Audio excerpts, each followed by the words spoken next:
Title: North and South. Author: Elizabeth Cleghorn Gaskell. Chapter 1. Haste to the wedding. Wooed and married and a dot. "Edith," said Margaret, gently, "Edith." But as Margaret half suspected, Edith had fallen asleep.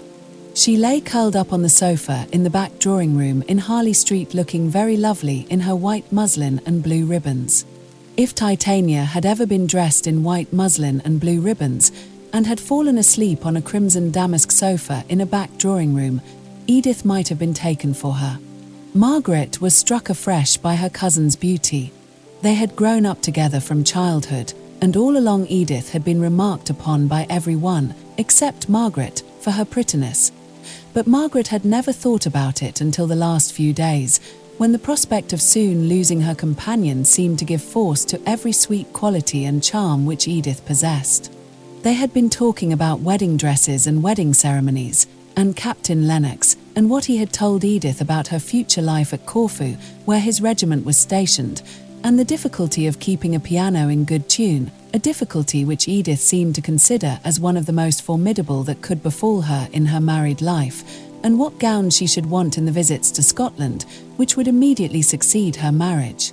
But the whispered tone had latterly become more drowsy, and Margaret, after a pause of a few minutes, found, as she fancied, that in spite of the buzz in the next room, Edith had rolled herself up into a soft ball of muslin and ribbon and silken curls, and gone off into a peaceful little after-dinner nap.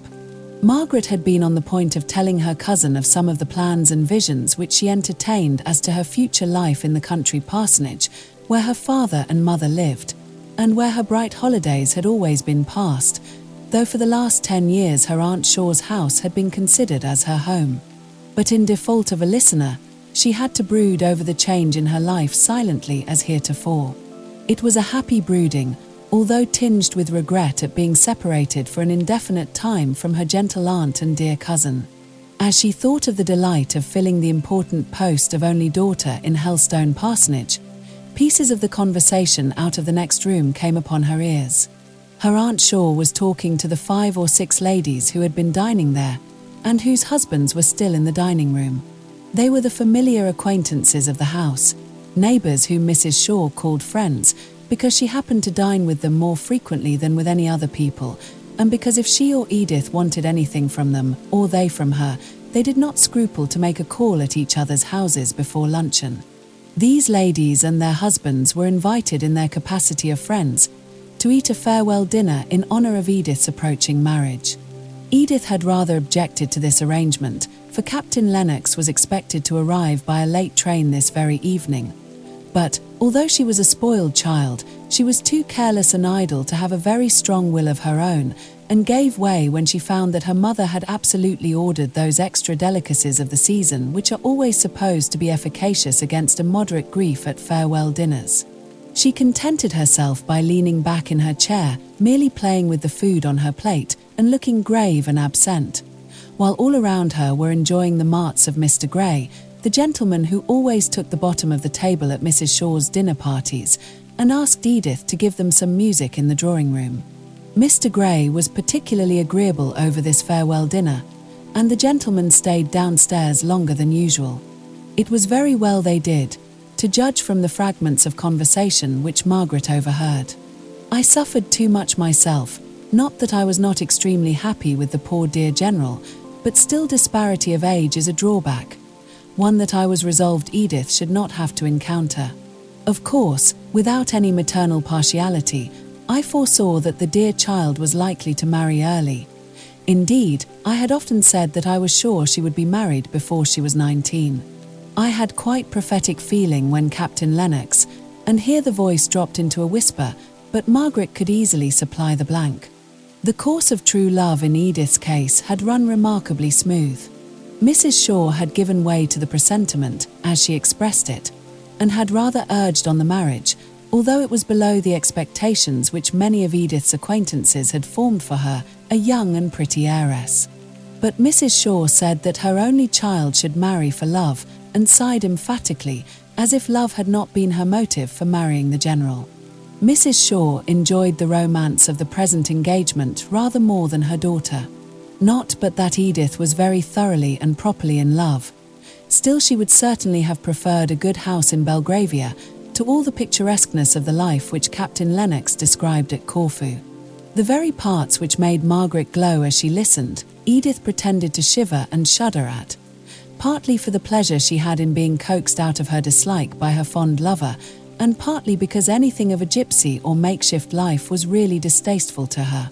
Yet had anyone come with a fine house, and a fine estate, and a fine title to boot, Edith would still have clung to Captain Lennox while the temptation lasted.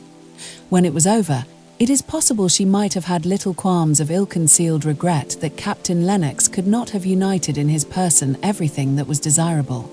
In this she was but her mother's child, who, after deliberately marrying General Shaw with no warmer feeling than respect for his character and establishment, was constantly, though quietly, bemoaning her hard lot in being united to one whom she could not love. "I have spared no expense in her trousseau," were the next words Margaret heard. "She has all the beautiful Indian shawls and scarfs the General gave to me, but which I shall never wear again." "She is a lucky girl," replied another voice, which Margaret knew to be that of Mrs. Gibson, a lady who was taking a double interest in the conversation from the fact of one of her daughters having been married within the last few weeks. "Helen had set her heart upon an Indian shawl, but really when I found what an extravagant price was asked, I was obliged to refuse her. She will be quite envious when she hears of Edith having Indian shawls." "What kind are they?" "Delhi, with the lovely little borders."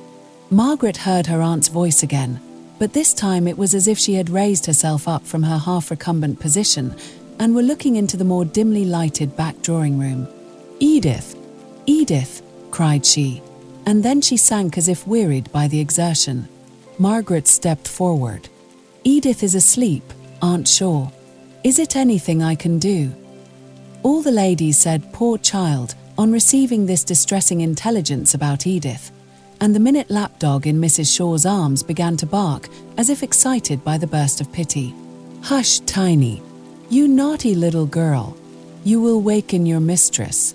It was only to ask Edith if she would tell Newton to bring down her shawls. "Perhaps you would go, Margaret dear." Margaret went up into the old nursery at the very top of the house, where Newton was busy getting up some laces which were required for the wedding. While Newton went, not without a muttered grumbling, to undo the shawls, which had already been exhibited 4 or 5 times that day, Margaret looked round upon the nursery. The first room in that house with which she had become familiar 9 years ago, when she was brought, all untamed from the forest, to share the home, the play, and the lessons of her cousin Edith. She remembered the dark, dim look of the London nursery, presided over by an austere and ceremonious nurse, who was terribly particular about clean hands and torn frocks. She recollected the first tea up there, separate from her father and aunt, who were dining somewhere down below, an infinite depth of stairs. For unless she were up in the sky, the child thought, they must be deep down in the bowels of the earth. At home, before she came to live in Harley Street, her mother's dressing room had been her nursery, and as they kept early hours in the country parsonage, Margaret had always had her meals with her father and mother. Oh, well did the tall, stately girl of 18 remember the tears shed with such wild passion of grief by the little girl of 9, as she hid her face under the bedclothes in that first night, and how she was bidden not to cry by the nurse, because it would disturb Miss Edith, and how she had cried as bitterly, but more quietly, till her newly seen, grand, pretty aunt had come softly upstairs with Mr. Hale to show him his little sleeping daughter. Then the little Margaret had hushed her sobs and tried to lie quiet as if asleep, for fear of making her father unhappy by her grief, which she dared not express before her aunt, and which she rather thought it was wrong to feel at all after the long hoping and planning and contriving they had gone through at home, before her wardrobe could be arranged to suit her grander circumstances, and before Papa could leave his parish to come up to London, even for a few days. Now she had got to love the old nursery, though it was but a dismantled place, and she looked all round with a kind of cat-like regret at the idea of leaving it for ever in 3 days. "Ah, Newton," said she, "I think we shall all be sorry to leave this dear old room." "Indeed, miss, I shan't for one. My eyes are not so good as they were, and the light here is so bad that I can't see to mend laces except just at the window, where there's always a shocking draught, enough to give one one's death of cold. Well, I dare say you will have both good light and plenty of warmth at Naples. You must keep as much of your darning as you can till then. Thank you, Newton, I can take them down, you're busy. So Margaret went down laden with shawls, and snuffing up their spicy eastern smell. Her aunt asked her to stand as a sort of lay figure on which to display them, as Edith was still asleep. No one thought about it, but Margaret's tall, finely made figure, in the black silk dress which she was wearing as mourning for some distant relative of her father's, set off the long beautiful folds of the gorgeous shawls that would have half-smothered Edith. Margaret stood right under the chandelier, quite silent and passive, while her aunt adjusted the draperies. Occasionally, as she was turned round, she caught a glimpse of herself in the mirror over the chimney-piece, and smiled at her own appearance there, the familiar features in the usual garb of a princess. She touched the shawls gently as they hung around her, and took a pleasure in their soft feel and their brilliant colours, and rather liked to be dressed in such splendour, enjoying it much as a child would do, with a quiet, pleased smile on her lips. Just then the door opened, and Mr. Henry Lennox was suddenly announced. Some of the ladies started back, as if half ashamed of their feminine interest in dress. Mrs. Shaw held out her hand to the newcomer.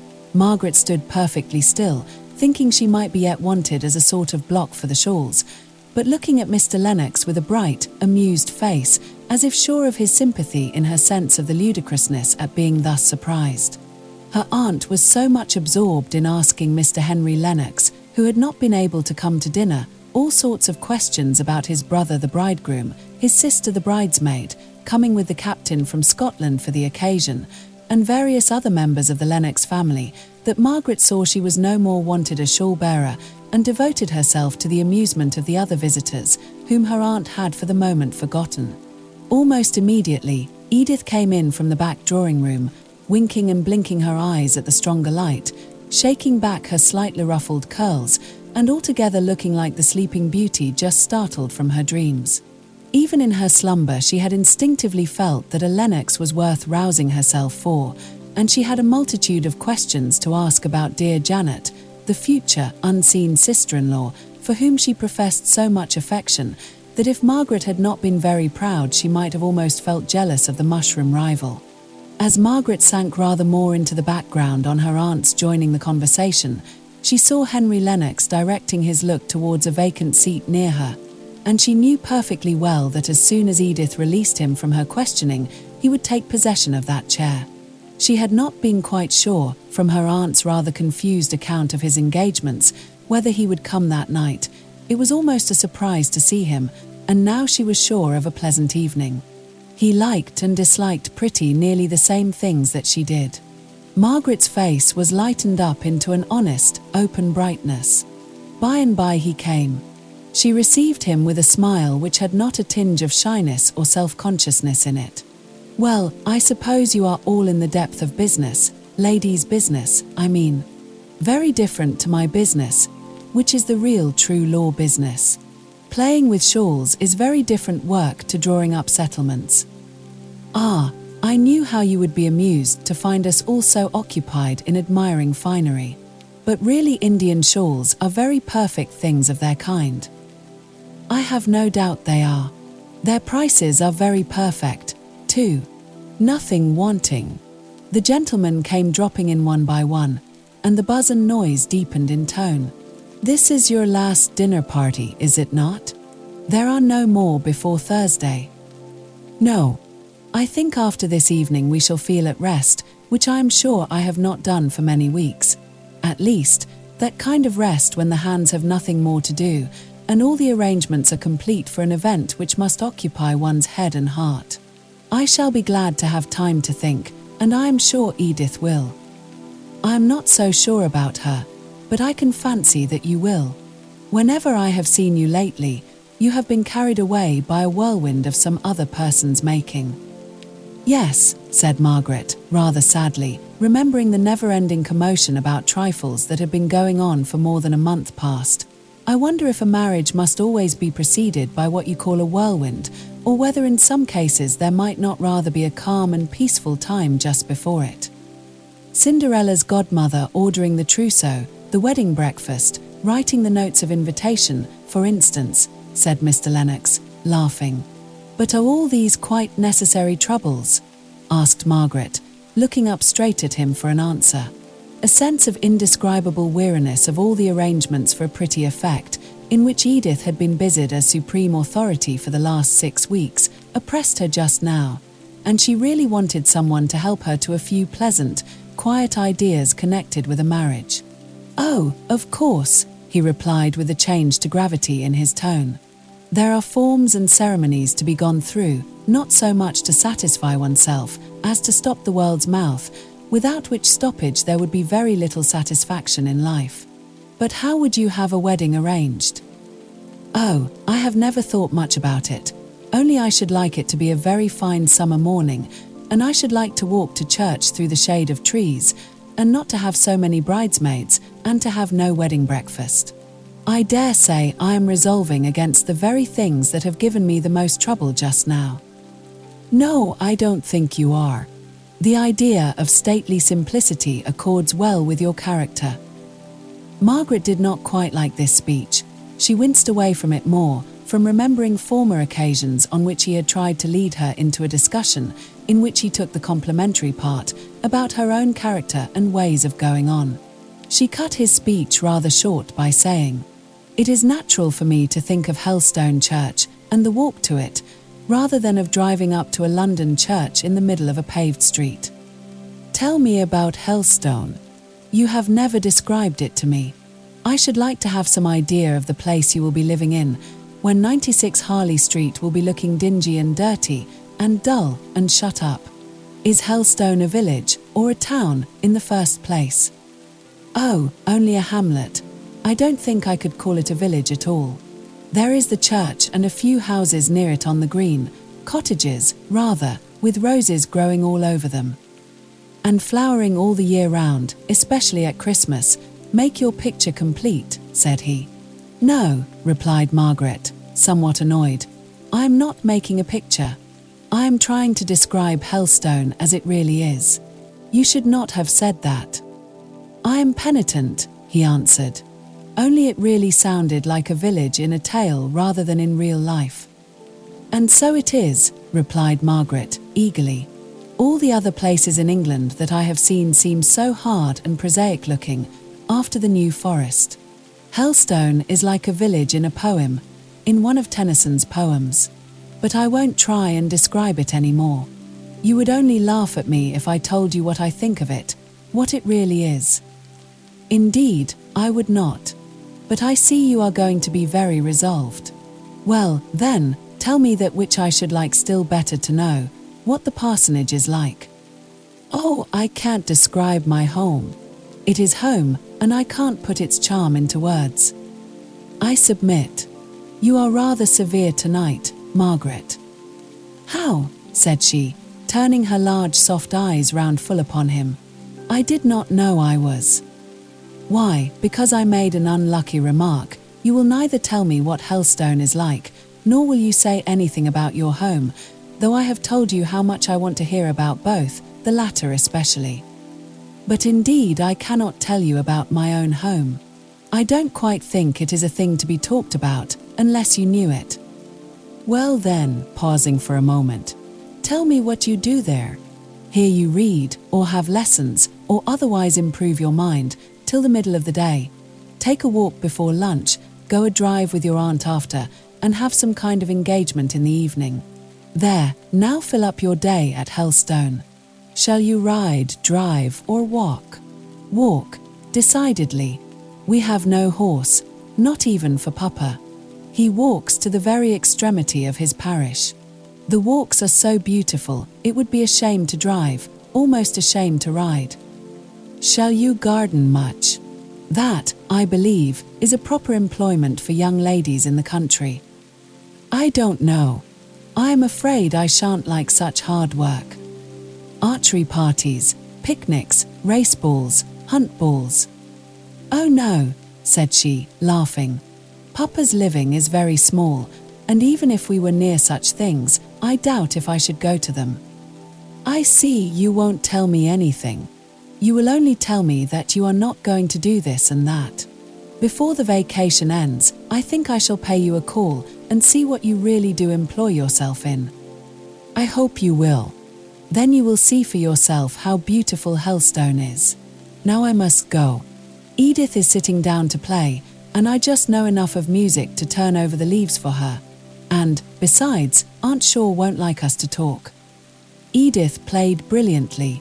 In the middle of the piece, the door half opened, and Edith saw Captain Lennox hesitating whether to come in. She threw down her music and rushed out of the room, leaving Margaret standing confused and blushing to explain to the astonished guests what vision had shown itself to cause Edith's sudden flight. Captain Lennox had come earlier than was expected, or was it really so late? They looked at their watches, were duly shocked, and took their leave. Then Edith came back, glowing with pleasure, half shyly, half proudly leading in her tall, handsome captain. His brother shook hands with him, and Mrs. Shaw welcomed him in her gentle, kindly way, which had always something plaintive in it, arising from the long habit of considering herself a victim to an uncongenial marriage. Now that, the general being gone, she had every good of life, with as few drawbacks as possible, she had been rather perplexed to find an anxiety, if not a sorrow. She had, however, of late settled upon her own health as a source of apprehension. She had a nervous little cough whenever she thought about it, and some complaisant doctor ordered her just what she desired, a winter in Italy. Mrs. Shaw had as strong wishes as most people, but she never liked to do anything from the open and acknowledged motive of her own goodwill and pleasure.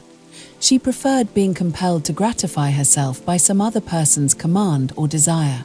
She really did persuade herself that she was submitting to some hard external necessity, and thus she was able to moan and complain in her soft manner, all the time she was in reality doing just what she liked.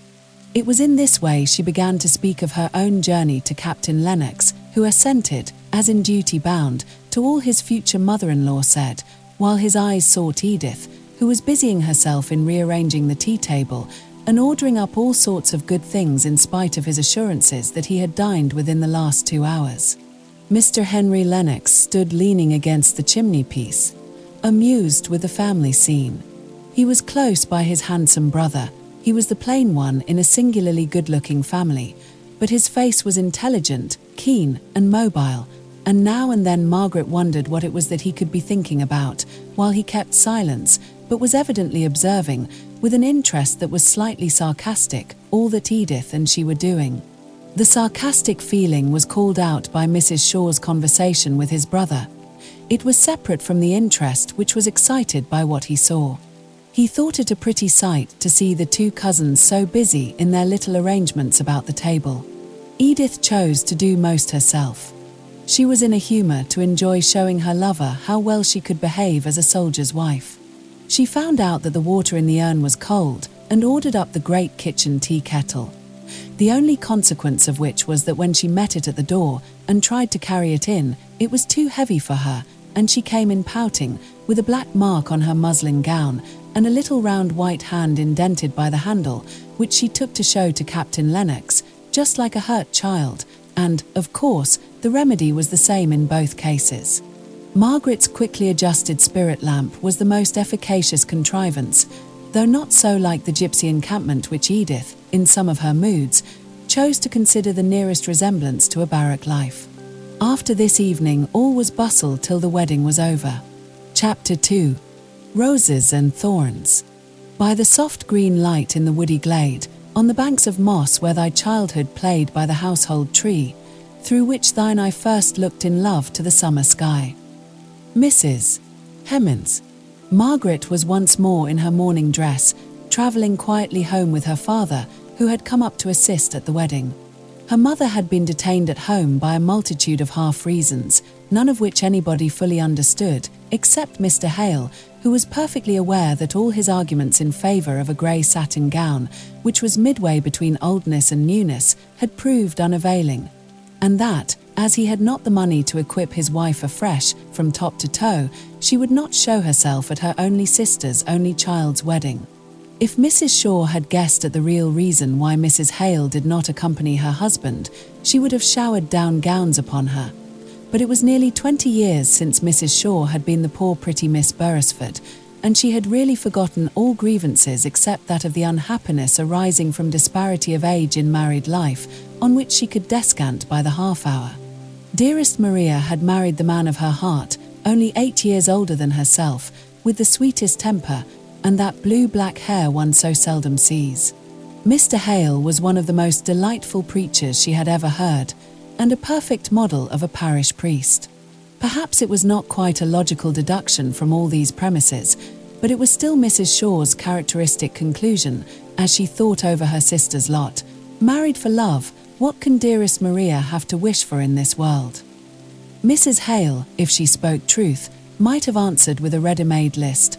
A silver grey glacé silk, a white chip bonnet, oh, dozens of things for the wedding, and hundreds of things for the house. Margaret only knew that her mother had not found it convenient to come, and she was not sorry to think that their meeting and greeting would take place at Helstone parsonage, rather than, during the confusion of the last 2 or 3 days, in the house in Harley Street, where she herself had had to play the part of Figaro, and was wanted everywhere at one and the same time. Her mind and body ached now with the recollection of all she had done and said within the last 48 hours. The farewells so hurriedly taken, amongst all the other goodbyes, of those she had lived with so long, oppressed her now with a sad regret for the times that were no more. It did not signify what those times had been, they were gone never to return. Margaret's heart felt more heavy than she could ever have thought it possible in going to her own dear home, the place and the life she had longed for years, at that time of all times for yearning and longing, just before the sharp senses lose their outlines in sleep. She took her mind away with a wrench from the recollection of the past to the bright serene contemplation of the hopeful future. Her eyes began to see, not visions of what had been, but the sight actually before her dear father leaning back asleep in the railway carriage. His blue-black hair was grey now, and lay thinly over his brows. The bones of his face were plainly to be seen, too plainly for beauty, if his features had been less finely cut. As it was, they had a grace if not a comeliness of their own. The face was in repose, but it was rather rest after weariness than the serene calm of the countenance of one who led a placid, contented life. Margaret was painfully struck by the worn, anxious expression, and she went back over the open and avowed circumstances of her father's life, to find the cause for the lines that spoke so plainly of habitual distress and depression. Poor Frederick, thought she, sighing. Oh, if Frederick had but been a clergyman, instead of going into the Navy and being lost to us all. I wish I knew all about it. I never understood it from Aunt Shaw. I only knew he could not come back to England because of that terrible affair. Poor dear Papa. How sad he looks. I am so glad I am going home, to be at hand to comfort him and Mamma. She was ready with a bright smile, in which there was not a trace of fatigue, to greet her father when he awakened. He smiled back again, but faintly, as if it were an unusual exertion. His face returned into its lines of habitual anxiety. He had a trick of half opening his mouth as if to speak, which constantly unsettled the form of the lips and gave the face an undecided expression. But he had the same large, soft eyes as his daughter, eyes which moved slowly and almost grandly round in their orbits, and were well veiled by their transparent white eyelids. Margaret was more like him than like her mother. Sometimes people wondered that parents so handsome should have a daughter who was so far regularly beautiful. Not beautiful at all, was occasionally said. Her mouth was wide, no rosebud that could only open just enough to let out a yes and no, and "an tea please you, sir." But the wide mouth was one soft curve of rich red lips, and the skin, if not white and fair, was of an ivory smoothness and delicacy. If the look on her face was, in general, too dignified and reserved for one so young, now, talking to her father, it was bright as the morning, full of dimples and glances that spoke of childish gladness and boundless hope in the future. It was the latter part of July when Margaret returned home. The forest trees were all one dark, full, dusky green. The fern below them caught all the slanting sunbeams, The weather was sultry and broodingly still. Margaret used to tramp along by her father's side, crushing down the fern with a cruel glee, as she felt it yield under her light foot and send up the fragrance peculiar to it, out on the broad commons into the warm scented light, seeing multitudes of wild, free, living creatures, revelling in the sunshine and the herbs and flowers it called forth. This life, at least these walks, realized all Margaret's anticipations. She took a pride in her forest. Its people were her people. She made hearty friends with them, learned and delighted in using their peculiar words, took up her freedom amongst them, nursed their babies, talked or read with slow distinctness to their old people, carried dainty messes to their sick, resolved before long to teach at the school where her father went regularly every day as to an appointed task, but she was continually tempted off to go and see some individual friend, man, woman, or child, in some cottage in the green shade of the forest. Her out-of-doors life was perfect. Her indoors life had its drawbacks. With the healthy shame of a child, she blamed herself for her keenness of sight in perceiving that all was not as it should be there. Her mother, always so kind and tender towards her, seemed now and then so much discontented with their situation, thought that the bishop strangely neglected his episcopal duties in not giving Mr. Hale a better living, and almost reproached her husband because he could not bring himself to say that he wished to leave the parish and undertake the charge of a larger. He would sigh aloud as he answered that if he could do what he ought in little Helstone, he should be thankful. But every day he was more overpowered, the world became more bewildering. At each repeated urgency of his wife that he would put himself in the way of seeking some preferment, Margaret saw that her father shrank more and more, and she strove at such times to reconcile her mother to Helstone. Mrs. Hale said that the near neighbourhood of so many trees affected her health, and Margaret would try to tempt her forth on to the beautiful, broad, upland, sun-streaked, cloud-shadowed common. For she was sure that her mother had accustomed herself too much to an indoors life, seldom extending her walks beyond the church, the school, and the neighbouring cottages. This did good for a time, but when the autumn drew on and the weather became more changeable, her mother's idea of the unhealthiness of the place increased, and she repined even more frequently that her husband, who was more learned than Mr. Hume, a better parish priest than Mr. Holdsworth, should not have met with the preferment that these two former neighbours of theirs had done. This marring of the peace of home by long hours of discontent was what Margaret was unprepared for. She knew, and had rather revelled in the idea, that she should have to give up many luxuries, which had only been troubles and trammels to her freedom in Harley Street. Her keen enjoyment of every sensuous pleasure was balanced finely, if not overbalanced, by her conscious pride in being able to do without them all, if need were. But the cloud never comes in that quarter of the horizon from which we watch for it. There had been slight complaints and passing regrets on her mother's part over some trifle connected with Helstone and her father's position there when Margaret had been spending her holidays at home before. But in the general happiness of the recollection of those times, she had forgotten the small details which were not so pleasant. In the latter half of September, the autumnal rains and storms came on, and Margaret was obliged to remain more in the house than she had hitherto done. Helstone was at some distance from any neighbours of their own standard of cultivation. "It is undoubtedly one of the most out-of-the-way places in England," said Mrs. Hale, in one of her plaintive moods. "I can't help regretting constantly that Papa has really no one to associate with here. He is so thrown away, seeing no one but farmers and labourers from week's end to week's end. If we only lived at the other side of the parish, it would be something. There we should be almost within walking distance of the Stansfields. Certainly the Gormans would be within a walk." "Gormans," said Margaret. "Are those the Gormans who made their fortunes in trade at Southampton? Oh, I'm glad we don't visit them. I don't like shoppy people.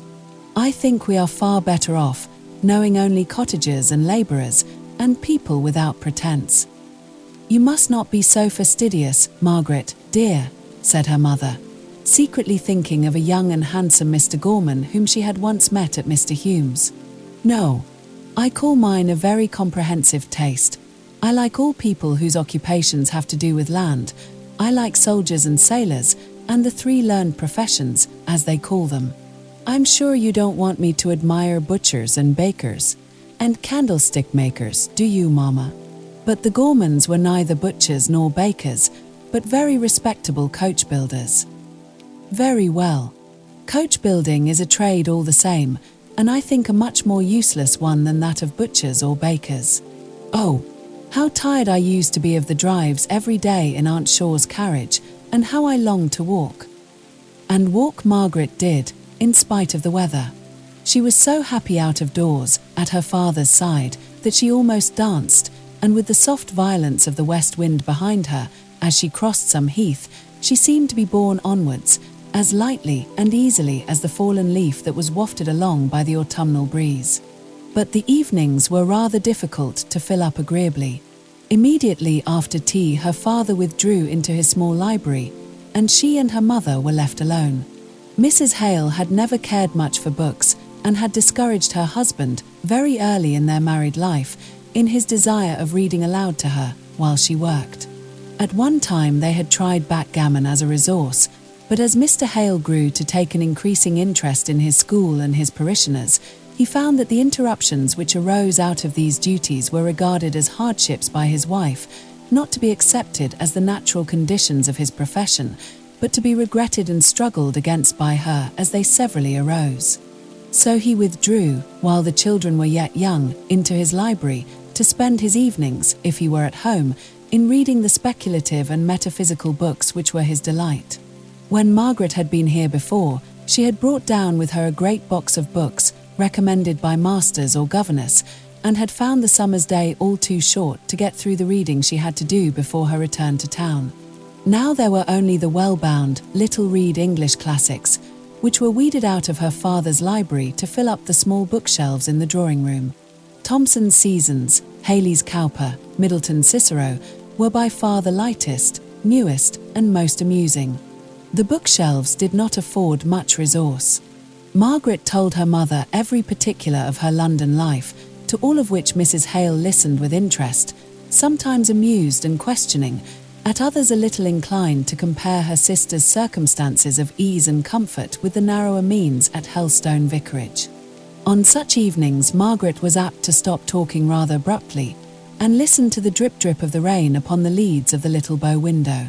Once or twice Margaret found herself mechanically counting the repetition of the monotonous sound, while she wondered if she might venture to put a question on a subject very near to her heart, and ask where Frederick was now, what he was doing, how long it was since they had heard from him. But a consciousness that her mother's delicate health and positive dislike to Helstone all dated from the time of the mutiny in which Frederick had been engaged, the full account of which Margaret had never heard, and which now seemed doomed to be buried in sad oblivion, made her pause and turn away from the subject each time she approached it. When she was with her mother, her father seemed the best person to apply to for information, and when with him, she thought that she could speak more easily to her mother. Probably there was nothing much to be heard that was new. In one of the letters she had received before leaving Harley Street, her father had told her that they had heard from Frederick. He was still at Rio, and very well in health, and sent his best love to her, which was dry bones, but not the living intelligence she longed for. Frederick was always spoken of, in the rare times when his name was mentioned, as poor Frederick. His room was kept exactly as he had left it, and was regularly dusted, and put into order by Dixon, Mrs. Hale's maid, who touched no other part of the household work, but always remembered the day when she had been engaged by Lady Beresford as lady's maid to Sir John's wards, the pretty Miss Beresfords, the belles of Rutlandshire. Dixon had always considered Mr. Hale as the blight which had fallen upon her young lady's prospects in life.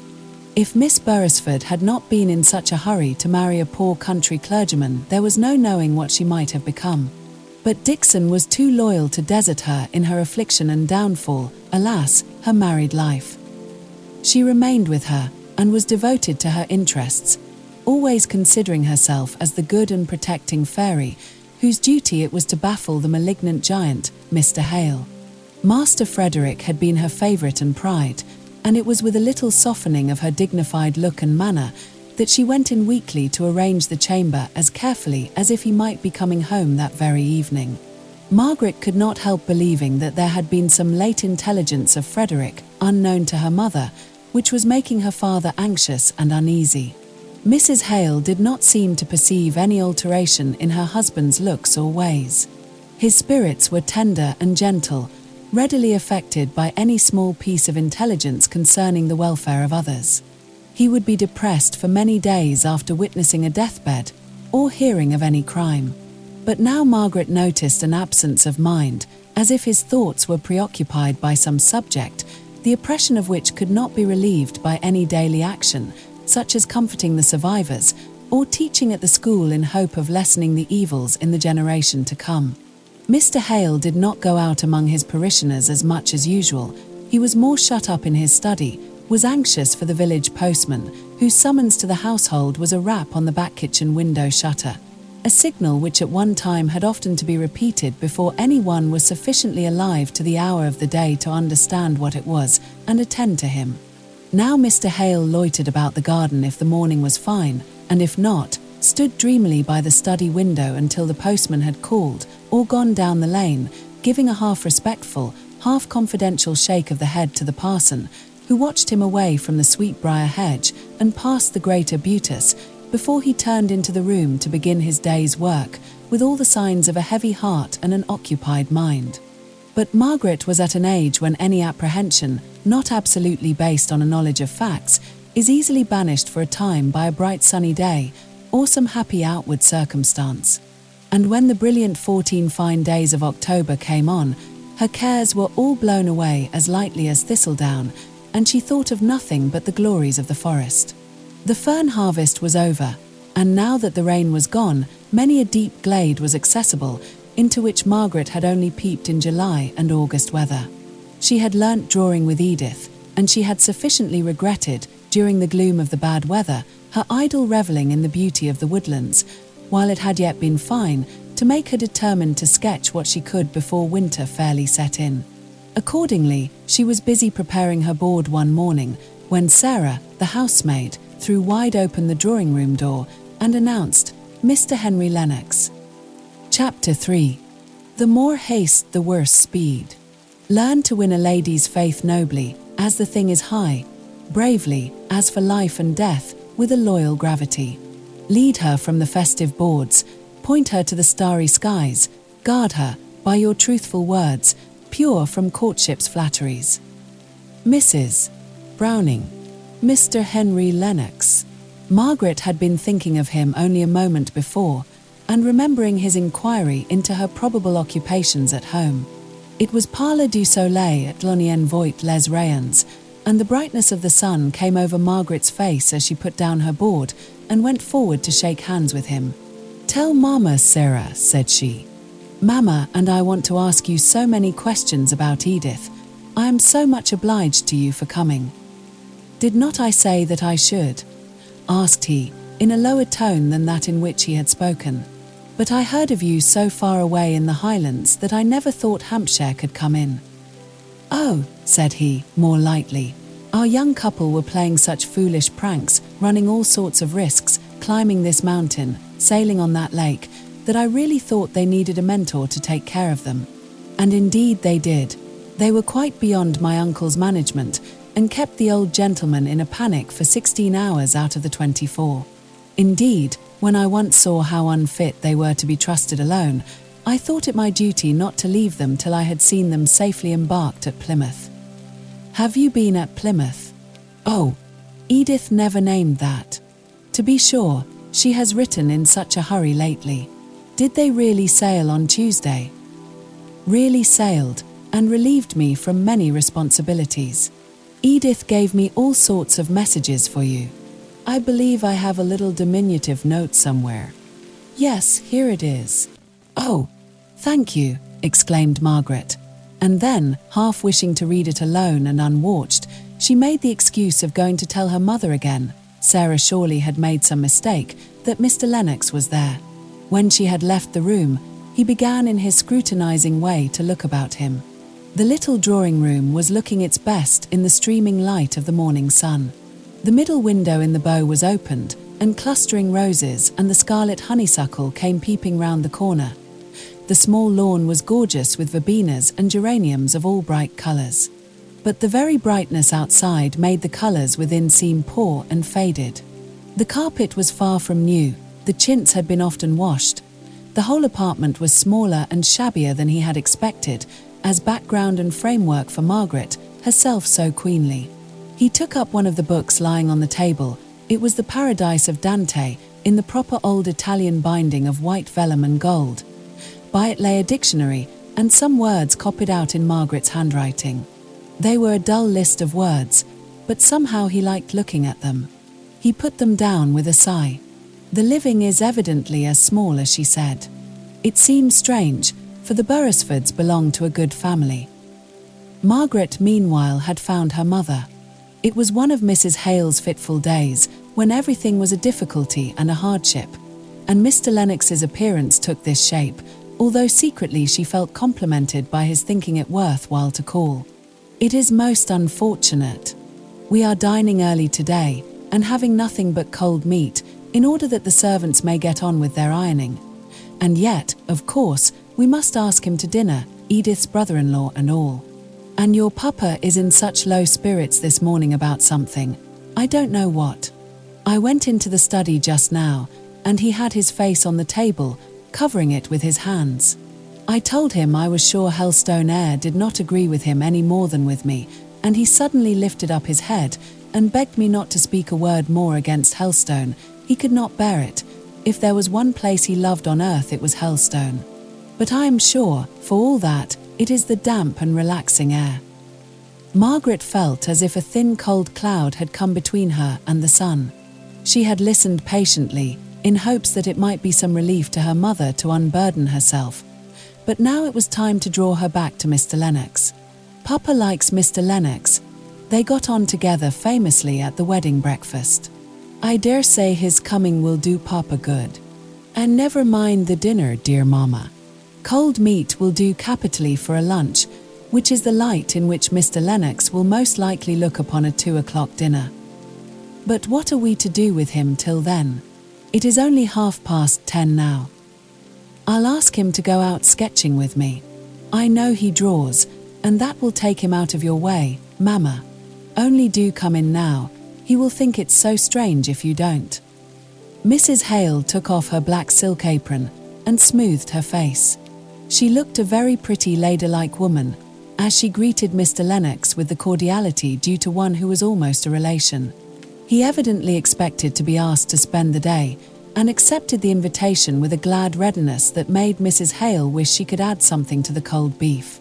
He was pleased with everything, delighted with Margaret's idea of going out sketching together, would not have Mr. Hale disturbed for the world with the prospect of so soon meeting him at dinner. Margaret brought out her drawing materials for him to choose from, and after the paper and brushes had been duly selected, the two set out in the merriest spirits in the world. "Now, please, just stop here for a minute or two," said Margaret. "These are the cottages that haunted me so during the rainy fortnight, reproaching me for not having sketched them. Before they tumbled down and were no more seen. Truly, if they are to be sketched, and they are very picturesque, we had better not put it off till next year. But where shall we sit? Oh, you might have come straight from chambers in the Temple, instead of having been 2 months in the Highlands. Look at this beautiful trunk of a tree, which the woodcutters have left just in the right place for the light. I will put my plaid over it, and it will be a regular forest throne. With your feet in that puddle for a regal footstool. Stay, I will move, and then you can come nearer this way. Who lives in these cottages? They were built by squatters 50 or 60 years ago. One is uninhabited. The foresters are going to take it down as soon as the other is dead, poor old fellow. Look, there he is, I must go and speak to him. He is so deaf you will hear all our secrets." The old man stood bareheaded in the sun, leaning on his stick at the front of his cottage. His stiff features relaxed into a slow smile as Margaret went up and spoke to him. Mr. Lennox hastily introduced the two figures into his sketch and finished up the landscape with a subordinate reference to them, as Margaret perceived, when the time came for getting up, putting away water and scraps of paper and exhibiting to each other their sketches. She laughed and blushed. Mr. Lennox watched her countenance. "Now, I call that treacherous," said she. "I little thought that you were making old Isaac and me into subjects when you told me to ask him the history of these cottages. It was irresistible. You can't know how strong a temptation it was. I hardly dared tell you how much I shall like this sketch." He was not quite sure whether she heard this latter sentence before she went to the brook to wash her palette. She came back rather flushed, but looking perfectly innocent and unconscious. He was glad of it, for the speech had slipped from him unawares, a rare thing in the case of a man who premeditated his actions so much as Henry Lennox. The aspect of home was all right and bright when they reached it. The clouds on her mother's brow had cleared off under the propitious influence of a brace of carp, most opportunely presented by a neighbour. Mr. Hale had returned from his morning's round, and was awaiting his visitor just outside the wicket gate that led into the garden. He looked a complete gentleman in his rather threadbare coat and well-worn hat. Margaret was proud of her father. She had always a fresh and tender pride in seeing how favourably he impressed every stranger. Still, her quick eye sought over his face and found there traces of some unusual disturbance, which was only put aside, not cleared away. Mr. Hale asked to look at their sketches. "I think you have made the tints on the thatch too dark, have you not?" As he returned Margaret's to her, and held out his hand for Mr. Lennox's, which was withheld from him one moment, no more. "No, Papa, I don't think I have. The house leek and stone crop have grown so much darker in the rain. Is it not like, Papa?" said she, peeping over his shoulder, as he looked at the figures in Mr. Lennox's drawing. "Yes, very like.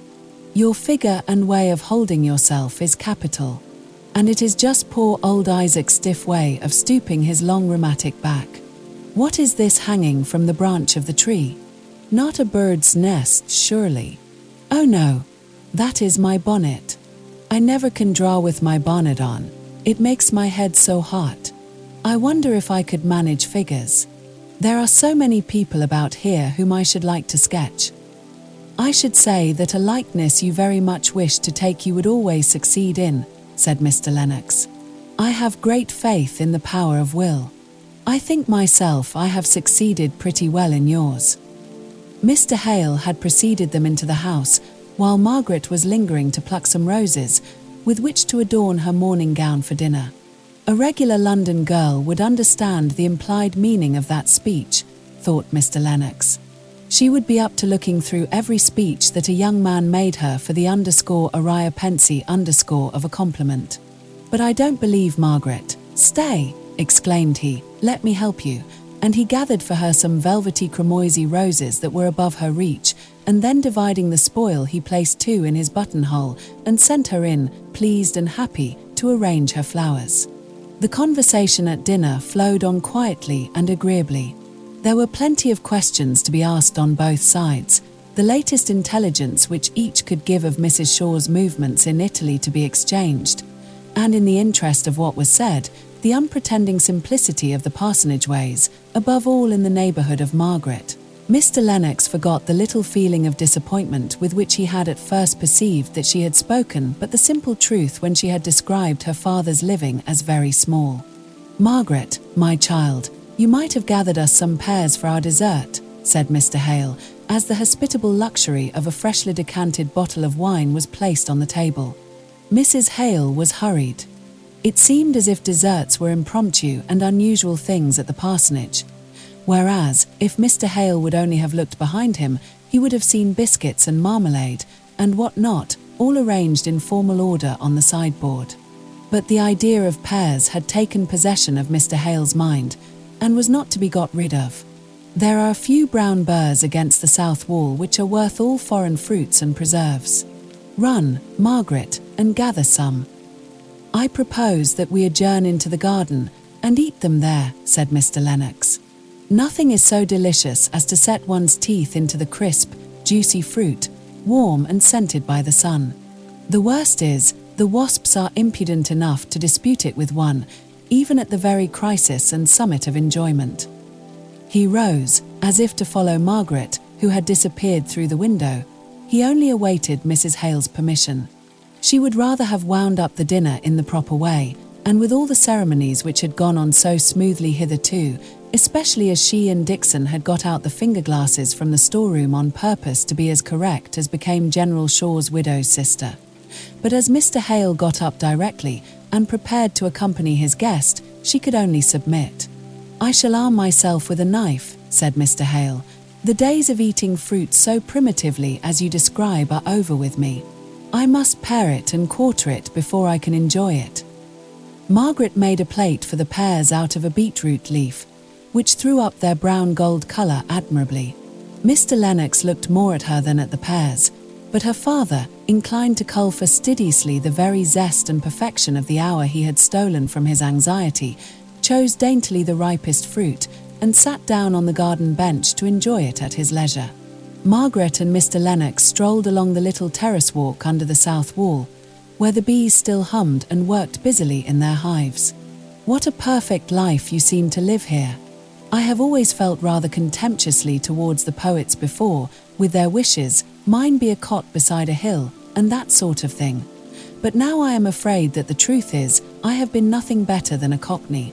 Just now I feel as if 20 years' hard study of law would be amply rewarded by 1 year of such an exquisite serene life as this, such skies," looking up, "such crimson and amber foliage, so perfectly motionless as that," pointing to some of the great forest trees which shut in the garden as if it were a nest. "You must please to remember that our skies are not always as deep a blue as they are now. We have rain, and our leaves do fall and get sodden, though I think Helstone is about as perfect a place as any in the world. Recollect how you rather scorned my description of it one evening in Harley Street, a village in a tale." "Scorned, Margaret. That is rather a hard word." "Perhaps it is. Only I know I should have liked to have talked to you of what I was very full at the time, and you, what must I call it then, spoke disrespectfully of Helstone as a mere village in a tale." "I will never do so again," said he, warmly.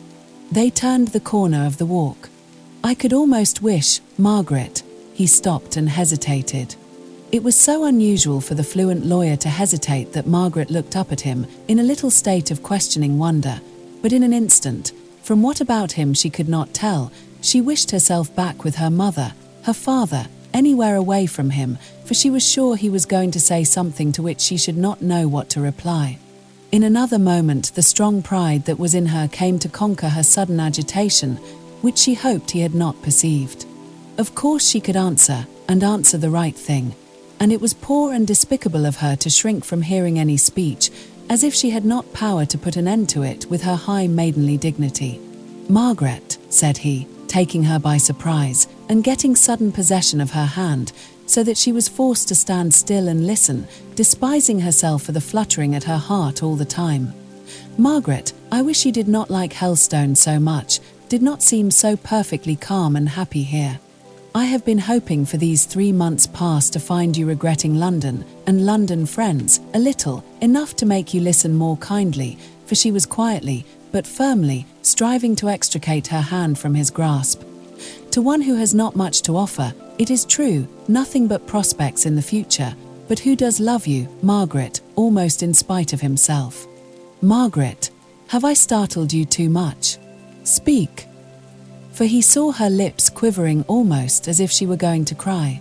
She made a strong effort to be calm. She would not speak till she had succeeded in mastering her voice, and then she said, "I was startled. I did not know that you cared for me in that way. I have always thought of you as a friend, and, please, I would rather go on thinking of you so. I don't like to be spoken to as you have been doing. I cannot answer you as you want me to do, and yet I should feel so sorry if I vexed you." "Margaret," said he, looking into her eyes, which met his with their open, straight look, expressive of the utmost good faith and reluctance to give pain. "Do you," he was going to say, "love anyone else?" But it seemed as if this question would be an insult to the pure serenity of those eyes. "Forgive me. I have been too abrupt. I am punished. Only let me hope. Give me the poor comfort of telling me you have never seen anyone whom you could. Again a pause. He could not end his sentence. Margaret reproached herself acutely as the cause of his distress. Ah, if you had but never got this fancy into your head. It was such a pleasure to think of you as a friend. But I may hope, may I not, Margaret, that some time you will think of me as a lover. Not yet, I see, there is no hurry, but some time. She was silent for a minute or two, trying to discover the truth as it was in her own heart, before replying. Then she said, I have never thought of you, but as a friend. I like to think of you so, but I am sure I could never think of you as anything else. Pray let us both forget that all this disagreeable, she was going to say, but stopped short. Conversation has taken place. He paused before he replied. Then, in his habitual coldness of tone, he answered, Of course, as your feelings are so decided, and as this conversation has been so evidently unpleasant to you, it had better not be remembered. That is all very fine in theory, that plan of forgetting whatever is painful, but it will be somewhat difficult for me, at least, to carry it into execution. You are vexed, said she, sadly, yet how can I help it?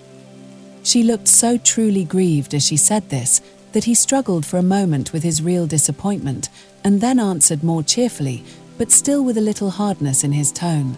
You should make allowances for the mortification, not only of a lover, Margaret, but of a man not given to romance in general, prudent, worldly, as some people call me, who has been carried out of his usual habits by the force of a passion. Well, we will say no more of that. But in the one outlet which he has formed for the deeper and better feelings of his nature, he meets with rejection and repulse. I shall have to console myself with scorning my own folly. A struggling barrister to think of matrimony. Margaret could not answer this. The whole tone of it annoyed her. It seemed to touch on and call out all the points of difference which had often repelled her in him. While yet he was the pleasantest man, the most sympathizing friend, the person of all others who understood her best in Harley Street. She felt a tinge of contempt mingle itself with her pain at having refused him.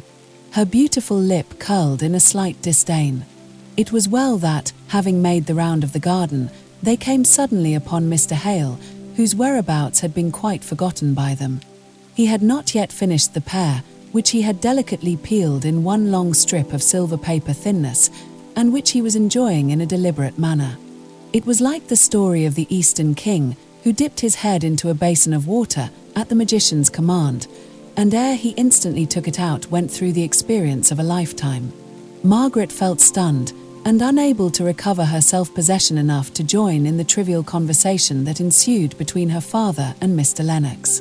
She was grave, and little disposed to speak, full of wonder when Mr. Lennox would go, and allow her to relax into thought on the events of the last quarter of an hour. He was almost as anxious to take his departure as she was for him to leave, but a few minutes' light and careless talking, carried on at whatever effort, was a sacrifice which he owed to his mortified vanity or his self-respect.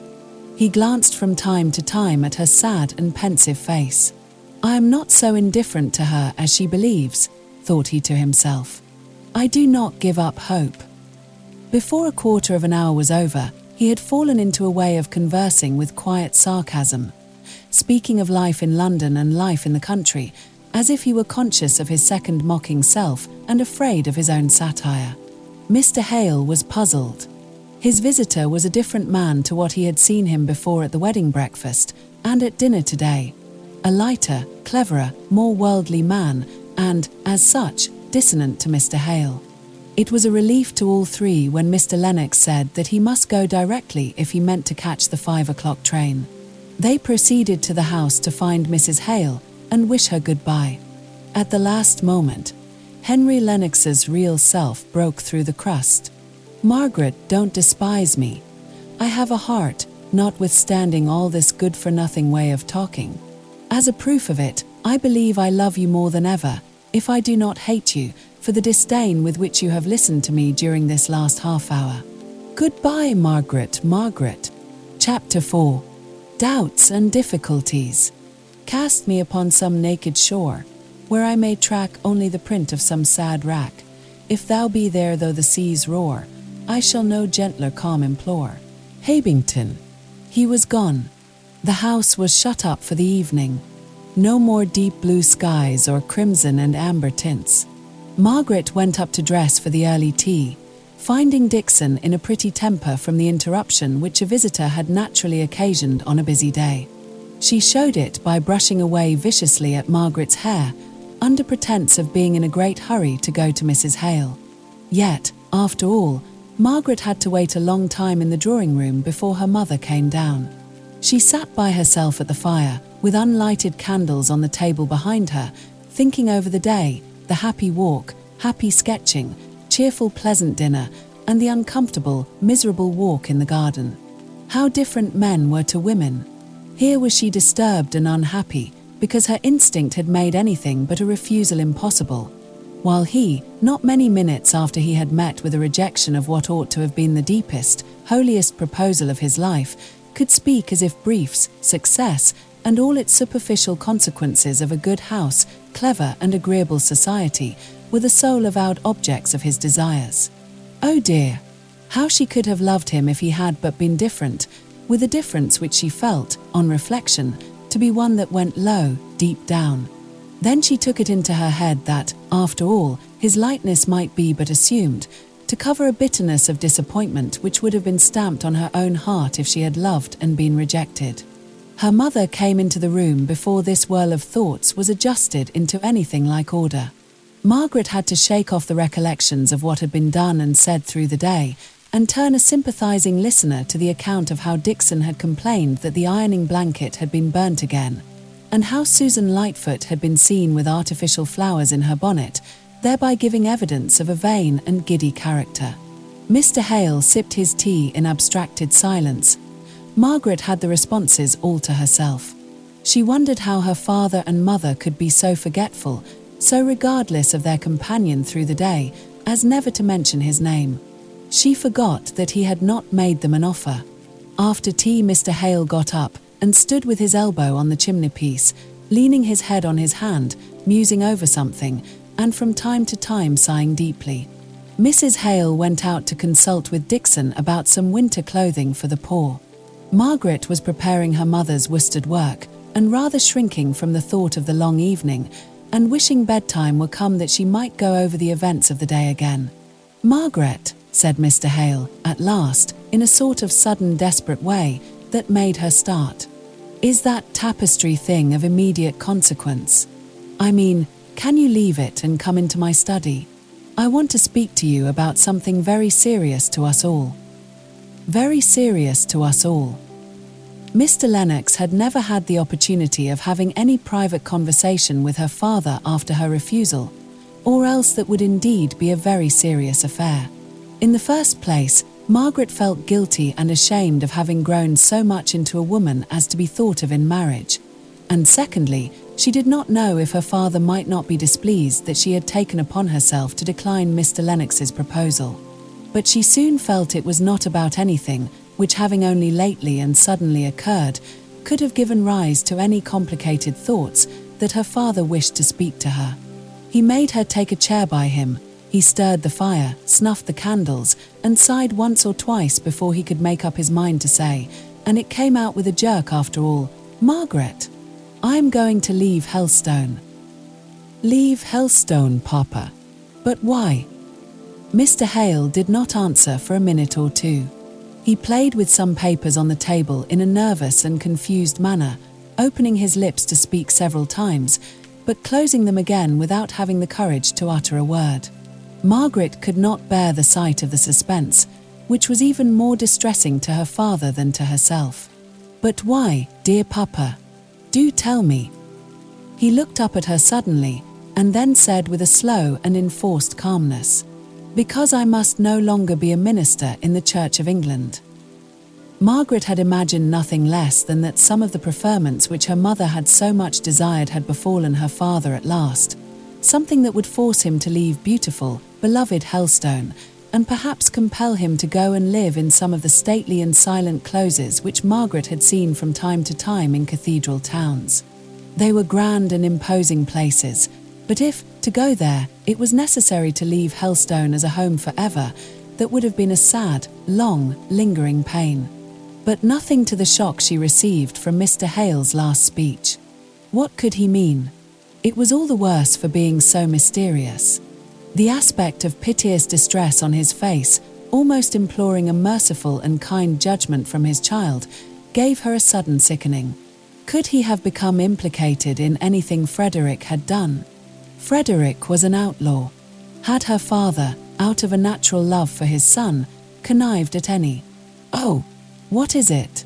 Do speak, Papa. Tell me all. Why can you no longer be a clergyman? Surely, if the bishop were told all we know about Frederick, and the hard unjust. It is nothing about Frederick. The bishop would have nothing to do with that. It is all myself. Margaret, I will tell you about it. I will answer any questions this once, but after tonight let us never speak of it again. I can meet the consequences of my painful, miserable doubts, but it is an effort beyond me to speak of what has caused me so much suffering. Doubts, Papa? Doubts as to religion? Asked Margaret, more shocked than ever. No, not doubts as to religion, not the slightest injury to that. He paused. Margaret sighed, as if standing on the verge of some new horror. He began again, speaking rapidly, as if to get over a set task. You could not understand it all if I told you my anxiety, for years past, to know whether I had any right to hold my living, my efforts to quench my smouldering doubts by the authority of the Church. Oh, Margaret, how I love the Holy Church from which I am to be shut out. He could not go on for a moment or two. Margaret could not tell what to say. It seemed to her as terribly mysterious as if her father were about to turn Mahometan. I have been reading today of the 2,000 who were ejected from their churches, continued Mr. Hale, smiling faintly, trying to steal some of their bravery, but it is of no use, I cannot help feeling it acutely. But, Papa, have you well considered? Oh, it seems so terrible, so shocking, said Margaret, suddenly bursting into tears. The one-stayed foundation of her home, of her idea of her beloved father, seemed reeling and rocking. What could she say? What was to be done? The sight of her distress made Mr. Hale nerve himself, in order to try and comfort her. He swallowed down the dry, choking sobs which had been heaving up from his heart hitherto, and going to his bookcase he took down a volume, which he had often been reading lately, and from which he thought he had derived strength to enter upon the course in which he was now embarked. Listen, dear Margaret, said he, putting one arm round her waist. She took his hand in hers and grasped it tight, but she could not lift up her head, nor indeed could she attend to what he read, so great was her internal agitation. This is the soliloquy of one who was once a clergyman in a country parish, like me. It was written by Mr. Oldfield, minister of Carsington, in Derbyshire, 160 years ago, or more. His trials are over. He fought the good fight. These last two sentences he spoke low, as if to himself. Then he read aloud. When thou canst no longer continue in thy work without dishonour to God, discredit to religion, foregoing thy integrity, wounding conscience, spoiling thy peace, and hazarding the loss of thy salvation. In a word, when the conditions upon which thou must continue, if thou wilt continue, in thy employments are sinful and unwarranted by the word of God, thou mayest, thou must believe that God will turn thy very silence, suspension, deprivation, and laying aside, to his glory, and the advancement of the gospel's interest. When God will not use thee in one kind, yet he will in another. A soul that desires to serve and honour him shall never want opportunity to do it, nor must thou so limit the Holy One of Israel, as to think he hath but one way in which he can glorify himself by thee. He can do it by thy silence as well as by thy preaching, the laying aside as well as thy continuance in thy work. It is not pretence of doing God the greatest service, or performing the weightiest duty, that will excuse the least sin, though that's incapacitated or gave us the opportunity for doing that duty.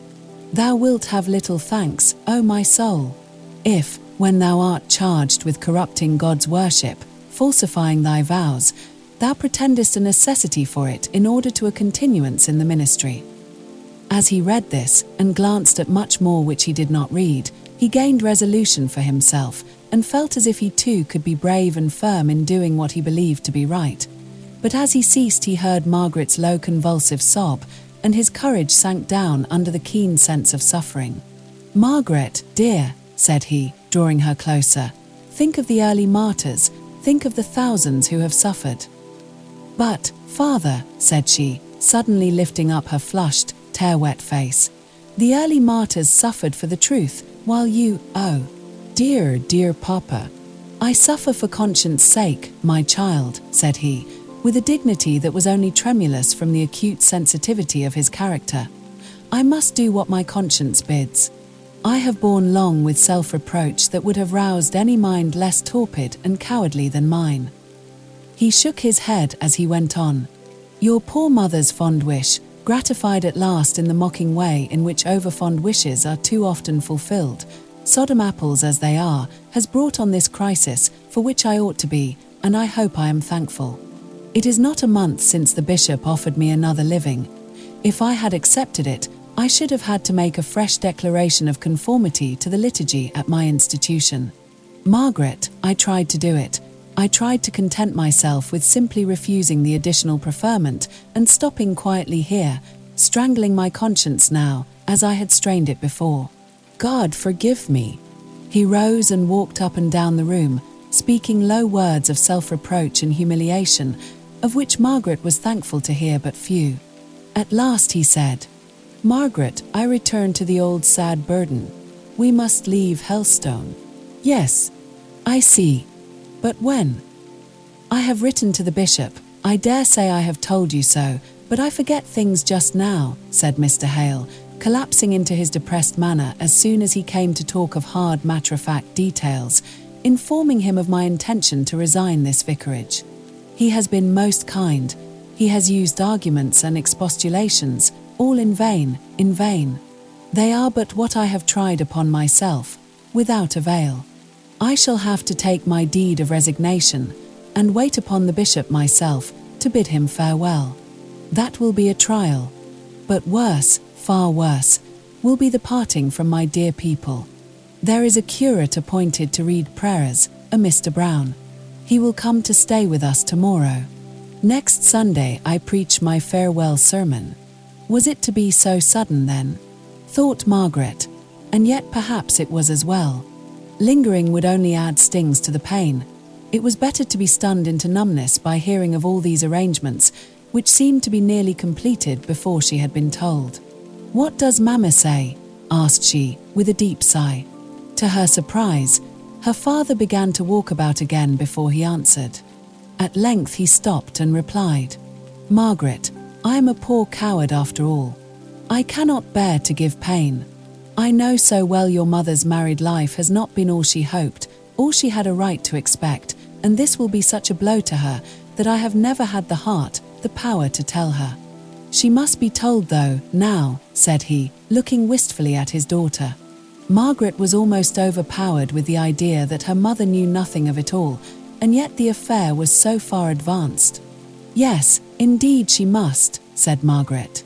"Perhaps, after all, she may not. Oh yes. She will, she must be shocked, as the force of the blow returned upon herself in trying to realize how another would take it. "Where are we to go to?" said she at last, struck with a fresh wonder as to their future plans, if plans indeed her father had. "To Milton Northern," he answered, with a dull indifference, for he had perceived that, although his daughter's love had made her cling to him, and for a moment strive to soothe him with her love, yet the keenness of the pain was as fresh as ever in her mind. Milton Northern, the manufacturing town in Berkshire. "Yes," said he, in the same despondent, indifferent way. "Why there, Papa?" asked she. "Because there I can earn bread for my family. Because I know no one there, and no one knows Helstone, or can ever talk to me about it." "Bread for your family? I thought you and Mamma had," and then she stopped, checking her natural interest regarding their future life, as she saw the gathering gloom on her father's brow. But he, with his quick intuitive sympathy, read in her face, as in a mirror, the reflections of his own moody depression, and turned it off with an effort. "You shall be told all, Margaret. Only help me to tell your mother. I think I could do anything but that. The idea of her distress turns me sick with dread. If I tell you all, perhaps you could break it to her tomorrow. I am going out for the day, to bid Farmer Dobson and the poor people on Bracy Common goodbye. Would you dislike breaking it to her very much, Margaret?" Margaret did dislike it, did shrink from it more than from anything she had ever had to do in her life before. She could not speak, all at once. Her father said, "You dislike it very much, don't you, Margaret?" Then she conquered herself, and said, with a bright, strong look on her face, "It is a painful thing, but it must be done, and I will do it as well as ever I can. You must have many painful things to do." Mr. Hale shook his head despondingly. He pressed her hand in token of gratitude. Margaret was nearly upset again into a burst of crying. To turn her thoughts, she said, "Now tell me, Papa, what our plans are. You and Mama have some money, independent of the income from the living, have you not? Aunt Shaw has, I know." "Yes. I suppose we have about £120 a year of our own. 70 of that has always gone to Frederick, since he has been abroad. I don't know if he wants it all," he continued in a hesitating manner. "He must have some pay for serving with the Spanish army." "Frederick must not suffer," said Margaret, decidedly, "in a foreign country, so unjustly treated by his own. 100 is left. Could not you, and I, and Mama live on 100 a year in some very cheap, very quiet part of England?" "Oh, I think we could." "No," said Mr. Hale. "That would not answer. I must do something. I must make myself busy, to keep off morbid thoughts. Besides, in a country parish I should be so painfully reminded of Helstone, and my duties here. I could not bear it, Margaret. And 100 a year would go a very little way, after the necessary wants of housekeeping are met, towards providing your mother with all the comforts she has been accustomed to, and ought to have. No, we must go to Milton. That is settled. I can always decide better by myself, and not influenced by those whom I love," said he, as a half apology for having arranged so much before he had told anyone of his family of his intentions. "I cannot stand objections.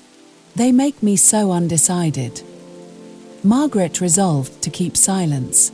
After all, what did it signify where they went, compared to the one terrible change? Mr. Hale continued, "A few months ago, when my misery of doubt became more than I could bear without speaking, I wrote to Mr. Bell. You remember Mr. Bell, Margaret?" "No, I never saw him, I think. But I know who he is. Frederick's godfather. Your old tutor at Oxford, don't you mean?" "Yes. He is a fellow of Plymouth College there. He is a native of Milton Northern, I believe. At any rate, he has property there, which has very much increased in value since Milton has become such a large manufacturing town. Well, I had reason to suspect, to imagine, I had better say nothing about it, however. But I felt sure of sympathy from Mr. Bell. I don't know that he gave me much strength. He has lived an easy life in his college all his days. But he has been, and it is owing to him we are going to Milton." "How?" said Margaret. "Why, he has tenants, and houses, and mills there. So, though he dislikes the place, too bustling for one of his habits, he is obliged to keep up some sort of connection, and he tells me that he hears there is a good opening for a private tutor there." "A private tutor," said Margaret, looking scornful. "What in the world do manufacturers want with the classics, or literature, or the accomplishments of a gentleman?" "Oh," said her father, "some of them really seem to be fine fellows, conscious of their own deficiencies, which is more than many a man at Oxford is. Some want resolutely to learn, though they have come to man's estate. Some want their children to be better instructed than they themselves have been. At any rate, there is an opening, as I have said, for a private tutor. Mr. Bell has recommended me to a Mr. Thornton, a tenant of his, and a very intelligent man, as far as I can judge from his letters. And in Milton, Margaret, I shall find a busy life, if not a happy one, and people and scenes so different that I shall never be reminded of Helstone. There was the secret motive, as Margaret knew from her own feelings. It would be different. Discordant as it was, with almost a detestation for all she had ever heard of the north of England, the manufacturers, the people, the wild and bleak country. There was this one recommendation: it would be different to Helstone, and could never remind them of that beloved place. "When do we go?" asked Margaret, after a short silence. "I do not know exactly. I wanted to talk it over with you. You see, your mother knows nothing about it yet, but I think, in a fortnight, after my deed of resignation is sent in, I shall have no right to remain." Margaret was almost stunned. In a fortnight? No, not exactly to a day. "Nothing is fixed," said her father, with anxious hesitation, as he noticed the filmy sorrow that came over her eyes and the sudden change in her complexion. But she recovered herself immediately. "Yes, Papa, it had better be fixed soon and decidedly, as you say.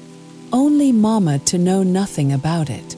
It is that is the great perplexity." "Poor Maria," replied Mr. Hale tenderly. Poor Maria.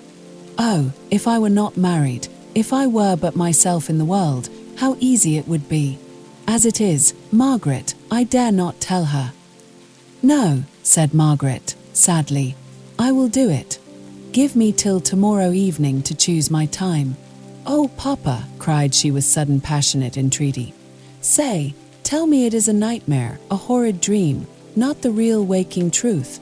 You cannot mean that you are really going to leave the church, to give up Helstone, to be forever separate from me, from Mama, led away by some delusion, some temptation. You do not really mean it." Mr. Hale sat in rigid stillness while she spoke. Then he looked her in the face and said in a slow, hoarse, measured way, "I do mean it, Margaret. You must not deceive yourself in doubting the reality of my words, my fixed intention and resolve." He looked at her in the same steady, stony manner, for some moments after he had done speaking. She, too, gazed back with pleading eyes before she would believe it was irrevocable. Then she arose and went, without another word or look, towards the door. As her fingers were on the handle, he called her back. He was standing by the fireplace, shrunk and stooping. But as she came near, he drew himself up to his full height, and, placing his hands on her head, he said, solemnly, "The blessing of God be upon thee, my child. And may he restore you to his church," responded she, out of the fullness of her heart. The next moment she feared lest this answer to his blessing might be irreverent, wrong, might hurt him as coming from his daughter, and she threw her arms round his neck. He held her to him for a minute or two. She heard him murmur to himself, "The martyrs and confessors had even more pain to bear, I will not shrink." They were startled by hearing Mrs. Hale inquiring for her daughter. They started asunder in the full consciousness of all that was before them. Mr. Hale hurriedly said, "Go, Margaret, go. I shall be out all tomorrow. Before night you will have told your mother." "Yes," she replied, and she returned to the drawing room in a stunned and dizzy state. Chapter 5. Decision.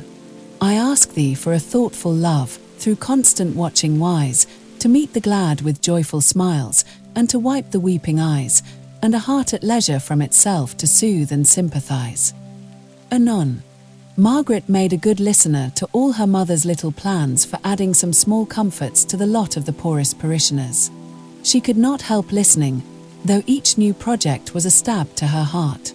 By the time the frost had set in, they should be far away from Helstone. Old Simon's rheumatism might be bad and his eyesight worse. There would be no one to go and read to him and comfort him with little porringers of broth and good red flannel, or if there was, it would be a stranger, and the old man would watch in vain for her. Mary Domville's little crippled boy would crawl in vain to the door and look for her coming through the forest. These poor friends would never understand why she had forsaken them, and there were many others besides. Papa has always spent the income he derived from his living in the parish. I am, perhaps, encroaching upon the next Jews, but the winter is likely to be severe, and our poor people must be helped." "Oh, Mamma, let us do all we can," said Margaret eagerly, not seeing the prudential side of the question, only grasping at the idea that they were rendering such help for the last time. "We may not be here long." "Do you feel ill, my darling?" asks Mrs. Hale, anxiously, misunderstanding Margaret's hint of the uncertainty of their stay at Helstone. "You look pale and tired. It is this soft, damp, unhealthy air." No, Mamma, it is not that, it is delicious air. It smells of the freshest, purest fragrance, after the smokiness of Harley Street. But I am tired, it surely must be near bedtime." "Not far off, it is 9:30. You had better go to bed at once, dear. Ask Dixon for some gruel. I will come and see you as soon as you are in bed. I am afraid you have taken cold, or the bad air from some of the stagnant ponds." "Oh, Mamma," said Margaret, faintly smiling as she kissed her mother. "I am quite well, don't alarm yourself about me, I am only tired." Margaret went upstairs. To soothe her mother's anxiety, she submitted to a basin of gruel. She was lying languidly in bed when Mrs. Hale came up to make some last inquiries and kiss her before going to her own room for the night. But the instant she heard her mother's door locked, she sprang out of bed, and throwing her dressing gown on, she began to pace up and down the room until the creaking of one of the boards reminded her that she must make no noise. She went and curled herself upon the window seat in the small, deeply recessed window. That morning when she had looked out, her heart had danced at seeing the bright clear lights on the church tower, which foretold a fine and sunny day. This evening, 16 hours at most had passed by. She sat down, too full of sorrow to cry, but with a cold dull pain, which seemed to have pressed the youth and buoyancy out of her heart, never to return. Mr. Henry Lennox's visit, his offer, was like a dream, a thing beside her actual life. The hard reality was that her father had so admitted tempting doubts into his mind as to become a schismatic, an outcast. All the changes consequent upon this grouped themselves around that one great blighting fact. She looked out upon the dark grey lines of the church towers, square and straight in the centre of the view, cutting against the deep blue transparent depths beyond, into which she gazed, and felt that she might gaze forever, seeing at every moment some farther distance, and yet no sign of God. It seemed to her at the moment as if the earth was more utterly desolate than if girt in by an iron dome, behind which there might be the ineffaceable peace and glory of the Almighty. Those never-ending depths of space, in their still serenity, were more mocking to her than any material bounds could be, shutting in the cries of earth's sufferers, which now might ascend into that infinite splendour of vastness and be lost forever, before they reached his throne. In this mood her father came in unheard. The moonlight was strong enough to let him see his daughter in her unusual place and attitude. He came to her and touched her shoulder before she was aware that he was there. "Margaret, I heard you were up. I could not help coming in to ask you to pray with me, to say the Lord's Prayer, that will do good to both of us." Mr. Hale and Margaret knelt by the window seat. He looking up, she bowed down in humble shame. God was there, close around them, hearing her father's whispered words. Her father might be a heretic, but had not she, in her despairing doubts not 5 minutes before, shown herself a far more utter skeptic? She spoke not a word, but stole to bed after her father had left her, like a child ashamed of its fault. If the world was full of perplexing problems she would trust, and only ask to see the one step needful for the hour. Mr. Lennox, his visit, his proposal, the remembrance of which had been so rudely pushed aside by the subsequent events of the day, haunted her dreams that night. He was climbing up some tree of fabulous height to reach the branch whereon was slung her bonnet. He was falling and she was struggling to save him, but held back by some invisible powerful hand. He was dead. And yet, with a shifting of the scene, she was once more in the Harley Street drawing room, talking to him as of old, and still with a consciousness all the time that she had seen him killed by that terrible fall. Miserable, unresting night. Ill preparation for the coming day. She awoke with a start, unrefreshed, and conscious of some reality worse even than her feverish dreams. It all came back upon her, not merely the sorrow, but the terrible discord in the sorrow.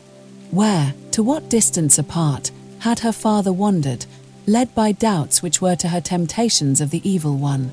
She longed to ask, and yet would not have heard for all the world. The fine crisp morning made her mother feel particularly well and happy at breakfast time. She talked on, planning village kindness, and heeding the silence of her husband and the monosyllabic answers of Margaret. Before the things were cleared away, Mr. Hale got up.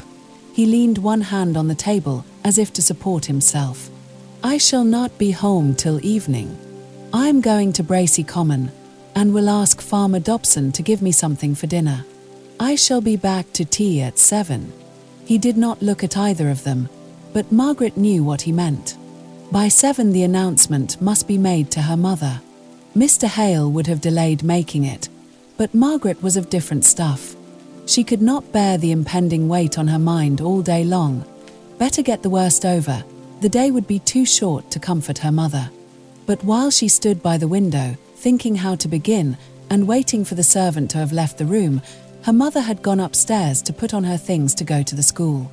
She came down ready equipped, in a brisker mood than usual. "Mother, come round the garden with me this morning. Just one turn," said Margaret, putting her arm round Mrs. Hale's waist. They passed through the open window. Mrs. Hale spoke, said something. Margaret could not tell what. Her eye caught on a bee entering a deep-belled flower. When that bee flew forth with his spoil she would begin, that should be the sign. Out he came. "Mama, Papa is going to leave Helstone," she blurted forth. "He's going to leave the church and live in Milton Northern." There were the 3 hard facts hardly spoken. "What makes you say so?" asked Mrs. Hale, in a surprised, incredulous voice. "Who has been telling you such nonsense?" "Papa himself," said Margaret, longing to say something gentle and consoling, but literally not knowing how. They were close to a garden bench. Mrs. Hale sat down and began to cry. "I don't understand you," she said. "Either you have made some great mistake, or I don't quite understand you." "No, Mother, I have made no mistake. Papa has written to the bishop, saying that he has such doubts that he cannot conscientiously remain a priest of the Church of England, and that he must give up Helstone. He has also consulted Mr. Bell, Frederick's godfather, you know, Mama, and it is arranged that we go to live at Milton Northern." Mrs. Hale looked up in Margaret's face all the time she was speaking these words. The shadow on her countenance told that she, at least, believed in the truth of what she said. "I don't think it can be true," said Mrs. Hale, at length. "He would surely have told me before it came to this." It came strongly upon Margaret's mind that her mother ought to have been told, that whatever her faults of discontent and repining might have been, it was an error in her father to have left her to learn his change of opinion and his approaching change of life from her better-informed child. Margaret sat down by her mother and took her unresisting head on her breast, bending her own soft cheeks down caressingly to touch her face. "Dear, darling Mama, we were so afraid of giving you pain. Papa felt so acutely. You know you are not strong, and there must have been such terrible suspense to go through." "When did he tell you, Margaret?" "Yesterday, only yesterday," replied Margaret, detecting the jealousy which prompted the inquiry. "Poor Papa." Trying to divert her mother's thoughts into compassionate sympathy for all her father had gone through, Mrs. Hale raised her head. "What does he mean by having doubts?" she asked. "Surely, he does not mean that he thinks differently, that he knows better than the church." Margaret shook her head, and the tears came into her eyes, as her mother touched the bare nerve of her own regret. "Can't the bishop set him right?"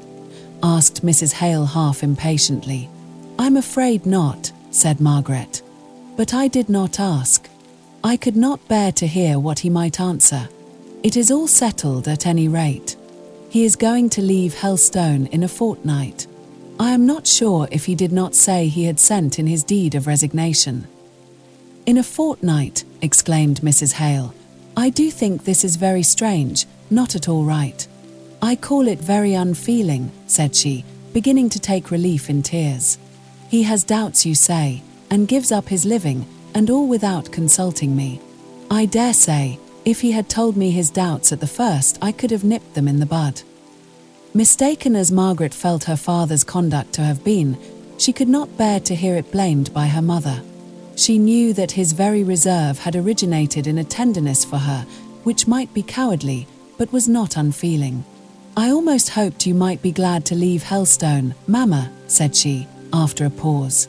"You have never been well in this air, you know. You can't think the smoky air of a manufacturing town, all chimneys and dirt like Milton Northern, would be better than this air, which is pure and sweet, if it is too soft and relaxing.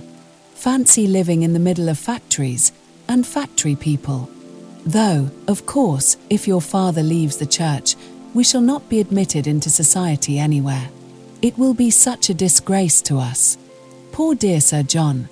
It is well he is not alive to see what your father has come to.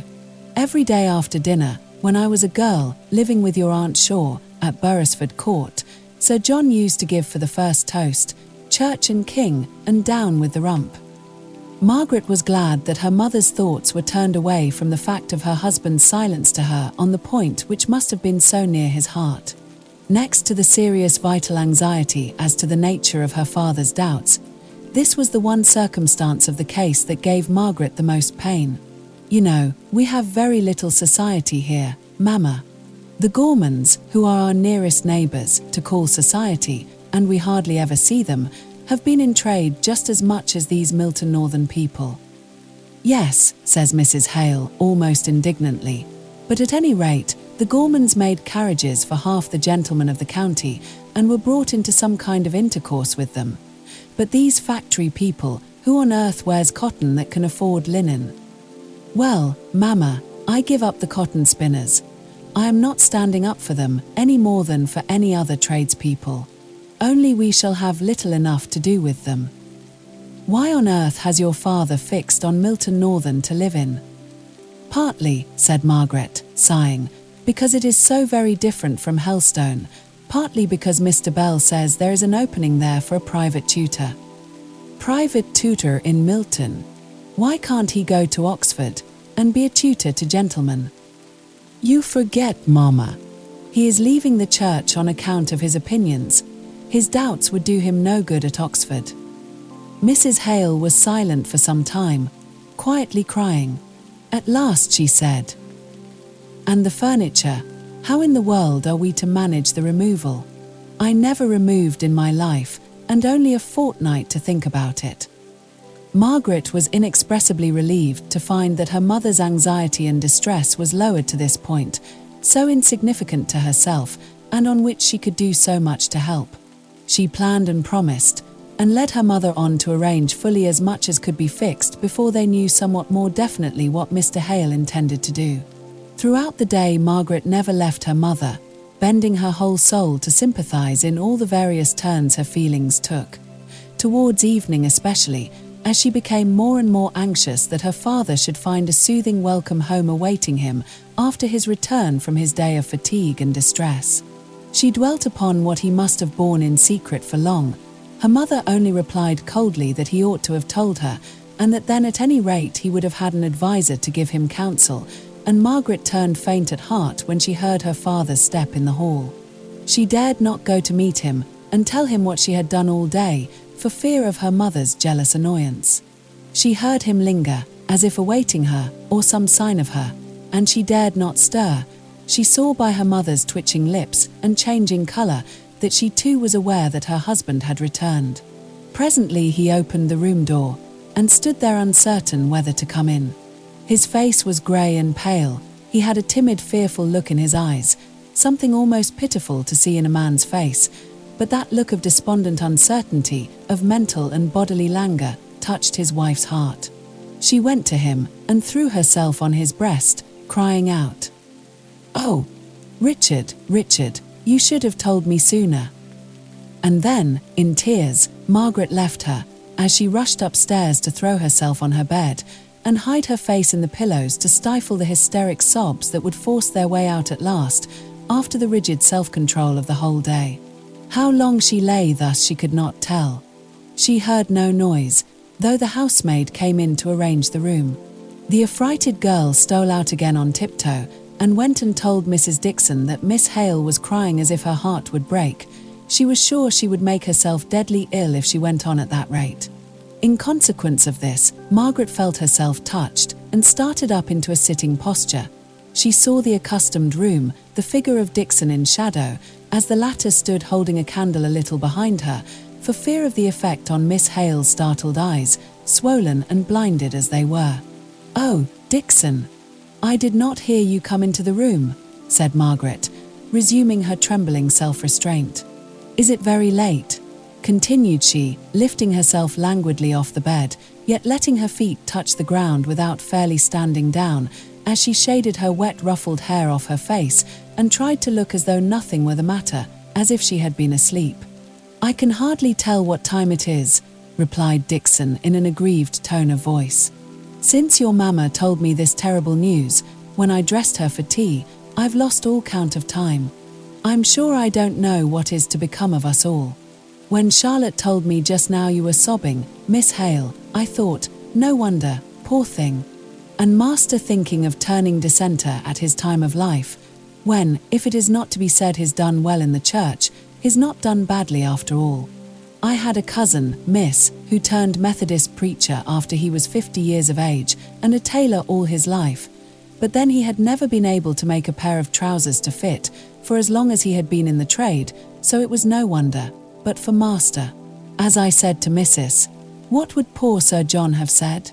He never liked your marrying Mr. Hale, but if he could have known it would have come to this, he would have sworn worse oaths than ever, if that was possible." Dixon had been so much accustomed to comment upon Mr. Hale's proceedings to her mistress, who listened to her, or not, as she was in the humour, that she never noticed Margaret's flashing eye and dilating nostril. To hear her father talked of in this way by a servant to her face. "Dixon," she said, in the low tone she always used when much excited, which had a sound in it as of some distant turmoil or threatening storm breaking far away. "Dixon, you forget to whom you are speaking." She stood upright and firm on her feet now, confronting the waiting maid, and fixing her with her steady discerning eye. "I am Mr. Hale's daughter." "Oh, you have made a strange mistake, and one that I am sure your own good feeling will make you sorry for when you think about it." Dixon hung irresolutely about the room for a minute or two. Margaret repeated, "You may leave me, Dixon. I wish you to go." Dixon did not know whether to resent these decided words or to cry. Either course would have suited her mistress, but as she said to herself, "Miss Margaret has a touch of the old gentleman about her, as well as poor Master Frederick. I wonder where they get it from." And she, who would have resented such words from anyone less haughty and determined in manner, was subdued enough to say, in a half-humble, half-injured tone, "Mayn't I unfasten your gown, miss, and do your hair?"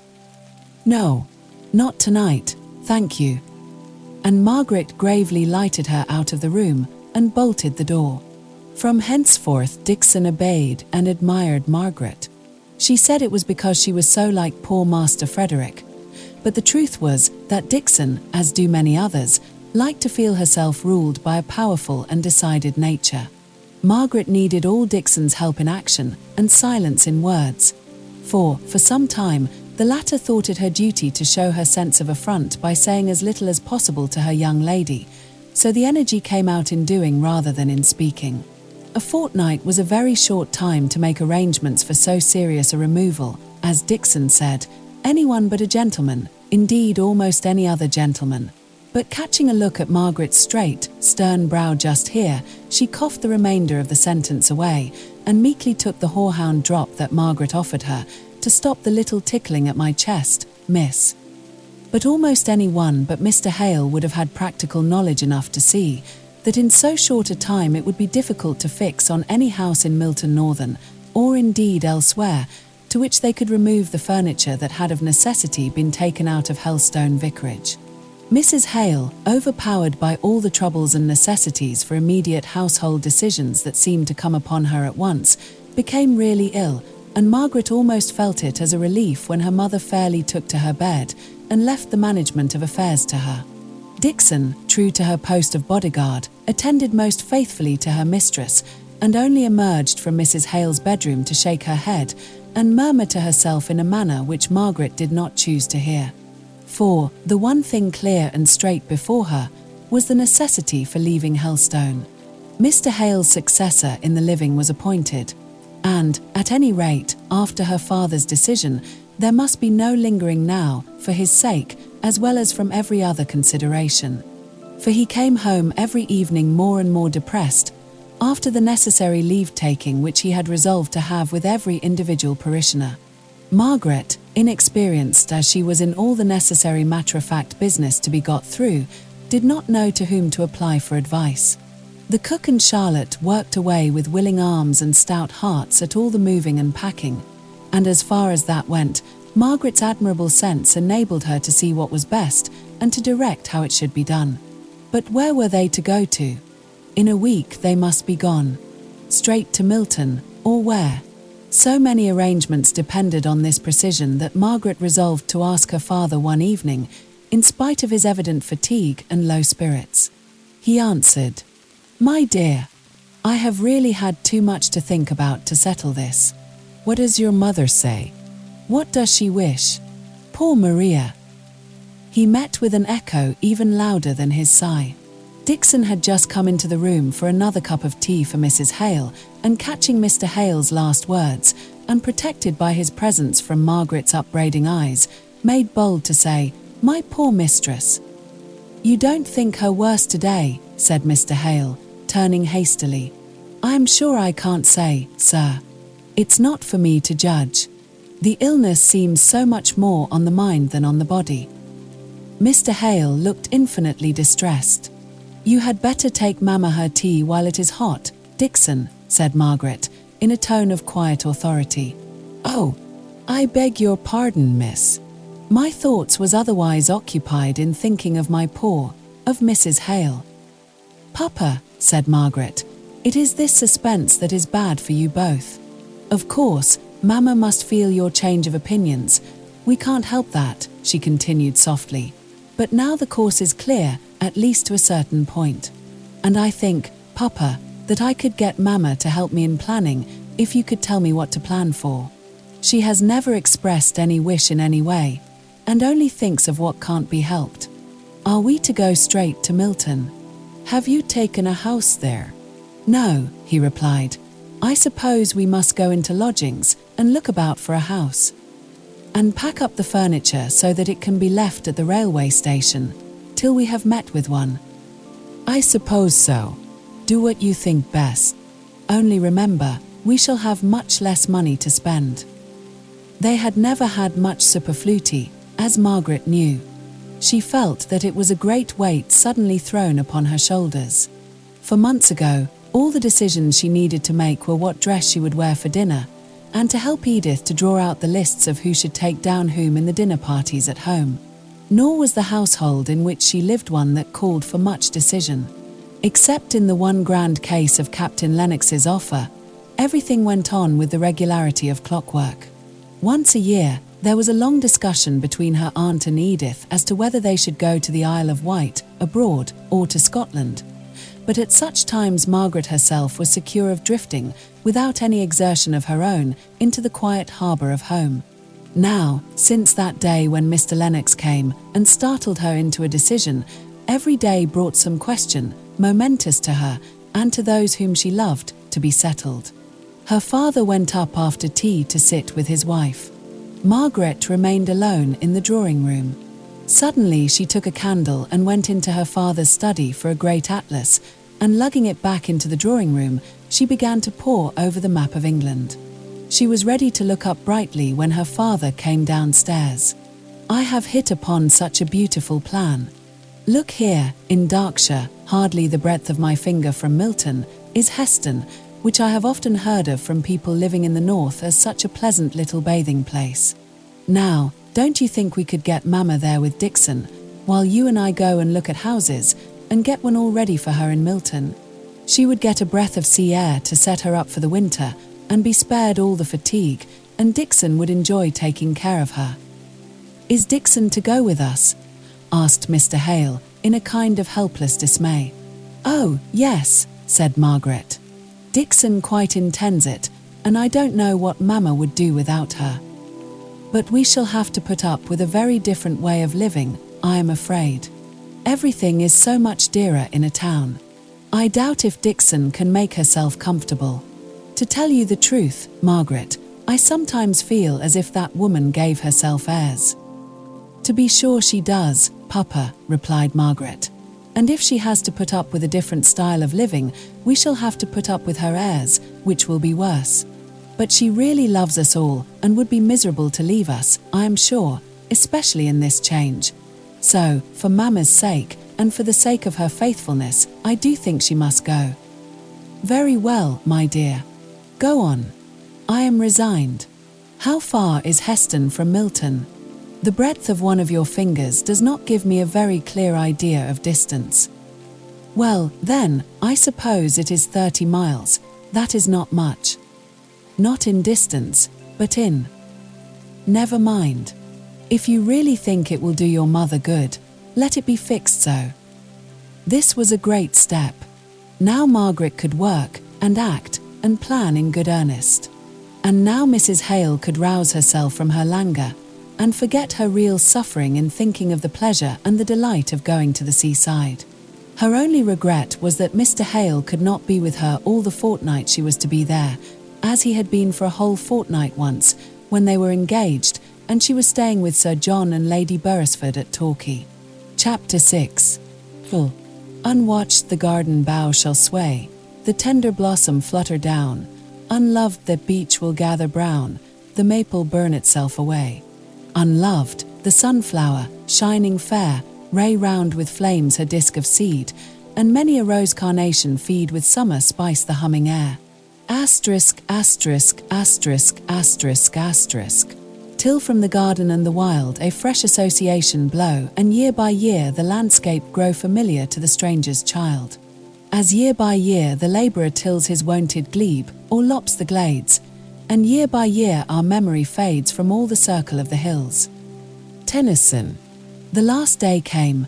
The house was full of packing cases, which were being carted off at the front door to the nearest railway station. Even the pretty lawn at the side of the house was made unsightly and untidy by the straw that had been wafted upon it through the open door and windows. The rooms had a strange echoing sound in them, and the light came harshly and strongly in through the uncurtained windows, seeming already unfamiliar and strange.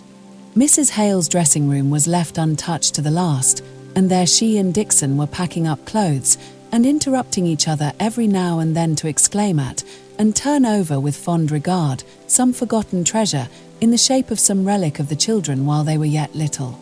They did not make much progress with their work. Downstairs, Margaret stood calm and collected, ready to counsel or advise the men who had been called in to help the cook and Charlotte. These two last, crying between whiles, wondered how the young lady could keep up so this last day, and settled it between them that she was not likely to care much for Helstone, having been so long in London. There she stood, very pale and quiet, with her large grave eyes observing everything, up to every present circumstance however small. They could not understand how her heart was aching all the time, with a heavy pressure that no sighs could lift off or relieve, and how constant exertion for her perceptive faculties was the only way to keep herself from crying out with pain. Moreover, if she gave way, who was to act? Her father was examining papers, books, registers, what not, in the vestry with the clerk, and when he came in, there were his own books to pack up, which no one but himself could do to his satisfaction. Besides, was Margaret one to give way before strange men, or even household friends like the cook and Charlotte? Not she. But at last the four packers went into the kitchen to their tea, and Margaret moved stiffly and slowly away from the place in the hall where she had been standing so long, out through the bare echoing drawing-room, into the twilight of an early November evening.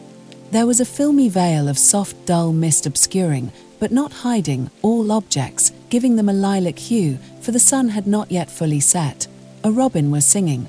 Perhaps, Margaret thought, the very robin that her father had so often talked of as his winter pet, and for which he had made, with his own hands, a kind of robin house by his study window. The leaves were more gorgeous than ever. The first touch of frost would lay them all low on the ground. Already one or two kept constantly floating down, amber and golden in the low slanting sun rays. Margaret went along the walk under the pear tree wall.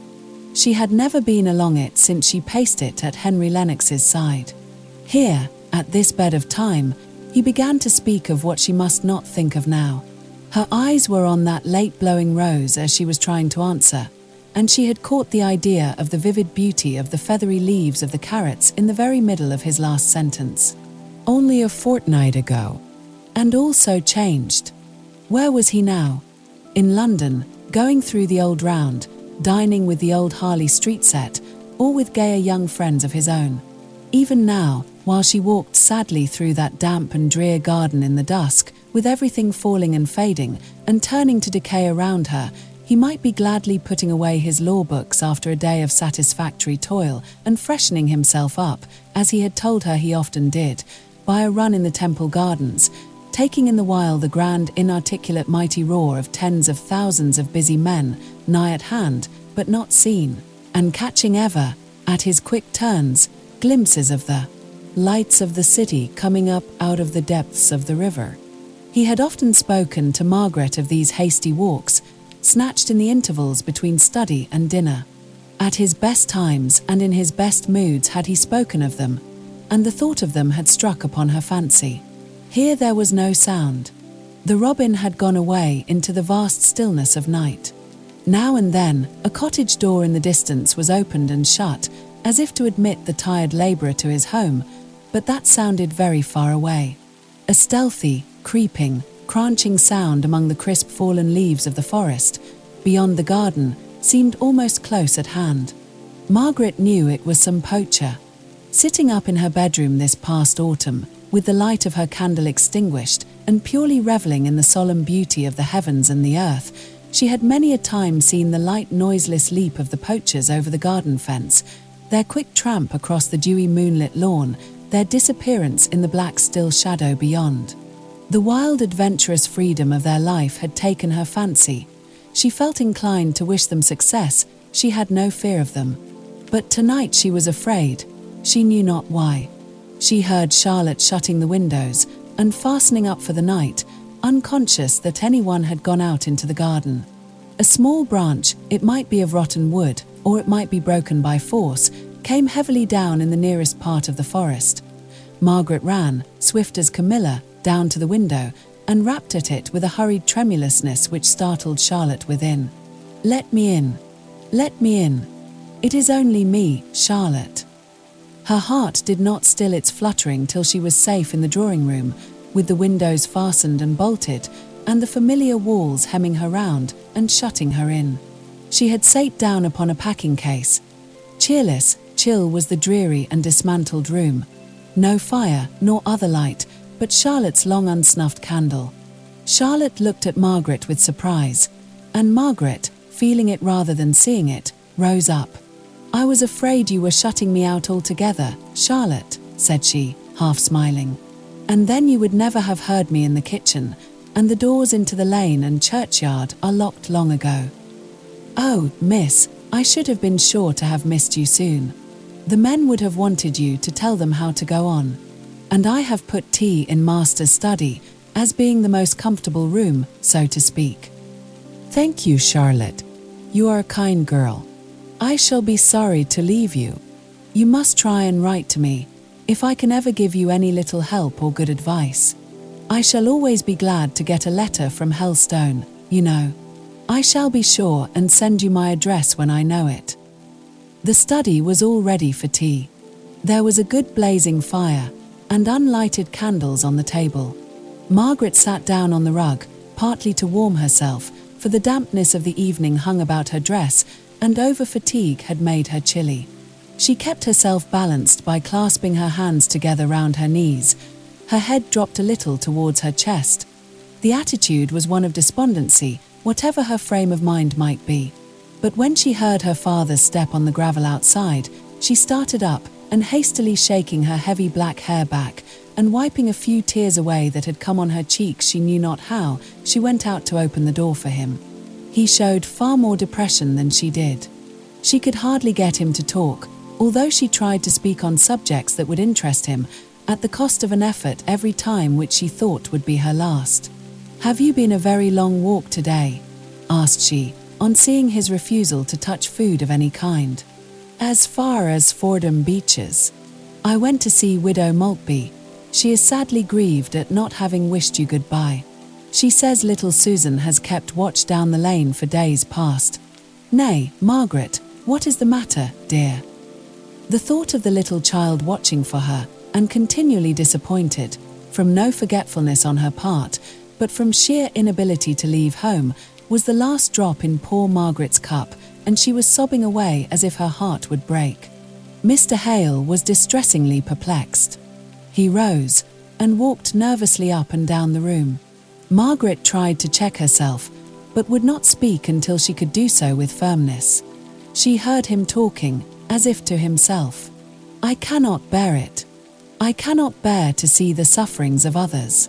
I think I could go through my own with patience. Oh, is there no going back?" "No, father," said Margaret, looking straight at him, and speaking low and steadily. "It is bad to believe you in error. It would be infinitely worse to have known you a hypocrite." She dropped her voice at the last few words, as if entertaining the idea of hypocrisy for a moment in connection with her father savoured of irreverence. "Besides," she went on, "it is only that I am tired tonight. Don't think that I am suffering from what you have done, dear Papa. We can't either of us talk about it tonight, I believe," said she, finding that tears and sobs would come in spite of herself.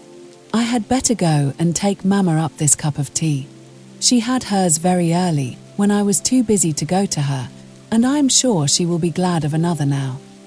Railroad time inexorably wrenched them away from lovely, beloved Helstone the next morning. They were gone. They had seen the last of the long low parsonage home, half covered with china roses and pyracanthus, more homelike than ever in the morning sun that glittered on its windows, each belonging to some well-loved room. Almost before they had settled themselves into the car, sent from Southampton to fetch them to the station, they were gone away to return no more. A sting at Margaret's heart made her strive to look out to catch the last glimpse of the old church tower at the turn where she knew it might be seen above a wave of the forest trees. But her father remembered this too, and she silently acknowledged his greater right to the one window from which it could be seen. She leant back and shut her eyes, and the tears welled forth and hung glittering for an instant on the shadowing eyelashes before rolling slowly down her cheeks and dropping, unheeded, on her dress. They were to stop in London all night at some quiet hotel.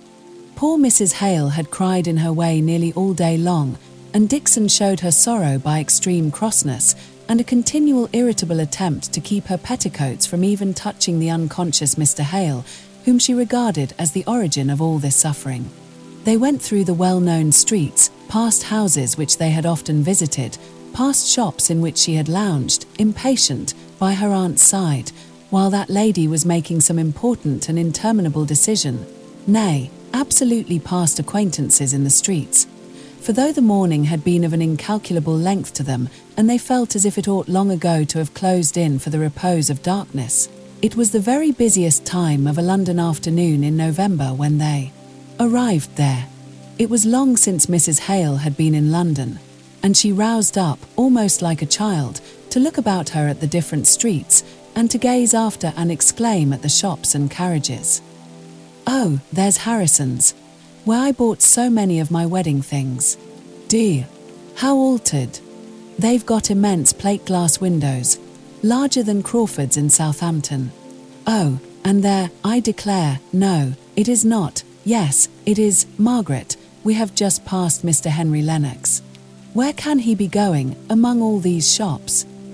Margaret started forwards, and as quickly fell back, half smiling at herself for the sudden motion. They were 100 yards away by this time, but he seemed like a relic of Helstone. He was associated with a bright morning, an eventful day, and she should have liked to have seen him, without his seeing her, without the chance of their speaking. The evening, without employment, passed in a room high up in an hotel, was long and heavy. Mr. Hale went out to his bookseller's, and to call on a friend or two. Everyone they saw, either in the house or out in the streets, appeared hurrying to some appointment, expected by, or expecting somebody. They alone seemed strange and friendless, and desolate. Yet within a mile, Margaret knew of house after house, where she for her own sake, and her mother for her Aunt Shaw's, would be welcomed, if they came in gladness, or even in peace of mind. If they came sorrowing, and wanting sympathy in a complicated trouble like the present, then they would be felt as a shadow in all these houses of intimate acquaintances, not friends. London life is too whirling and full to admit of even an hour of that deep silence of feeling which the friends of Job showed, when they sat with him on the ground 7 days and 7 nights, and none spake a word unto him, for they saw that his grief was very great. Chapter 7. New scenes and faces. Mist clogs the sunshine. Smoky dwarf houses hem me round everywhere. Matthew Arnold. The next afternoon, about 20 miles from Milton Northern, they entered on the little branch railway that led to Helstone. Helstone itself was one long straggling street, running parallel to the seashore. It had a character of its own, as different from the little bathing places in the south of England as they again from those of the continent. To use a Scotch word, everything looked more purpose-like. The country carts had more iron and less wood and leather about the horse gear. The people in the streets, although on pleasure bent, had yet a busy mind. The colours looked greyer, more enduring, not so gay and pretty. There were no smock frocks, even among the countryfolk. They retarded motion and were apt to catch on machinery, and so the habit of wearing them had died out. In such towns in the south of England, Margaret had seen the shopmen, when not employed in their business, lounging a little at their doors, enjoying the fresh air and the look up and down the street. Here, if they had any leisure from customers, they made themselves business in the shop, even, Margaret fancied, to the unnecessary unrolling and re-rolling of ribbons. All these differences struck upon her mind, as she and her mother went out next morning to look for lodgings. Their 2 nights at hotels had cost more than Mr. Hale had anticipated, and they were glad to take the first clean, cheerful rooms they met with that were at liberty to receive them. There, for the first time for many days, did Margaret feel at rest. There was a dreaminess in the rest, too, which made it still more perfect and luxurious to repose in. The distant sea lapped the sandy shore with measured sound, the nearer cries of the donkey boys, the unusual scenes moving before her like pictures, which she cared not in her laziness to have fully explained before they passed away, the stroll down to the beach to breathe the sea air, soft and warm on that sandy shore even to the end of November, the great long misty sea line touching the tender-coloured sky, the white sail of a distant boat turning silver in some pale sunbeam. It seemed as if she could dream her life away in such luxury of pensiveness, in which she made her present all in all, from not daring to think of the past or wishing to contemplate the future. But the future must be met, however stern and iron it be. One evening it was arranged that Margaret and her father should go the next day to Milton Northern and look out for a house. Mr. Hale had received several letters from Mr. Bell and 1 or 2 from Mr. Thornton, and he was anxious to ascertain at once a good many particulars respecting his position and chances of success there, which he could only do by an interview with the latter gentleman. Margaret knew that they ought to be removing, but she had a repugnance to the idea of a manufacturing town, and believed that her mother was receiving benefit from Helstone air, so she would willingly have deferred the expedition to Milton.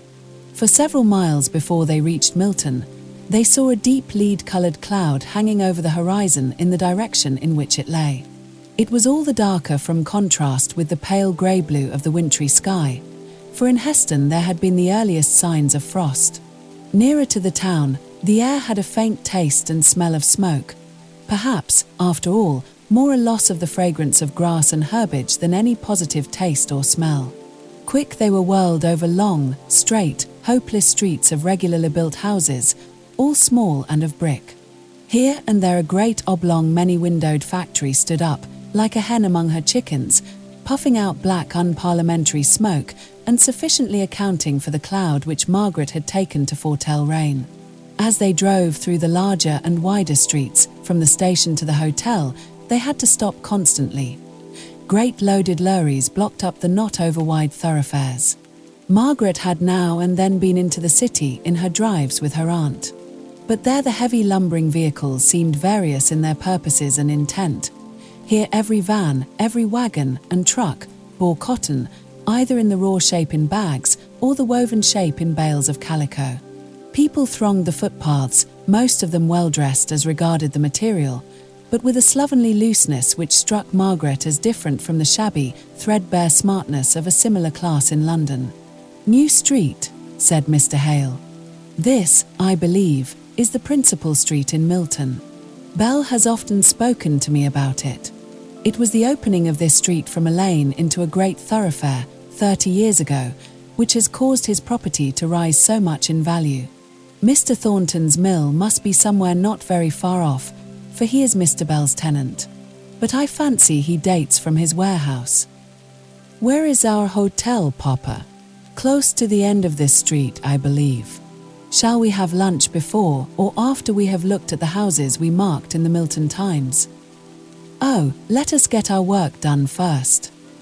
"Very well. Then I will only see if there is any note or letter for me from Mr. Thornton, who said he would let me know anything he might hear about these houses, and then we will set off. We will keep the cab. It will be safer than losing ourselves and being too late for the train this afternoon." There were no letters awaiting him. They set out on their house hunting. £30 a year was all they could afford to give, but in Hampshire they could have met with a roomy house and pleasant garden for the money. Here, even the necessary accommodation of 2 sitting rooms and 4 bedrooms seemed unattainable. They went through their list, rejecting each as they visited it. They then looked at each other in dismay. "We must go back to the second, I think.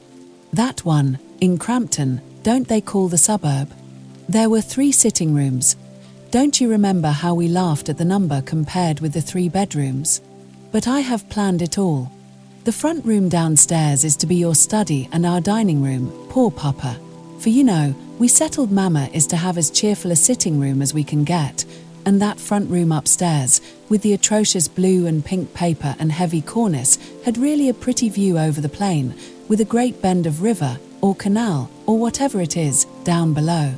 Then I could have the little bedroom behind, in that projection at the head of the first flight of stairs over the kitchen, you know, and you and Mama the room behind the drawing room, and that closet in the roof will make you a splendid dressing room. But Dixon, and the girl we are to have to help." "Oh, wait a minute. I am overpowered by the discovery of my own genius for management. Dixon is to have, let me see, I had it once, the back sitting room. I think she will like that. She grumbles so much about the stairs at Helstone. And the girl is to have that sloping attic over your room and Mama's. Won't that do?" "I dare say it will. But the papers. What taste! And the overloading such a house with colour and such heavy cornices." "Never mind, Papa. Surely you can charm the landlord into repapering 1 or 2 of the rooms, the drawing room and your bedroom, for Mama will come most in contact with them, and your bookshelves will hide a great deal of that gaudy pattern in the dining room. Then you think it the best? If so, I had better go at once and call on this Mr. Donkin, to whom the advertisement refers me.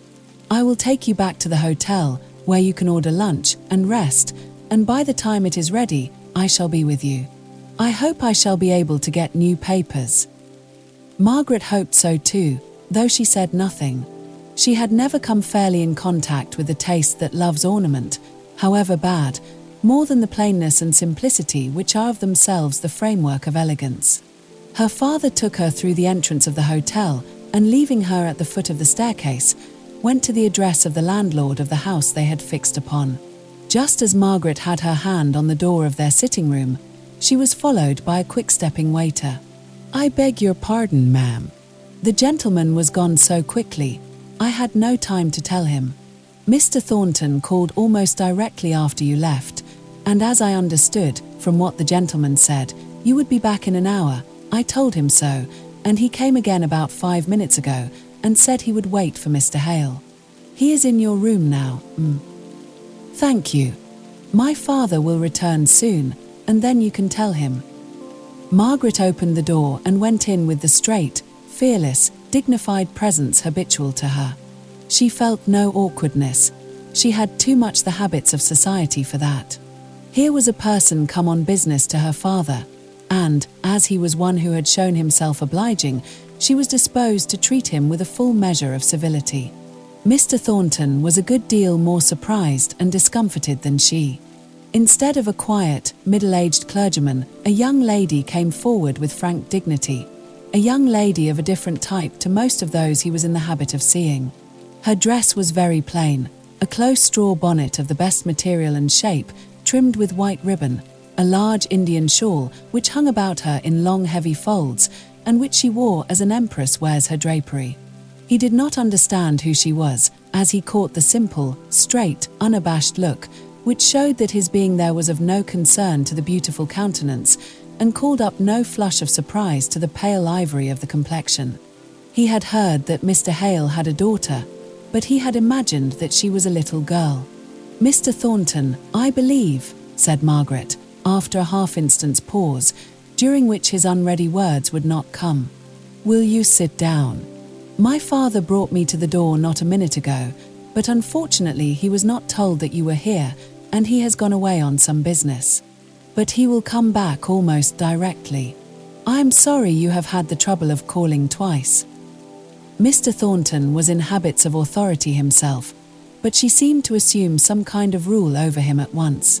He had been getting impatient at the loss of his time on a market day, the moment before she appeared, yet now he calmly took a seat at her bidding. "Do you know where it is that Mr. Hale has gone to? Perhaps I might be able to find him." "He has gone to a Mr. Donkin in Canute Street. He is the landlord of the house my father wishes to take in Crampton." Mr. Thornton knew the house. He had seen the advertisement and been to look at it, in compliance with a request of Mr. Bell's that he would assist Mr. Hale to the best of his power, and also instigated by his own interest in the case of a clergyman who had given up his living under circumstances such as those of Mr. Hale. Mr. Thornton had thought that the house in Crampton was really just the thing, but now that he saw Margaret, with her superb ways of moving and looking, he began to feel ashamed of having imagined that it would do very well for the Hales, in spite of a certain vulgarity in it which had struck him at the time of his looking it over. Margaret could not help her looks, but the short curled upper lip, the round, massive upturned chin, the manner of carrying her head, her movements, full of a soft feminine defiance, always gave strangers the impression of haughtiness. She was tired now, and would much rather have remained silent and taken the rest her father had planned for her. But, of course, she owed to herself to be a gentlewoman, and to speak courteously from time to time to this stranger. Not overbrushed, nor overpolished, it must be confessed, after his rough encounter with Milton streets and crowds. She wished that he would go, as he had once spoken of doing, instead of sitting there, answering with curt sentences all the remarks she made. She had taken off her shawl and hung it over the back of her chair. She sat facing him and facing the light. Her full beauty met his eye, her round white flexile throat rising out of the full, yet lithe figure, her lips moving so slightly as she spoke, not breaking the cold serene look of her face with any variation from the one lovely haughty curve, her eyes, with their soft gloom, meeting his with quiet maiden freedom. He almost said to himself that he did not like her, before their conversation ended. He tried so to compensate himself for the mortified feeling that while he looked upon her with an admiration he could not repress, she looked at him with proud indifference, taking him, he thought, for what, in his irritation, he told himself he was, a great rough fellow, with not a grace or a refinement about him. Her quiet coldness of demeanor he interpreted into contemptuousness, and resented it in his heart to the pitch of almost inclining him to get up and go away, and have nothing more to do with these Hales and their superciliousness. Just as Margaret had exhausted her last subject of conversation, and yet conversation that could hardly be called which consisted of so few and such short speeches, her father came in, and with his pleasant gentlemanly courteousness of apology, reinstated his name and family in Mr. Thornton's good opinion. Mr. Hale and his visitor had a good deal to say respecting their mutual friend, Mr. Bell, and Margaret, glad that her part of entertaining the visitor was over, went to the window to try and make herself more familiar with the strange aspect of the street. She got so much absorbed in watching what was going on outside that she hardly heard her father when he spoke to her, and he had to repeat what he said. "Margaret, the landlord will persist in admiring that hideous paper, and I am afraid we must let it remain." "Oh dear, I am sorry," she replied, and began to turn over in her mind the possibility of hiding part of it, at least, by some of her sketches, but gave up the idea at last, as likely only to make bad worse. Her father, meanwhile, with his kindly country hospitality, was pressing Mr. Thornton to stay to luncheon with them. It would have been very inconvenient to him to do so, yet he felt that he should have yielded, if Margaret by word or look had seconded her father's invitation. He was glad she did not, and yet he was irritated at her for not doing so. She gave him a low, grave bow when he left, and he felt more awkward and self-conscious in every limb than he had ever done in his life before. "Well, Margaret, now to luncheon as fast as we can. Have you ordered it?"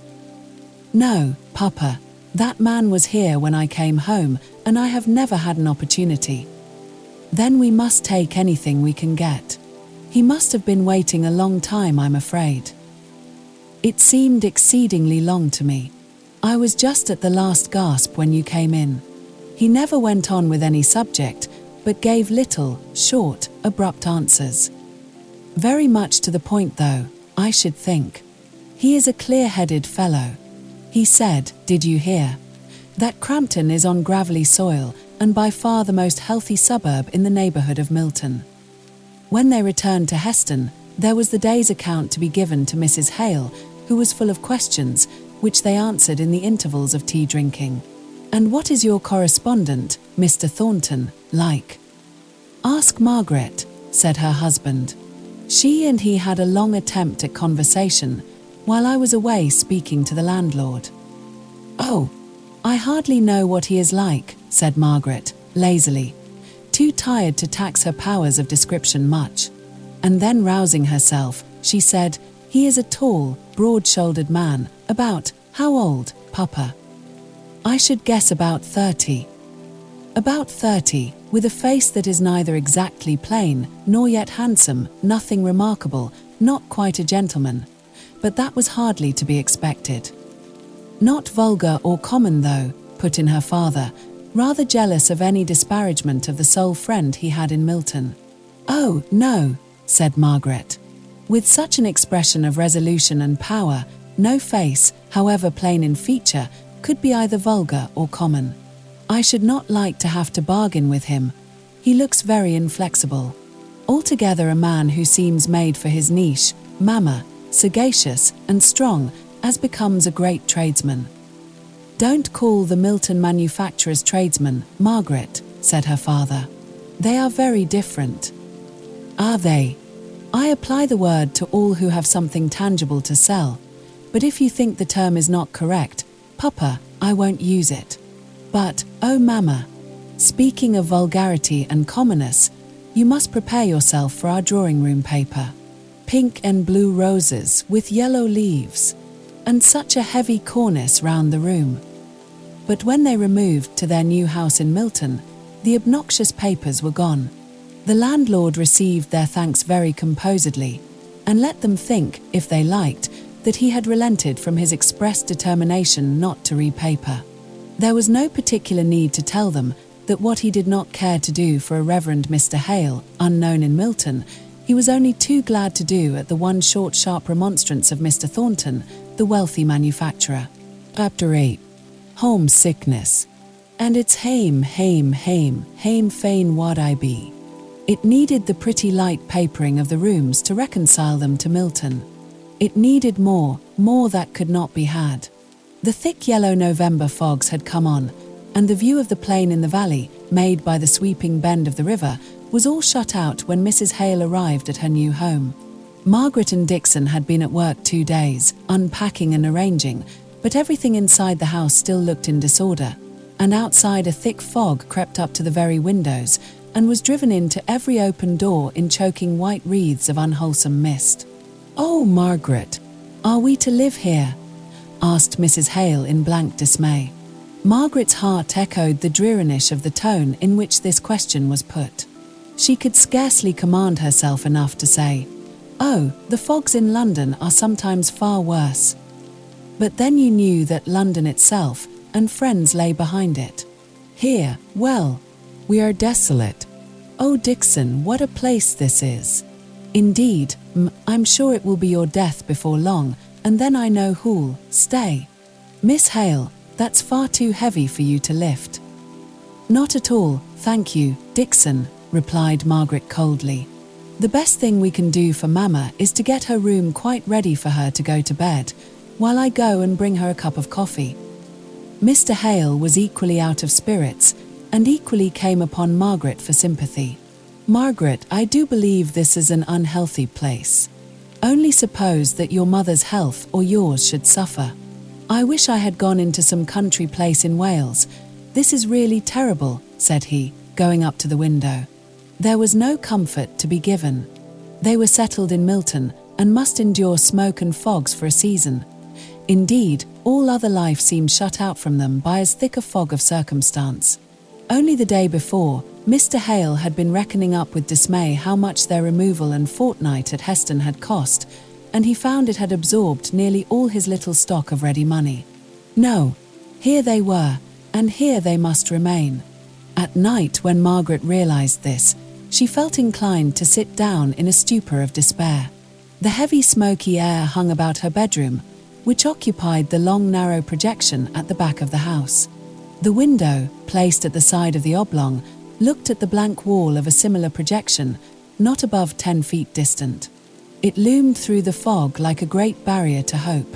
Inside the room everything was in confusion. All their efforts had been directed to make her mother's room comfortable. Margaret sat down on a box, the direction card upon which struck her as having been written at Helstone. Beautiful, beloved Helstone. She lost herself in dismal thought, but at last she determined to take her mind away from the present, and suddenly remembered that she had a letter from Edith which she had only half read in the bustle of the morning. It was to tell of their arrival at Corfu, their voyage along the Mediterranean, their music and dancing on board ship, the gay new life opening upon her, her house with its trellised balcony and its views over white cliffs and deep blue sea. Edith wrote fluently and well, if not graphically. She could not only seize the salient and characteristic points of a scene, but she could enumerate enough of indiscriminate particular for Margaret to make it out for herself. Captain Lennox and another lately married officer shared a villa, high up on the beautiful precipitous rocks overhanging the sea. Their days, late as it was in the year, seemed spent in boating or land picnics, all out of doors, pleasure-seeking and glad. Edith's life seemed like the deep vault of blue sky above her, free, utterly free from fleck or cloud. Her husband had to attend drill, and she, the most musical officer's wife there, had to copy the new and popular tunes out of the most recent English music for the benefit of the bandmaster. Those seemed their most severe and arduous duties.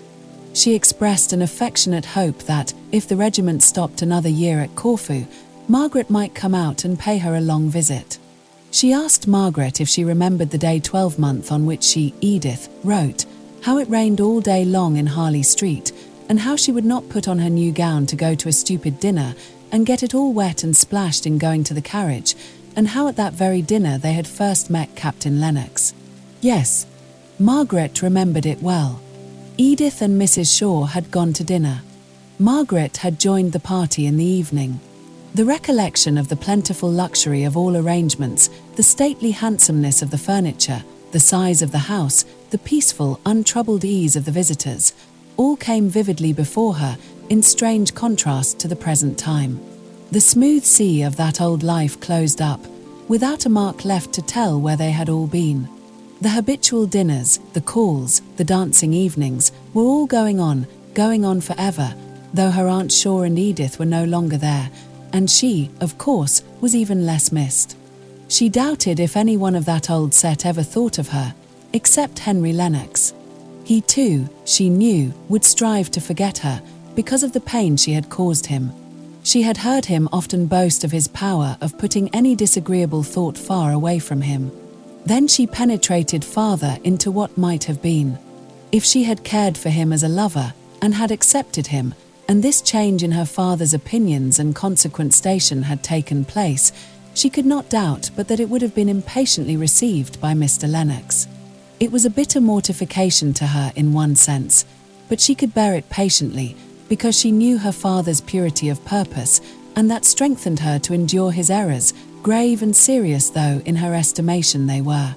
But the fact of the world esteeming her father degraded, in its rough wholesale judgment, would have oppressed and irritated Mr. Lennox.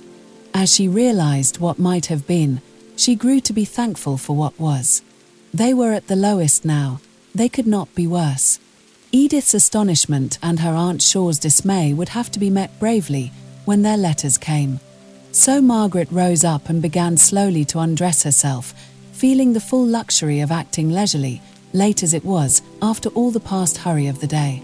She fell asleep, hoping for some brightness, either internal or external.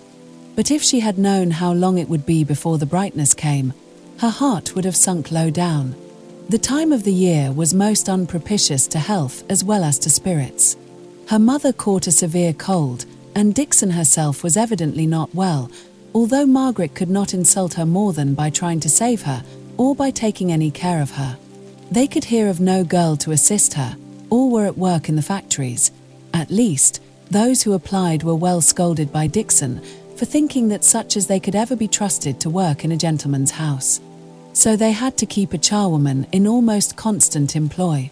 Margaret longed to send for Charlotte, but besides the objection of her being a better servant than they now could afford to keep, the distance was too great. Mr. Hale met with several pupils, recommended to him by Mr. Bell, or by the more immediate influence of Mr. Thornton. They were mostly of the age when many boys would be still at school, but, according to the prevalent, and apparently well-founded notions of Milton, to make a lad into a good tradesman he must be caught young, and acclimated to the life of the mill, or office, or warehouse. If he were sent to even the Scotch universities, he came back unsettled for commercial pursuits. How much more so if he went to Oxford or Cambridge, where he could not be entered till he was 18. So most of the manufacturers placed their sons in situations at from 14 or 15 years of age, unsparingly cutting away all offshoots in the direction of literature or high mental cultivation, in hopes of throwing the whole strength and vigour of the plant into commerce. Still there were some wiser parents, and some who had sense enough to perceive their own deficiencies and strive to remedy them. Nay, there were a few no longer youths, but men in the prime of life, who had the stern wisdom to acknowledge their own ignorance and to learn late what they should have learnt early. Mr. Thornton was perhaps the oldest of Mr. Hale's pupils.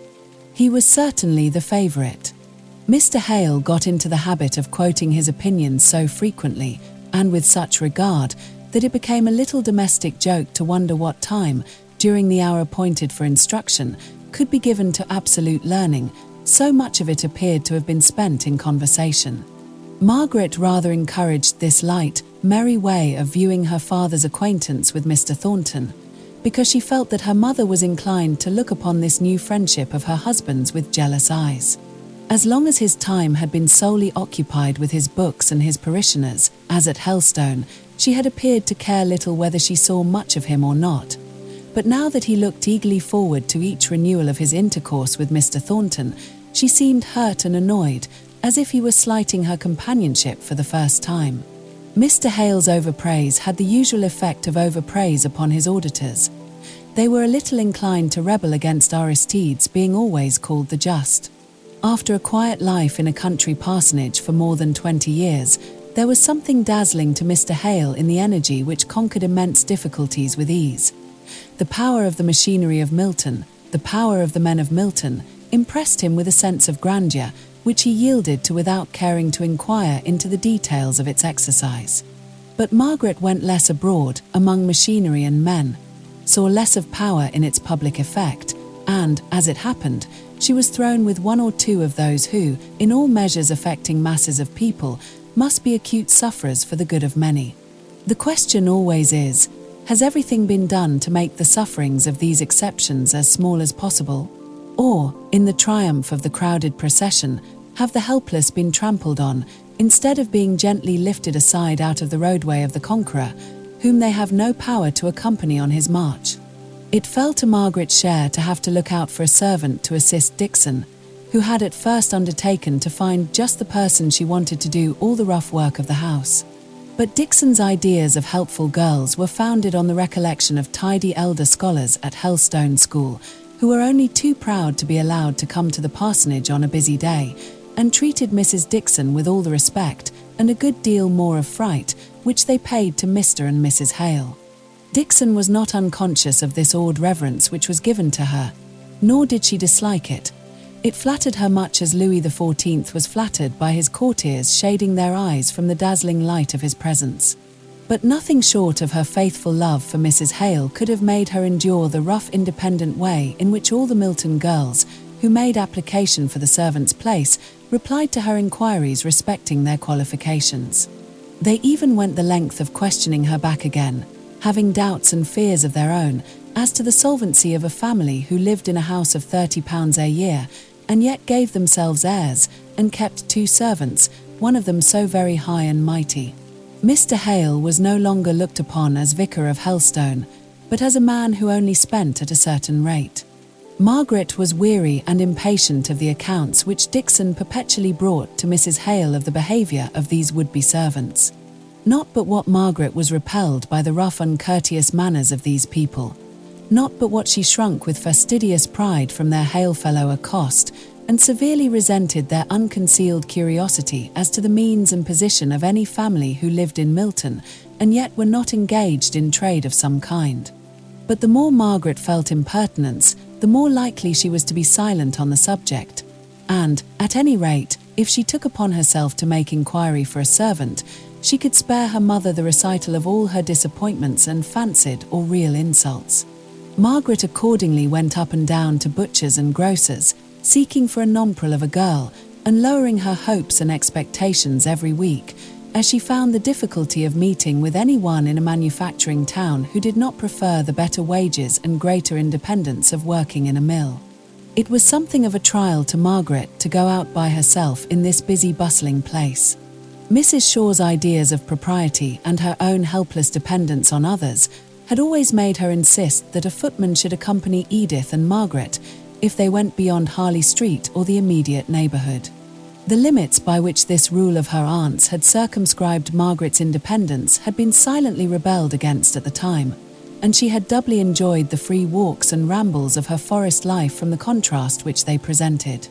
She went along there with a boundless, fearless step that occasionally broke out into a run if she were in a hurry, and occasionally was stilled into perfect repose as she stood listening to or watching any of the wild creatures who sang in the leafy courts, or glanced out with their keen bright eyes from the low brushwood or tangled furze. It was a trial to come down from such motion or such stillness, only guided by her own sweet will, to the even and decorous pace necessary in streets. But she could have laughed at herself for minding this change, if it had not been accompanied by what was a more serious annoyance. The side of the town on which Crampton lay was especially a thoroughfare for the factory people. In the back streets around them there were many mills, out of which poured streams of men and women 2 or 3 times a day. Until Margaret had learnt the times of their ingress and egress, she was very unfortunate in constantly falling in with them. They came rushing along, with bold, fearless faces, and loud laughs and jests, particularly aimed at all those who appeared to be above them in rank or station. The tones of their unrestrained voices, and their carelessness of all common rules of street politeness, frightened Margaret a little at first. The girls, with their rough, but not unfriendly freedom, would comment on her dress, even touch her shawl or gown to ascertain the exact material. Nay, once or twice she was asked questions relative to some article which they particularly admired. There was such a simple reliance on her womanly sympathy with their love of dress, and on her kindliness, that she gladly replied to these inquiries, as soon as she understood them, and half smiled back at their remarks. She did not mind meeting any number of girls, loud-spoken and boisterous though they might be. But she alternately dreaded and fired up against the workmen, who commented not on her dress, but on her looks, in the same open, fearless manner. She, who had hitherto felt that even the most refined remark on her personal appearance was an impertinence, had to endure undisguised admiration from these outspoken men. But the very outspokenness marked their innocence of any intention to hurt her delicacy, as she would have perceived if she had been less frightened by the disorderly tumult. Out of her fright came a flash of indignation which made her face scarlet, and her dark eyes gather flame as she heard some of their speeches. Yet there were other sayings of theirs, which, when she reached the quiet safety of home, amused her even while they irritated her. For instance, one day, after she had passed a number of men, several of whom had paid her the not unusual compliment of wishing she was their sweetheart, one of the lingerers added, "Your bonny face, my lass, makes the day look brighter." And another day, as she was unconsciously smiling at some passing thought, she was addressed by a poorly dressed, middle-aged workman with, "You may well smile, my lass. Many a one would smile to have such a bonny face." This man looked so careworn that Margaret could not help giving him an answering smile, glad to think that her looks, such as they were, should have had the power to call up a pleasant thought. He seemed to understand her acknowledging glance, and a silent recognition was established between them whenever the chances of the day brought them across each other's paths. They had never exchanged a word, nothing had been said but that first compliment. Yet somehow Margaret looked upon this man with more interest than upon anyone else in Milton. Once or twice, on Sundays, she saw him walking with a girl, evidently his daughter, and, if possible, still more unhealthy than he was himself. One day Margaret and her father had been as far as the fields that lay around the town. It was early spring, and she had gathered some of the hedge and ditch flowers, dog violets, lesser celandines, and the like, with an unspoken lament in her heart for the sweet profusion of the south. Her father had left her to go into Milton upon some business, and on the road home she met her humble friends. The girl looked wistfully at the flowers, and, acting on a sudden impulse, Margaret offered them to her. Her pale blue eyes lightened up as she took them, and her father spoke for her. "Thank yo, miss. Bess'll think a deal o' them flowers, that who will, and I shall think a deal o' your kindness. You're not of this country, I reckon." "No," said Margaret, half sighing. "I come from the south, from Hampshire," she continued, a little afraid of wounding his consciousness of ignorance, if she used a name which he did not understand. "That's beyond London, I reckon. And I come fro Burnley ways, and 40 miles to Tidge North. And yet, yo see, north and south has both met and made kind o' friends in this big smoky place." Margaret had slackened her pace to a walk alongside of the man and his daughter, whose steps were regulated by the feebleness of the latter. She now spoke to the girl, and there was a sound of tender pity in the tone of her voice as she did so that went right to the heart of the father. "I'm afraid you are not very strong." "No," said the girl, "nor never will be." "Spring is coming," said Margaret, as if to suggest pleasant, hopeful thoughts. "Spring nor summer will do me good," said the girl quietly. Margaret looked up at the man, almost expecting some contradiction from him, or at least some remark that would modify his daughter's utter hopelessness. But instead, he added, "I'm afeard who speaks the truth. I'm afeard who's too far gone in a waste.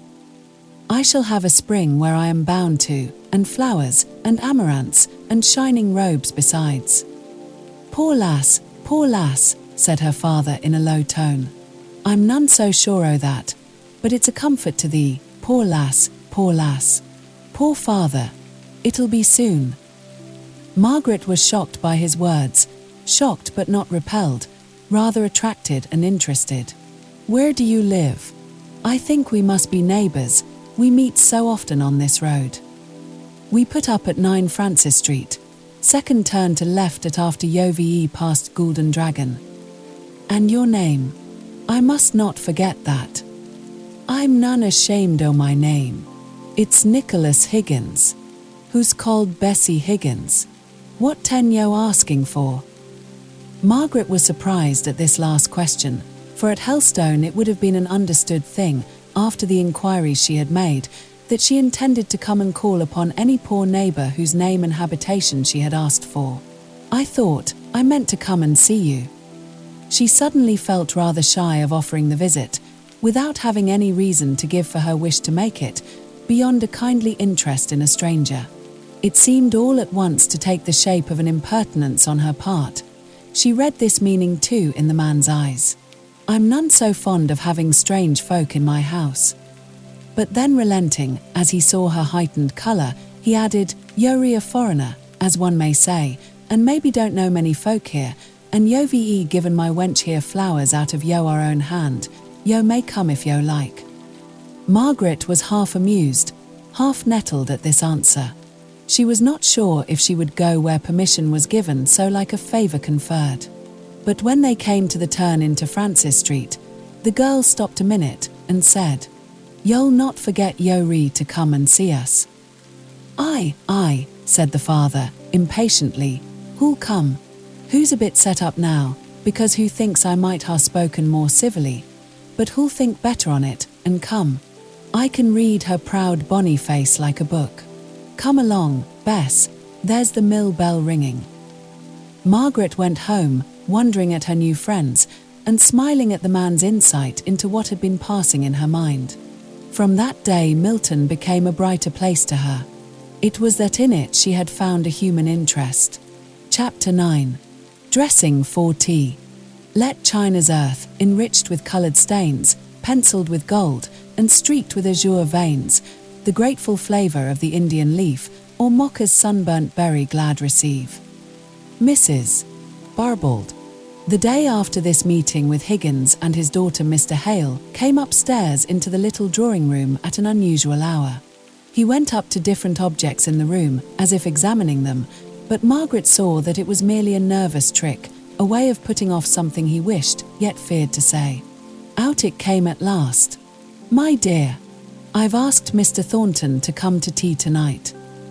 Mrs. Hale was leaning back in her easy chair, with her eyes shut, and an expression of pain on her face which had become habitual to her of late. But she roused up into querulousness at this speech of her husband's. "Mr. Thornton, and tonight? What in the world does the man want to come here for? And Dixon is washing my muslins and laces, and there is no soft water with these horrid east winds, which I suppose we shall have all the year round in Milton." "The wind is veering round, my dear," said Mr. Hale, looking out at the smoke, which drifted right from the east, only he did not yet understand the points of the compass, and rather arranged them ad libitum according to circumstances. "Don't tell me," said Mrs. Hale, shuddering up, and wrapping her shawl about her still more closely. "But, east or west wind, I suppose this man comes." "Oh, mamma, that shows you never saw Mr. Thornton. He looks like a person who would enjoy battling with every adverse thing he could meet with, enemies, winds, or circumstances. The more it rains and blows, the more certain we are to have him. But I'll go and help Dixon. I'm getting to be a famous clear-starcher. And he won't want any amusement beyond talking to Papa. Papa, I am really longing to see the Pythias to your Damon. You know I never saw him but once, and then we were so puzzled to know what to say to each other that we did not get on particularly well. I don't know that you would ever like him, or think him agreeable, Margaret. He is not a lady's man." Margaret wreathed her throat in a scornful curve. "I don't particularly admire ladies' men, Papa. But Mr. Thornton comes here as your friend, as one who has appreciated you." "The only person in Milton," said Mrs. Hale. "So we will give him a welcome, and some cocoanut cakes. Dixon will be flattered if we ask her to make some, and I will undertake to iron your caps, Mamma." Many a time that morning did Margaret wish Mr. Thornton far enough away. She had planned other employments for herself, a letter to Edith, a good piece of Dante, a visit to the Higginses. But, instead, she ironed away, listening to Dixon's complaints, and only hoping that by an excess of sympathy she might prevent her from carrying the recital of her sorrows to Mrs. Hale. Every now and then, Margaret had to remind herself of her father's regard for Mr. Thornton, to subdue the irritation of weariness that was stealing over her and bringing on one of the bad headaches to which she had lately become liable. She could hardly speak when she sat down at last and told her mother that she was no longer Peggy the laundrymaid, but Margaret Hale the lady. She meant this speech for a little joke and was vexed enough with her busy tongue when she found her mother taking it seriously. Yes, if anyone had told me, when I was Miss Beresford and one of the belles of the country, that a child of mine would have to stand half a day in a little poky kitchen, working away like any servant, that we might prepare properly for the reception of a tradesman, and that this tradesman should be the only. "Oh, Mamma," said Margaret, lifting herself up, "don't punish me for so careless a speech. I don't mind ironing, or any kind of work for you and Papa. I am myself a born and bred lady through it all, even though it comes to scouring a floor or washing dishes. I am tired now, just for a little while, but in half an hour I shall be ready to do the same over again. And as to Mr. Thornton's being in trade, why, he can't help that now, poor fellow. I don't suppose his education would fit him for much else." Margaret lifted herself slowly up and went to her own room, for just now she could not bear much more. In Mr. Thornton's house, at this very same time, a similar, yet different scene was going on. A large-boned lady, long past middle age, sat at work in a grim, handsomely furnished dining room. Her features, like her frame, were strong and massive, rather than heavy. Her face moved slowly from one decided expression to another equally decided. There was no great variety in her countenance, but those who looked at it once generally looked at it again. Even the passers-by in the street half turned their heads to gaze an instant longer at the firm, severe, dignified woman who never gave way in street courtesy or paused in her straight onward course to the clearly defined end which she proposed to herself. She was handsomely dressed in stout black silk, of which not a thread was worn or discolored. She was mending a large, long tablecloth of the finest texture, holding it up against the light occasionally to discover thin places, which required her delicate care. There was not a book about in the room, with the exception of Matthew Henry's Bible commentaries, 6 volumes of which lay in the centre of the massive sideboard, flanked by a tea urn on one side and a lamp on the other. In some remote apartment, there was exercise upon the piano going on. Someone was practicing up a morceau de salon, playing it very rapidly, every third note, on an average, being either indistinct or wholly missed out, and the loud chords at the end being half of them false, but not the less satisfactory to the performer. Mrs. Thornton heard a step, like her own in its decisive character, pass the dining-room door. "John, is that you?" Her son opened the door and showed himself. "What has brought you home so early? I thought you were going to tea with that friend of Mr. Bell's, that Mr. Hale." "So I am, Mother. I am come home to dress." "Dress? Humph! When I was a girl, young men were satisfied with dressing once in a day. Why should you dress to go and take a cup of tea with an old parson? Mr. Hale is a gentleman, and his wife and daughter are ladies." "Wife and daughter? Do they teach too? What do they do? You have never mentioned them." "No, Mother, because I have never seen Mrs. Hale. I have only seen Miss Hale for half an hour." "Take care you don't get caught by a penniless girl, John." "I am not easily caught, Mother, as I think you know. But I must not have Miss Hale spoken of in that way, which, you know, is offensive to me.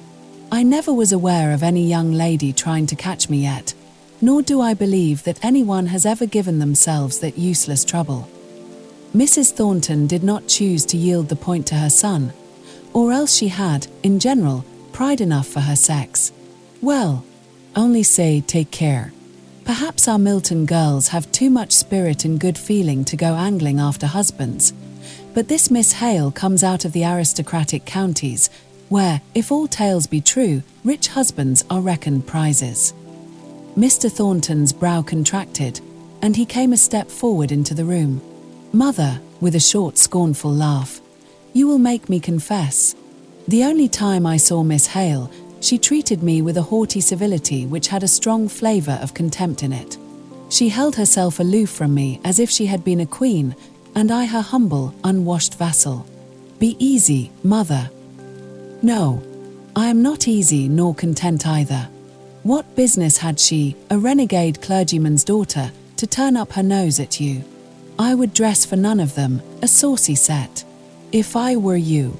As he was leaving the room, he said, Mr. Hale is good, and gentle, and learned. He is not saucy. As for Mrs. Hale, I will tell you what she is like tonight, if you care to hear. He shut the door, and was gone.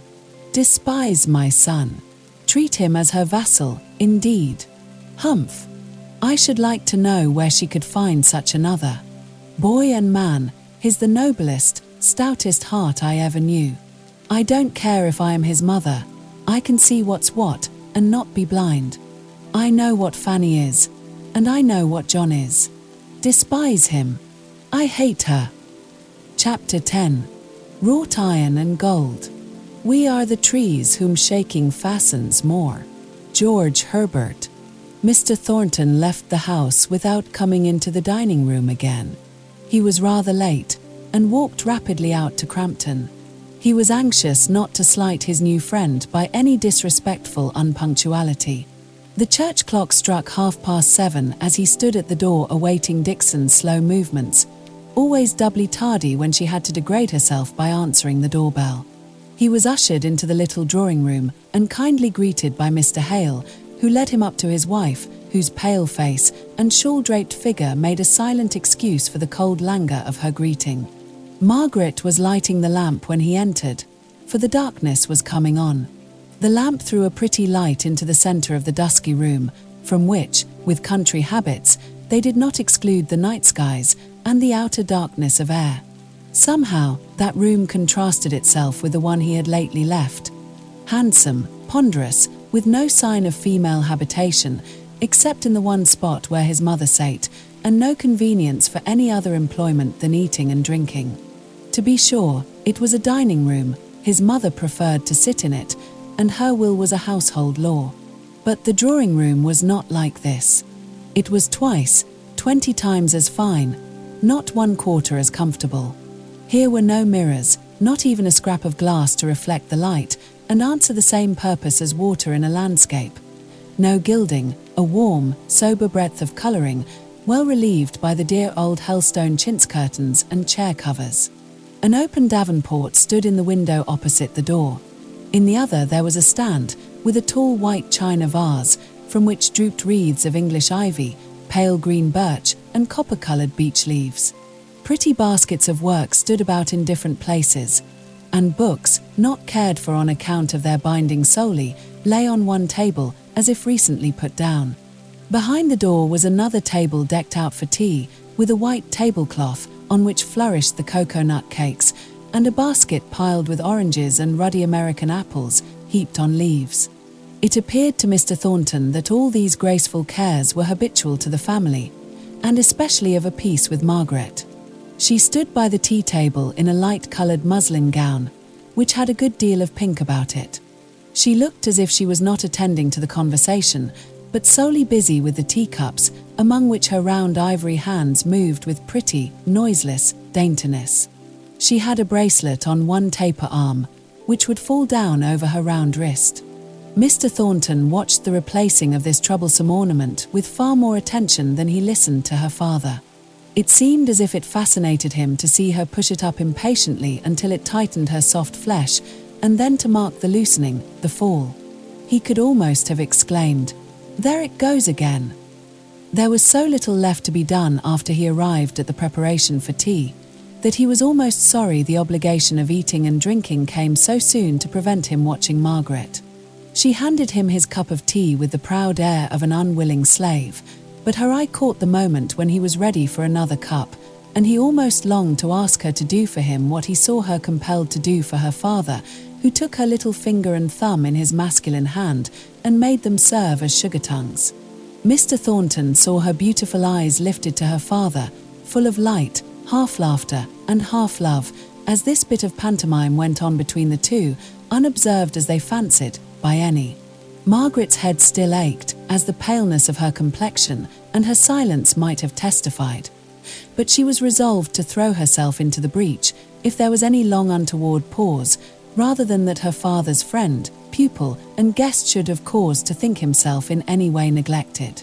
But the conversation went on, and Margaret drew into a corner near her mother with her work after the tea things were taken away, and felt that she might let her thoughts roam without fear of being suddenly wanted to fill up a gap. Mr. Thornton and Mr. Hale were both absorbed in the continuation of some object which had been started at their last meeting. Margaret was recalled to a sense of the present by some trivial, low-spoken remark of her mother's, and on suddenly looking up from her work, her eye was caught by the difference of outward appearance between her father and Mr. Thornton, as betokening such distinctly opposite natures. Her father was of slight figure, which made him appear taller than he really was, when not contrasted, as at this time, with the tall, massive frame of another. The lines in her father's face were soft and waving, with a frequent undulating kind of trembling movement passing over them, showing every fluctuating emotion. The eyelids were large and arched, giving to the eyes a peculiar languid beauty which was almost feminine. The brows were finely arched, but were by the very size of the dreamy lids, raised to a considerable distance from the eyes. Now, in Mr. Thornton's face the straight brows fell low over the clear, deep-set, earnest eyes, which without being unpleasantly sharp, seemed intent enough to penetrate into the very heart and core of what he was looking at. The lines in the face were few but firm, as if they were carved in marble, and lay principally about the lips, which were slightly compressed, over a set of teeth so faultless and beautiful as to give the effect of sudden sunlight when the rare bright smile, coming in an instant and shining out of the eyes, changed the whole look from the severe and resolved expression of a man ready to do and dare everything, to the keen, honest enjoyment of the moment, which is seldom shown so fearlessly and instantaneously except by children. Margaret liked this smile. It was the first thing she had admired in this new friend of her father's, and the opposition of character, shown in all these details of appearance she had just been noticing, seemed to explain the attraction they evidently felt towards each other. She rearranged her mother's worsted work and fell back into her own thoughts, as completely forgotten by Mr. Thornton as if she had not been in the room, so thoroughly was he occupied in explaining to Mr. Hale the magnificent power, yet delicate adjustment of the might of the steam hammer, which was recalling to Mr. Hale some of the wonderful stories of subservient genii in the Arabian Nights, one moment stretching from earth to sky and filling all the width of the horizon, at the next obediently compressed into a vase small enough to be borne in the hand of a child. And this imagination of power, this practical realization of a gigantic thought, came out of one man's brain in our good town. That very man has it within him to mount, step by step, on each wonder he achieves to higher marvels still. And I'll be bound to say, we have many among us who, if he were gone, could spring into the breach and carry on the war which compels, and shall compel, all material power to yield to science. Your boast reminds me of the old lines. I've 100 captains in England, he said, as good as ever was he. At her father's quotation Margaret looked suddenly up, with inquiring wonder in her eyes. How in the world had they got from the cogwheels to Chevy Chase? It is no boast of mine, replied Mr. Thornton. It is plain matter of fact. I won't deny that I am proud of belonging to a town, or perhaps I should rather say a district, the necessities of which give birth to such grandeur of conception. I would rather be a man toiling, suffering, nay, failing and successless, here, than lead a dull prosperous life in the old worn grooves of what you call more aristocratic society down in the south, with their slow days of careless ease. One may be clogged with honey and unable to rise and fly.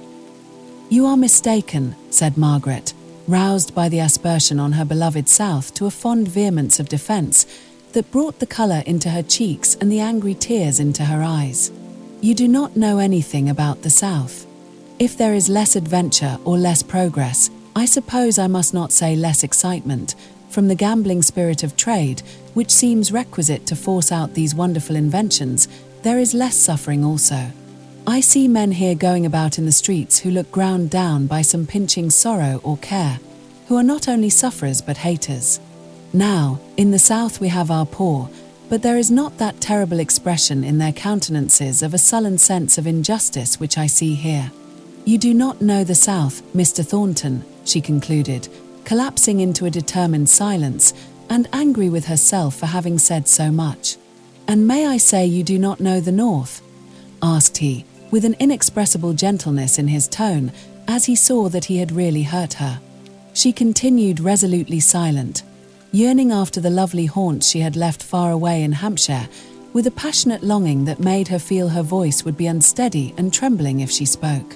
At any rate, Mr. Thornton, said Mrs. Hale, you will allow that Milton is a much more smoky, dirty town than you will ever meet with in the South. I'm afraid I must give up its cleanliness, said Mr. Thornton, with the quick gleaming smile.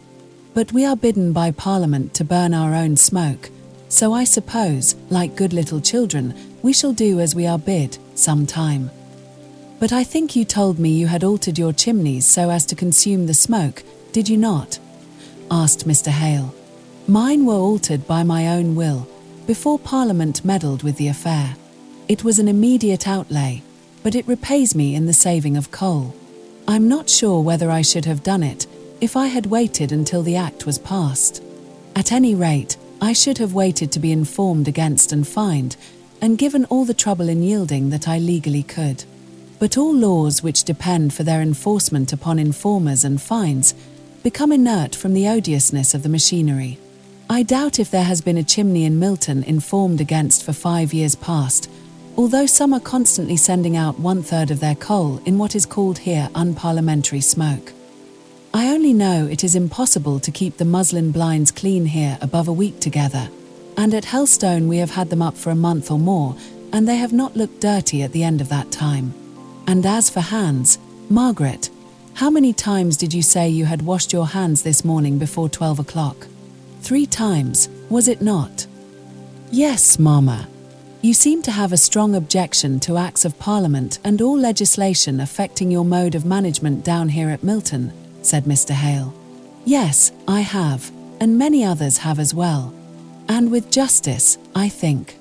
The whole machinery, I don't mean the wood and iron machinery now, of the cotton trade is so new that it is no wonder if it does not work well in every part all at once. 70 years ago what was it? And now what it is not.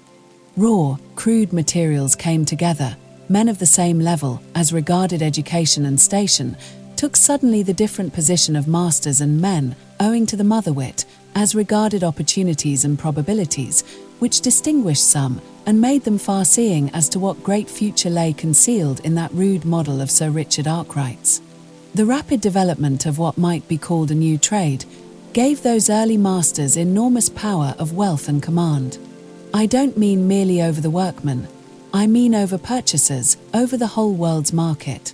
Why, I may give you, as an instance, an advertisement inserted not 50 years ago in a Milton paper that so-and-so, one of the half-dozen calico printers of the time, would close his warehouse at noon each day. Therefore, that all purchasers must come before that hour.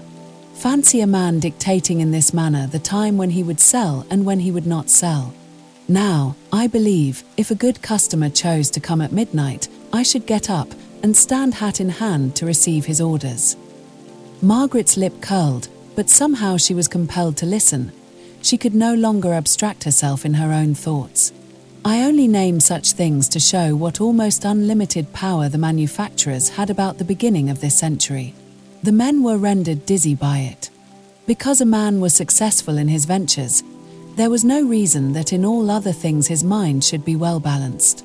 On the contrary, his sense of justice and his simplicity were often utterly smothered under the glut of wealth that came down upon him, and they tell strange tales of the wild extravagance of living indulged in on gala days by those early cotton lords.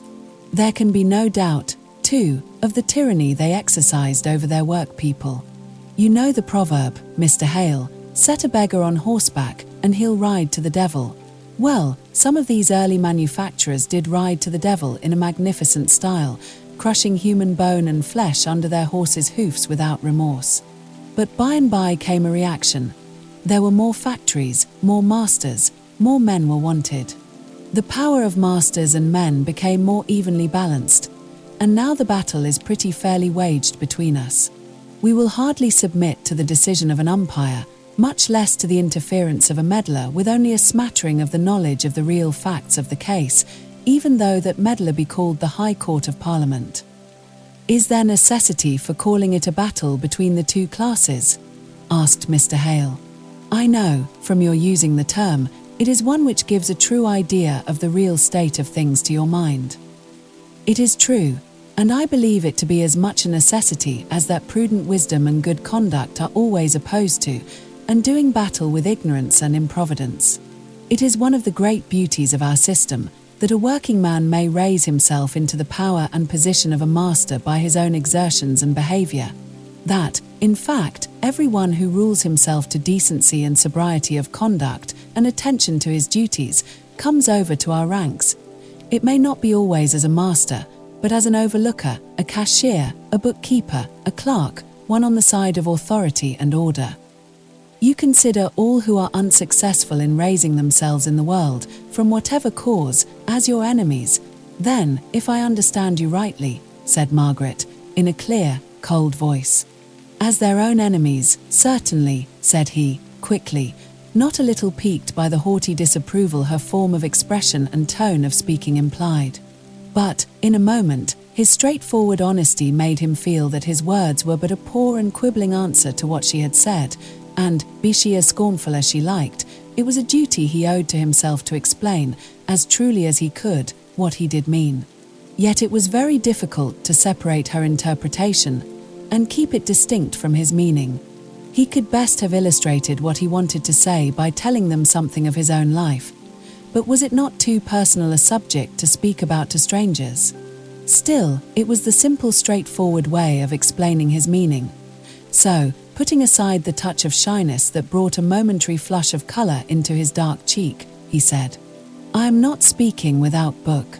16 years ago, my father died under very miserable circumstances. I was taken from school and had to become a man, as well as I could, in a few days. I had such a mother as few are blessed with, a woman of strong power and firm resolve. We went into a small country town where living was cheaper than in Milton, and where I got employment in a draper's shop, a capital place, by the way, for obtaining a knowledge of goods. Week by week, our income came to 15 shillings, out of which 3 people had to be kept. My mother managed so that I put by 3 out of these 15 shillings regularly. This made the beginning. This taught me self-denial. Now that I am able to afford my mother such comforts as her age, rather than her own wish, requires, I thank her silently on each occasion for the early training she gave me. Now when I feel that in my own case it is no good luck, nor merit, nor talent, but simply the habits of life which taught me to despise indulgences not thoroughly earned, indeed, never to think twice about them, I believe that this suffering, which Miss Hale says is impressed on the countenances of the people of Milton, is but the natural punishment of dishonestly enjoyed pleasure at some former period of their lives. I do not look on self-indulgent, sensual people as worthy of my hatred. I simply look upon them with contempt for their poorness of character. But you have the rudiments of a good education, remarked Mr. Hale. The quick zest with which you are now reading Homer shows me that you do not come to it as an unknown book. You have read it before, and are only recalling your old knowledge. That is true. I had blundered along it at school. I dare say, I was even considered a pretty fair classic in those days, though my Latin and Greek have slipped away from me since. But I ask you, what preparation were they for such a life as I had to lead? None at all. Utterly none at all. On the point of education, any man who can read and write starts fair with me in the amount of really useful knowledge that I had at that time. Well, I don't agree with you. But there I am perhaps somewhat of a pedant.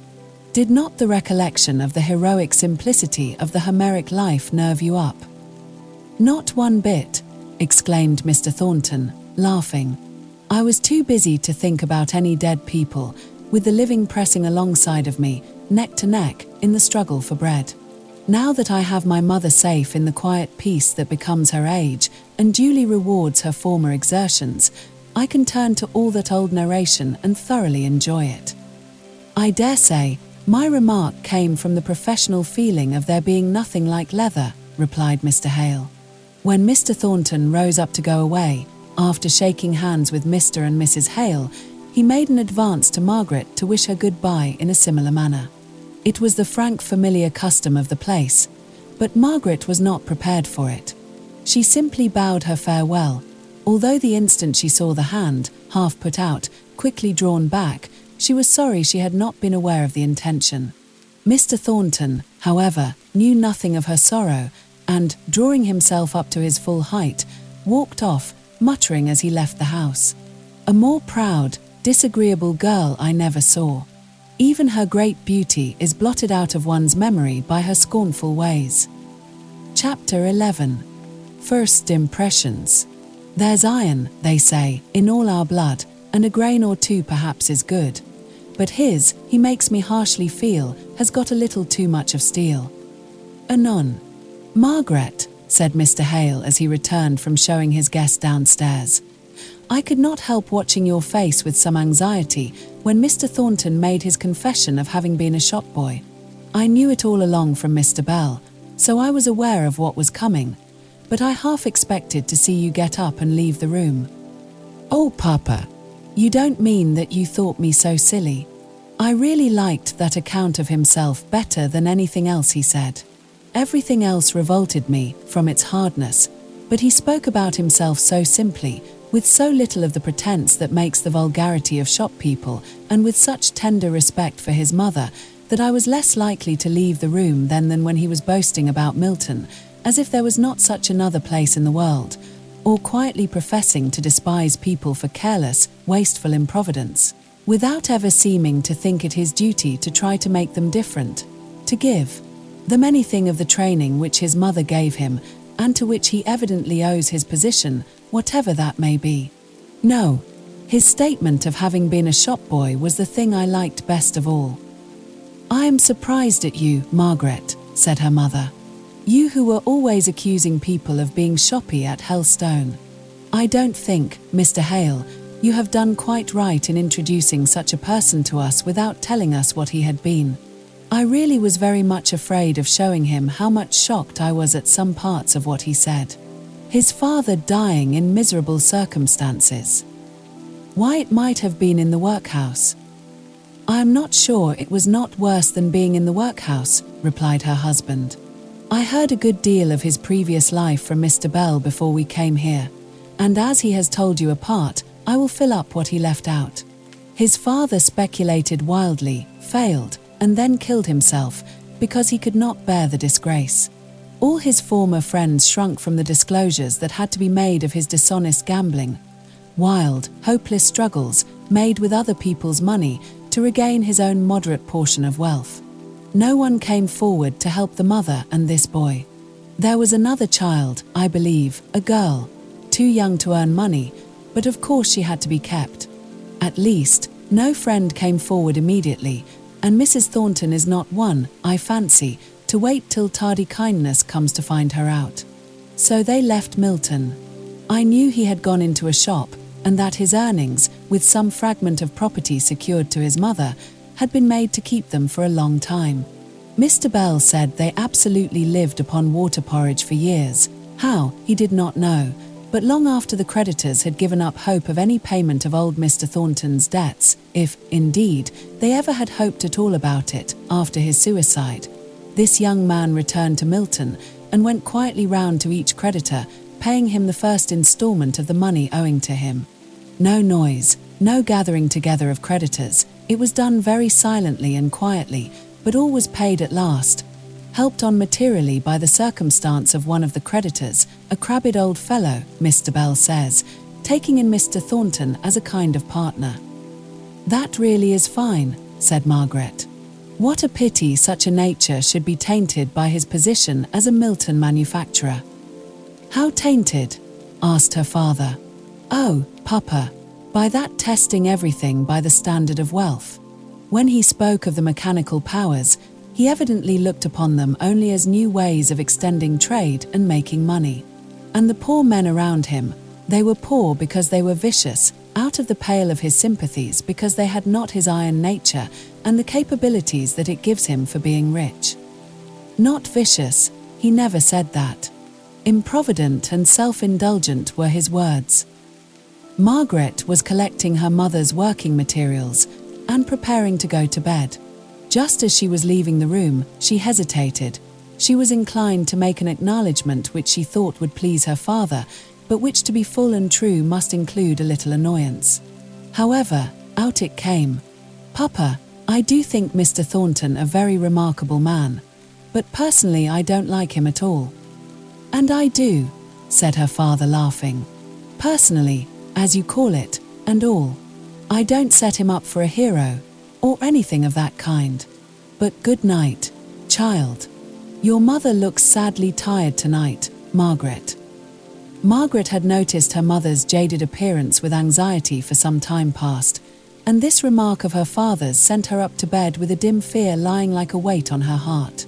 The life in Milton was so different from what Mrs. Hale had been accustomed to live in Helstone, in and out perpetually into the fresh and open air. The air itself was so different, deprived of all revivifying principle as it seemed to be here.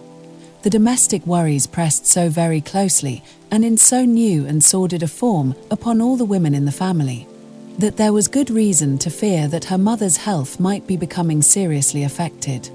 There were several other signs of something wrong about Mrs. Hale. She and Dixon held mysterious consultations in her bedroom, from which Dixon would come out crying and cross, as was her custom when any distress of her mistress called upon her sympathy. Once Margaret had gone into the chamber soon after Dixon left it, and found her mother on her knees, and as Margaret stole out she caught a few words which were evidently a prayer for strength and patience to endure severe bodily suffering. Margaret yearned to reunite the bond of intimate confidence which had been broken by her long residence at her Aunt Shaw's, and strove by gentle caresses and softened words to creep into the warmest place in her mother's heart. But though she received caresses and fond words back again, in such profusion as would have gladdened her formerly, yet she felt that there was a secret withheld from her, and she believed it bore serious reference to her mother's health. She lay awake very long this night, planning how to lessen the evil influence of their Milton life on her mother.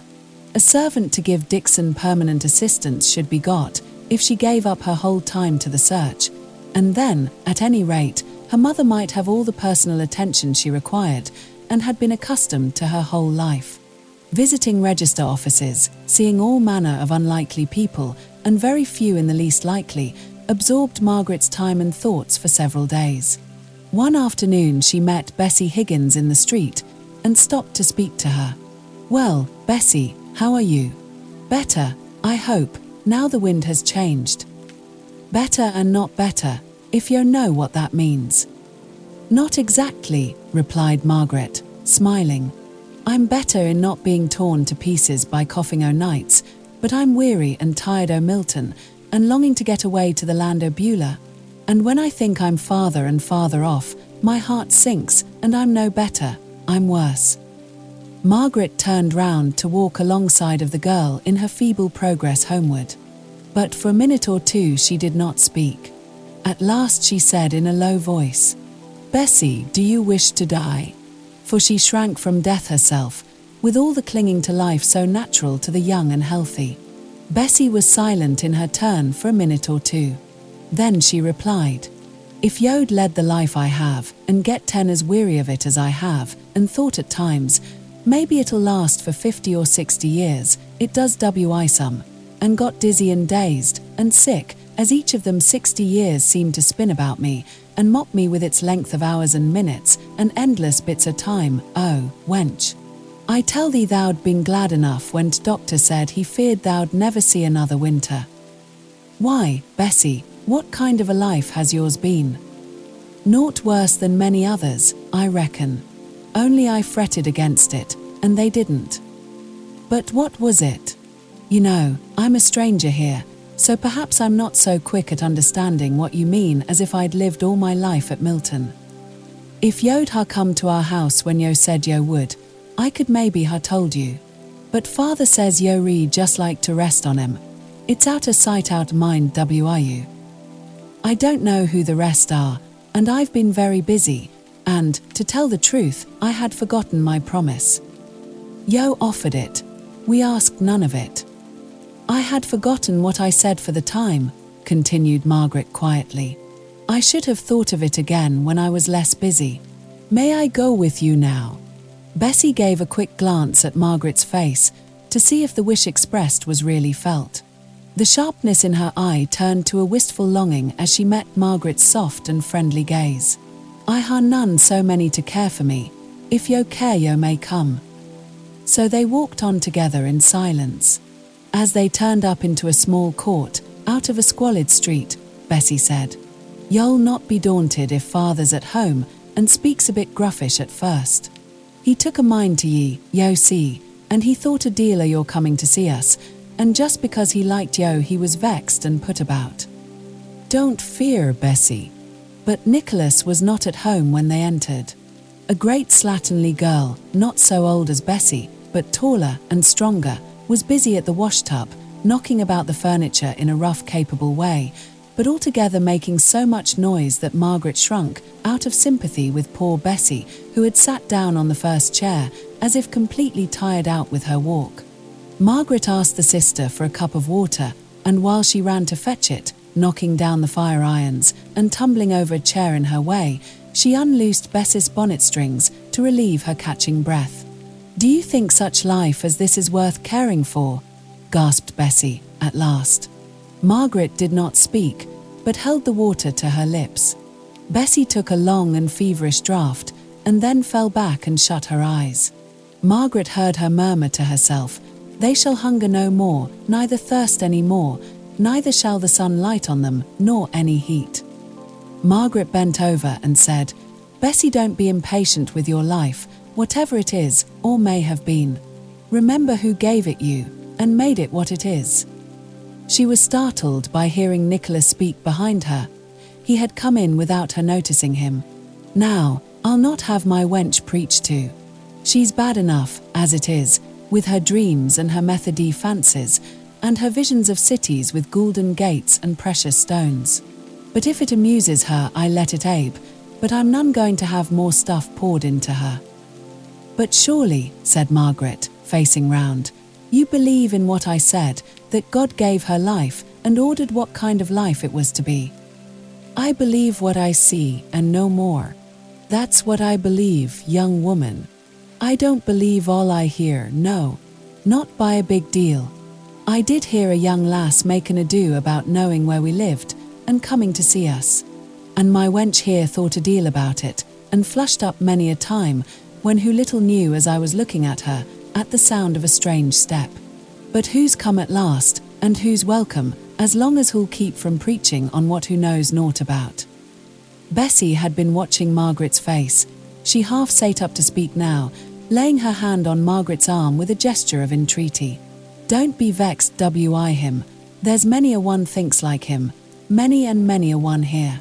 If yo could hear them speak, yo'd not be shocked at him. He's a rare good man, is father, but oh, said she, falling back in despair. What he says at times makes me long to die more than ever, for I want to know so many things, and am so tossed about wi wonder. Poor wench, poor old wench, I'm loath to vex thee, I am, but a man mun speak out for the truth, and when I see the world going all wrong at this time o' day, bothering itself wi things it knows naught about, and leaving undone all the things that lie in disorder close at its hand, why, I say, leave this talk about religion alone, and set to work on what you see and know. That's my creed. It's simple, and not far to fetch, nor hard to work. But the girl only pleaded the more with Margaret. Don't think hardly on him, he's a good man, he is. I sometimes think I shall be moped wi sorrow even in the city of God, if father is not there. The feverish colour came into her cheek, and the feverish flame into her eye. But you will be there, father. You shall. Oh, my heart. She put her hand to it, and became ghastly pale. Margaret held her in her arms, and put the weary head to rest upon her bosom. She lifted the thin soft hair from off the temples, and bathed them with water. Nicholas understood all her signs for different articles with the quickness of love, and even the round-eyed sister moved with laborious gentleness at Margaret's hush. Presently the spasm that foreshadowed death had passed away, and Bessie roused herself and said, "I'll go to bed, it's best place, but," catching at Margaret's gown, "you'll come again, I know you will, but just say it." "I will come again tomorrow," said Margaret. Bessie leant back against her father, who prepared to carry her upstairs, but as Margaret rose to go, he struggled to say something.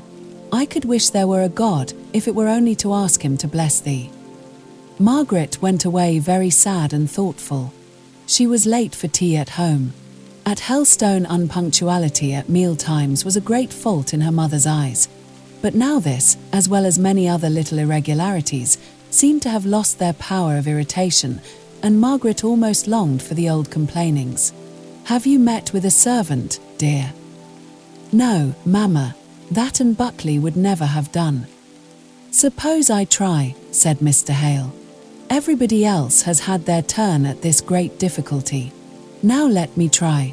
I may be the Cinderella to put on the slipper after all." Margaret could hardly smile at this little joke, so oppressed was she by her visit to the Higginses. "What would you do, Papa? How would you set about it?" "Why, I should apply to some good housemother to recommend me one known to herself or her servants." "Very good. But we must first catch our housemother." "You have caught her. Or rather, she is coming into the snare, and you will catch her tomorrow, if you're skillful." "What do you mean, Mr. Hale?" asked his wife, her curiosity aroused. "Why, my paragon pupil, as Margaret calls him, has told me that his mother intends to call on Mrs. and Miss Hale tomorrow." "Mrs. Thornton!" exclaimed Mrs. Hale. "The mother of whom he spoke to us," said Margaret. "Mrs. Thornton, the only mother he has, I believe," said Mr. Hale, quietly. "I shall like to see her. She must be an uncommon person," her mother added. "Perhaps she may have a relation who might suit us, and be glad of our place. She sounded to be such a careful, economical person, that I should like anyone out of the same family." "My dear," said Mr. Hale, alarmed, "pray don't go off on that idea. I fancy Mrs. Thornton is as haughty and proud in her way as our little Margaret here is in hers, and that she completely ignores that old time of trial and poverty and economy of which he speaks so openly. I am sure, at any rate, she would not like strangers to know anything about it. Take notice that is not my kind of haughtiness, Papa, if I have any at all, which I don't agree to, though you're always accusing me of it. I don't know positively that it is hers either, but from little things I have gathered from him, I fancy so." They cared too little to ask in what manner her son had spoken about her. Margaret only wanted to know if she must stay in to receive this call, as it would prevent her going to see how Bessie was, until late in the day, since the early morning was always occupied in household affairs. And then she recollected that her mother must not be left to have the whole weight of entertaining her visitor. Chapter 12. Morning Calls. "Well, I suppose we must." Friends in council. Mr. Thornton had had some difficulty in working up his mother to the desired point of civility. She did not often make calls, and when she did, it was in heavy state that she went through her duties. Her son had given her a carriage, but she refused to let him keep horses for it. They were hired for the solemn occasions when she paid morning or evening visits. She had had horses for 3 days, not a fortnight before, and had comfortably killed off all her acquaintances, who might now put themselves to trouble and expense in their turn. Yet Crampton was too far off for her to walk, and she had repeatedly questioned her son as to whether his wish that she should call on the Hales was strong enough to bear the expense of cab hire. She would have been thankful if it had not, for, as she said, she saw no use in making up friendships and intimacies with all the teachers and masters in Milton. Why, he would be wanting her to call on Fanny's dancing master's wife, the next thing. "And so I would, Mother, if Mr. Mason and his wife were friendless in a strange place, like the Hales." "Oh, you need not speak so hastily. I'm going tomorrow. I only wanted you exactly to understand about it. If you are going tomorrow, I shall order horses." "Nonsense, John. One would think you were made of money." "Not quite, yet. But about the horses I'm determined. The last time you were out in a cab, you came home with a headache from the jolting." "I never complained of it, I'm sure." "No, my mother is not given to complaints," said he, a little proudly. "But so much the more I have to watch over you. Now, as for Fanny there, a little hardship would do her good. She is not made of the same stuff as you are, John. She could not bear it." Mrs. Thornton was silent after this, for her last words bore relation to a subject which mortified her. She had an unconscious contempt for a weak character, and Fanny was weak in the very points in which her mother and brother were strong. Mrs. Thornton was not a woman much given to reasoning. Her quick judgment and firm resolution served her in good stead of any long arguments and discussions with herself. She felt instinctively that nothing could strengthen Fanny to endure hardships patiently or face difficulties bravely, and though she winced as she made this acknowledgment to herself about her daughter, it only gave her a kind of pitying tenderness of manner towards her, much of the same description of demeanor with which mothers are wont to treat their weak and sickly children. A stranger, a careless observer might have considered that Mrs. Thornton's manner to her children betokened far more love to Fanny than to John. But such a one would have been deeply mistaken. The very daringness with which mother and son spoke out unpalatable truths, the one to the other, showed a reliance on the firm centre of each other's souls, which the uneasy tenderness of Mrs. Thornton's manner to her daughter, the shame with which she thought to hide the poverty of her child in all the grand qualities which she herself possessed unconsciously, and which she set so high a value upon in others, this shame, I say, betrayed the want of a secure resting place for her affection. She never called her son by any name but John. Love, and dear, and such like terms were reserved for Fanny. But her heart gave thanks for him day and night, and she walked proudly among women for his sake. "Fanny dear, I shall have horses to the carriage today, to go and call on these Hales. Should not you go and see nurse? It's in the same direction, and she's always so glad to see you. You could go on there while I am at Mrs. Hale's." "Oh, Mamma, it's such a long way, and I am so tired." "With what?" asked Mrs. Thornton, her brow slightly contracting. "I don't know, the weather, I think. It is so relaxing. Couldn't you bring nurse here, Mamma? The carriage could fetch her, and she could spend the rest of the day here, which I know she would like." Mrs. Thornton did not speak, but she laid her work on the table and seemed to think. "It will be a long way for her to walk back at night," she remarked, at last. "Oh, but I will send her home in a cab. I never thought of her walking." At this point, Mr. Thornton came in, just before going to the mill. "Mother, I need hardly say that if there is any little thing that could serve Mrs. Hale as an invalid, you will offer it, I'm sure. If I can find it out, I will. But I have never been ill myself, so I am not much up to invalids' fancies." "Well, here is Fanny then, who is seldom without an ailment. She will be able to suggest something, perhaps, won't you, Fan?" "I have not always an ailment," said Fanny, pettishly, "and I am not going with Mamma. I have a headache today, and I shan't go out." Mr. Thornton looked annoyed. His mother's eyes were bent on her work, at which she was now stitching away busily.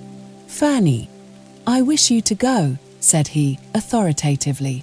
"It will do you good, instead of harm. You will oblige me by going, without my saying anything more about it." He went abruptly out of the room after saying this. If he had stayed a minute longer, Fanny would have cried at his tone of command, even when he used the words, "You will oblige me." As it was, she grumbled. "John always speaks as if I fancied I was ill, and I am sure I never do fancy any such thing. Who are these Hales that he makes such a fuss about?" "Fanny, don't speak so of your brother. He has good reasons of some kind or other, or he would not wish us to go. Make haste and put your things on. But the little altercation between her son and her daughter did not incline Mrs. Thornton more favourably towards these Hales. Her jealous heart repeated her daughter's question, "Who are they, that he is so anxious we should pay them all this attention?" It came up like a burden to a song, long after Fanny had forgotten all about it in the pleasant excitement of seeing the effect of a new bonnet in the looking-glass. Mrs. Thornton was shy. It was only of late years that she had had leisure enough in her life to go into society, and as society she did not enjoy it. As dinner-giving, and as criticising other people's dinners, she took satisfaction in it. But this going to make acquaintance with strangers was a very different thing. She was ill at ease, and looked more than usually stern and forbidding as she entered the Hales' little drawing-room. Margaret was busy embroidering a small piece of cambric for some little article of dress for Edith's expected baby. Flimsy, useless work, as Mrs. Thornton observed to herself. She liked Mrs. Hale's double knitting far better. That was sensible of its kind. The room altogether was full of knick-knacks, which must take a long time to dust, and time to people of limited income was money. She made all these reflections as she was talking in her stately way to Mrs. Hale, and uttering all the stereotyped commonplaces that most people can find to say with their senses blindfolded. Mrs. Hale was making rather more exertion in her answers, captivated by some real old lace which Mrs. Thornton wore. Lace, as she afterwards observed to Dixon, of that old English point which has not been made for this 70 years, and which cannot be bought. It must have been an heirloom, and shows that she had ancestors. So the owner of the ancestral lace became worthy of something more than the languid exertion to be agreeable to a visitor, by which Mrs. Hale's efforts at conversation would have been otherwise bounded. And presently, Margaret, racking her brain to talk to Fanny, heard her mother and Mrs. Thornton plunge into the interminable subject of servants. "I suppose you are not musical," said Fanny, "as I see no piano." "I am fond of hearing good music. I cannot play well myself, and Papa and Mama don't care much about it. So we sold our old piano when we came here. I wonder how you can exist without one. It almost seems to me a necessary of life. 15 shillings a week, and 3 saved out of them," thought Margaret to herself. But she must have been very young. She probably has forgotten her own personal experience. But she must know of those days. Margaret's manner had an extra tinge of coldness in it when she next spoke. "You have good concerts here, I believe." "Oh, yes. Delicious. Too crowded. That is the worst. The directors admit so indiscriminately. But one is sure to hear the newest music there. I always have a large order to give to Johnson's the day after a concert." "Do you like new music simply for its newness, then?" "Oh, one knows it is the fashion in London, or else the singers would not bring it down here. You have been in London, of course." "Yes," said Margaret. "I have lived there for several years." "Oh, London and the Alhambra are the 2 places I long to see." "London and the Alhambra?" "Yes, ever since I read the tales of the Alhambra." "Don't you know them?" "I don't think I do. But surely, it is a very easy journey to London." "Yes, but somehow," said Fanny, lowering her voice, "Mama has never been to London herself and can't understand my longing. She is very proud of Milton. Dirty, smoky place as I feel it to be. I believe she admires it the more for those very qualities. If it has been Mrs. Thornton's home for some years, I can well understand her loving it," said Margaret, in her clear, bell-like voice. "What are you saying about me, Miss Hale? May I inquire?" Margaret had not the words ready for an answer to this question, which took her a little by surprise, so Miss Thornton replied, "Oh, Mamma, we are only trying to account for your being so fond of Milton." "Thank you," said Mrs. Thornton. "I do not feel that my very natural liking for the place where I was born and brought up, and which has since been my residence for some years, requires any accounting for." Margaret was vexed. As Fanny had put it, it did seem as if they had been impertinently discussing Mrs. Thornton's feelings, but she also rose up against that lady's manner of showing that she was offended. Mrs. Thornton went on after a moment's pause. Do you know anything of Milton, Miss Hale? Have you seen any of our factories? Our magnificent warehouses? No, said Margaret. I have not seen anything of that description as yet. Then she felt that, by concealing her utter indifference to all such places, she was hardly speaking with truth, so she went on. I dare say, Papa would have taken me before now if I had cared. But I really do not find much pleasure in going over manufactories. They are very curious places, said Mrs. Hale, but there is so much noise and dirt always. I remember once going in a lilac silk to see candles made, and my gown was utterly ruined. Very probably, said Mrs. Thornton, in a short, displeased manner. I merely thought that as strangers newly come to reside in a town which has risen to eminence in the country, from the character and progress of its peculiar business, you might have cared to visit some of the places where it is carried on. Places unique in the kingdom, I am informed. If Miss Hale changes her mind and condescends to be curious as to the manufactures of Milton, I can only say I shall be glad to procure her admission to printworks, or reed-making, or the more simple operations of spinning carried on in my son's mill. Every improvement of machinery is, I believe, to be seen there in its highest perfection. I am so glad you don't like mills and manufactories, and all those kind of things, said Fanny, in a half-whisper, as she rose to accompany her mother, who was taking leave of Mrs. Hale with rustling dignity. I think I should like to know all about them, if I were you, replied Margaret quietly. Fanny, said her mother, as they drove away, we will be civil to these Hales, but don't form one of your hasty friendships with the daughter. She will do you no good, I see. The mother looks very ill, and seems a nice, quiet kind of person. I don't want to form any friendship with Miss Hale, Mamma, said Fanny, pouting. I thought I was doing my duty by talking to her, and trying to amuse her. Well, at any rate John must be satisfied now. Chapter 13. Soft breeze in a sultry place. That doubt and trouble, fear and pain, and anguish, all are shadows vain, that death itself shall not remain. That weary deserts we may tread, a dreary labyrinth may thread. Through dark ways underground be led. Yet, if we will one guide obey, the dreariest path, the darkest way shall issue out in heavenly day. And we, on divers shores now cast, shall meet, our perilous voyage past, all in our Father's house at last. R.C. Trench.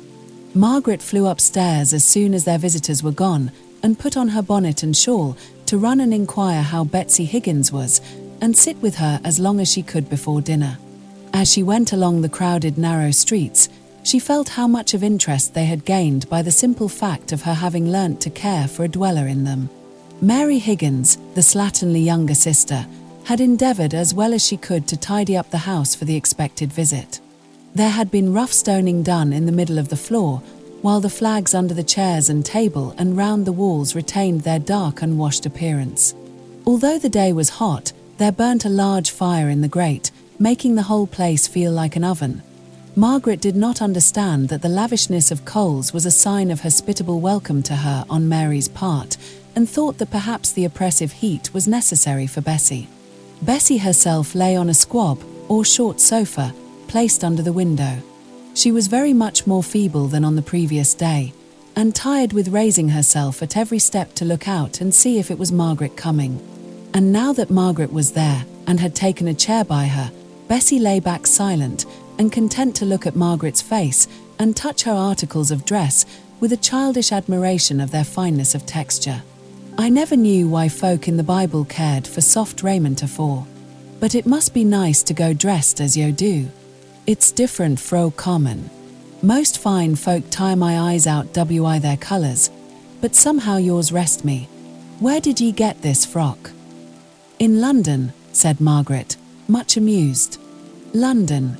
Have you been in London? Yes. I lived there for some years. But my home was in a forest, in the country. Tell me about it, said Bessie. I like to hear speak of the country, and trees, and such like things. She leant back and shut her eyes and crossed her hands over her breast, lying at perfect rest, as if to receive all the ideas Margaret could suggest. Margaret had never spoken of Helstone since she left it, except just naming the place incidentally. She saw it in dreams more vivid than life, and as she fell away to slumber at nights her memory wandered in all its pleasant places. But her heart was open to this girl. "Oh, Bessie, I loved the home we have left so dearly. I wish you could see it. I cannot tell you half its beauty. There are great trees standing all about it, with their branches stretching long and level and making a deep shade of rest even at noonday. And yet, though every leaf may seem still, there is a continual rushing sound of movement all around, not close at hand. Then sometimes the turf is as soft and fine as velvet, and sometimes quite lush with the perpetual moisture of a little, hidden, tinkling brook near at hand. And then in other parts there are billowy ferns, whole stretches of fern, some in the green shadow, some with long streaks of golden sunlight lying on them, just like the sea." "I have never seen the sea," murmured Bessie. "But go on." "Then here and there are wide commons, high up as if above the very tops of the trees. I am glad of that. I felt smothered like down below. When I have gone for an out, I've always wanted to get high up and see far away, and take a deep breath of fullness in that air. I get smothered enough in Milton, and I think the sound you speak of among the trees, going on for ever and ever, would send me dazed. It's that made my head ache so in the mill. Now on these commons, I reckon, there is but little noise." "No," said Margaret. "Nothing but here and there a lark high in the air. Sometimes I used to hear a farmer speaking sharp and loud to his servants, but it was so far away that it only reminded me pleasantly that other people were hard at work in some distant place, while I just sat on the heather and did nothing.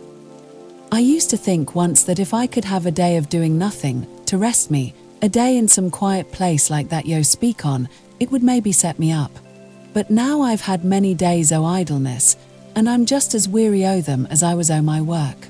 Sometimes I'm so tired out I think I cannot enjoy heaven without a piece of rest first. I'm rather afeard o' going straight there without getting a good sleep in the grave to set me up." "Don't be afraid, Bessie," said Margaret, laying her hand on the girl's hand. "God can give you more perfect rest than even idleness on earth or the dead sleep of the grave can do." Bessie moved uneasily. Then she said, "I wish Father would not speak to me as he does. He means well, as I telled yo yesterday, and tell yo again and again. But yo see, though I don't believe him a bit by day, yet by night, when I'm in a fever, half asleep and half awake, it comes back upon me, oh, so bad. And I think, if this should be the end of all, and if all I've been born for is just to work my heart and my life away, and to sicken I this dree place, I the mill noises in my ears forever, until I could scream out for them to stop, and let me have a little peace o' quiet, and the fluff filling my lungs, until I thirst to death for one long deep breath of the clear air yo speak on, and my mother gone, and I never able to tell her again how I loved her, and oh all my troubles, I think if this life is t'end, and there's no God to wipe away all tears from all eyes, yo wench, yo," said she, sitting up and clutching violently, almost fiercely, at Margaret's hand, "I could go mad and kill yo, I could." She fell back completely worn out with her passion. Margaret knelt down by her. "Bessie, we have a Father in heaven." I know it, moaned she, turning her head uneasily from side to side. "I'm very wicked. I've spoken very wickedly. Oh, don't be frightened by me and never come again. I would not harm a hair of your head." And, opening her eyes, and looking earnestly at Margaret, "I believe, perhaps, more than you do o' what's to come. I read the book o' Revelations until I know it off by heart, and I never doubt when I'm waking, and in my senses, of all the glory I'm to come to. Don't let us talk of what fancies come into your head when you are feverish. I would rather hear something about what you used to do when you were well. I think I was well when Mother died, but I have never been rightly strong since somewhere about that time. I began to work in a carding room soon after, and the fluff got into my lungs and poisoned me. "Fluff," said Margaret, inquiringly. "Fluff," repeated Bessie. "Little bits, as fly off through the cotton when they're carding it, and fill the air till it looks all fine white dust. They say it winds rounds the lungs and tightens them up. Anyhow, there's many a one as works in a carding room that falls into a waste, coughing and spitting blood, because they're just poisoned by the fluff." "But can't it be helped?" asked Margaret. "I dunno. Some folk have a great wheel at one end of their carding rooms to make a draught and carry off to dust, but that will cost a deal of money, £500 or £600, maybe, and brings in no profit. So it's but a few of the masters as will put 'em up, and I've heard tell of men who didn't like working in places where there was a wheel, because they said as how it made 'em hungry, and after they'd been long used to swallowing fluff, to go without it, and that their wages ought to be raised if they were to work in such places. So between masters and men wheels fall through. I know I wish there'd been a wheel in our place, though." "Did not your father know about it?" asked Margaret. "Yes, and he was sorry. But our factory were a good one on the whole, and a steady likely set o' people, and father was afeard of letting me go to a strange place, for though yo would na think it now, many a one then used to call me a gradely lass enough. And I did na like to be reckoned nesh and soft, and Mary's schooling were to be kept up, mother said, and father he were always liking to buy books, and go to lectures o' one kind and another, all which took money. So I just worked on till I shall ne'er get the were out of my ears, or the fluff out of my throat o' this world. That's all." "How old are you?" asked Margaret. 19, come July." "And I too am 19. She thought more sorrowfully than Bessie did of the contrast between them. She could not speak for a moment or two for the emotion she was trying to keep down. "About Mary," said Bessie. "I wanted to ask yo to be a friend to her. She's 17, but she's last on us. And I don't want her to go to Tijmill, and yet I dunno what she's fit for." She could not do. Margaret glanced unconsciously at the uncleaned corners of the room. She could hardly undertake a servant's place, could she? "We have an old faithful servant, almost a friend, who wants help, but who is very particular, and it would not be right to plague her with giving her any assistance that would really be an annoyance and an irritation." "No, I see. I reckon you're right. Our Mary's a good wench, but who has she had to teach her what to do about a house? No mother, and me at the mill till I was good for nothing but scolding her for doing badly what I didn't know how to do a bit. But I wish she could ha' lived wio, for all that. But even though she may not be exactly fitted to come and live with us as a servant, and I don't know about that, I will always try to be a friend to her for your sake, Bessie. And now I must go. I will come again as soon as I can, but if it should not be tomorrow, or the next day, or even a week or a fortnight hence, don't think I've forgotten you. I may be busy. I'll know yo won't forget me again. I'll not mistrust you no more. But remember, in a week or a fortnight I may be dead and buried." "I'll come again as soon as I can, Bessie," said Margaret, squeezing her hand tight. "But you'll let me know if you get worse." "Ay, that will I," said Bessie, returning the pressure. From that day forwards Mrs. Hale became more and more of a suffering invalid. It was now drawing near to the anniversary of Edith's marriage, and looking back upon the year's accumulated heap of troubles, Margaret wondered how they had been borne. If she could have anticipated them, how she would have shrunk away and hid herself from the coming time. And yet day by day had, of itself and by itself, been very endurable, small, keen, bright little spots of positive enjoyment having come sparkling into the very middle of sorrows.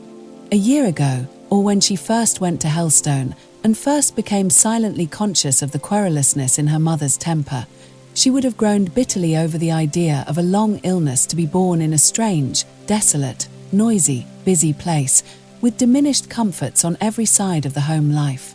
But with the increase of serious and just ground of complaint, a new kind of patience had sprung up in her mother's mind. She was gentle and quiet in intense bodily suffering, almost in proportion as she had been restless and depressed when there had been no real cause for grief. Mr. Hale was in exactly that stage of apprehension which, in men of his stamp, takes the shape of willful blindness. He was more irritated than Margaret had ever known him at his daughter's expressed anxiety. "Indeed, Margaret, you are growing fanciful. God knows I should be the first to take the alarm if your mother were really ill. We always saw when she had her headaches at Helstone, even without her telling us. She looks quite pale and white when she is ill, and now she has a bright healthy colour in her cheeks, just as she used to have when I first knew her." "But Papa," said Margaret, with hesitation, "do you know I think that is the flush of pain?" "Nonsense, Margaret. I tell you, you are too fanciful. You are the person not well, I think. Send for the doctor tomorrow for yourself, and then, if it will make your mind easier, he can see your mother." "Thank you, dear Papa. It will make me happier, indeed." And she went up to him to kiss him, but he pushed her away, gently enough, but still as if she had suggested unpleasant ideas, which he should be glad to get rid of as readily as he could of her presence. He walked uneasily up and down the room. "Poor Maria," said he, half soliloquizing. "I wish one could do right without sacrificing others. I shall hate this town and myself too if she—" "Pray, Margaret, does your mother often talk to you of the old places, of Helstone, I mean?" "No, Papa," said Margaret, sadly. "Then, you see, she can't be fretting after them, eh? It has always been a comfort to me to think that your mother was so simple and open that I knew every little grievance she had. She never would conceal anything seriously affecting her health from me. Would she, Margaret? I am quite sure she would not. So don't let me hear of these foolish morbid ideas. Come, give me a kiss and run off to bed." But she heard him pacing about, raccooning, as she and Edith used to call it, long after her slow and languid undressing was finished, long after as she began to listen as she lay in bed. Chapter 14. The Meeting. "I was used to sleep at nights as sweetly as a child. Now if the wind blew rough, it made me start, and think of my poor boy tossing about upon the roaring seas. And then I seemed to feel that it was hard to take him from me for such a little fault." It was a comfort to Margaret about this time, to find that her mother drew more tenderly and intimately towards her than she had ever done since the days of her childhood. She took her to her heart as a confidential friend, the post Margaret had always longed to fill and had envied Dixon for being preferred to. Margaret took pains to respond to every call made upon her for sympathy, and they were many, even when they bore relation to trifles which she would no more have noticed or regarded herself than the elephant would perceive the little pin at his feet, which yet he lifts carefully up at the bidding of his keeper. All unconsciously Margaret drew near to a reward. One evening, Mr. Hale being absent, her mother began to talk to her about her brother Frederick, the very subject on which Margaret had longed to ask questions, and almost the only one on which her timidity overcame her natural openness. The more she wanted to hear about him, the less likely she was to speak. "Oh, Margaret, it was so windy last night. It came howling down the chimney in our room. I could not sleep.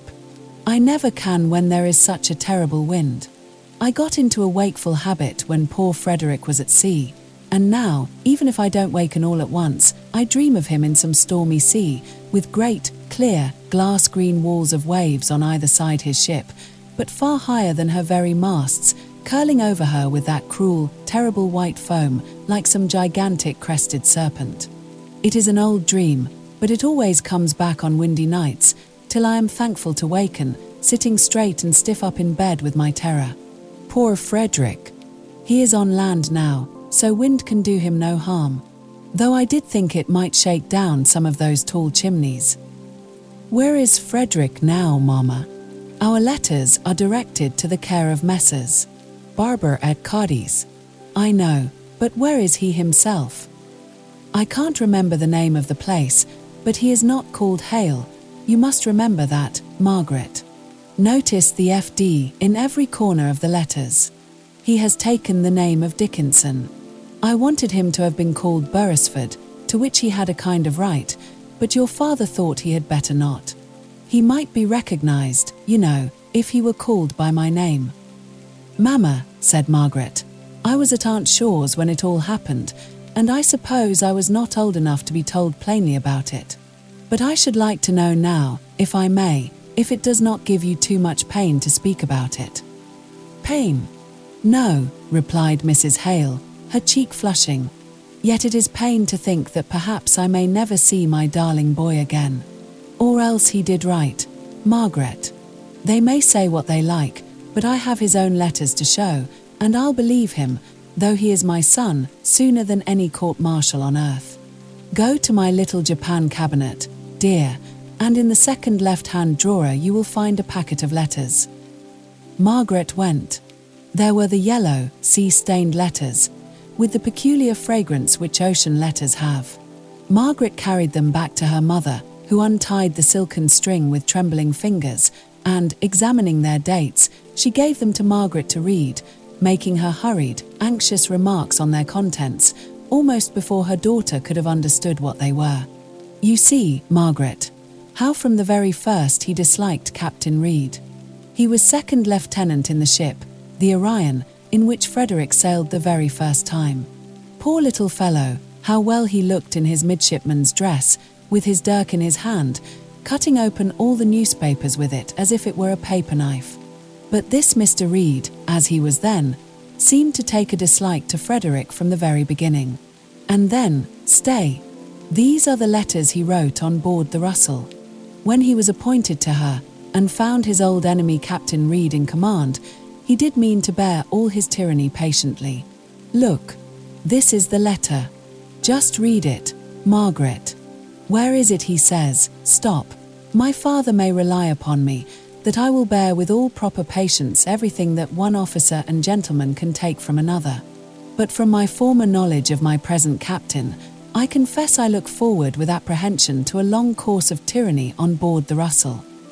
You see, he promises to bear patiently, and I am sure he did, for he was the sweetest-tempered boy, when he was not vexed, that could possibly be. Is that the letter in which he speaks of Captain Reed's impatience with the men, for not going through the ship's manoeuvres as quickly as the Avenger?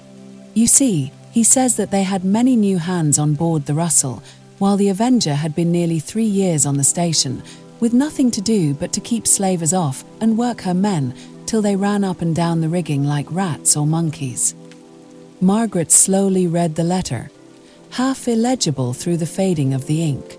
It might be, it probably was, a statement of Captain Reed's imperiousness in trifles, very much exaggerated by the narrator, who had written it while fresh and warm from the scene of altercation.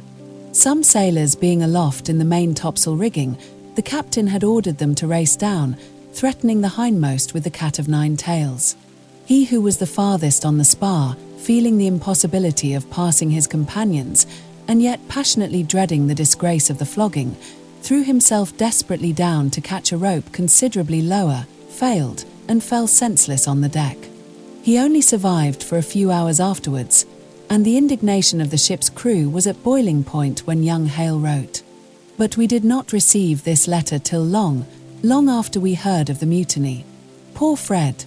I dare say it was a comfort to him to write it, even though he could not have known how to send it, poor fellow. And then we saw a report in the papers, that's to say, long before Fred's letter reached us, of an atrocious mutiny having broken out on board the Russell, and that the mutineers had remained in possession of the ship, which had gone off, it was supposed, to be a pirate, and that Captain Reed was sent adrift in a boat with some men, officers or something, whose names were all given, for they were picked up by a West Indian steamer. Oh, Margaret, how your father and I turned sick over that list, when there was no name of Frederick Hale. We thought it must be some mistake, for poor Fred was such a fine fellow, only perhaps rather too passionate, and we hoped that the name of Carr, which was in the list, was a misprint for that of Hale. Newspapers are so careless. And towards post-time the next day, Papa set off to walk to Southampton to get the papers, and I could not stop at home, so I went to meet him. He was very late, much later than I thought he would have been, and I sat down under the hedge to wait for him. He came at last, his arms hanging loose down, his head sunk, and walking heavily along, as if every step was a labour and a trouble. Margaret, I see him now. "Don't go on, Mama. I can understand it all," said Margaret, leaning up caressingly against her mother's side and kissing her hand. "No, you can't, Margaret. No one can who did not see him then. I could hardly lift myself up to go and meet him. Everything seemed so to reel around me all at once. And when I got to him, he did not speak or seem surprised to see me there, more than 3 miles from home, beside the Oldham beech tree. But he put my arm in his and kept stroking my hand, as if he wanted to soothe me to be very quiet under some great heavy blow. And when I trembled so all over that I could not speak, he took me in his arms and stooped down his head on mine and began to shake and to cry in a strange, muffled, groaning voice, till I, for very fright, stood quite still and only begging him to tell me what he had heard. And then, with his hand jerking, as if someone else moved it against his will, he gave me a wicked newspaper to read, calling our Frederick a traitor of the blackest dye, a base, ungrateful disgrace to his profession. Oh, I cannot tell what bad words they did not use. I took the paper in my hands as soon as I had read it. I tore it up to little bits. I tore it, oh, I believe, Margaret, I tore it with my teeth. I did not cry. I could not. My cheeks were as hot as fire, and my very eyes burnt in my head. I saw your father looking grave at me. I said it was a lie, and so it was. Months after, this letter came, and you see what provocation Frederick had. I think, Margaret, she continued, after a pause, in a weak, trembling, exhausted voice, I am glad of it. I am prouder of Frederick standing up against injustice than if he had been simply a good officer. I am sure I am, said Margaret, in a firm, decided tone. Loyalty and obedience to wisdom and justice are fine, but it is still finer to defy arbitrary power, unjustly and cruelly used, not on behalf of ourselves, but on behalf of others more helpless. For all that, I wish I could see Frederick once more, just once. He was my first baby, Margaret. Mrs. Hale spoke wistfully, and almost as if apologizing for the yearning, craving wish, as though it were a depreciation of her remaining child. But such an idea never crossed Margaret's mind. She was thinking how her mother's desire could be fulfilled. It is 6 or 7 years ago. Would they still prosecute him, Mother? If he came and stood his trial, what would be the punishment? Surely, he might bring evidence of his great provocation. It would do no good, replied Mrs. Hale. Some of the sailors who accompanied Frederick were taken, and there was a court-martial held on them on board the Amidst. I believed all they said in their defense, poor fellows, because it just agreed with Frederick's story, but it was of no use, and for the first time during the conversation Mrs. Hale began to cry, yet something possessed Margaret to force the information she foresaw, yet dreaded, from her mother. What happened to them, Mamma? Asked she. They were hung at the yardarm, said Mrs. Hale, solemnly. And the worst was that the court, in condemning them to death, said they had suffered themselves to be led astray from their duty by their superior officers. They were silent for a long time. And Frederick was in South America for several years, was he not? Yes. And now he is in Spain, at Cadiz, or somewhere near it. If he comes to England he will be hung. I shall never see his face again, for if he comes to England he will be hung. There was no comfort to be given. Mrs. Hale turned her face to the wall and lay perfectly still in her mother's despair. Nothing could be said to console her. She took her hand out of Margaret's with a little impatient movement, as if she would fain be left alone with the recollection of her son. When Mr. Hale came in, Margaret went out, oppressed with gloom, and seeing no promise of brightness on any side of the horizon. Chapter 15. Masters and Men. Thought fights with thought. Out springs a spark of truth from the collision of the sword and shield. W.S. Landor. Margaret, said her father, the next day, we must return Mrs. Thornton's call. Your mother is not very well, and thinks she cannot walk so far, but you and I will go this afternoon. As they went, Mr. Hale began about his wife's health, with a kind of veiled anxiety, which Margaret was glad to see awakened at last. Did you consult the doctor, Margaret? Did you send for him?" "No, Papa. You spoke of his coming to see me. Now I was well. But if I only knew of some good doctor, I would go this afternoon and ask him to come, for I am sure Mamma is seriously indisposed." She put the truth thus plainly and strongly because her father had so completely shut his mind against the idea when she had last named her fears. But now the case was changed. He answered in a despondent tone, "Do you think she has any hidden complaint? Do you think she is really very ill? Has Dixon said anything? Oh, Margaret, I am haunted by the fear that our coming to Milton has killed her. My poor Maria." "Oh, Papa, don't imagine such things," said Margaret, shocked. "She is not well, that is all. Many a one is not well for a time, and with good advice gets better and stronger than ever." "But has Dixon said anything about her?" "No.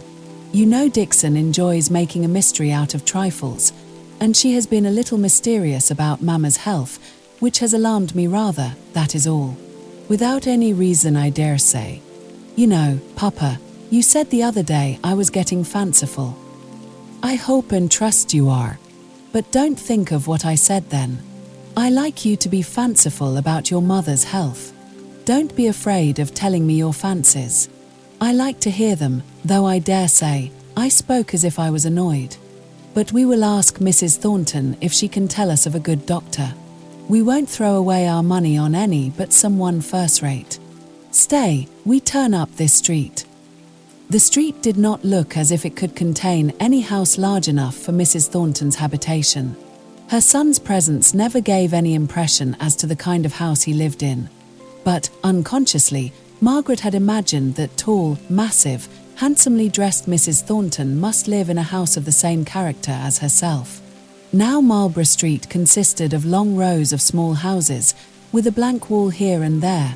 At least that was all they could see from the point at which they entered it.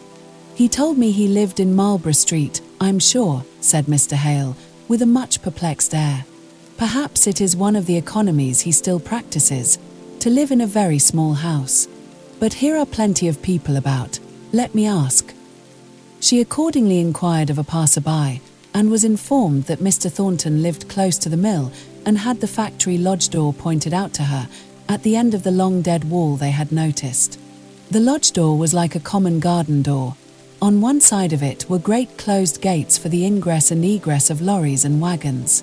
The lodge-keeper admitted them into a great oblong yard, on one side of which were offices for the transaction of business. On the opposite, an immense many-windowed mill, whence proceeded the continual clank of machinery and the long groaning roar of the steam engine, enough to deafen those who lived within the enclosure.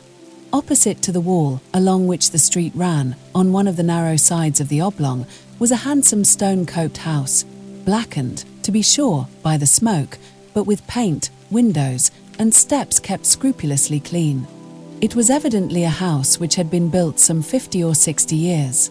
The stone facings, the long, narrow windows, and the number of them, the flights of steps up to the front door, ascending from either side, and guarded by railing, all witnessed to its age. Margaret only wondered why people who could afford to live in so good a house and keep it in such perfect order did not prefer a much smaller dwelling in the country, or even some suburb, not in the continual whirl and din of the factory. Her unaccustomed ears could hardly catch her father's voice as they stood on the steps awaiting the opening of the door. The yard, too, with the great doors in the dead wall as a boundary, was but a dismal lookout for the sitting rooms of the house, as Margaret found when they had mounted the old-fashioned stairs and been ushered into the drawing-room, the 3 windows of which went over the front door and the room on the right-hand side of the entrance. There was no one in the drawing-room. It seemed as though no one had been in it since the day when the furniture was bagged up with as much care as if the house was to be overwhelmed with lava and discovered 1,000 years hence. The walls were pink and gold. The pattern on the carpet represented bunches of flowers on a light ground, but it was carefully covered up in the centre by a linen drugget, glazed and colourless. The window curtains were lace. Each chair and sofa had its own particular veil of netting or knitting. Great alabaster groups occupied every flat surface, safe from dust under their glass shades.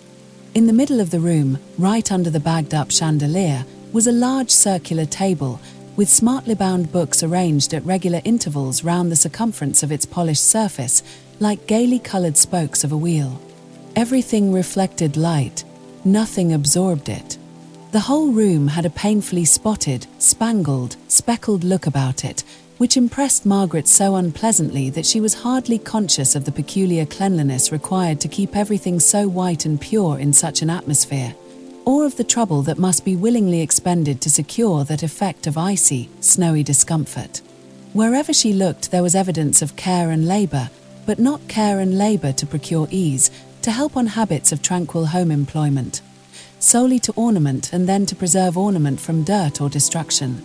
They had leisure to observe and to speak to each other in low voices before Mrs. Thornton appeared. They were talking of what all the world might hear, but it is a common effect of such a room as this to make people speak low, as if unwilling to awaken the unused echoes. At last Mrs. Thornton came in, rustling in handsome black silk, as was her wont, her muslins and laces rivaling, not excelling, the pure whiteness of the muslins and netting of the room.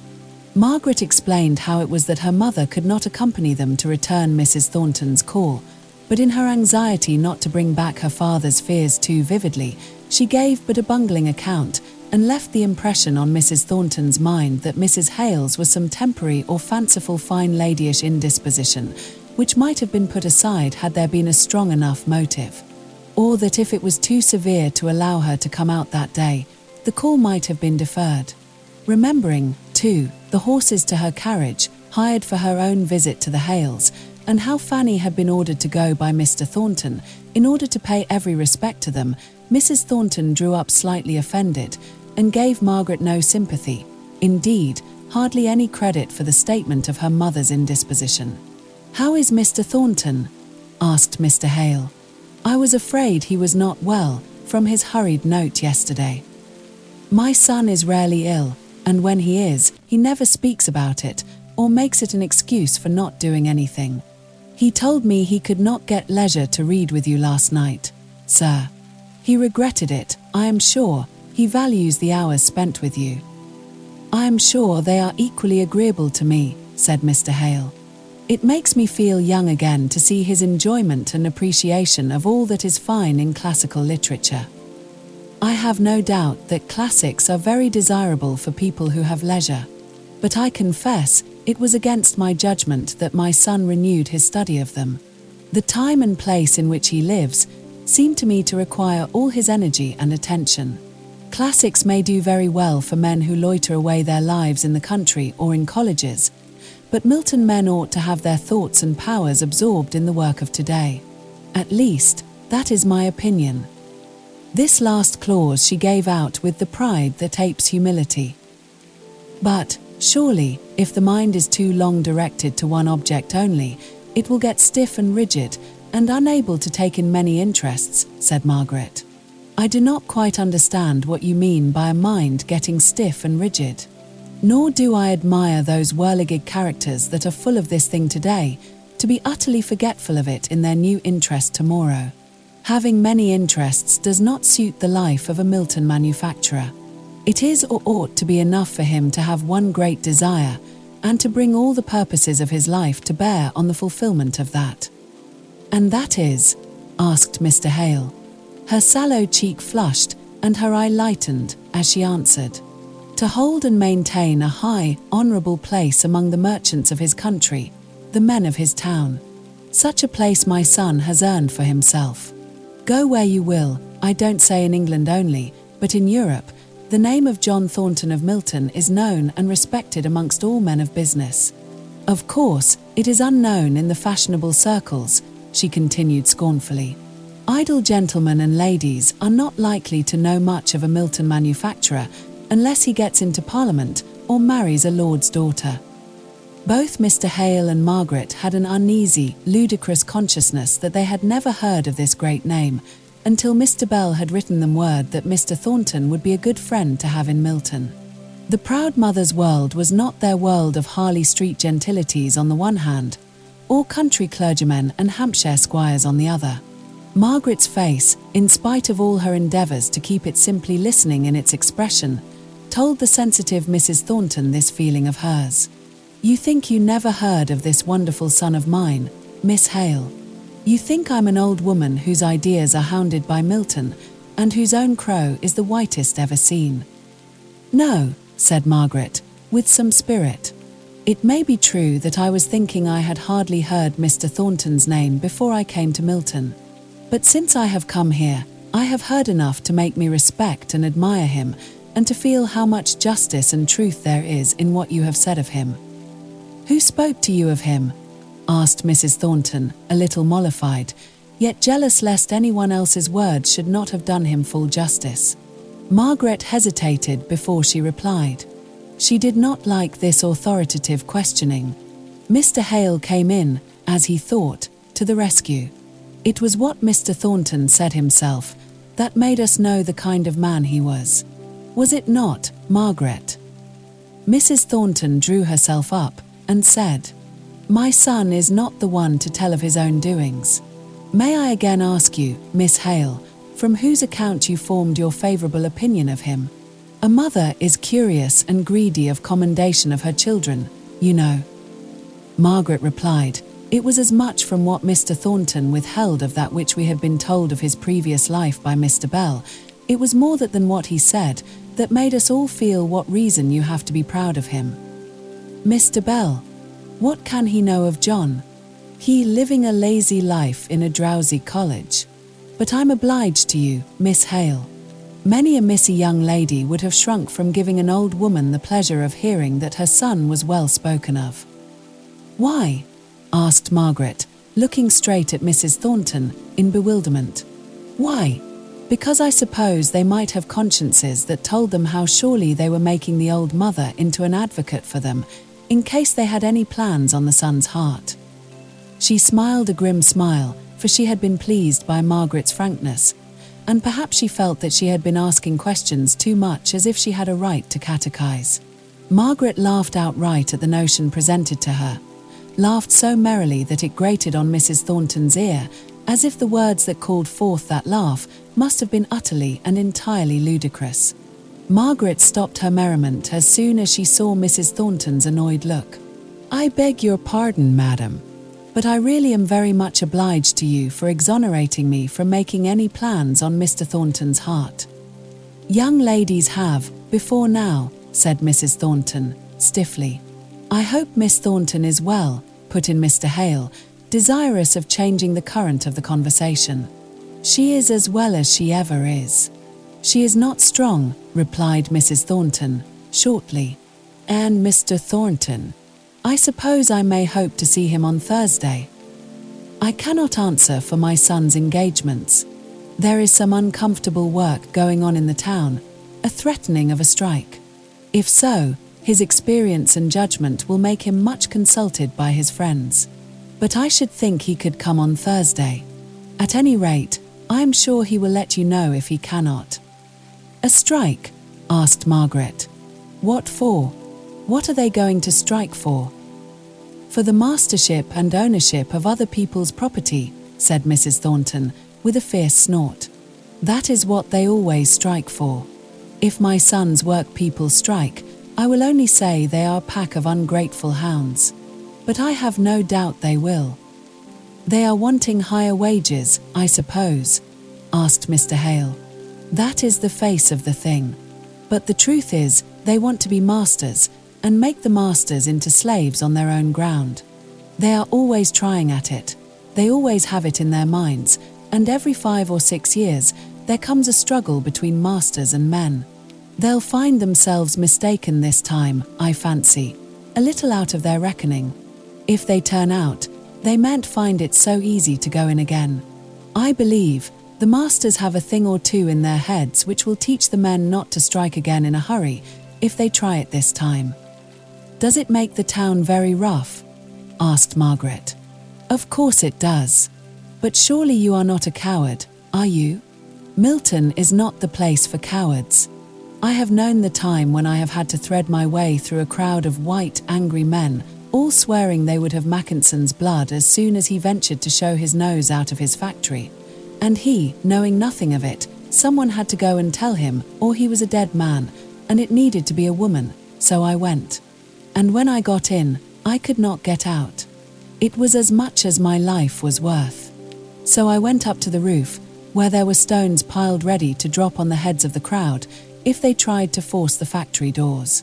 And I would have lifted those heavy stones and dropped them with as good an aim as the best man there, but that I fainted with the heat I had gone through. If you live in Milton, you must learn to have a brave heart, Miss Hale. I would do my best, said Margaret, rather pale. I do not know whether I am brave or not till I am tried, but I am afraid I should be a coward. South Country people are often frightened by what our Darkshire men and women only call living and struggling.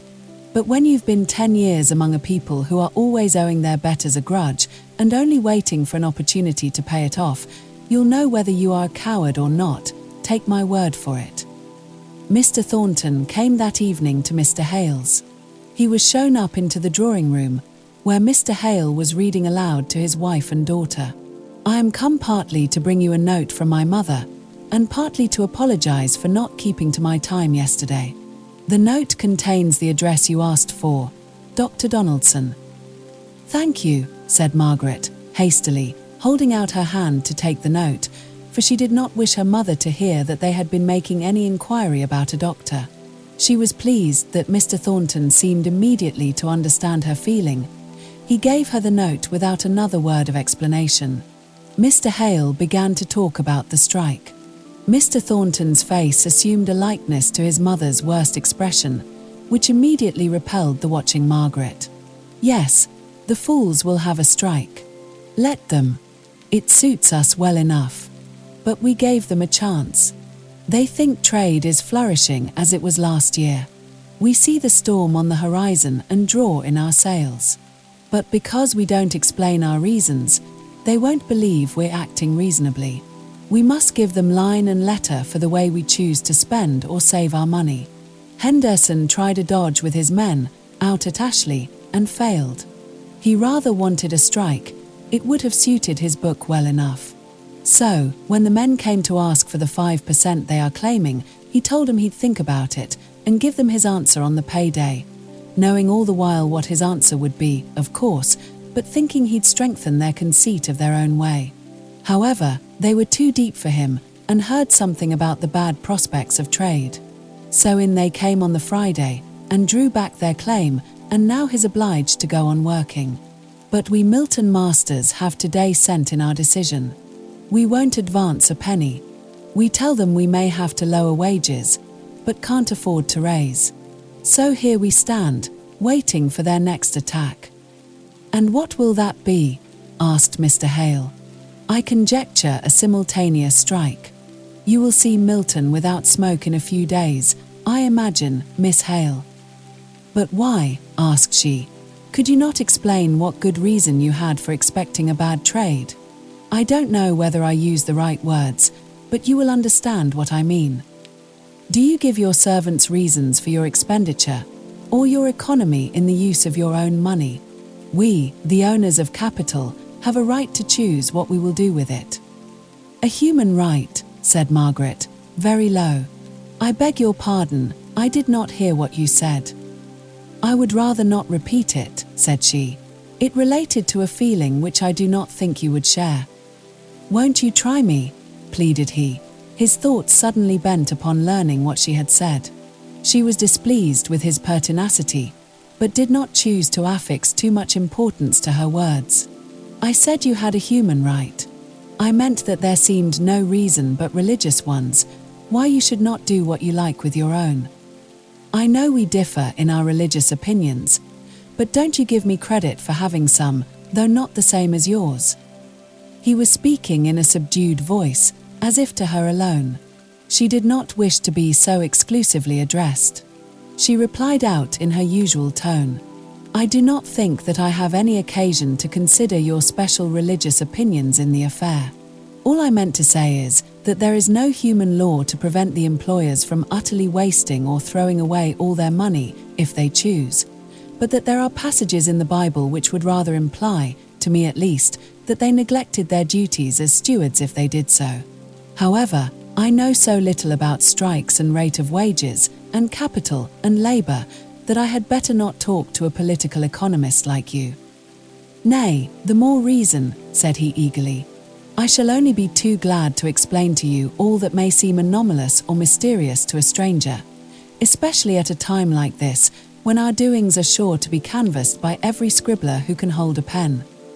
"Thank you," she answered, coldly. "Of course, I shall apply to my father in the first instance for any information he can give me, if I get puzzled with living here amongst this strange society." "You think it's strange? Why?" "I don't know. I suppose because, on the very face of it, I see two classes dependent on each other in every possible way, yet each evidently regarding the interests of the other as opposed to their own. I never lived in a place before where there were two sets of people always running each other down."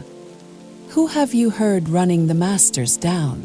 "I don't ask who you have heard abusing the men, for I see you persist in misunderstanding what I said the other day. But who have you heard abusing the masters?" Margaret reddened, then smiled as she said, "I am not fond of being catechized. I refuse to answer your question. Besides, it has nothing to do with the fact. You must take my word for it that I have heard some people, or, it may be, only some one of the work people speak as though it were the interest of the employers to keep them from acquiring money, that it would make them too independent if they had a sum in the savings bank." "I dare say it was that man Higgins who told you all this," said Mrs. Hale. Mr. Thornton did not appear to hear what Margaret evidently did not wish him to know, but he caught it nevertheless. "I heard, moreover, that it was considered to the advantage of the masters to have ignorant workmen, not hedge lawyers, as Captain Lennox used to call those men in his company who questioned and would know the reason for every order." This latter part of her sentence she addressed rather to her father than to Mr. Thornton. "Who is Captain Lennox?" asked Mr. Thornton of himself, with a strange kind of displeasure that prevented him for the moment from replying to her. Her father took up the conversation. "You never were fond of schools, Margaret, or you would have seen and known before this how much is being done for education in Milton." "No," she said, with sudden meekness. "I know I do not care enough about schools. But the knowledge and the ignorance of which I was speaking did not relate to reading and writing, the teaching or information one can give to a child. I am sure that what was meant was ignorance of the wisdom that shall guide men and women. I hardly know what that is. But he, that is my informant, spoke as if the masters would like their hands to be merely tall, large children, living in the present moment, with a blind, unreasoning kind of obedience.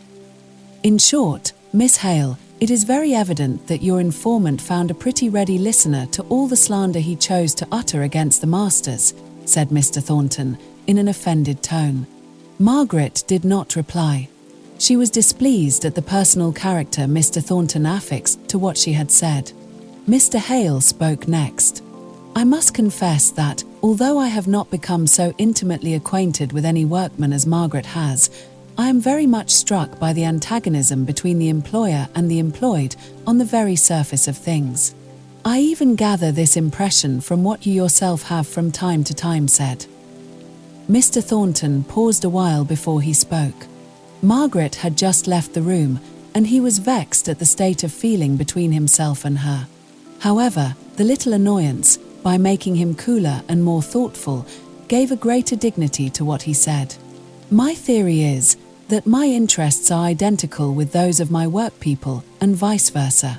Miss Hale, I know, does not like to hear men called hands, so I won't use that word, though it comes most readily to my lips as the technical term, whose origin, whatever it was, dates before my time.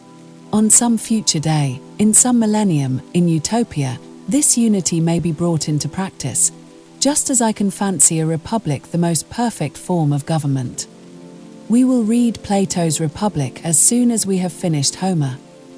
Well, in the Platonic year, it may fall out that we are all, men, women, and children, fit for a republic, but give me a constitutional monarchy in our present state of morals and intelligence. In our infancy we require a wise despotism to govern us. Indeed, long past infancy, Children and young people are the happiest under the unfailing laws of a discreet firm authority. I agree with Miss Hale so far as to consider our people in the condition of children, while I deny that we, the masters, have anything to do with the making or keeping them so. I maintain that despotism is the best kind of government for them, so that in the hours in which I come in contact with them I must necessarily be an autocrat. I will use my best discretion, from no humbug or philanthropic feeling, of which we have had rather too much in the North, to make wise laws and come to just decisions in the conduct of my business, laws and decisions which work for my own good in the first instance, for theirs in the second. But I will neither be forced to give my reasons, nor flinch from what I have once declared to be my resolution. Let them turn out. I shall suffer as well as they, but in the end they will find I have not baited nor altered one jot. Margaret had re-entered the room and was sitting at her work, but she did not speak. Mr. Hale answered, "I dare say I am talking in great ignorance, but from the little I know, I should say that the masses were already passing rapidly into the troublesome stage which intervenes between childhood and manhood, in the life of the multitude as well as that of the individual. Now, the error which many parents commit in the treatment of the individual at this time is, insisting on the same unreasoning obedience as when all he had to do in the way of duty was to obey the simple laws of come when you're called, and do as you're bid. But a wise parent humours the desire for independent action, so as to become the friend and adviser when his absolute rule shall cease. If I get wrong in my reasoning, recollect, it is you who adopted the analogy." "Very lately," said Margaret, "I heard a story of what happened in Nuremberg only 3 or 4 years ago. A rich man there lived alone in one of the immense mansions which were formerly both dwellings and warehouses. It was reported that he had a child, but no one knew of it for certain. For 40 years this rumour kept rising and falling, never utterly dying away. After his death it was found to be true. He had a son, an overgrown man, with the unexercised intellect of a child, whom he had kept up in that strange way, in order to save him from temptation and error. But, of course, when this great old child was turned loose in the world, every bad counsellor had power over him. He did not know good from evil. His father had made the blunder of bringing him up in ignorance and taking it for innocence, and after 14 months of riotous living, the city authorities had to take charge of him in order to save him from starvation. He could not even use words effectively enough to be a successful beggar. I used the comparison, suggested by Miss Hale, of the position of the master to that of a parent, so I ought not to complain of your turning the simile into a weapon against me. But, Mr. Hale, when you were setting up a wise parent as a model for us, you said he humoured his children in their desire for independent action. Now certainly, the time is not come for the hands to have any independent action during business hours. I hardly know what you would mean by it then. And I say that the masters would be trenching on the independence of their hands, in a way that I, for one, should not feel justified in doing if we interfered too much with the life they lead out of the mills. Because they labour 10 hours a day for us, I do not see that we have any right to impose leading strings upon them for the rest of their time.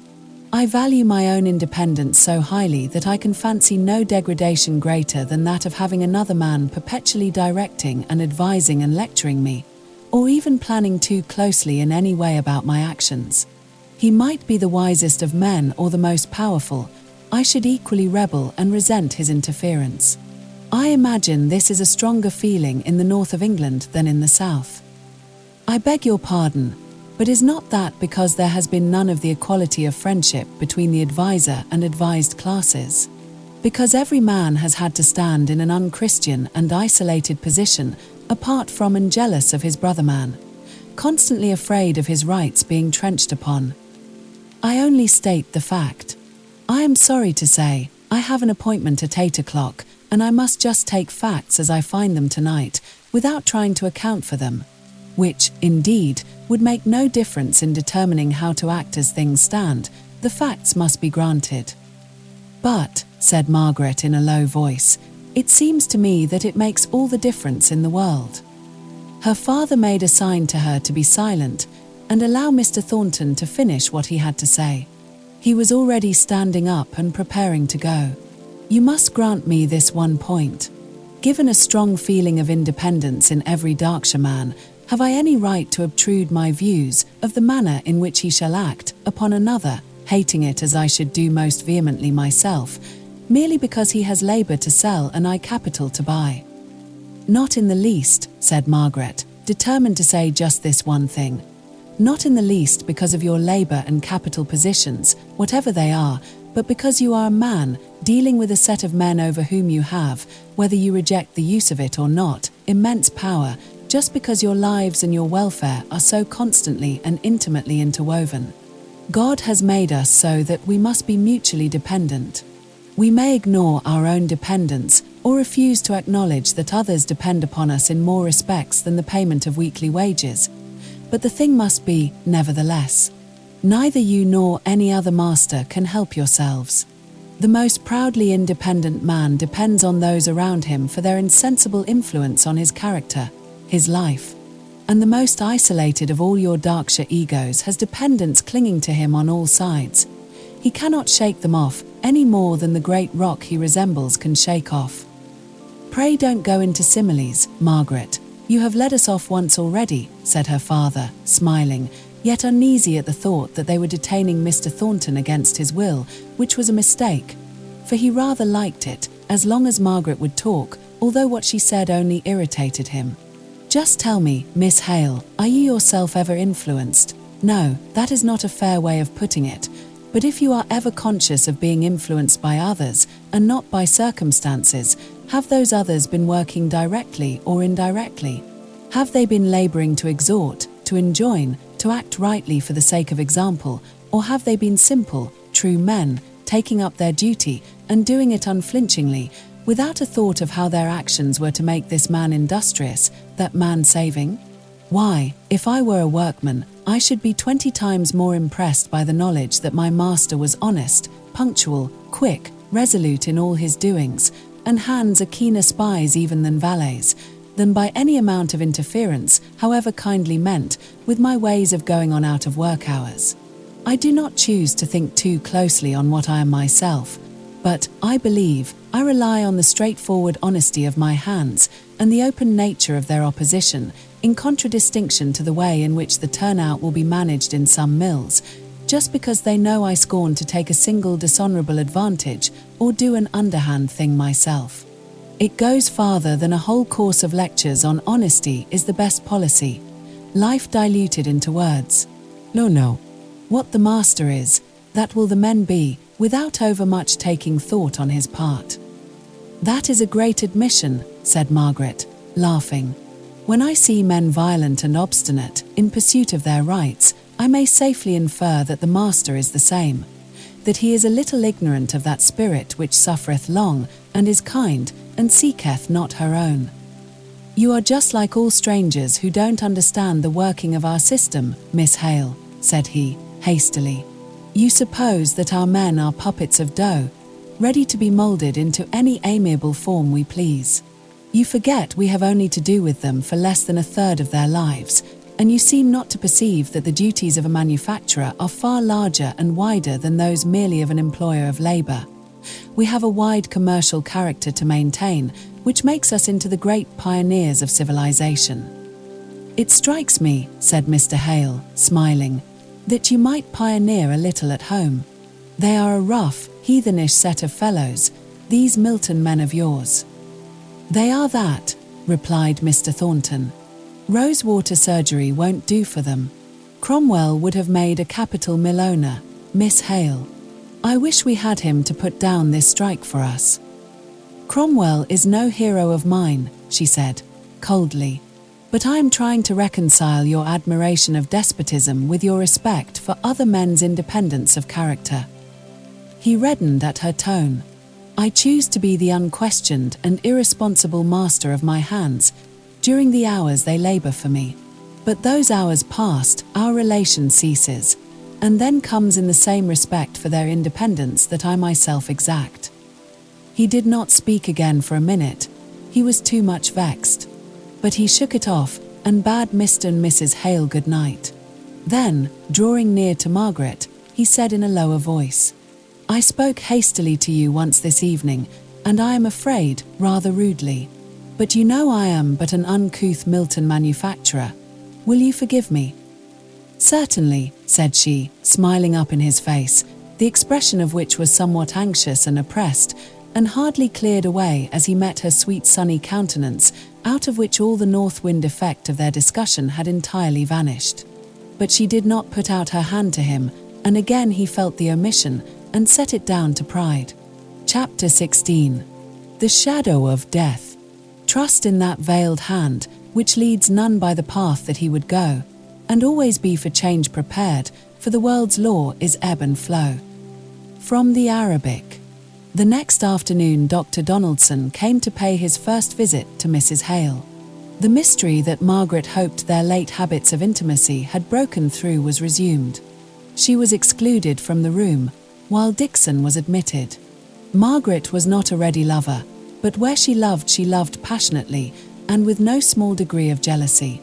She went into her mother's bedroom, just behind the drawing room, and paced it up and down, while awaiting the doctor's coming out. Every now and then she stopped to listen. She fancied she heard a moan. She clenched her hands tight, and held her breath. She was sure she heard a moan. Then all was still for a few minutes more, and then there was the moving of chairs, the raised voices, all the little disturbances of leave-taking. When she heard the door open, she went quickly out of the bedroom. "My father is from home, Dr. Donaldson. He has to attend a pupil at this hour. May I trouble you to come into his room downstairs?" She saw, and triumphed over all the obstacles which Dixon threw in her way, assuming her rightful position as daughter of the house in something of the spirit of the elder brother, which quelled the old servant's officiousness very effectually. Margaret's conscious assumption of this unusual dignity of demeanor towards Dixon gave her an instant's amusement in the midst of her anxiety. She knew, from the surprised expression on Dixon's face, how ridiculously grand she herself must be looking, and the idea carried her downstairs into the room. It gave her that length of oblivion from the keen sharpness of the recollection of the actual business in hand. Now, that came back, and seemed to take away her breath. It was a moment or two before she could utter a word. But she spoke with an air of command, as she asked, "What is the matter with Mamma? You will oblige me by telling the simple truth." Then, seeing a slight hesitation on the doctor's part, she added, "I am the only child she has, here, I mean. My father is not sufficiently alarmed, I fear, and, therefore, if there is any serious apprehension, it must be broken to him gently. I can do this. I can nurse my mother. Pray, speak, sir. To see your face, and not be able to read it, gives me a worse dread than I trust any words of yours will justify. My dear young lady, your mother seems to have a most attentive and efficient servant, who is more like her friend. I am her daughter, sir. But when I tell you she expressly desired that you might not be told, I am not good or patient enough to submit to the prohibition. Besides, I am sure you are too wise, too experienced to have promised to keep the secret." "Well," said he, half smiling, though sadly enough, "there you are right. I did not promise. In fact, I fear the secret will be known soon enough without my revealing it." He paused. Margaret then went very white, and compressed her lips a little more. Otherwise not a feature moved. With the quick insight into character, without which no medical man can rise to the eminence of Dr. Donaldson, he saw that she would exact the full truth, that she would know if one iota was withheld, and that the withholding would be torture more acute than the knowledge of it. He spoke 2 short sentences in a low voice, watching her all the time, for the pupils of her eyes dilated into a black horror, and the whiteness of her complexion became livid. He ceased speaking. He waited for that look to go off, for her gasping breath to come. Then she said, "I thank you most truly, sir, for your confidence. That dread has haunted me for many weeks. It is a true, real agony. My poor, poor mother." Her lips now began to quiver, and he let her have the relief of tears, sure of her power of self-control to check them. A few tears, those were all she shed, before she recollected the many questions she longed to ask. Will there be much suffering? He shook his head. That we cannot tell. It depends on constitution, on 1,000 things. But the late discoveries of medical science have given us large power of alleviation. My father, said Margaret, trembling all over. I do not know Mr. Hale. I mean, it is difficult to give advice.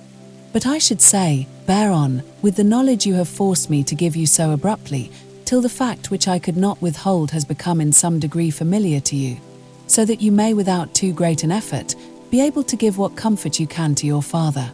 Before then, my visits, which of course I shall repeat from time to time, although I fear I can do nothing but alleviate, 1,000 little circumstances will have occurred to awaken his alarm, to deepen it, so that he will be all the better prepared.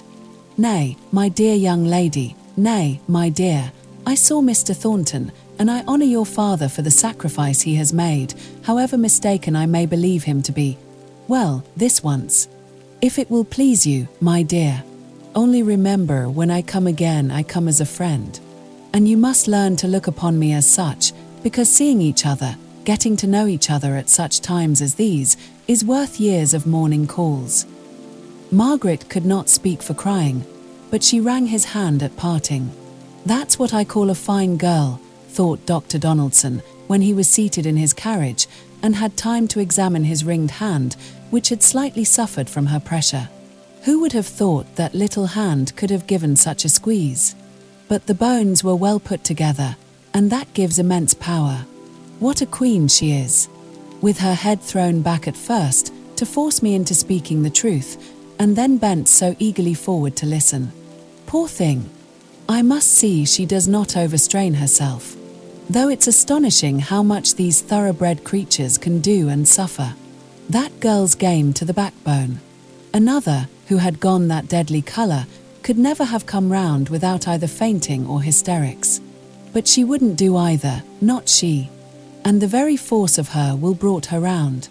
Such a girl as that would win my heart, if I were 30 years younger. It's too late now. Ah, here we are at the Archers. So out he jumped, with thought, wisdom, experience, sympathy, and ready to attend to any of the calls made upon them by this family, just as if there were none other in the world. Meanwhile, Margaret had returned into her father's study for a moment, to recover strength before going upstairs into her mother's presence. Oh my God, but this is terrible. How shall I bear it?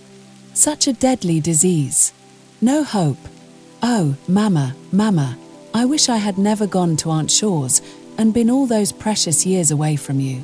Poor Mamma, how much she must have borne. Oh, pray thee, my God, that her sufferings may not be too acute, too dreadful. How shall I bear to see them? How can I bear Papa's agony? He must not be told yet, not all at once. It would kill him. But I won't lose another moment of my own dear, precious mother. She ran upstairs. Dixon was not in the room. Mrs. Hale lay back in an easy chair, with a soft white shawl wrapped around her, and a becoming cap put on, in expectation of the doctor's visit. Her face had a little faint colour in it, and the very exhaustion after the examination gave it a peaceful look. Margaret was surprised to see her look so calm. Why, Margaret, how strange you look. What is the matter? And then, as the idea stole into her mind of what was indeed the real state of the case, she added, as if a little displeased, You have not been seeing Dr. Donaldson and asking him any questions, have you, child? Margaret did not reply, only looked wistfully towards her. Mrs. Hale became more displeased. He would not surely break his word to me, and... Oh yes, Mamma, he did. I made him. It was I, blame me. She knelt down by her mother's side and caught her hand. She would not let it go, though Mrs. Hale tried to pull it away. She kept kissing it, and the hot tears she shed bathed it. Margaret, it was very wrong of you. You knew I did not wish you to know. But, as if tired with the contest, she left her hand in Margaret's clasp, and by she returned the pressure faintly. That encouraged Margaret to speak. "Oh, Mamma, let me be your nurse. I will learn anything Dixon can teach me. But you know I am your child, and I do think I have a right to do everything for you." "You don't know what you are asking," said Mrs. Hale, with a shudder. "Yes, I do. I know a great deal more than you are aware of. Let me be your nurse. Let me try, at any rate. No one has ever, shall ever try so hard as I will do. It will be such a comfort, Mamma." "My poor child. Well, you shall try. Do you know, Margaret, Dixon and I thought you would quite shrink from me if you knew." "Dixon thought," said Margaret, her lip curling. "Dixon could not give me credit for enough true love, for as much as herself. She thought, I suppose, that I was one of those poor sickly women who like to lie on rose leaves and be fanned all day. Don't let Dixon's fancies come any more between you and me, Mamma. Don't please," implored she. "Don't be angry with Dixon," said Mrs. Hale, anxiously. Margaret recovered herself. "No, I won't. I will try and be humble and learn her ways, if you will only let me do all I can for you. Let me be in the first place, Mother. I am greedy of that. I used to fancy you would forget me while I was away at Aunt Shaw's, and cry myself to sleep at nights with that notion in my head. And I used to think, how will Margaret bear our makeshift poverty after the thorough comfort and luxury in Harley Street, till I have many a time been more ashamed of your seeing our contrivances at Helstone than of any stranger finding them out. Oh, Mamma! And I did so enjoy them. They were so much more amusing than all the jog-trot Harley Street ways. The wardrobe shelf with handles that served as a supper tray on grand occasions, and the old tea chest stuffed and covered for ottomans. I think what you call the makeshift contrivances at dear Helstone were a charming part of the life there." "I shall never see Helstone again, Margaret," said Mrs. Hale, the tears welling up into her eyes. Margaret could not reply. Mrs. Hale went on. "While I was there, I was forever wanting to leave it. Every place seemed pleasanter, and now I shall die far away from it. I am rightly punished." "You must not talk so," said Margaret impatiently. "He said you might live for years. Oh, Mother, we will have you back at Helstone yet." "No, never. That I must take as a just penance. But, Margaret, Frederick." At the mention of that one word, she suddenly cried out loud, as in some sharp agony. It seemed as if the thought of him upset all her composure, destroyed the calm, overcame the exhaustion. Wild, passionate cry succeeded to cry. "Frederick! Frederick! Come to me! I am dying! Little firstborn child! Come to me once again!" She was in violent hysterics. Margaret went and called Dixon in terror. Dixon came in a huff and accused Margaret of having overexcited her mother. Margaret bore all meekly, only trusting that her father might not return. In spite of her alarm, which was even greater than the occasion warranted, she obeyed all Dixon's directions promptly and well, without a word of self-justification. By so doing, she mollified her accuser.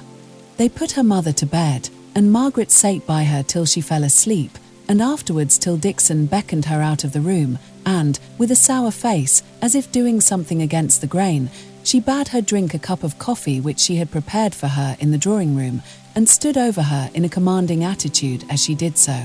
"You shouldn't have been so curious, miss, and then you wouldn't have needed to fret before your time. It would have come soon enough.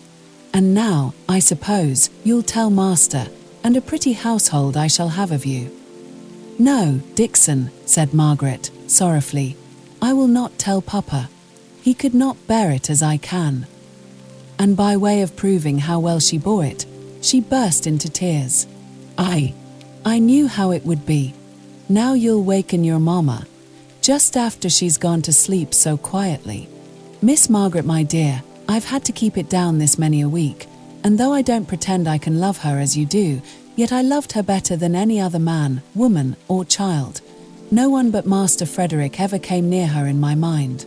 Ever since Lady Beresford's maid first took me in to see her dressed out in white crepe and corners and scarlet poppies, and I ran a needle down into my finger and broke it in, and she tore up her worked pocket handkerchief after they'd cut it out and came in to wet the bandages again with lotion when she returned from the ball, where she'd been the prettiest young lady of all. I've never loved anyone like her.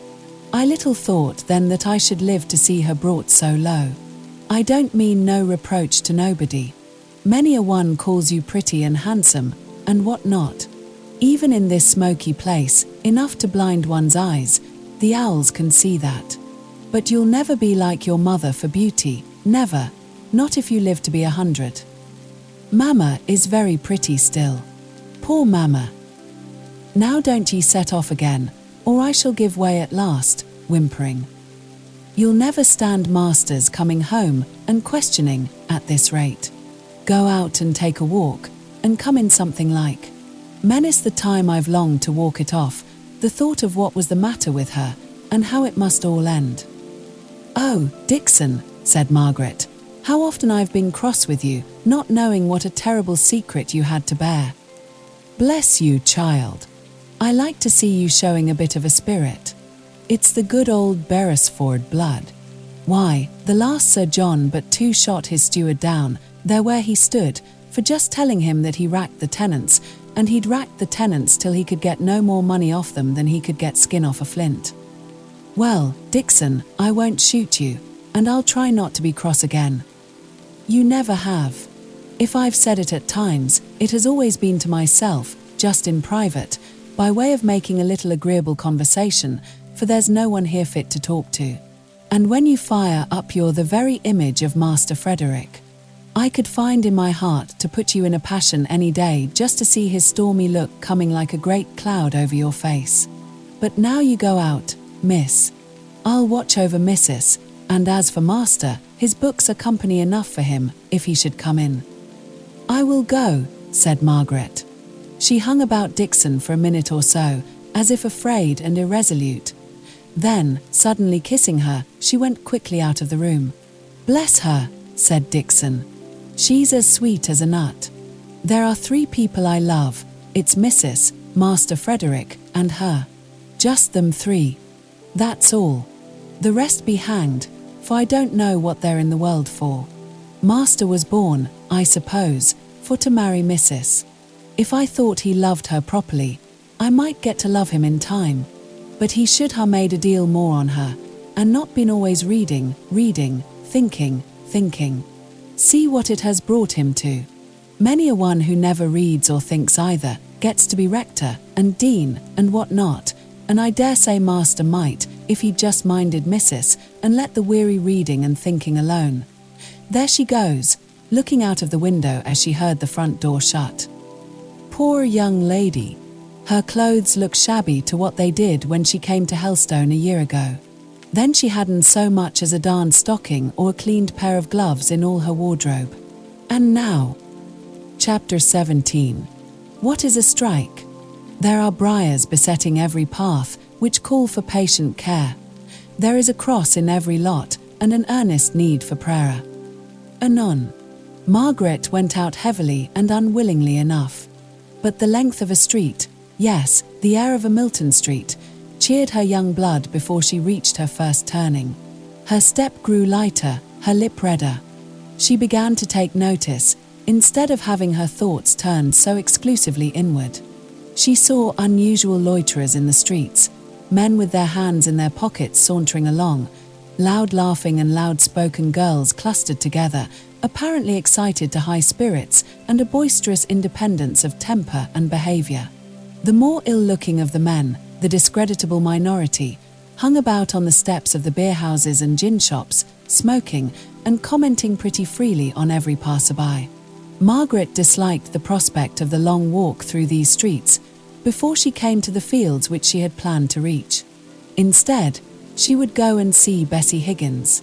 It would not be so refreshing as a quiet country walk, but still it would perhaps be doing the kinder thing. Nicholas Higgins was sitting by the fire smoking, as she went in. Bessie was rocking herself on the other side.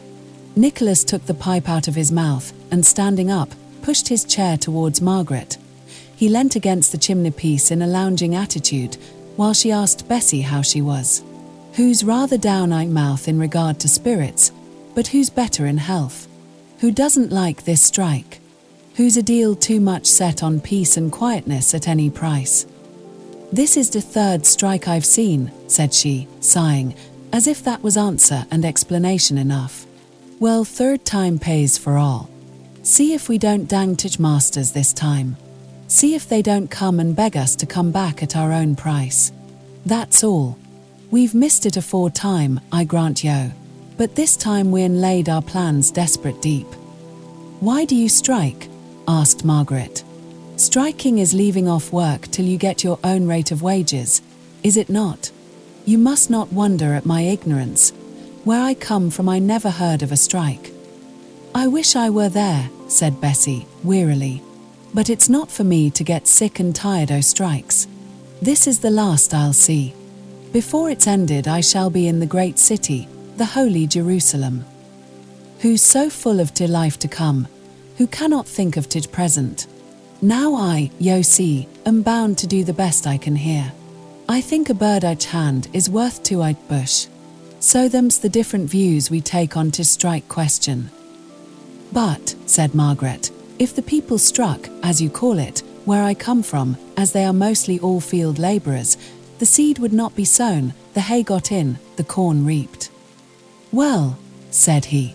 He had resumed his pipe, and put his well in the form of an interrogation. Why, she went on, what would become of the farmers?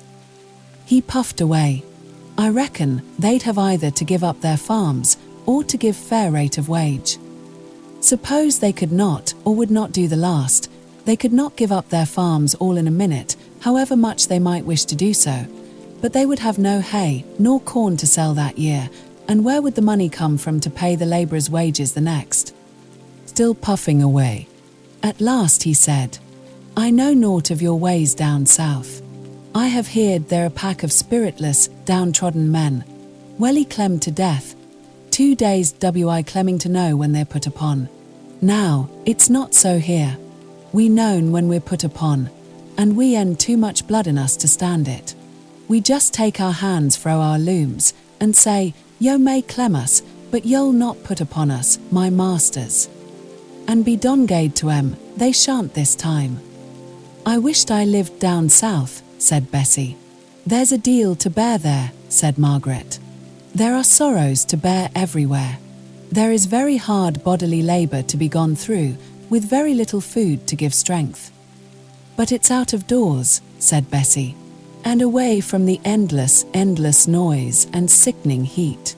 It's sometimes in heavy rain, and sometimes in bitter cold. A young person can stand it, but an old man gets racked with rheumatism and bent and withered before his time. Yet he must just work on the same, or else go to the workhouse.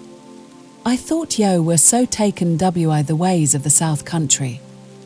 So I am, said Margaret, smiling a little as she found herself thus caught.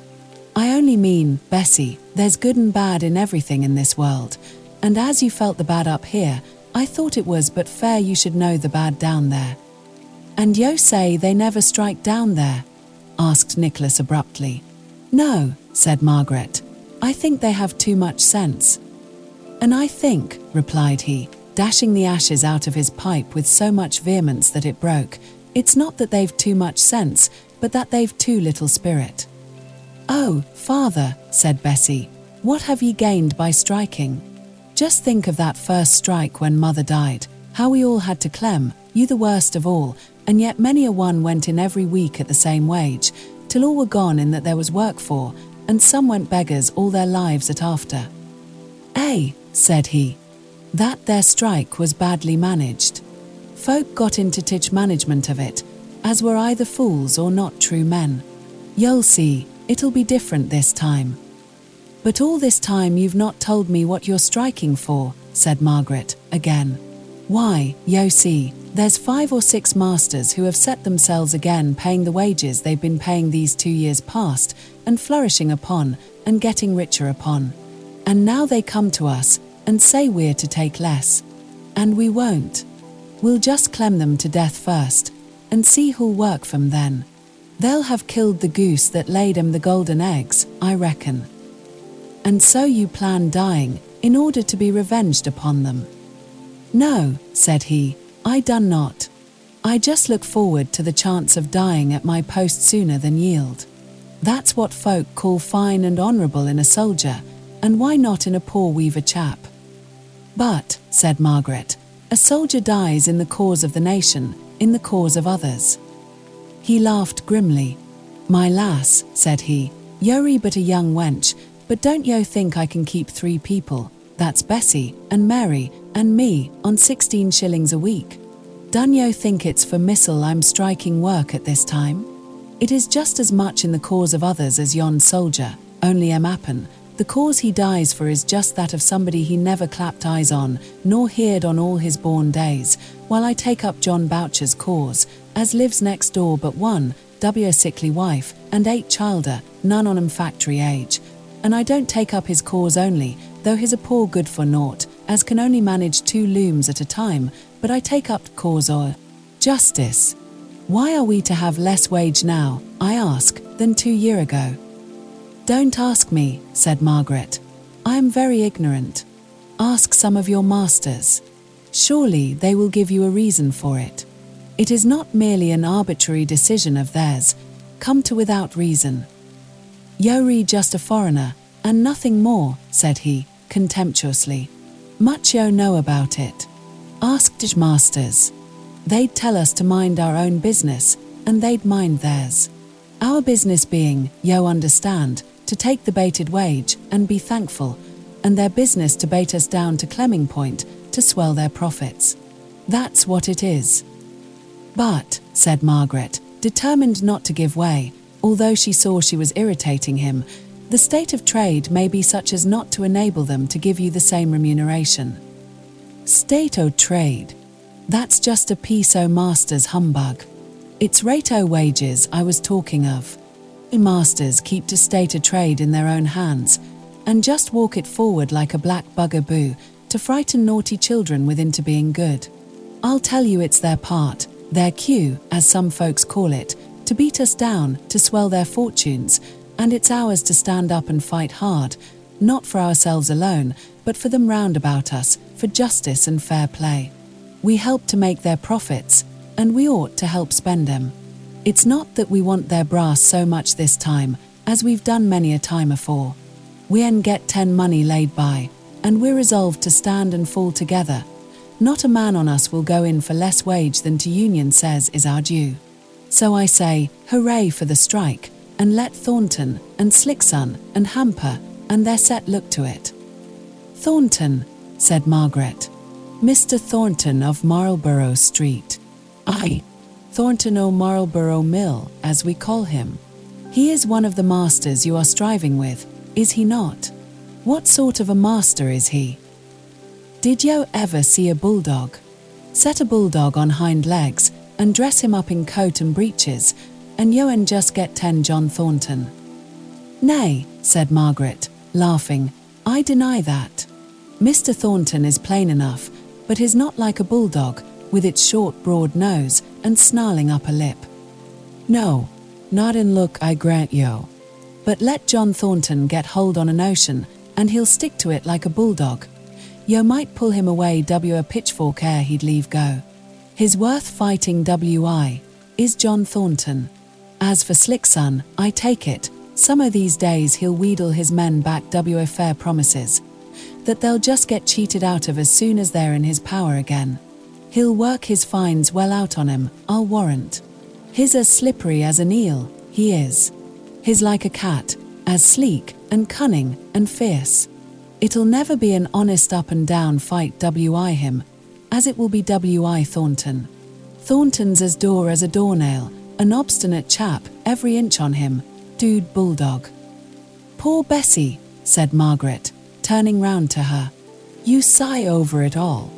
You don't like struggling and fighting as your father does, do you? No, said she, heavily. I'm sick on it. I could have wished to have had other talk about me in my latter days, than just the clashing and clanging and clattering that has ever wearied my life long about work and wages and masters and hands and knobsticks. Poor wench, latter days be forayed. Thou'rt looking a sight better already for a little stir and change. Beside, I shall be a deal here to make it more lively for thee. Tobacco smoke chokes me, said she, querulously. Then I'll never smoke no more i' the house, he replied, tenderly. But why didst thou not tell me afore, thou foolish wench? She did not speak for a while, and then so low that only Margaret heard her. I reckon, he'll want the comfort he can get out o' either pipe or drink afore he's done. Her father went out of doors, evidently to finish his pipe. Bessie said passionately, Now am not I a fool, am I not, miss? There, I knew I ought for to keep father at home and away fra the folk that are always ready for to tempt a man, in time o' strike, to go drink, and there my tongue must needs quarrel with this pipe o' his'n, and he'll go off, I know he will, as often as he wants to smoke, and nobody knows where it'll end. I wish I'd let 10 myself be choked first. But does your father drink? Said Margaret. No, not to say drink, replied she, still in the same wild, excited tone. But what win ye have? There are days wiu as wi other folk, I suppose, when yo get up and go through towers, just longing for a bit of a change, a bit of a fillip, as it were. I know I ha' gone and bought a 4-pounder out another baker's shop to common on such days, just because I sickened at the thought of going on for ever the same sight in my eyes, and the same sound in my ears, and the same taste in my mouth, and the same thought, or no thought, for that matter, in my head, day after day, for ever. I've longed for to be a man to go spreeing, even if it were only a tramp to some new place in search o' work. And father, all men, have it stronger in 'em than me to get tired o' sameness and work for ever. And what is 'em to do? It's little blame to them if they do go into gin shop for to make their blood flow quicker and more lively, and see things they never see at no other time, pictures and looking glass and such like. But father never was a drunkard, though maybe he's got worse for drink now and then. Only yo see, and now her voice took a mournful, pleading tone, at times o' strike there's much to knock a man down, for all they start so hopefully, and where's the comfort to come fro? He'll get angry and mad, they all do, and then they get tired out wi being angry and mad, and maybe had done things in their passion they'd be glad to forget. Bless your sweet, pitiful face. But yo done not know what a strike is yet. Come, Bessie, said Margaret. I won't say you're exaggerating, because I don't know enough about it. But, perhaps, as you're not well, you're only looking on one side, and there is another and a brighter to be looked to. It's all well enough for yo to say so, who have lived in pleasant green places all your life long, and never known want or care, or wickedness either, for that matter. Take care, said Margaret, her cheek flushing, and her eye lightening. How you judge, Bessie. I shall go home to my mother, who is so ill, Bessie, that there's no outlet but death for her out of prison of her great suffering. And yet I must speak cheerfully to my father, who has no notion of her real state, and to whom the knowledge must come gradually. The only one who could sympathize with me and help me, whose presence could comfort my mother more than any other earthly thing, is falsely accused, would run the risk of death if he came to see his dying mother. This I tell you, only you, Bessie. You must not mention it. No other person in Milton. Hardly any other person in England knows. Have I not care? Do I not know anxiety, though I go about well dressed and have food enough? Oh, Bessie, God is just, and our lots are well portioned out by him, although none but he knows the bitterness of our souls. I ask your pardon, replied Bessie, humbly. Sometimes, when I've thought o' my life and the little pleasure I've had in it, I've believed that, maybe, I was one of those doomed to die by the falling of a star from heaven. And the name of the star is called wormwood, and the third part of the waters became wormwood, and men died of the waters, because they were made bitter.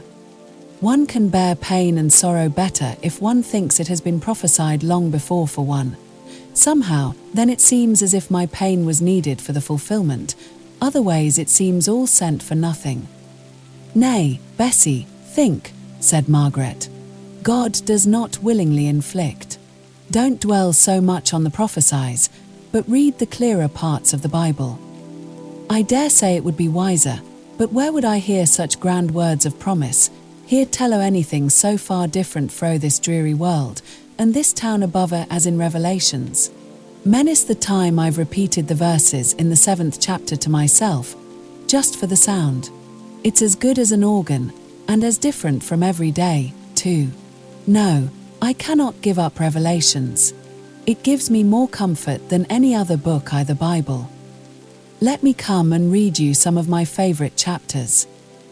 Aye, said she greedily, come.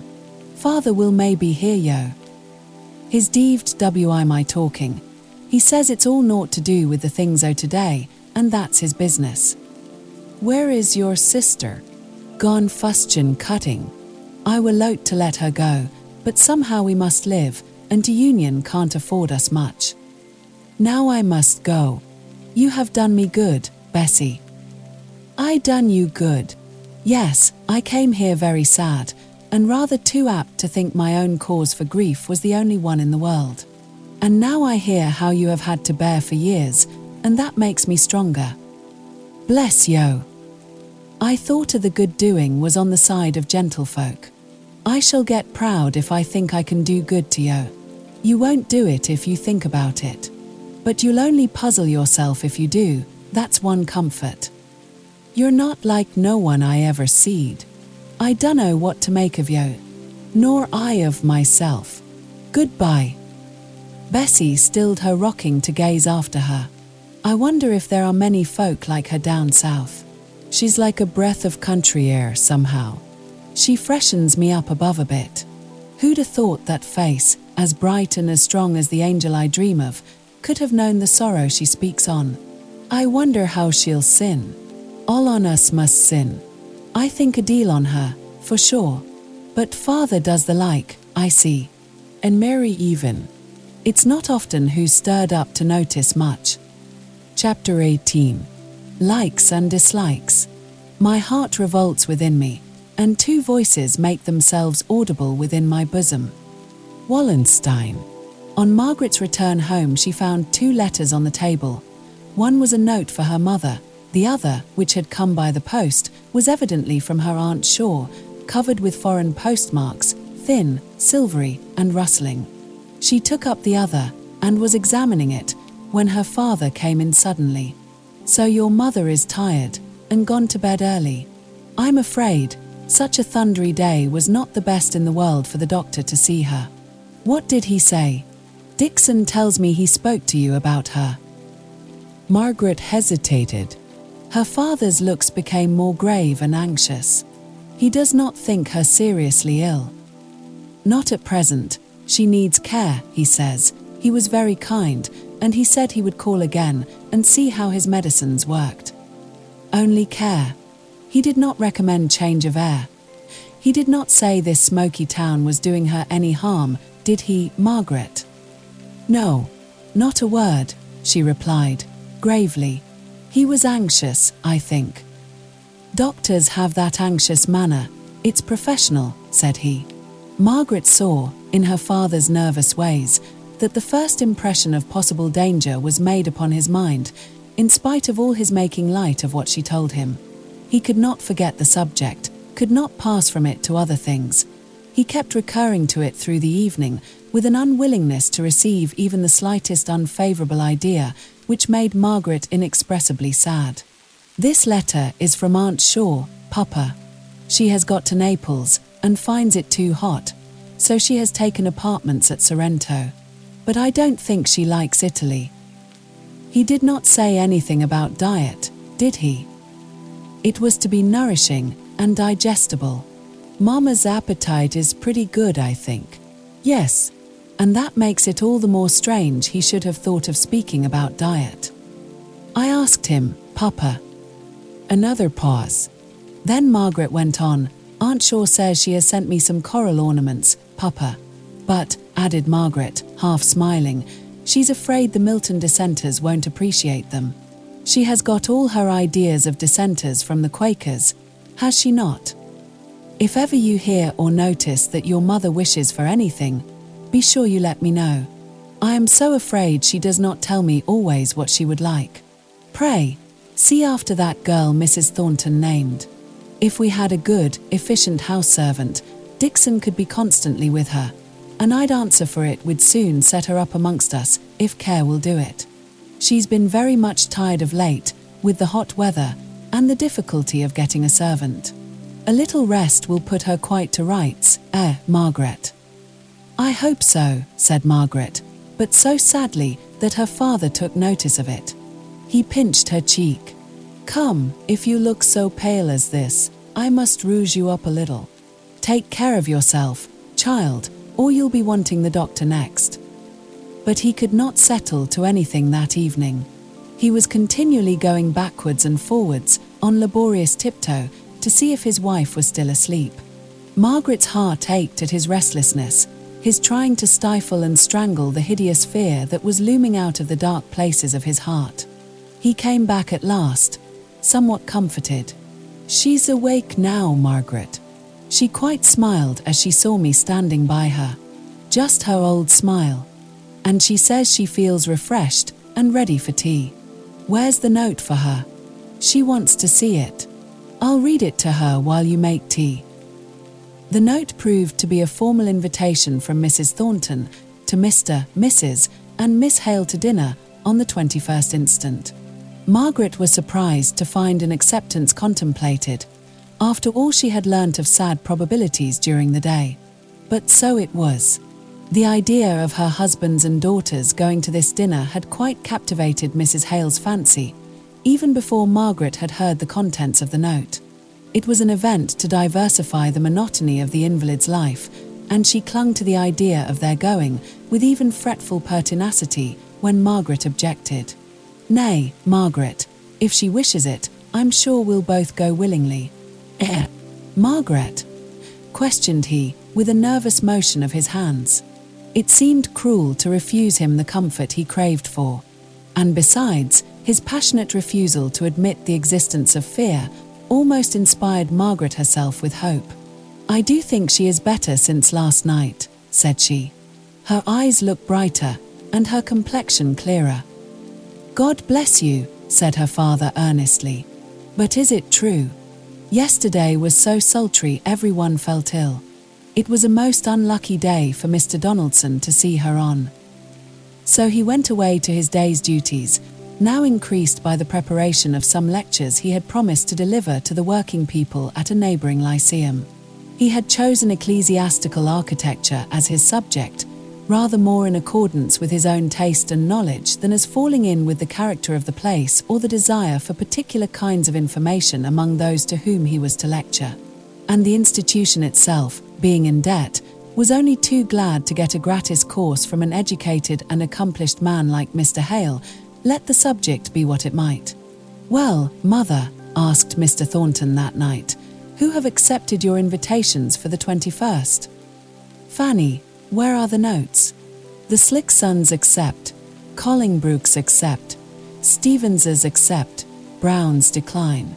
Hales, father and daughter come, mother too great an invalid.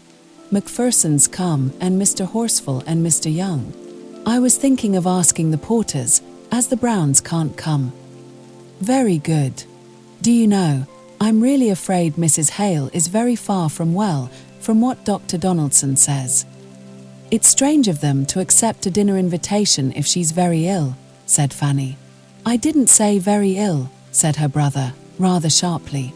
I only said far from well. They may not know it either. And then he suddenly remembered that, from what Dr. Donaldson had told him, Margaret, at any rate, must be aware of the exact state of the case. Very probably they are quite aware of what you said yesterday, John, of the great advantage it would be to them, to Mr. Hale, I mean, to be introduced to such people as the Stevenses and the Carlingbrooks. I'm sure that motive would not influence them.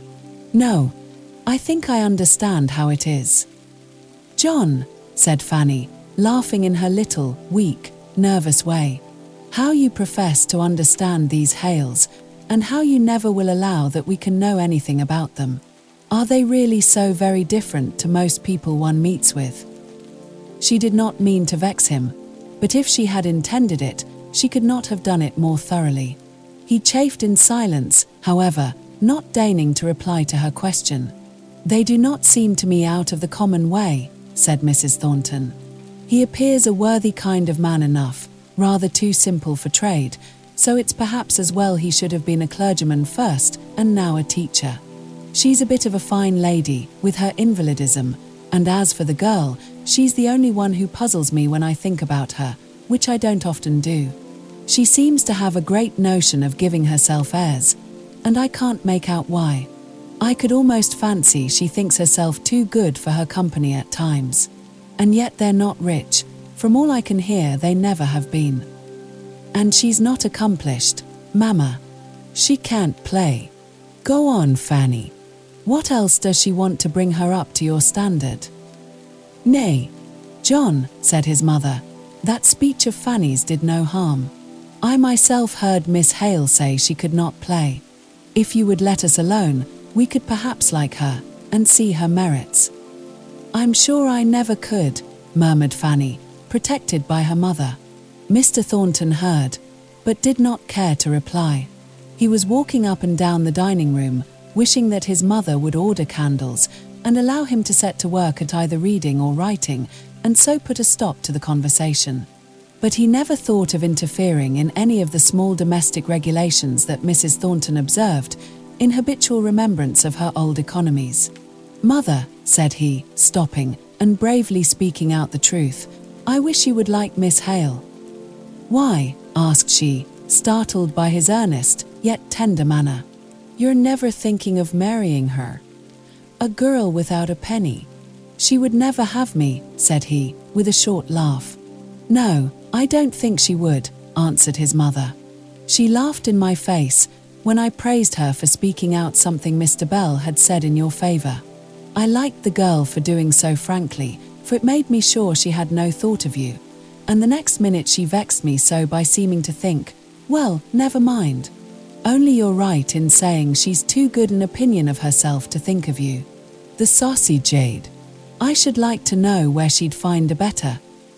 "Well, as I'm just as much convinced of the truth of what you have been saying as you can be, and as I have no thought or expectation of ever asking her to be my wife, you'll believe me for the future that I'm quite disinterested in speaking about her.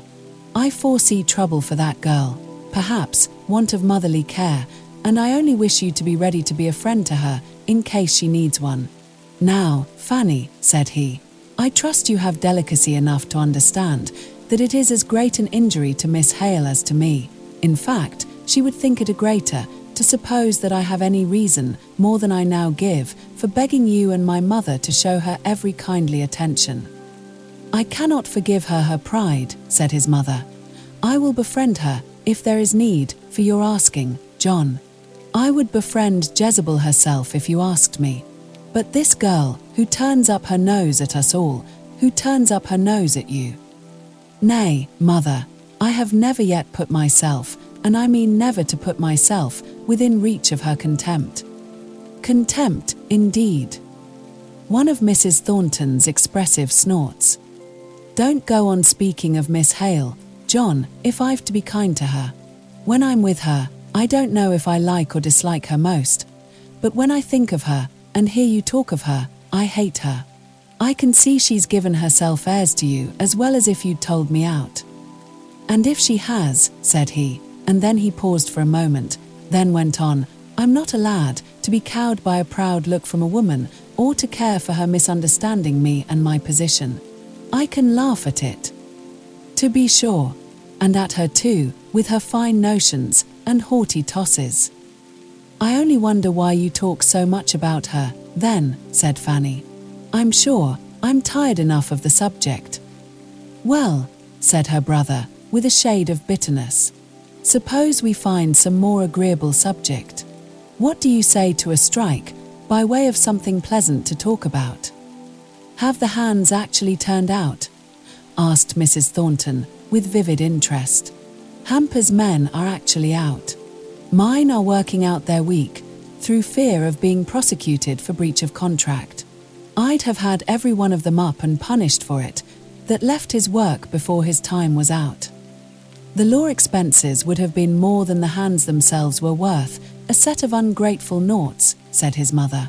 To be sure, but I'd have shown them how to keep my word, and how I mean them to keep theirs. They know me by this time. Slickson's men are off. Pretty certain he won't spend money in getting them punished. We're in for a turnout, mother. I hope there are not many orders in hand. Of course there are. They know that well enough. But they don't quite understand all, though they think they do. What do you mean, John? Candles had been brought, and Fanny had taken up her interminable piece of worsted work, over which she was yawning, throwing herself back in her chair from time to time to gaze at vacancy and think of nothing at her ease. Why, said he, the Americans are getting their yarns so into the general market that our only chance is producing them at a lower rate. If we can't, we may shut up shop at once, and hands and masters alike go on tramp. Yet these fools go back to the prices paid 3 years ago. Nay, some of their leaders quote Dickinson's price now, though they know as well as we do that, what with fines pressed out of their wages, as no honourable man would extort them, the real rate of wage paid at Dickinson's is less than at ours. Upon my word, mother, I wish the old combination laws were in force. It is too bad to find out that fools, ignorant, wayward men like these, just by uniting their silly heads, are to rule over the fortunes of those who bring all the wisdom that knowledge and experience, and often painful thought and anxiety, can give.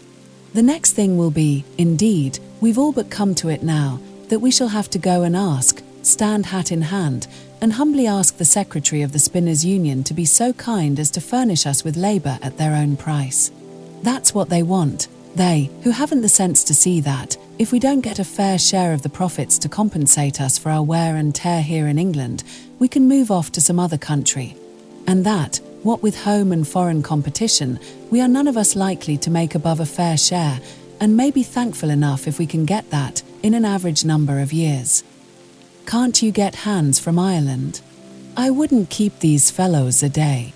I'd teach them that I was master, and could employ what servants I liked. Yes, to be sure, I can, and will, too, if they go on long. It will be trouble and expense, and I fear there will be some danger, but I will do it, rather than give in. If there is to be all this extra expense, I'm sorry we're giving a dinner just now. So am I, not because of the expense, but because I shall have much to think about, and many unexpected calls on my time. But we must have had Mr. Horsefall, and he does not stay in Milton long. And as for the others, we owe them dinners, and it's all one trouble. He kept on with his restless walk, not speaking any more, but drawing a deep breath from time to time, as if endeavouring to throw off some annoying thought. Fanny asked her mother numerous small questions, all having nothing to do with the subject, which a wiser person would have perceived was occupying her attention. Consequently, she received many short answers. She was not sorry when, at 10 o'clock, the servants filed into prayers. These her mother always read, first reading a chapter. They were now working steadily through the Old Testament. When prayers were ended, and his mother had wished him good night, with that long steady look of hers which conveyed no expression of the tenderness that was in her heart, but yet had the intensity of a blessing, Mr. Thornton continued his walk. All his business plans had received a check, a sudden pull-up, from this approaching turnout. The forethought of many anxious hours was thrown away, utterly wasted by their insane folly, which would injure themselves even more than him, though no one could set any limit to the mischief they were doing. And these were the men who thought themselves fitted to direct the masters in the disposal of their capital. Hamper had said, only this very day, that if he were ruined by the strike, he would start life again, comforted by the conviction that those who had brought it on were in a worse predicament than he himself, for he had head as well as hands, while they had only hands, and if they drove away their market, they could not follow it, nor turn to anything else. But this thought was no consolation to Mr. Thornton. It might be that revenge gave him no pleasure, It might be that he valued the position he had earned with the sweat of his brow, so much that he keenly felt its being endangered by the ignorance or folly of others, so keenly that he had no thoughts to spare for what would be the consequences of their conduct to themselves. He paced up and down, setting his teeth now and then. At last it struck 2. The candles were flickering in their sockets. He lighted his own, muttering to himself, "Once for all they shall know whom they have got to deal with. I can give them a fortnight, no more. If they don't see their madness before the end of that time, I must have hands from Ireland. I believe it's Slickson's doing, confound him and his dodges." He thought he was overstocked, so he seemed to yield at first when the deputation came to him, and of course he only confirmed them in their folly, as he meant to do. That's where it spread from. Chapter 19. Angel Visits. As angels in some brighter dreams call to the soul when man doth sleep, so some strange thoughts transcend our wonted themes, and into glory peep. Henry Vaughan. Mrs. Hale was curiously amused and interested by the idea of the Thornton dinner party. She kept wondering about the details, with something of the simplicity of a little child who wants to have all its anticipated pleasure described beforehand. But the monotonous life led by invalids often makes them like children, inasmuch as they have neither of them any sense of proportion in events, and seem each to believe that the walls and curtains which shut in their world, and shut out everything else, must of necessity be larger than anything hidden beyond. Besides, Mrs. Hale had had her vanities as a girl, had perhaps unduly felt their mortification when she became a poor clergyman's wife. They had been smothered and kept down, but they were not extinct, and she liked to think of seeing Margaret dressed for a party, and discussed what she should wear, with an unsettled anxiety that amused Margaret, who had been more accustomed to society in her 1 year in Harley Street than her mother in 25 years of Helstone. "Then you think you shall wear your white silk? Are you sure it will fit? It's nearly a year since Edith was married." "Oh yes, Mama. Mrs. Murray made it, and it's sure to be right. It may be a straw's breadth shorter or longer waisted, according to my having grown fat or thin. But I don't think I've altered in the least. Hadn't you better let Dixon see it? It may have gone yellow with lying by." "Few like, Mama. But if the worst comes to the worst, I've a very nice pink gauze which Aunt Shaw gave me only 2 or 3 months before Edith was married. That can't have gone yellow." "No, but it may have faded." "Well, then I've a green silk. I feel more as if it was the embarrassment of riches." "I wish I knew what you ought to wear," said Mrs. Hale, nervously. Margaret's manner changed instantly. "Shall I go and put them on one after another, Mamma, and then you could see which you liked best?" "But, yes, perhaps that will be best." So off Margaret went. She was very much inclined to play some pranks when she was dressed up at such an unusual hour, to make her rich white silk balloon out into a cheese, to retreat backwards from her mother as if she were the queen. But when she found that these freaks of hers were regarded as interruptions to the serious business, and as such annoyed her mother, she became grave and sedate. What had possessed the world, her world, to fidget so about her dress, she could not understand. But that very afternoon, on naming her engagement to Bessie Higgins, apropos of the servant that Mrs. Thornton had promised to inquire about, Bessie quite roused up at the intelligence. "Dear, and are you going to dine at Thornton's at Marlborough Mills?" "Yes, Bessie. Why are you so surprised?" "Oh, I dunno. But they visit W. first folk in Milton." "And you don't think we're quite the first folk in Milton, eh, Bessie?" Bessie's cheeks flushed a little at her thought being thus easily read. "Well," said she, "yo see, they think a deal o' money here, and I reckon yo ve not get 10 much." "No," said Margaret, "that's very true.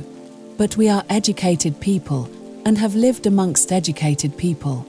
Is there anything so wonderful in our being asked out to dinner by a man who owns himself inferior to my father by coming to him to be instructed?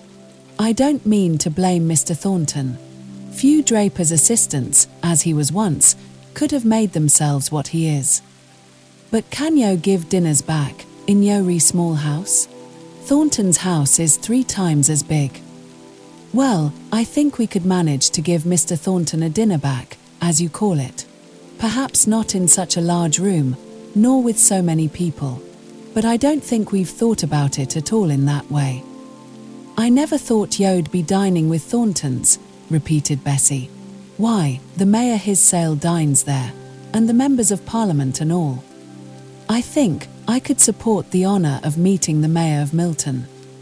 But them ladies dress so grand, said Bessie, with an anxious look at Margaret's print gown, which her Milton eyes appraised at 7p a yard. Margaret's face dimpled up into a merry laugh. Thank you, Bessie, for thinking so kindly about my looking nice among all the smart people. But I've plenty of grand gowns. A week ago, I should have said they were far too grand for anything I should ever want here.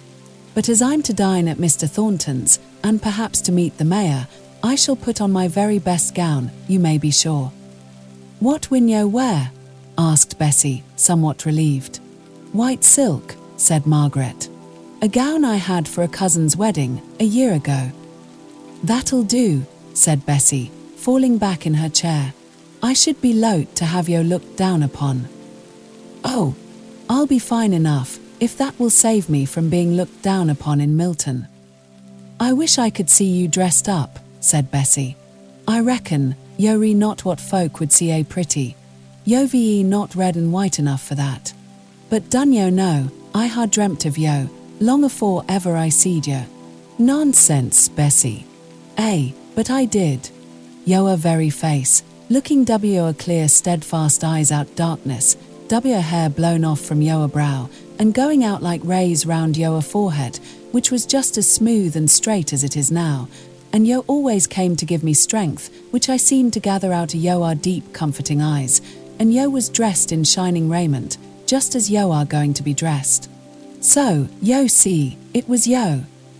Nay, Bessie, said Margaret, gently, it was but a dream. And why might I dream a dream in my affliction as well as others? Did not many a one the Bible?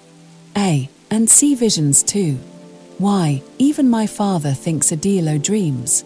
I tell yo again, I saw yo as plainly, coming swiftly towards me, w her hair blown back w the very swiftness o' the motion, just like the way it grows, a little standing off like, and the white shining dress on yo get tend to wear. Let me come and see yo in it. I want to see yo and touch yo as in very deed yo were in my dream. My dear Bessie, it is quite a fancy of yours. Fancy or no fancy, yo come, as I knew yo would, when I saw yo our movement in my dream, and when yo hear about me, I reckon I feel easier in my mind, and comforted, just as a fire comforts one on a dree day. Yo said it were on to 21st.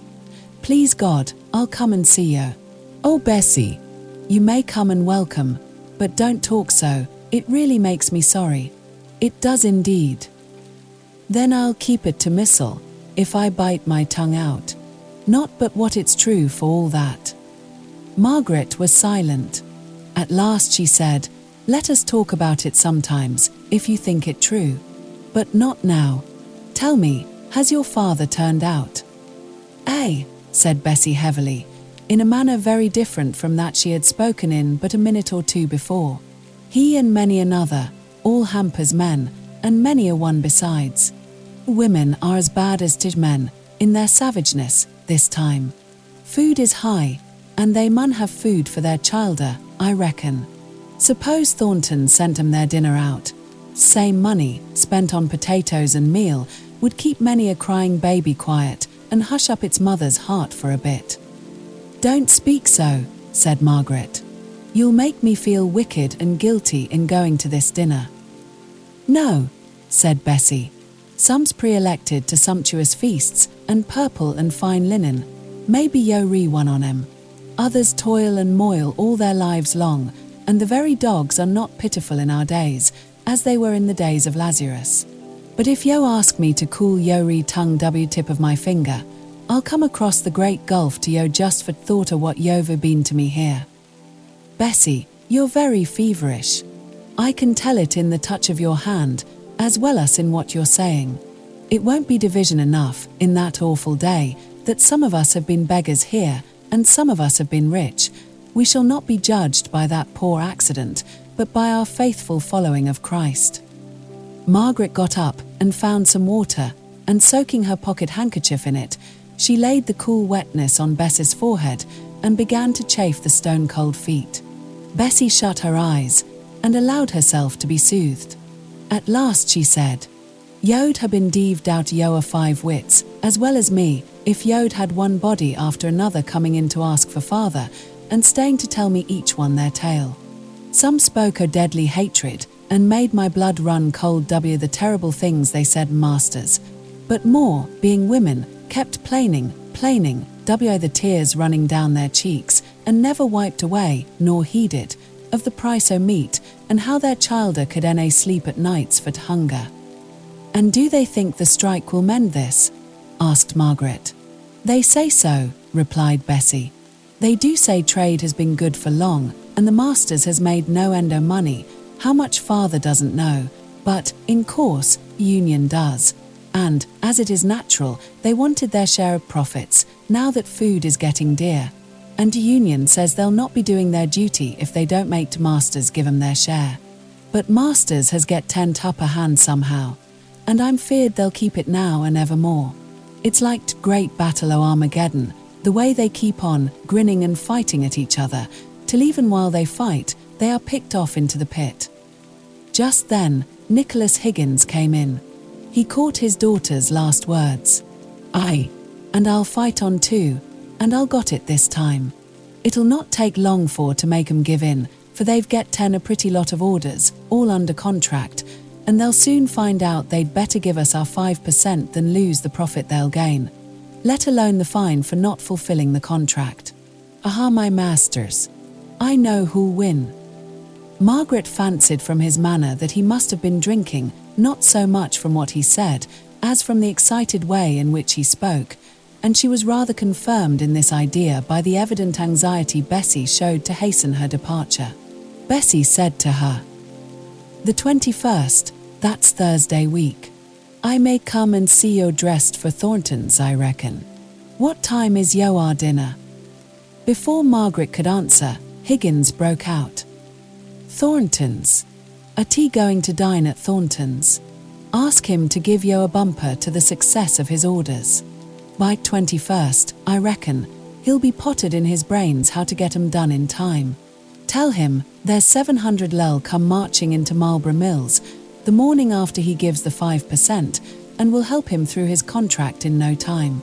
You'll have 'em all there. My master hamper. His one old-fashioned sort.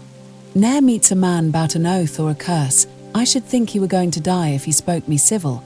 But arter all, his bark's more than his bite, and yo may tell him one o' his turnouts said so, if yo like. But yo'll have a lot of prize mill owners at Thornton's. I should like to get speech o' them, when they're a bit inclined to sit still after dinner, and could na run for the life on 'em. Tell 'em my mind. I'd speak up against hard way they're driving on us." "Goodbye," said Margaret hastily. "Goodbye, Bessie. I shall look to see you on the 21st, if you're well enough." The medicines and treatment which Dr. Donaldson had ordered for Mrs. Hale did her so much good at first that not only she herself, but Margaret, began to hope that he might have been mistaken, and that she could recover permanently. As for Mr. Hale, although he had never had an idea of the serious nature of their apprehensions, he triumphed over their fears with an evident relief, which proved how much his glimpse into the nature of them had affected him. Only Dixon croaked forever into Margaret's ear. However, Margaret defied the raven, and would hope. They needed this gleam of brightness indoors, for out of doors, even to their uninstructed eyes, there was a gloomy brooding appearance of discontent. Mr. Hale had his own acquaintances among the working men, and was depressed with their earnestly told tales of suffering and long endurance. They would have scorned to speak of what they had to bear to anyone who might, from his position, have understood it without their words. But here was this man, from a distant county, who was perplexed by the workings of a system into the midst of which he was thrown, and each was eager to make him a judge and to bring witness of his own causes for irritation. Then Mr. Hale brought all his budget of grievances and laid it before Mr. Thornton, for him, with his experience as a master, to arrange them and explain their origin, which he always did on sound economical principles, showing that, as trade was conducted, there must always be a waxing and waning of commercial prosperity, and that in the waning a certain number of masters, as well as of men, must go down into ruin, and be no more seen among the ranks of the happy and prosperous. He spoke as if this consequence were so entirely logical that neither employers nor employed had any right to complain if it became their fate, the employer to turn aside from the race he could no longer run, with a bitter sense of incompetency and failure, wounded in the struggle, trampled down by his fellows in their haste to get rich, slighted where he was once honoured, humbly asking for, instead of bestowing, employment with a lordly hand. Of course, speaking so of the fate that, as a master, might be his own in the fluctuations of commerce, he was not likely to have more sympathy with that of the workmen, who were passed by in the swift merciless improvement or alteration, who would fain lie down and quietly die out of the world that needed them not, but felt as they could never rest in their graves for the clinging cries of the beloved and helpless they would leave behind, who envied the power of the wild bird that can feed her young with her very heart's blood. Margaret's whole soul rose up against him while he reasoned in this way, as if commerce were everything and humanity nothing. She could hardly thank him for the individual kindness which brought him that very evening to offer her, for the delicacy which made him understand that he must offer her privately every convenience for illness that his own wealth or his mother's foresight had caused them to accumulate in their household, and which, as he learnt from Dr. Donaldson, Mrs. Hale might possibly require. His presence, after the way he had spoken, his bringing before her the doom which she was vainly trying to persuade herself might yet be averted from her mother, all conspired to set Margaret's teeth on edge as she looked at him and listened to him.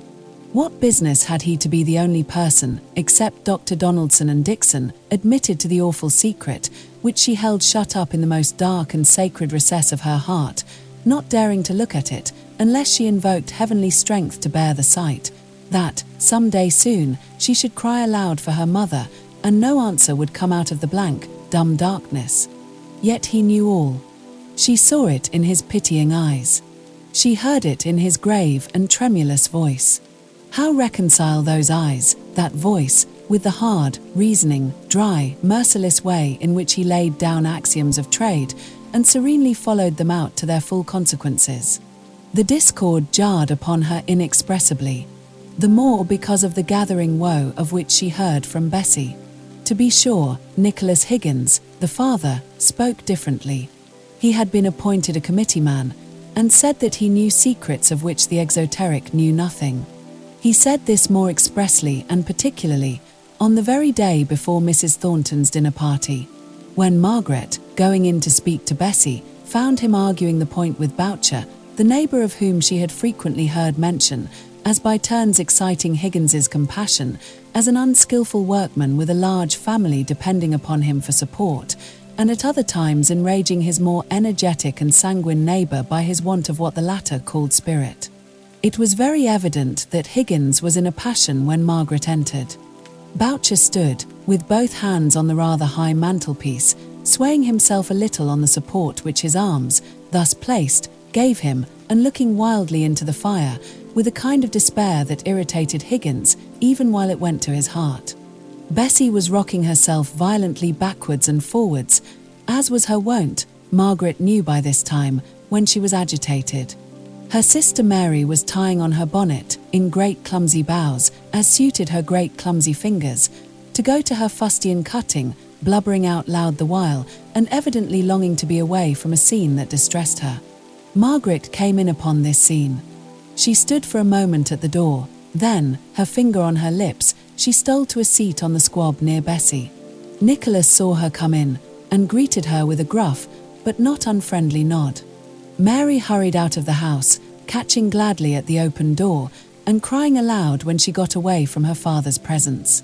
It was only John Boucher that took no notice whatever who came in and who went out. It's no use, Higgins, who cannot live long a this en, who's just sinking away, not for want o' meat her sail, but because who cannot stand to sight of the little ones clemming. I clemming. 5 shilling a week may do well enough for thee, wi but 2 mouths to fill, and one on 'em a wench who can well earn her own meat. But it's clemming to us. And I tell thee plain, if who dies, as I'm feared who will afore we've getten 5%, I'll fling the money back master's face, and say, be domned to yo. Be domned to whole cruel world a yo, that could enna leave me best wife that ever bore childer to a man. And look thee lad, I'll hate thee, and to whole pack a union. I and chase yo through heaven why my hatred. I will, lad. I will, if yo re leading me astray I this matter. Thou saidst, Nicholas, on Wednesday se'night, and it's now Tuesday 2nd week, that afore a fortnight we'd ha' the masters coming begging to us to take back our work, at our own wage, and time's nearly up, and there's our Lyle Jack lying bed, too weak to cry, but just every now and then sobbing up his heart for want o' food, our Lyle Jack, I tell thee, lad, who's never looked up sin he were born, and who loves him as if he were her very life, as he is, for I reckon he'll ha' cost me that precious price, our Lyle Jack, who wakened me each morn putting his sweet little lips to my great rough face, seeking a smooth place to kiss, and he lies clemming. Here the deep sobs choked the poor man, and Nicholas looked up, with eyes brimful of tears, to Margaret, before he could gain courage to speak. Hold up, man. Thy Lyle Jack shall na clem. I ha' gotten brass, and will go buy the chap a sup o' milk and a good 4-pounder this very minute. What's mine's thine, sure enough, I thou st I want. Only, done not lose heart, man, continued he, as he fumbled in a teapot for what money he had. I lay yo my heart and soul will win for this, it's but bearing on 1 more week, and yo just see to masters'll come round, praying on us to come back to our mills. And the union, that's to say, I, will take care yo be enough for to childer and to missus. So done not turn faint heart, and go to tyrants seeking work. The man turned round at these words, turned round a face so white, and gaunt, and tear-furrowed, and hopeless, that its very calm forced Margaret to weep. Yo know well, that a worser tyrant than heir to masters were says, clem to death, and see 'em a clem to death, ere yo dare go against union.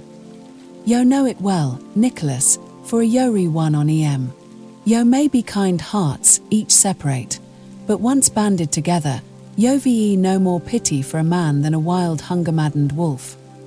Nicholas had his hand on the lock of the door. He stopped and turned round on Boucher, close following. So help me God. Man alive, if I think not I'm doing best for thee, and for all on us. If I'm going wrong when I think I'm going right, it's their sin, who ha' left me where I am, in my ignorance. I ha' thought till my brains ached. Belly me John I have. And I say again, there's no help for us but having faith a union. They'll win the day, see if they done not. Not one word had Margaret or Bessie spoken. They had hardly uttered the sighing, that the eyes of each called to the other to bring up from the depths of her heart. At last Bessie said, I never thought to hear father call on God again. But yo heard him say, so help me God. Yes, said Margaret. Let me bring you what money I can spare. Let me bring you a little food for that poor man's children. Don't let them know it comes from any one but your father. It will be but little. Bessie lay back without taking any notice of what Margaret said. She did not cry, she only quivered up her breath. My heart's drained dry o' tears, she said. Boucher's been in these days past, a-telling me of his fears and his troubles. He's but a weak kind of chap, I know, but he's a man for a that, and though I've been angry many a time afore now, wi him and his wife, as knew no more nor him how to manage, yet yo see, all folks isn't wise, yet God lets 'em live, and gives 'em someone to love, and be loved by, just as good as Solomon. And if sorrow comes to them they love, it hurts 'em as sore as e'er it did Solomon. I can't make it out. Perhaps it's as well such a one as Boucher has union to see after him. But I'd just like for to see to men as make tej union, and put 'em one by one face to face wi Boucher. I reckon, if they heard him, they'd tell him if I cotched 'em one by one, he might go back and get what he could for his work, even if it weren't so much as they ordered. Margaret sat utterly silent. How was she ever to go away into comfort and forget that man's voice, with the tone of unutterable agony, telling more by far than his words of what he had to suffer? She took out her purse. She had not much in it of what she could call her own, but what she had she put into Bess's hands without speaking. "Thank you. There's many on 'em gets no more, and is not so bad off, leastways does not show it as he does. But father won't let 'em want, now he knows. Yo see, Boucher's been pulled down wi his childer, and her being so cranky, and they could pawn has gone this last 12-month. You're not to think we'd ha let him clem, for all we're a bit pressed oursel.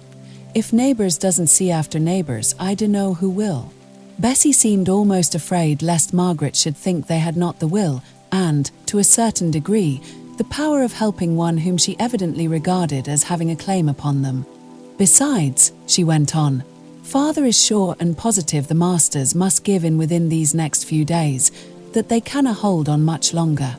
But I thank yo all the same. I thank yo for Missel, as much as for Boucher, for it just makes my heart warm to yo more and more." Bessie seemed much quieter today, but fearfully languid and exhausted. As she finished speaking, she looked so faint and weary that Margaret became alarmed. "It's nowt," said Bessie. "It's not death yet. I had a fearful night dreams, or somewhat like dreams, for I were wide awake, and I'm all in a swounding daze today, only yon poor chap made me alive again. No, it's not death yet, but death is not far off. Aye. Cover me up, and I'll maybe sleep, if de cough will let me. Good night, good afternoon, amappen I should say, but the light is dim and misty today." Chapter 20. Men and Gentlemen. "Old and young boy, let 'em all eat, I have it. Let 'em have 10 tire of teeth a piece, I care not." Rollo, Duke of Normandy. Margaret went home so painfully occupied with what she had heard and seen that she hardly knew how to rouse herself up to the duties which awaited her. The necessity for keeping up a constant flow of cheerful conversation for her mother, who, now that she was unable to go out, always looked to Margaret's return from the shortest walk as bringing in some news. "And can your factory friend come on Thursday to see you dressed?" "She was so ill I never thought of asking her," said Margaret, dolefully. "Dear, everybody is ill now, I think," said Mrs. Hale, with a little of the jealousy which one invalid is apt to feel of another. "But it must be very sad to be ill in one of those little back streets." Her kindly nature prevailing, and the old Helstone habits of thought returning. "It's bad enough here. What could you do for her, Margaret? Mr. Thornton has sent me some of his old port wine since you went out. Would a bottle of that do her good, think you?" "No, Mamma. I don't believe they are very poor, at least, they don't speak as if they were. And, at any rate, Bess's illness is consumption, she won't want wine. Perhaps, I might take her a little preserve, made of our dear Helstone fruit. No, there's another family to whom I should like to give. Oh, Mamma, Mamma, how am I to dress up in my finery, and go off and away to smart parties, after the sorrow I've seen today?" exclaimed Margaret, bursting the bounds she had preordained for herself before she came in, and telling her mother what she had seen and heard at Higgins's cottage. It distressed Mrs. Hale excessively. It made her restlessly irritated till she could do something.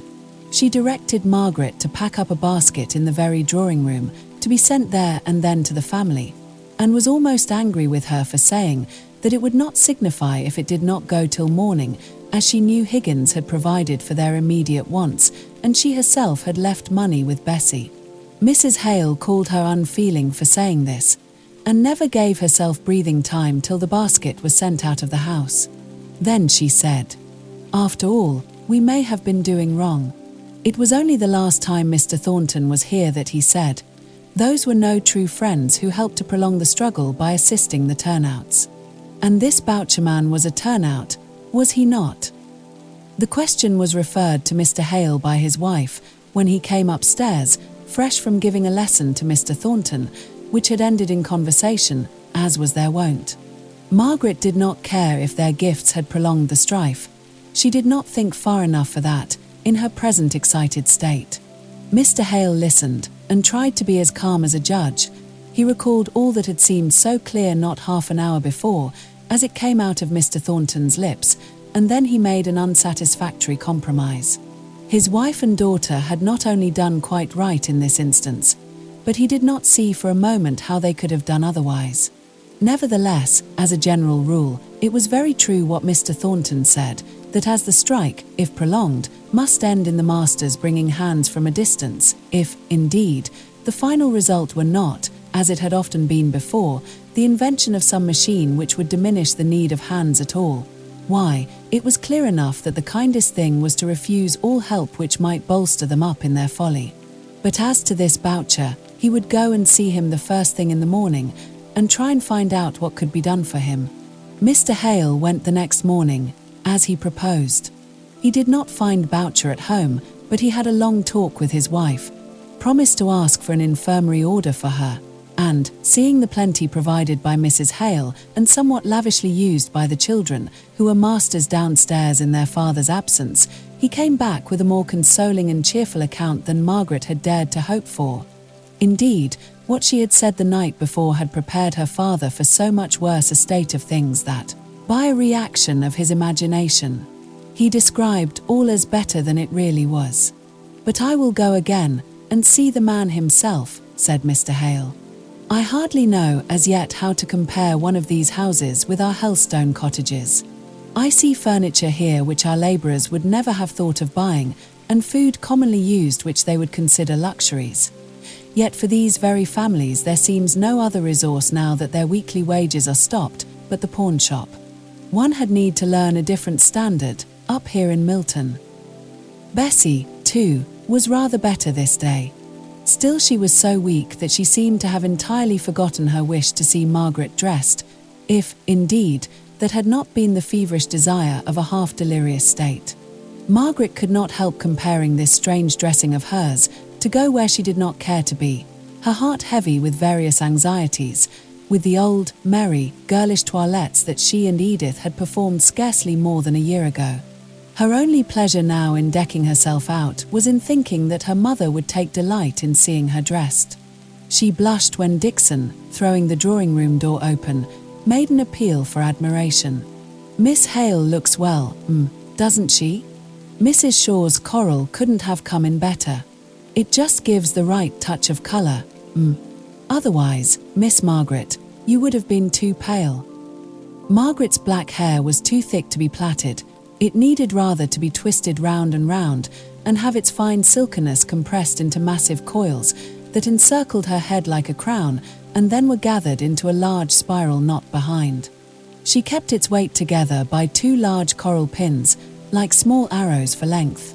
Her white silk sleeves were looped up with strings of the same material, and on her neck, just below the base of her curved and milk-white throat, there lay heavy coral beads.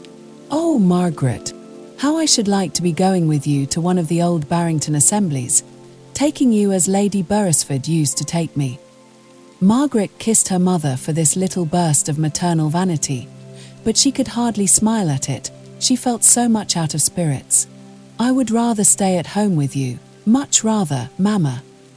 "Nonsense, darling. Be sure you notice the dinner well. I shall like to hear how they manage these things in Milton. Particularly the second course, dear. Look what they have instead of game." Mrs. Hale would have been more than interested.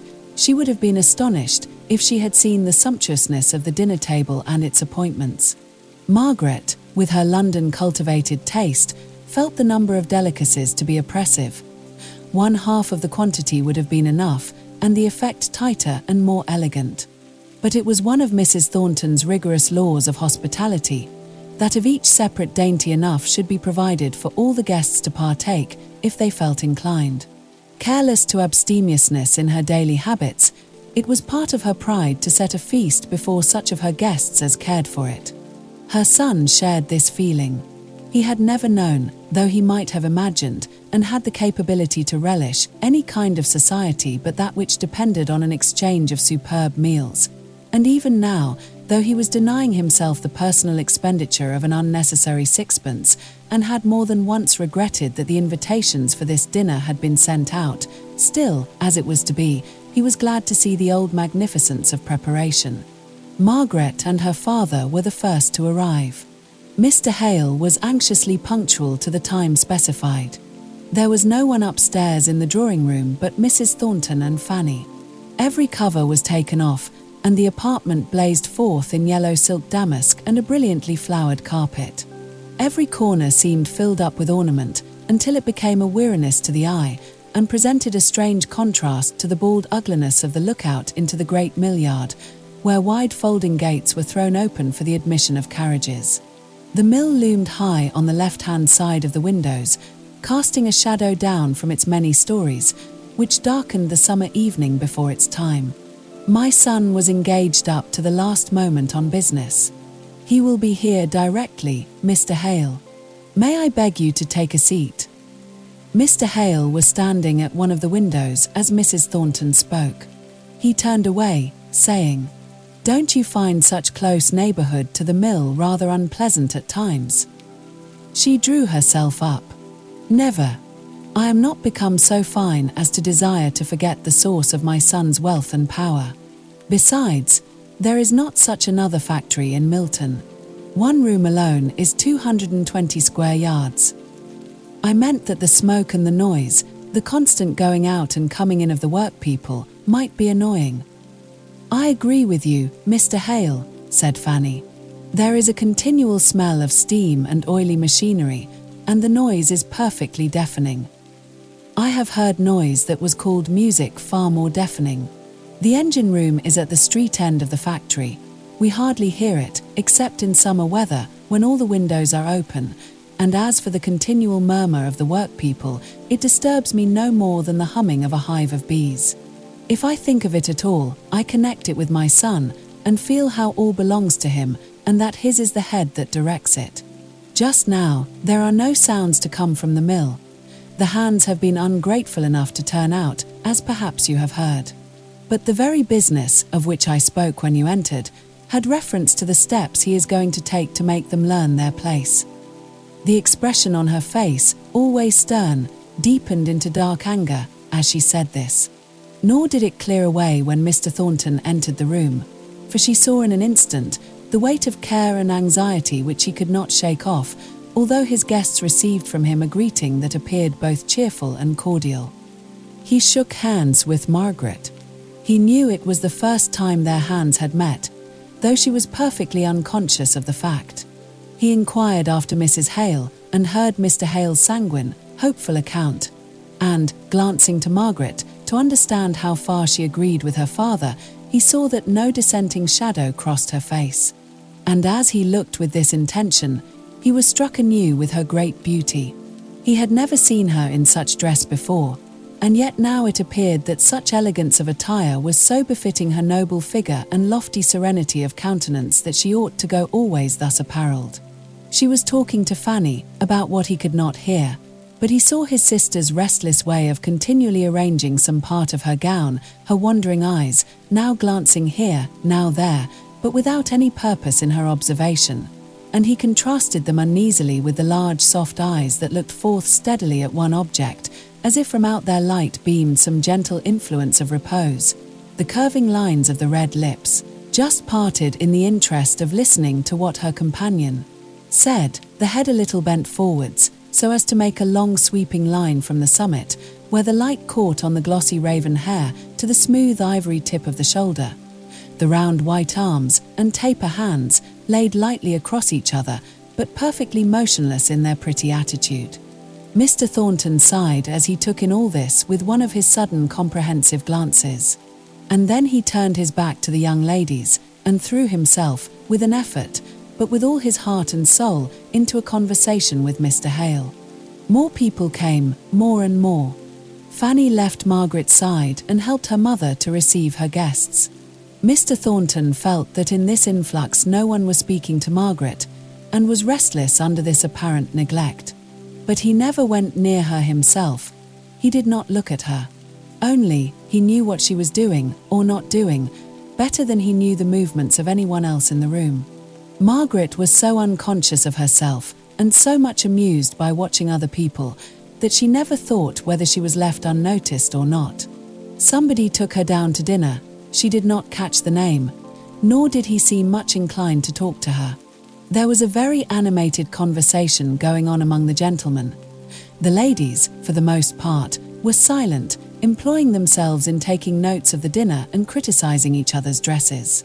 Margaret caught the clue to the general conversation, grew interested and listened attentively. Mr. Horsfall, the stranger, whose visit to the town was the original germ of the party, was asking questions relative to the trade and manufactures of the place, and the rest of the gentlemen, all Milton men, were giving him answers and explanations. Some dispute arose, which was warmly contested. It was referred to Mr. Thornton, who had hardly spoken before, but who now gave an opinion, the grounds of which were so clearly stated that even the opponents yielded. Margaret's attention was thus called to her host. His whole manner, as master of the house and entertainer of his friends, was so straightforward, yet simple and modest, as to be thoroughly dignified. Margaret thought she had never seen him to so much advantage. When he had come to their house, there had been always something, either of over-eagerness or of that kind of vexed annoyance which seemed ready to presuppose that he was unjustly judged, and yet felt too proud to try and make himself better understood. But now, among his fellows, there was no uncertainty as to his position. He was regarded by them as a man of great force of character, of power in many ways. There was no need to struggle for their respect. He had it, and he knew it, and the security of this gave a fine grand quietness to his voice and ways, which Margaret had missed before. He was not in the habit of talking to ladies, and what he did say was a little formal. To Margaret herself he hardly spoke at all. She was surprised to think how much she enjoyed this dinner. She knew enough now to understand many local interests, nay, even some of the technical words employed by the eager mill owners. She silently took a very decided part in the question they were discussing. At any rate, they talked in desperate earnest, not in the used-up style that wearied her so in the old London parties. She wondered that, with all this dwelling on the manufacturers and trade of the place, no allusion was made to the strike then pending. She did not yet know how coolly such things were taken by the masters, as having only one possible end. To be sure, the men were cutting their own throats, as they had done many a time before, but if they would be fools and put themselves into the hands of a rascally set of paid delegates, they must take the consequence. One or two thought Thornton looked out of spirits, and, of course, he must lose by this turnout. But it was an accident that might happen to themselves any day, and Thornton was as good to manage a strike as anyone, for he was as iron a chap as any in Milton. The hands had mistaken their man in trying that dodge on him, and they chuckled inwardly at the idea of the workman's discomfiture and defeat, in their attempt to alter one iota of what Thornton had decreed. It was rather dull for Margaret after dinner. She was glad when the gentleman came, not merely because she caught her father's eye to brighten her sleepiness up, but because she could listen to something larger and grander than the petty interests which the ladies had been talking about.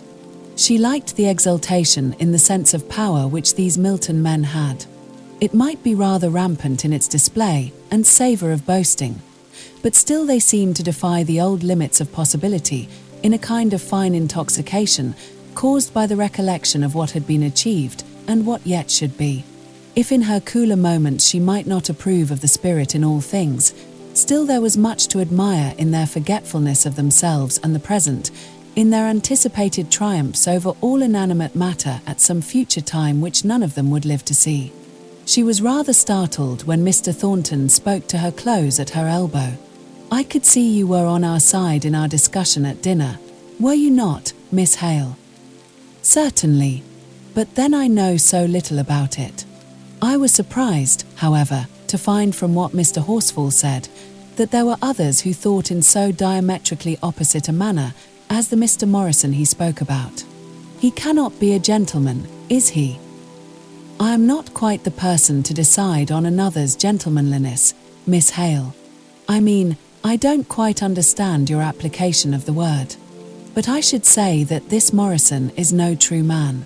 I don't know who he is, I merely judge him from Mr. Horsfall's account. I suspect my gentleman includes your true man. And a great deal more, you would imply. I differ from you. A man is to me a higher and a completer being than a gentleman. What do you mean? Asked Margaret. We must understand the words differently. I take it that gentleman is a term that only describes a person in his relation to others, but when we speak of him as a man, we consider him not merely with regard to his fellow men, but in relation to himself, to life, to time, to eternity. A castaway lonely as Robinson Crusoe, a prisoner immured in a dungeon for life, nay, even a saint in Patmos, has his endurance, his strength, his faith, best described by being spoken of as a man. I am rather weary of this word gentlemanly, which seems to me to be often inappropriately used, and often, too, with such exaggerated distortion of meaning, while the full simplicity of the noun man and the adjective manly are acknowledged, that I am induced to class it with the cant of the day. Margaret thought a moment, but before she could speak her slow conviction, he was called away by some of the eager manufacturers, whose speeches she could not hear, though she could guess at their import by the short, clear answers Mr. Thornton gave, which came steady and firm as the boom of a distant minute gun. They were evidently talking of the turnout, and suggesting what course had best be pursued. She heard Mr. Thornton say, "That has been done." Then came a hurried murmur, in which 2 or 3 joined. "All those arrangements have been made." Some doubts were implied, some difficulties named by Mr. Slickson, who took hold of Mr. Thornton's arm, the better to impress his words. Mr. Thornton moved slightly away, lifted his eyebrows a very little, and then replied, "I take the risk. You need not join in it unless you choose." Still some more fears were urged. "I'm not afraid of anything so dastardly as incendiarism. We are open enemies, and I can protect myself from any violence that I apprehend. And I will assuredly protect all others who come to me for work. They know my determination by this time, as well and as fully as you do." Mr. Horsfall took him a little on one side, as Margaret conjectured, to ask him some other question about the strike. But, in truth, it was to inquire who she herself was, so quiet, so stately, and so beautiful. "A Milton lady?" asked he, as the name was given. "No. From the south of England, Hampshire, I believe," was the cold, indifferent answer. Mrs. Slickson was catechizing Fanny on the same subject. "Who is that fine, distinguished-looking girl? A sister of Mr. Horsfall's?" "Oh dear, no. That is Mr. Hale, her father, talking now to Mr. Stevens. He gives lessons, that is to say, he reads with young men. My brother John goes to him twice a week, and so he begged Mamma to ask them here, in hopes of getting him known. I believe we have some of their prospectuses, if you would like to have one." "Mr. Thornton, does he really find time to read with a tutor, in the midst of all his business, and this abominable strike in hand as well?" Fanny was not sure, from Mrs. Slickson's manner, whether she ought to be proud or ashamed of her brother's conduct, and, like all people who try and take other people's ought for the rule of their feelings, she was inclined to blush for any singularity of action. Her shame was interrupted by the dispersion of the guests. Chapter 21. The Dark Night. On earth is known to none the smile that is not sister to a tear. Eliot. Margaret and her father walked home. The night was fine, the streets clean, and with her pretty white silk, like Lizzie Lindsay's gown of green satin, in the ballad, kilted up to her knee, she was off with her father, ready to dance along with the excitement of the cool, fresh night air. I rather think Thornton is not quite easy in his mind about this strike. He seemed very anxious tonight. I should wonder if he were not. But he spoke with his usual coolness to the others, when they suggested different things, just before we came away. So he did after dinner as well. It would take a good deal to stir him from his cool manner of speaking, but his face strikes me as anxious. I should be if I were he. He must know of the growing anger and hardly smothered hatred of his workpeople, who all looked upon him as what the Bible calls a hard man, not so much unjust as unfeeling, clear in judgment, standing upon his rights as no human being ought to stand, considering what we and all our petty rights are in the sight of the Almighty. I am glad you think he looks anxious. When I remember Boucher's half-mad words and ways, I cannot bear to think how coolly Mr. Thornton spoke. In the first place, I am not so convinced as you are about that man Boucher's utter distress. For the moment, he was badly off, I don't doubt. But there is always a mysterious supply of money from these unions.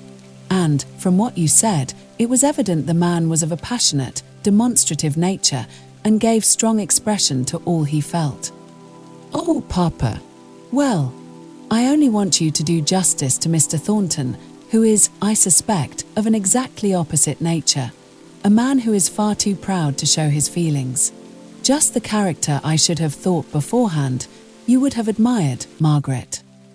So I do, so I should, but I don't feel quite so sure as you do of the existence of those feelings. He is a man of great strength of character, of unusual intellect, considering the few advantages he has had. Not so few. He has led a practical life from a very early age, has been called upon to exercise judgment and self-control. All that develops one part of the intellect. To be sure, he needs some of the knowledge of the past, which gives the truest basis for conjecture as to the future. But he knows this need, he perceives it, and that is something. You are quite prejudiced against Mr. Thornton, Margaret. He is the first specimen of a manufacturer, of a person engaged in trade, that I had ever the opportunity of studying, Papa. He is my first olive. Let me make a face while I swallow it. I know he is good of his kind, and by I shall like the kind. I rather think I am already beginning to do so. I was very much interested by what the gentlemen were talking about, although I did not understand half of it. I was quite sorry when Miss Thornton came to take me to the other end of the room, saying she was sure I should be uncomfortable at being the only lady among so many gentlemen. I had never thought about it, I was so busy listening, and the ladies were so dull, Papa, oh, so dull. Yet I think it was clever too. It reminded me of our old game of having each so many nouns to introduce into a sentence. What do you mean, child? Asked Mr. Hale. Why, they took nouns that were signs of things which gave evidence of wealth, housekeepers, undergardeners, extent of glass, valuable lace, diamonds, and all such things, and each one formed her speech so as to bring them all in the prettiest accidental manner possible. You will be as proud of your one servant when you get her, if all is true about her that Mrs. Thornton says. To be sure, I shall. I felt like a great hypocrite tonight, sitting there in my white silk gown, with my idle hands before me, when I remembered all the good, thorough housework they had done today. They took me for a fine lady, I'm sure. Even I was mistaken enough to think you looked like a lady, my dear, said Mr. Hale, quietly smiling. But smiles were changed to white and trembling looks when they saw Dixon's face as she opened the door. Oh, master! Oh, Miss Margaret! Thank God you are come. Dr. Donaldson is here. The servant next door went for him, for the charwoman is gone home. She's better now, but, oh sir, I thought she'd have died an hour ago. Mr. Hale caught Margaret's arm to steady himself from falling. He looked at her face and saw an expression upon it of surprise and extremest sorrow, but not the agony of terror that contracted his own unprepared heart. She knew more than he did, and yet she listened with that hopeless expression of awed apprehension.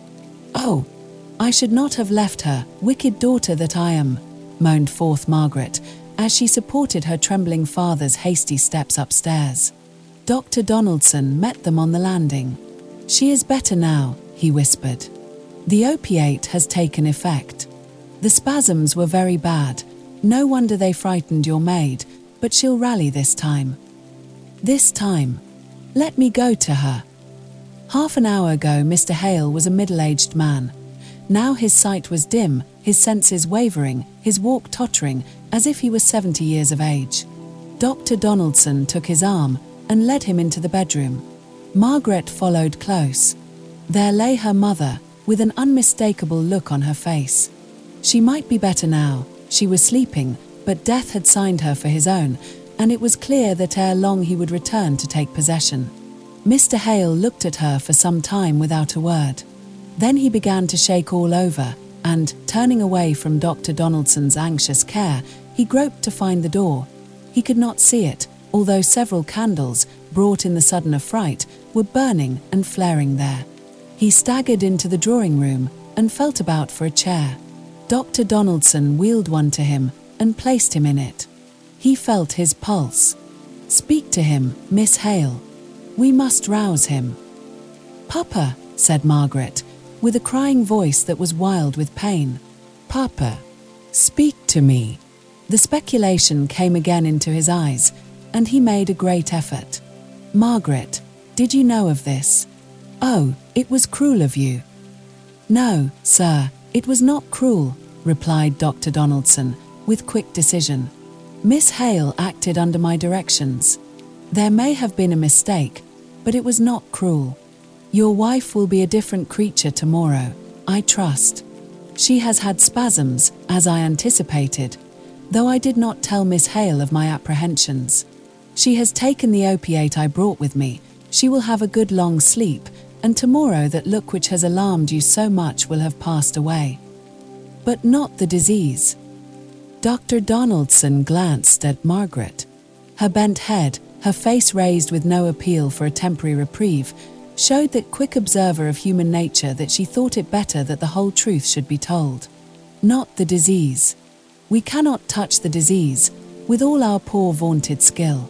We can only delay its progress, alleviate the pain it causes. Be a man, sir, a Christian.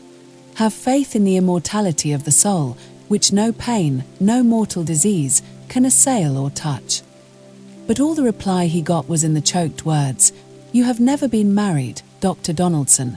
You don't know what it is," and in the deep, manly sobs, which went through the stillness of the night like heavy pulses of agony. Margaret knelt by him, caressing him with tearful caresses.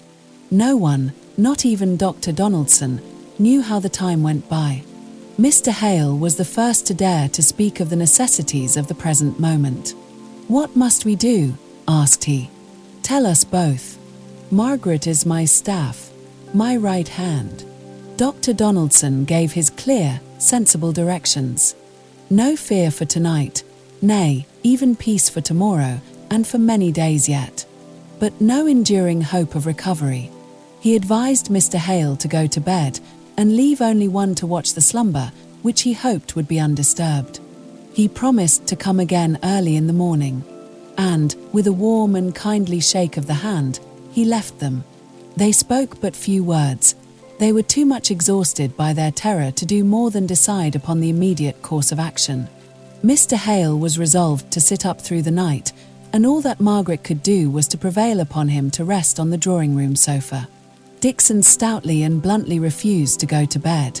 And, as for Margaret, it was simply impossible that she should leave her mother, let all the doctors in the world speak of husbanding resources, and one watcher only being required.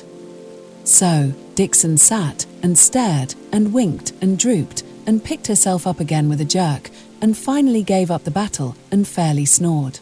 Margaret had taken off her gown and tossed it aside with a sort of impatient disgust, and put on her dressing gown. She felt as if she never could sleep again, as if her whole senses were acutely vital and all endued with double keenness for the purpose of watching. Every sight and sound, nay, even every thought, touched some nerve to the very quick. For more than 2 hours, she heard her father's restless movements in the next room. He came perpetually to the door of her mother's chamber, pausing there to listen, till she, not hearing his close unseen presence, went and opened it to tell him how all went on, in reply to the questions his baked lips could hardly form. At last he, too, fell asleep, and all the house was still. Margaret sat behind the curtain thinking. Far away in time, far away in space, seemed all the interests of past days. Not more than 36 hours ago, she cared for Bessie Higgins and her father, and her heart was wrung for Boucher. Now, that was all like a dreaming memory of some former life. Everything that had passed out of doors seemed dissevered from her mother, and therefore unreal. Even Harley Street appeared more distinct.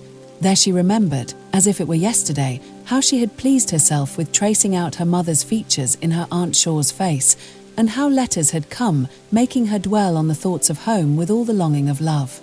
Helstone, itself, was in the dim past.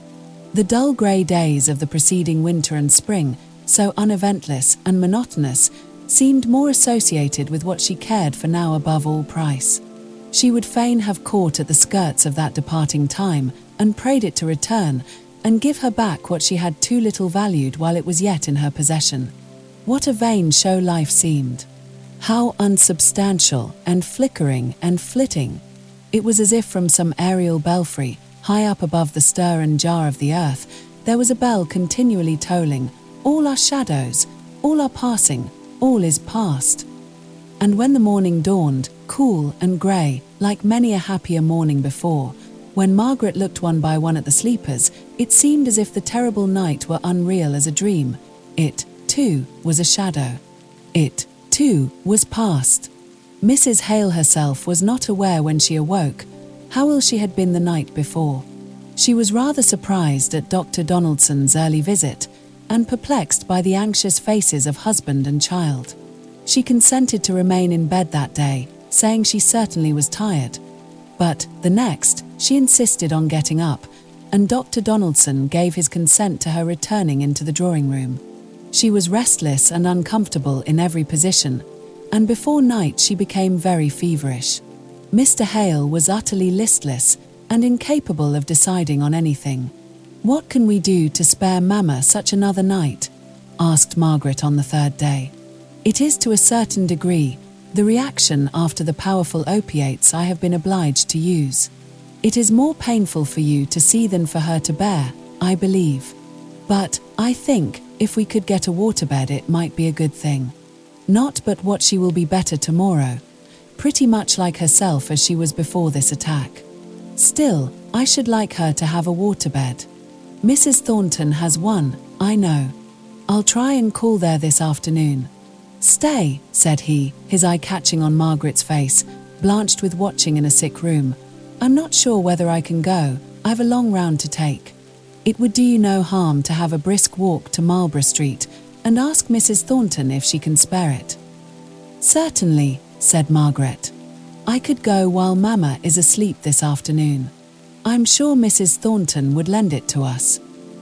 Dr. Donaldson's experience told him rightly. Mrs. Hale seemed to shake off the consequences of her attack, and looked brighter and better this afternoon than Margaret had ever hoped to see her again. Her daughter left her after dinner, sitting in her easy chair, with her hand lying in her husband's, who looked more worn and suffering than she by far. Still, he could smile now, rather slowly, rather faintly, it is true. But a day or two before, Margaret never thought to see him smile again. It was about 2 miles from their house in Crampton Crescent to Marlborough Street. It was too hot to walk very quickly. An August sun beat straight down into the street at 3 o'clock in the afternoon. Margaret went along, without noticing anything very different from usual in the first mile and a half of her journey. She was absorbed in her own thoughts, and had learnt by this time to thread her way through the irregular stream of human beings that flowed through Milton streets. But, by and by, she was struck with an unusual heaving among the mass of people in the crowded road on which she was entering. They did not appear to be moving on, so much as talking, and listening, and buzzing with excitement without much stirring from the spot where they might happen to be. Still, as they made way for her, and, wrapped up in the purpose of her errand, and the necessities that suggested it, she was less quick of observation than she might have been if her mind had been at ease. She had got into Marlborough Street before the full conviction forced itself upon her that there was a restless, oppressive sense of irritation abroad among the people, a thunderous atmosphere, morally as well as physically, around her. From every narrow lane opening out on Marlborough Street came up a low distant roar, as of myriads of fierce indignant voices. The inhabitants of each poor squalid dwelling were gathered round the doors and windows, if indeed they were not actually standing in the middle of the narrow ways, all with looks intent towards one point. Marlborough Street itself was the focus of all those human eyes that betrayed intensest interest of various kinds, some fierce with anger, some lowering with relentless threats, some dilated with fear or imploring entreaty. And as Margaret reached the small side entrance by the folding doors in the great dead wall of Marlborough Mill Yard and waited the porter's answer to the bell, she looked round and heard the first long far-off roll of the tempest, saw the first slow-surging wave of the dark crowd come, with its threatening crest, tumble over and retreat at the far end of the street, which a moment ago seemed so full of repressed noise, but which now was ominously still. All these circumstances forced themselves on Margaret's notice, but did not sink down into her preoccupied heart. She did not know what they meant, what was their deep significance. While she did know, did feel the keen, sharp pressure of the knife that was soon to stab her through and through by leaving her motherless. She was trying to realize that, in order that, when it came, she might be ready to comfort her father. The porter opened the door cautiously, not nearly wide enough to admit her. "It's you, is it, said he, drawing a long breath and widening the entrance, but still not opening it fully. Margaret went in. He hastily bolted it behind her. "Folk are all coming up here, I reckon?" asked he. "I don't know. Something unusual seemed going on, but this street is quite empty, I think." She went across the yard and put up the steps to the house door. There was no near sound, no steam engine at work with beat and pant, no click of machinery, no mingling and clashing of many sharp voices. But far away, the ominous gathering roar, deep clamoring. Chapter 22. A blow and its consequences. But work grew scarce, while bread grew dear, and wages lessened, too, for Irish hordes were bidders here, our half-paid work to do. Corn Law Rhymes. Margaret was shown into the drawing-room. It had returned into its normal state of bag and covering. The windows were half open because of the heat, and the Venetian blinds covered the glass, so that a grey grim light, reflected from the pavement below, threw all the shadows wrong, and combined with the green-tinged upper light to make even Margaret's own face, as she caught it in the mirrors, look ghastly and wan. She sat and waited. No one came. Every now and then, the wind seemed to bear the distant multitudinous sound nearer, and yet there was no wind. It died away into profound stillness between whiles. Fanny came in at last. "Mamma will come directly, Miss Hale. She desired me to apologize to you as it is. Perhaps you know my brother has imported hands from Ireland, and it has irritated the Milton people excessively, as if he hadn't a right to get labour where he could, and the stupid wretches here wouldn't work for him, and now they've frightened these poor Irish starvelings so with their threats that we don't let them out. You may see them huddled in that top room in the mill, and they're to sleep there to keep them safe from those brutes who will neither work or let them work. And Mamma is seeing about their food, and John is speaking to them, for some of the women are crying to go back. Here's Mamma." Mrs. Thornton came in with a look of black sternness on her face, which made Margaret feel she had arrived at a bad time to trouble her with her request. However, it was only in compliance with Mrs. Thornton's expressed desire that she would ask for whatever they might want in the progress of her mother's illness. Mrs. Thornton's brow contracted, and her mouth grew set, while Margaret spoke with gentle modesty of her mother's restlessness, and Dr. Donaldson's wish that she should have the relief of a waterbed. She ceased. Mrs. Thornton did not reply immediately.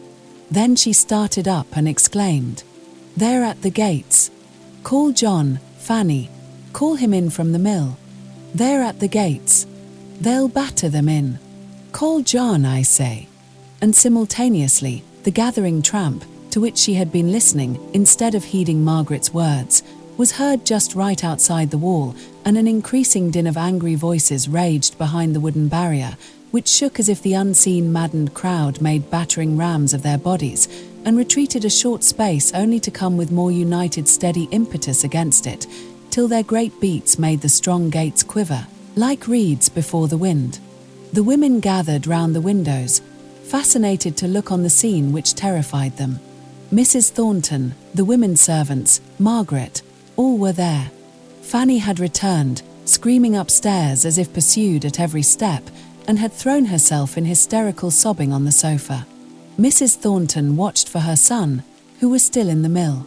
He came out, looked up at them, the pale cluster of faces, and smiled good courage to them before he locked the factory door. Then he called to one of the women to come down and undo his own door, which Fanny had fastened behind her in her mad flight. Mrs. Thornton herself went, and the sound of his well-known and commanding voice seemed to have been like the taste of blood to the infuriated multitude outside. Hitherto they had been voiceless, wordless, needing all their breath for their hard-laboured efforts to break down the gates. But now, hearing him speak inside, they set up such a fierce, unearthly groan that even Mrs. Thornton was white with fear as she preceded him into the room. He came in a little flushed, but his eyes gleamed, as in answer to the trumpet call of danger, and with a proud look of defiance on his face that made him a noble, if not a handsome man.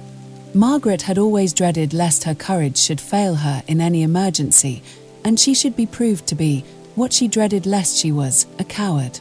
But now, in this real great time of reasonable fear and nearness of terror, she forgot herself and felt only an intense sympathy, intense to painfulness, in the interests of the moment.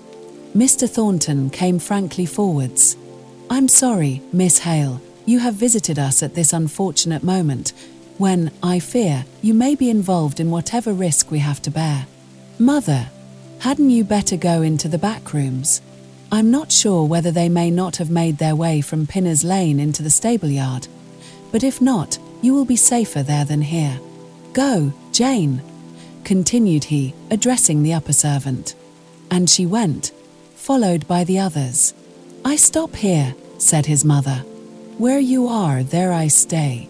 The servants retreated into the garrets, with many a cry and shriek. Mr. Thornton smiled scornfully as he heard them. He glanced at Margaret, standing all by herself at the window nearest the factory. Her eyes glittered, her colour was deepened on cheek and lip. As if she felt his look, she turned to him and asked a question that had been for some time in her mind. "Where are the poor imported workpeople?" "In the factory there." "Yes. I left them cowed up in a small room at the head of a back flight of stairs, bidding them run all risks and escape down there if they heard any attack made on the mill doors. But it is not them, it is me they want." "When can the soldiers be here?" asked his mother, in a low but not unsteady voice. He took out his watch with the same steady composure with which he did everything. He made some little calculation. "Supposing Williams got straight off when I told him and hadn't to dodge about amongst them, it must be 20 minutes yet." 20 minutes, said his mother, for the first time showing her terror in the tones of her voice. "Shut down the windows instantly, mother," exclaimed he. "The gates won't bear such another shock. Shut down that window, Miss Hale." Margaret shut down her window, and then went to assist Mrs. Thornton's trembling fingers. From some cause or other, there was a pause of several minutes in the unseen street. Mrs. Thornton looked with wild anxiety at her son's countenance, as if to gain the interpretation of the sudden stillness from him.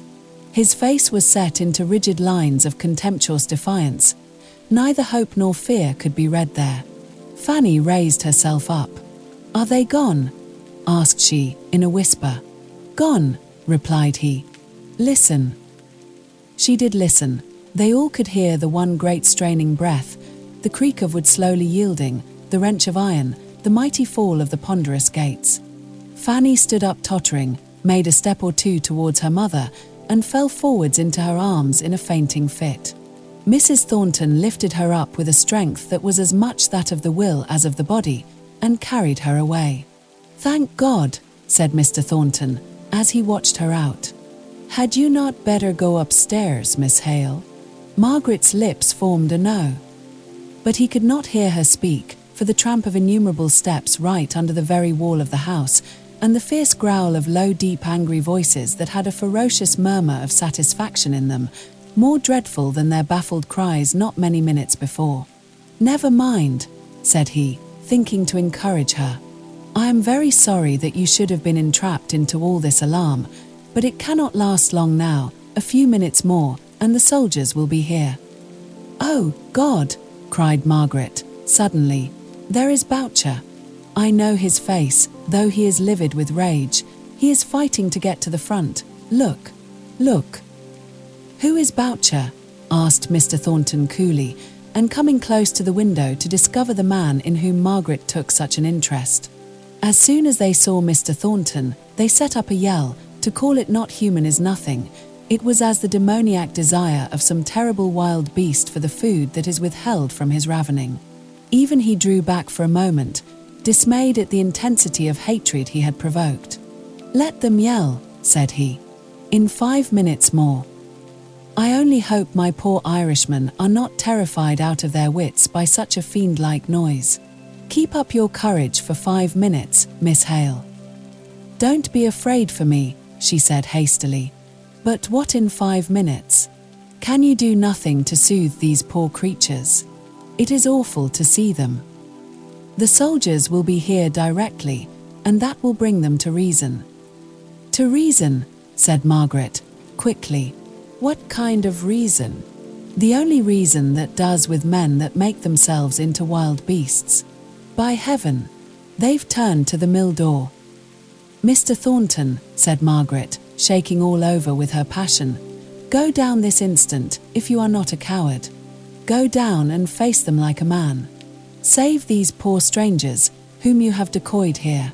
Speak to your workmen as if they were human beings. Speak to them kindly.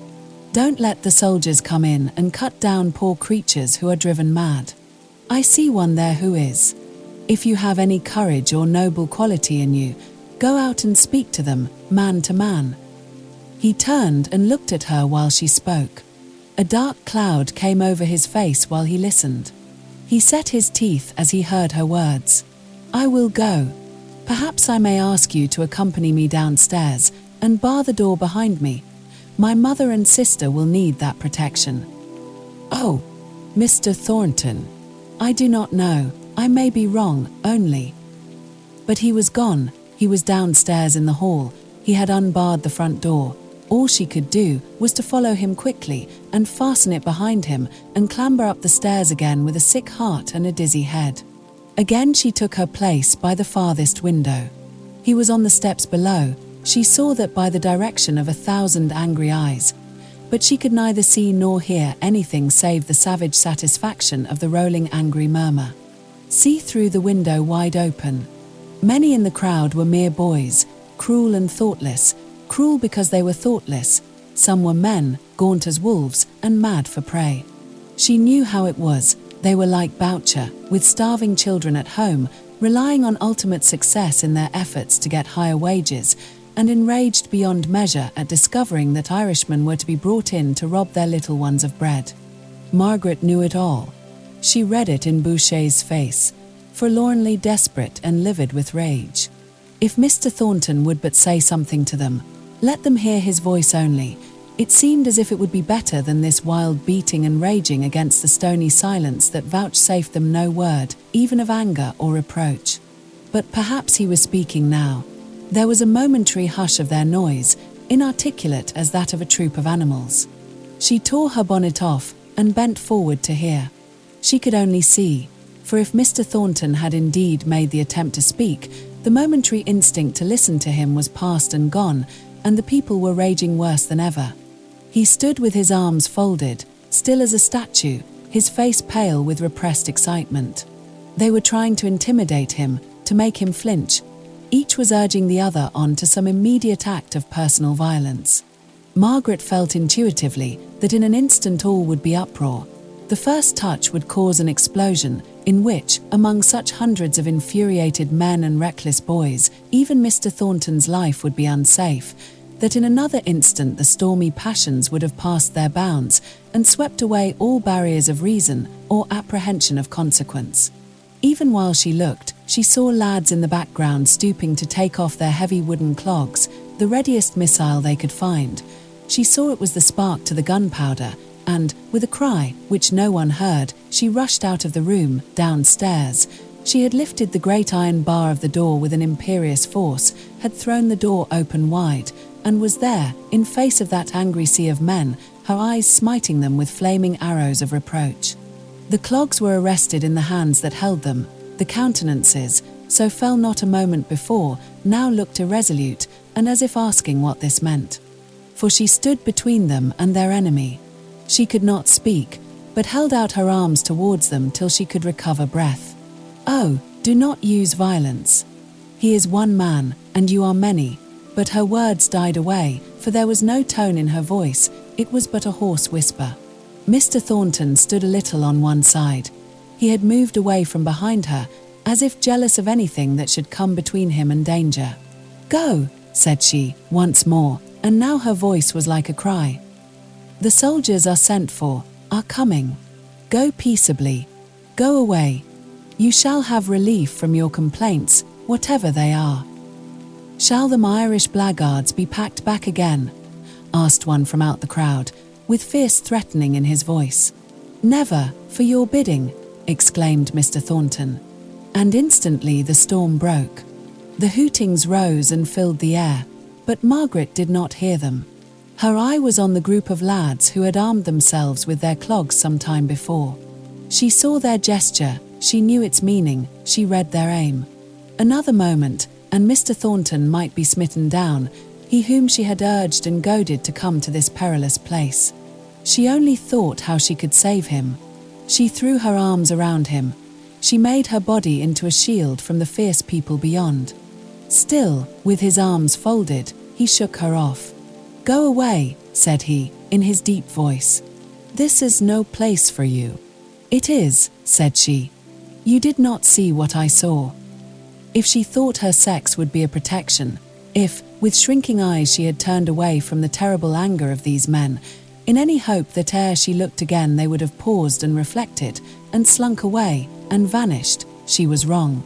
Their reckless passion had carried them too far to stop, at least had carried some of them too far, for it is always the savage lads, with their love of cruel excitement, who head the riot, reckless to what bloodshed it may lead.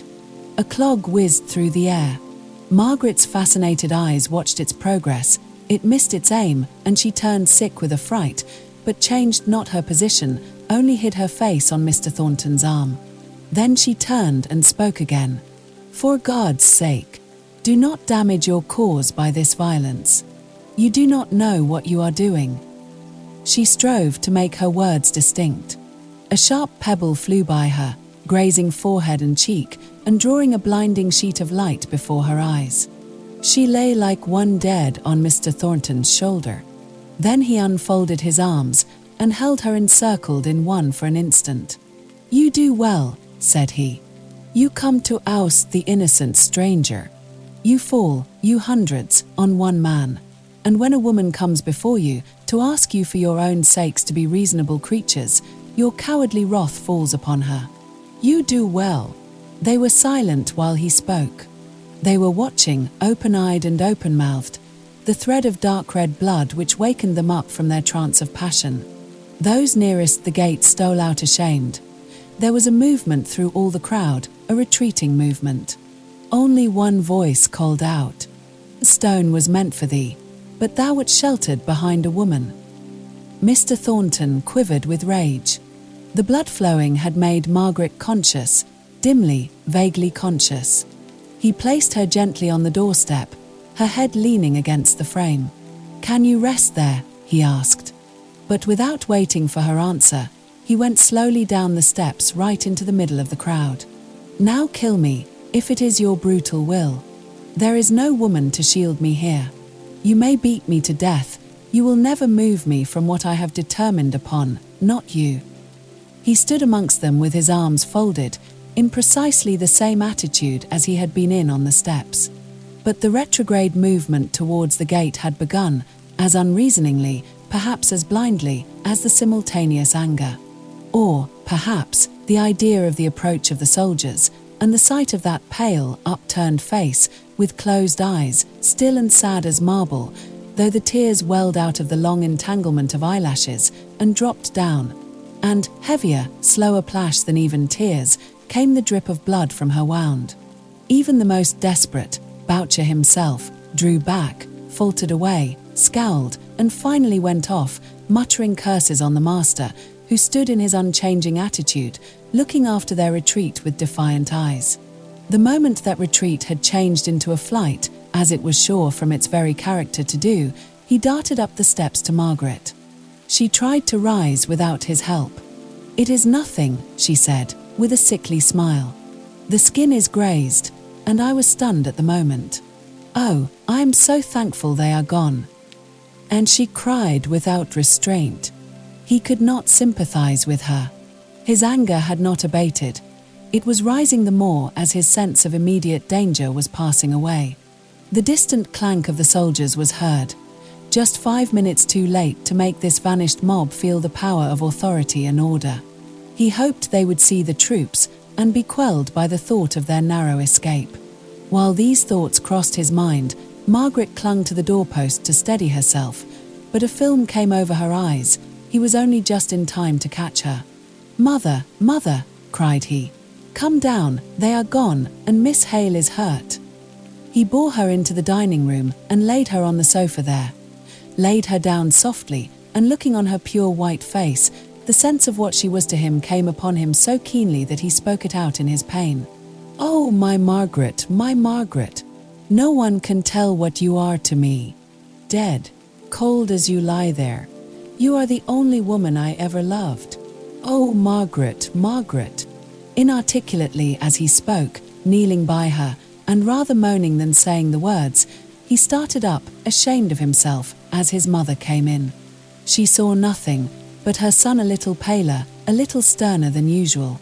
"Miss Hale is hurt, mother. A stone has grazed her temple. She has lost a good deal of blood, I'm afraid. She looks very seriously hurt. I could almost fancy her dead," said Mrs. Thornton, a good deal alarmed. "It is only a fainting fit. She has spoken to me since." But all the blood in his body seemed to rush inwards to his heart as he spoke, and he absolutely trembled. "Go and call Jane. She can find me the things I want, and do you go to your Irish people, who are crying and shouting as if they were mad with fright." He went. He went away as if weights were tied to every limb that bore him from her. He called Jane. He called his sister. She should have all womanly care, all gentle tendance. But every pulse beat in him as he remembered how she had come down and placed herself in foremost danger. Could it be to save him? At the time, he had pushed her aside and spoken gruffly. He had seen nothing but the unnecessary danger she had placed herself in. He went to his Irish people, with every nerve in his body thrilling at the thought of her, and found it difficult to understand enough of what they were saying to soothe and comfort away their fears. There, they declared, they would not stop. They claimed to be sent back. And so he had to think, and talk, and reason. Mrs. Thornton bathed Margaret's temples with eau de cologne. As the spirit touched the wound, which till then neither Mrs. Thornton nor Jane had perceived, Margaret opened her eyes. But it was evident she did not know where she was, nor who they were. The dark circles deepened, the lips quivered and contracted, and she became insensible once more. "She has had a terrible blow," said Mrs. Thornton. "Is there anyone who will go for a doctor?" "Not me, if you please," said Jane, shrinking back. "The rabble may be all about. I don't think the cut is so deep, as it looks. I will not run the chance. She was hurt in our house. If you are a coward, Jane, I am not. I will go. Pray, let me send one of the police. There's ever so many come up, and soldiers too. And yet you're afraid to go. I will not have their time taken up with our errands. They'll have enough to do to catch some of the mob. You will not be afraid to stop in this house," she asked contemptuously, "and go on bathing Miss Hale's forehead, shall you? I shall not be 10 minutes away." "Couldn't Hannah go, "Why Hannah? Why any but you?" "No, Jane, if you don't go, I do." Mrs. Thornton went first to the room in which she had left Fanny stretched on the bed. She started up as her mother entered. "Oh, Mama, how you terrified me. I thought you were a man that had got into the house." "Nonsense. The men are all gone away. There are soldiers all round the place. seeking for their work now it is too late. Miss Hale is lying on the dining room sofa badly hurt. I'm going for the doctor. Oh, don't, Mama. They'll murder you. She clung to her mother's gown. Mrs. Thornton wrenched it away with no gentle hand. Find me someone else to go, but that girl must not bleed to death. Bleed? Oh, how horrid. How has she got hurt? I don't know. I have no time to ask. Go down to her, Fanny, and do try to make yourself of use. Jane is with her, and I trust it looks worse than it is. Jane has refused to leave the house, cowardly woman, and I won't put myself in the way of any more refusals from my servants, so I'm going myself. Oh, dear, dear, said Fanny, crying, and preparing to go down rather than be left alone, with the thought of wounds and bloodshed in the very house. Oh, Jane, said she, creeping into the dining room. What is the matter? How white she looks. How did she get hurt? Did they throw stones into the drawing room?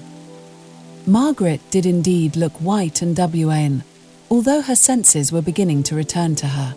But the sickly days of the swoon made her still miserably faint. She was conscious of movement around her, and of refreshment from the eau de cologne, and a craving for the bathing to go on without intermission. But when they stopped to talk, she could no more have opened her eyes, or spoken to ask for more bathing, than the people who lie in death-like trance can move, or utter sound, to arrest the awful preparations for their burial, while they are yet fully aware, not merely of the actions of those around them, but of the idea that is the motive for such actions. Jane paused in her bathing to reply to Miss Thornton's question. She'd have been safe enough, miss, if she'd stayed in the drawing room or come up to us. We were in the front garret and could see it all out of harm's way. Where was she then? Said Fanny, drawing nearer by slow degrees, as she became accustomed to the sight of Margaret's pale face. Just before the front door, with master, said Jane, significantly. With John? With my brother? How did she get there? Nay, miss, that's not for me to say, answered Jane, with a slight toss of her head. Sarah did. Sarah what? Said Fanny, with impatient curiosity. Jane resumed her bathing, as if what Sarah did or said was not exactly the thing she liked to repeat. Sarah what? Asked Fanny, sharply. Don't speak in these half-sentences, or I can't understand you. Well, miss, since you will have it, Sarah, you see, was in the best place for seeing, being at the right-hand window. And she says, and said at the very time too, that she saw Miss Hale with her arms about Master's neck, hugging him before all the people. I don't believe it, said Fanny. I know she cares for my brother, anyone can see that, and I dare say she'd give her eyes if he'd marry her, which he never will, I can tell her. But I don't believe she'd be so bold and forward as to put her arms round his neck. Poor young lady. She's paid for it dearly if she did. It's my belief that the blow has given her such an ascendancy of blood to the head as she'll never get the better from. She looks like a corpse now. Oh, I wish Mamma would come, said Fanny, wringing her hands. I never was in the room with a dead person before. Stay, miss. She's not dead, her eyelids are quivering, and here's wet tears are coming down her cheeks. Speak to her, Miss Fanny. Are you better now? Asked Fanny, in a quavering voice. No answer, no sign of recognition, but a faint pink colour returned to her lips, although the rest of her face was ashen pale. Mrs. Thornton came hurriedly in, with the nearest surgeon she could find. How is she? Are you better, my dear?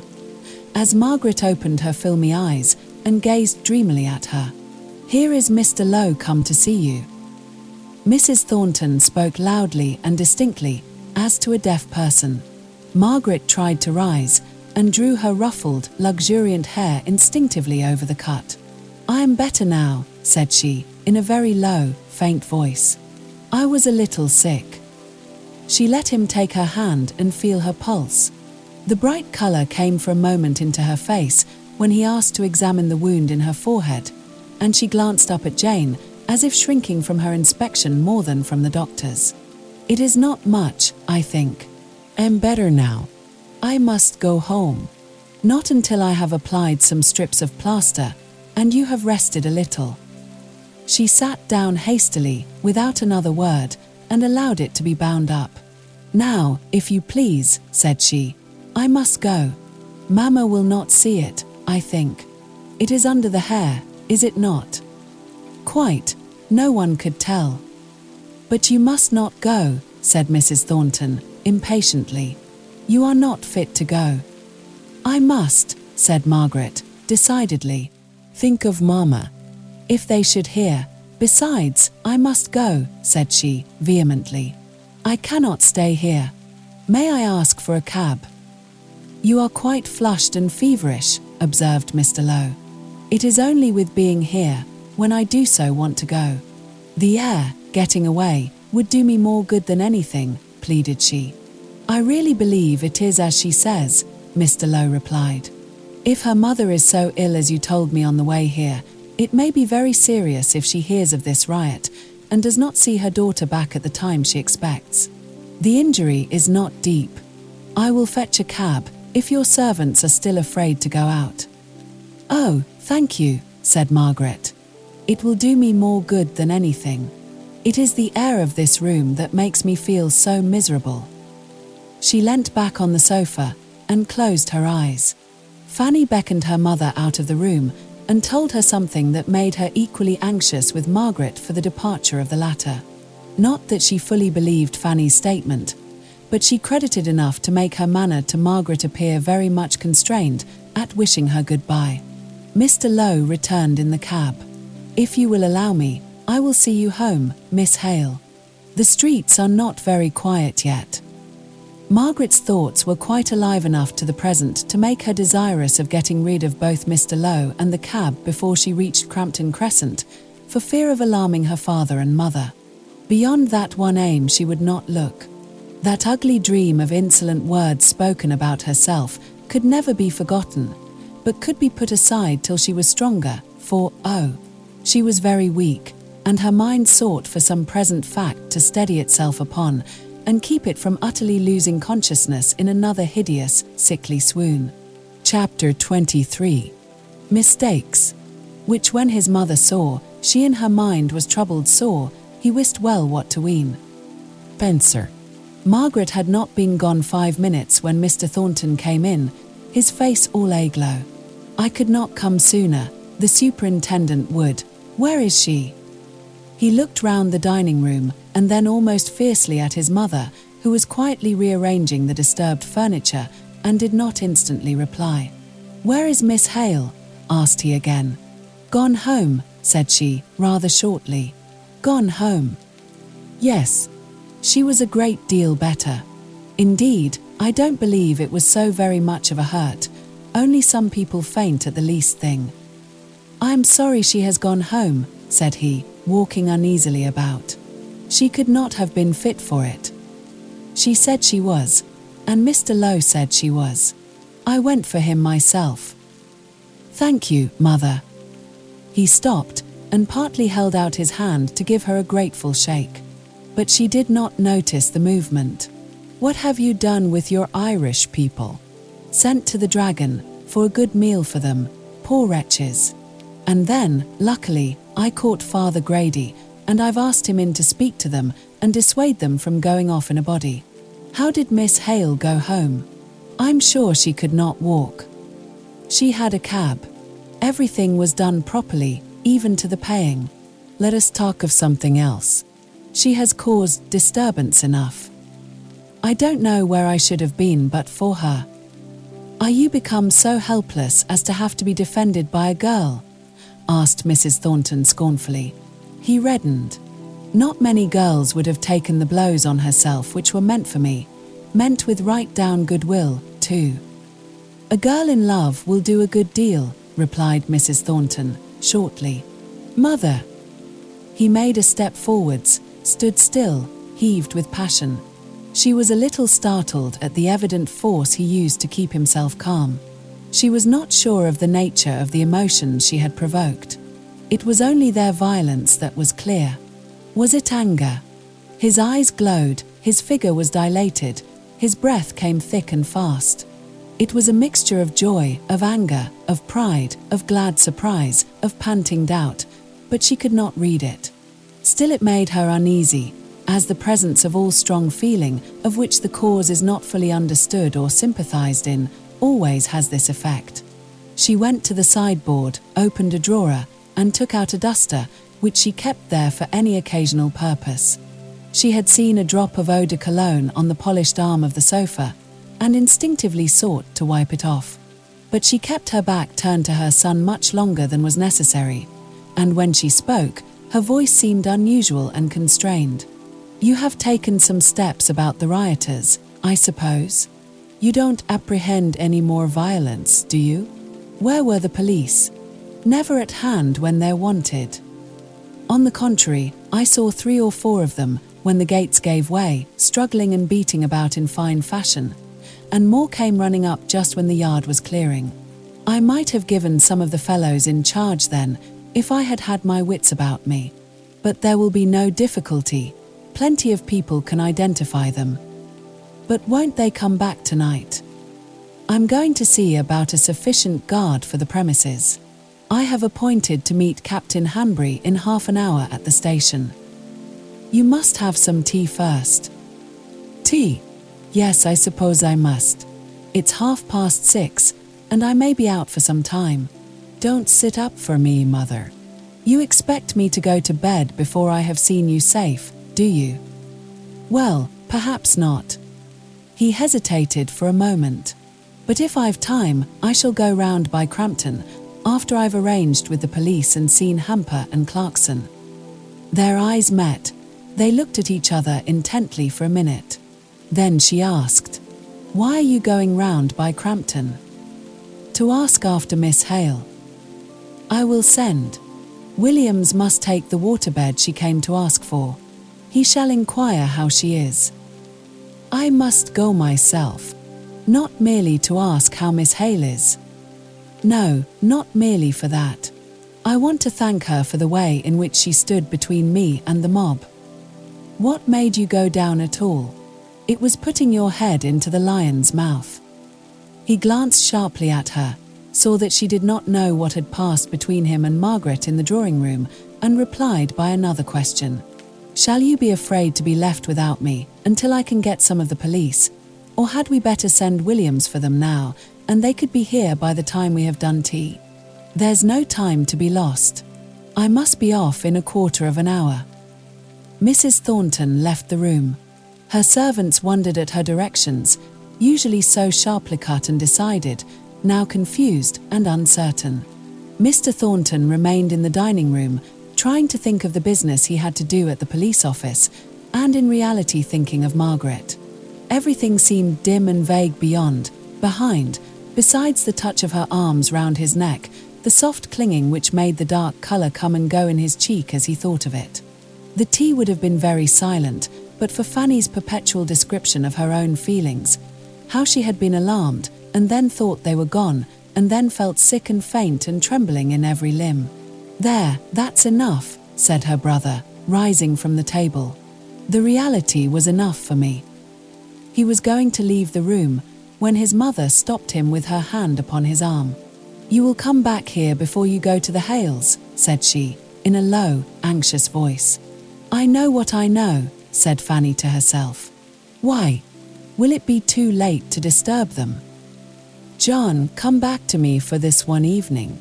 It will be late for Mrs. Hale. But that is not it. Tomorrow you will. Come back tonight, John." She had seldom pleaded with her son at all, she was too proud for that, but she had never pleaded in vain. "I will return straight here after I have done my business. You will be sure to inquire after them, after her." Mrs. Thornton was by no means a talkative companion to Fanny, nor yet a good listener while her son was absent. But on his return, her eyes and ears were keen to see and to listen to all the details which he could give as to the steps he had taken to secure himself and those whom he chose to employ from any repetition of the day's outrages. He clearly saw his object. Punishment and suffering were the natural consequences to those who had taken part in the riot. all that was necessary, in order that property should be protected, and that the will of the proprietor might cut to his end, clean and sharp as a sword. Mother, you know what I have got to say to Miss Hale, tomorrow. The question came upon her suddenly, during a pause in which she, at least, had forgotten Margaret. She looked up at him. Yes, I do. You can hardly do otherwise. Do otherwise? I don't understand you. I mean that, after allowing her feelings so to overcome her, I consider you bound in honor. Bound in honor, said he scornfully.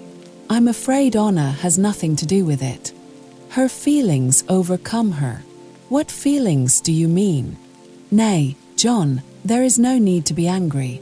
Did she not rush down and cling to you to save you from danger? She did, said he. But, mother, continued he, stopping short in his walk right in front of her, I dare not hope. I never was faint-hearted before, but I cannot believe such a creature cares for me. Don't be foolish, John. Such a creature. Why, she might be a duke's daughter, to hear you speak. And what proof more would you have, I wonder, of her caring for you? I can believe she has had a struggle with her aristocratic way of viewing things, but I like her the better for seeing clearly at last. It is a good deal for me to say, said Mrs. Thornton, smiling slowly, while the tears stood in her eyes. For after tonight, I stand second. It was to have you to myself, all to myself, a few hours longer, that I begged you not to go till tomorrow. Dearest mother. Still love is selfish, and in an instant he reverted to his own hopes and fears in a way that drew the cold creeping shadow over Mrs. Thornton's heart. But I know she does not care for me. I shall put myself at her feet, I must. If it were but one chance in 1,000, or 1,000,000, I should do it. Don't fear, said his mother, crushing down her own personal mortification at the little notice he had taken of the rare ebullition of her maternal feelings, of the pang of jealousy that betrayed the intensity of her disregarded love. Don't be afraid, she said, coldly. As far as love may go, she may be worthy of you. It must have taken a good deal to overcome her pride. Don't be afraid, John, said she, kissing him as she wished him good night. And she went slowly and majestically out of the room. But when she got into her own, she locked the door and sate down to cry unwonted tears. Asterisk, asterisk, asterisk, asterisk, asterisk. Margaret entered the room, where her father and mother still sat, holding low conversation together, looking very pale and white. She came close up to them before she could trust herself to speak. Mrs. Thornton will send the waterbed, Mamma. Dear, how tired you look. Is it very hot, Margaret? Very hot, and the streets are rather rough with the strike. Margaret's colour came back vivid and bright as ever, but it faded away instantly. Here has been a message from Bessie Higgins, asking you to go to her, said Mrs. Hale. But I'm sure you look too tired. Yes, said Margaret. I am tired, I cannot go. She was very silent and trembling while she made tea. She was thankful to see her father so much occupied with her mother as not to notice her looks. Even after her mother went to bed, he was not content to be absent from her, but undertook to read her to sleep. Margaret was alone. Now I will think of it. Now I will remember it all. I could not before, I dared not. She sat still in her chair, her hands clasped on her knees, her lips compressed, her eyes fixed as one who sees a vision. She drew a deep breath. I, who hate scenes, I, who have despised people for showing emotion, who have thought them wanting in self-control, I went down and must needs throw myself into the melee, like a romantic fool. Did I do any good? They would have gone away without me, I dare say. But this was overleaping the rational conclusion, as in an instant her well-poised judgment felt. No, perhaps they would not. I did some good. But what possessed me to defend that man as if he were a helpless child? Ah, said she, clenching her hands together.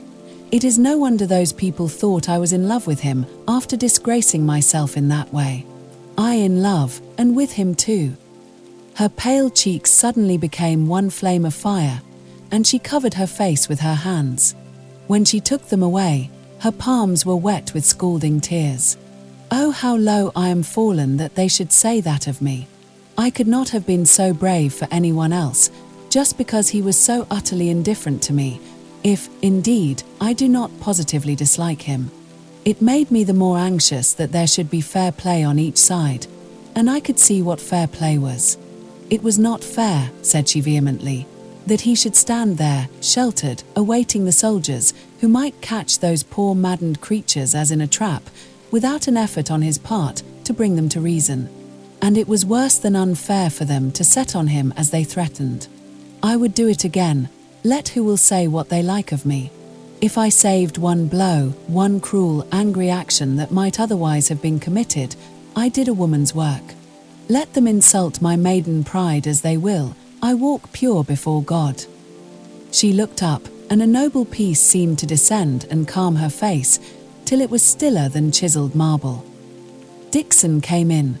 "If you please, Miss Margaret, here's the waterbed from Mrs. Thornton's. It's too late for tonight, I'm afraid, for Mrs. is nearly asleep, but it will do nicely for tomorrow." "Very," said Margaret.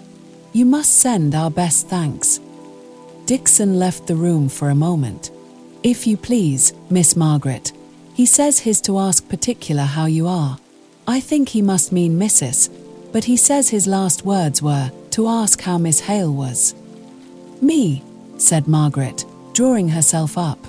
"I am quite well. Tell him I am perfectly well." But her complexion was as deadly white as her handkerchief, and her head ached intensely. Mr. Hale now came in. He had left his sleeping wife, and wanted, as Margaret saw, to be amused and interested by something that she was to tell him. With sweet patience did she bear her pain, without a word of complaint, and rummaged up numberless small subjects for conversation, all except the riot, and that she never named once. It turned her sick to think of it. "Good night, Margaret. I have every chance of a good night myself, and you are looking very pale with your watching. I shall call Dixon if your mother needs anything. Do you go to bed and sleep like a top, for I'm sure you need it, poor child." "Good night, Papa." She let her colour go, the false smile fade away, the eyes grow dull with heavy pain. She released her strong will from its laborious task. Till morning she might feel ill and weary. She lay down and never stirred. To move hand or foot, or even so much as one finger, would have been beyond the powers of either volition or motion. She was so tired, so stunned, that she thought she never slept at all. Her feverish thoughts passed and repassed the boundary between sleeping and waking, and kept their own miserable identity. She could not be alone, prostrate, powerless as she was. A cloud of faces looked up at her, giving her no idea of fierce, vivid anger, or of personal danger, but a deep sense of shame that she should thus be the object of universal regard. A sense of shame so acute that it seemed as if she would fain have burrowed into the earth to hide herself, and yet she could not escape out of that unwinking glare of many eyes. Chapter 24. Mistakes cleared up. Your beauty was the first that won the place and scowled the walls of my undaunted heart, which, captive now, pines in a cative case, unkindly met with rigour for desert. Yet not the less your servant shall abide, in spite of rude repulse or silent pride. William Fowler. The next morning, Margaret dragged herself up, thankful that the night was over, unrefreshed, yet rested. All had gone well through the house.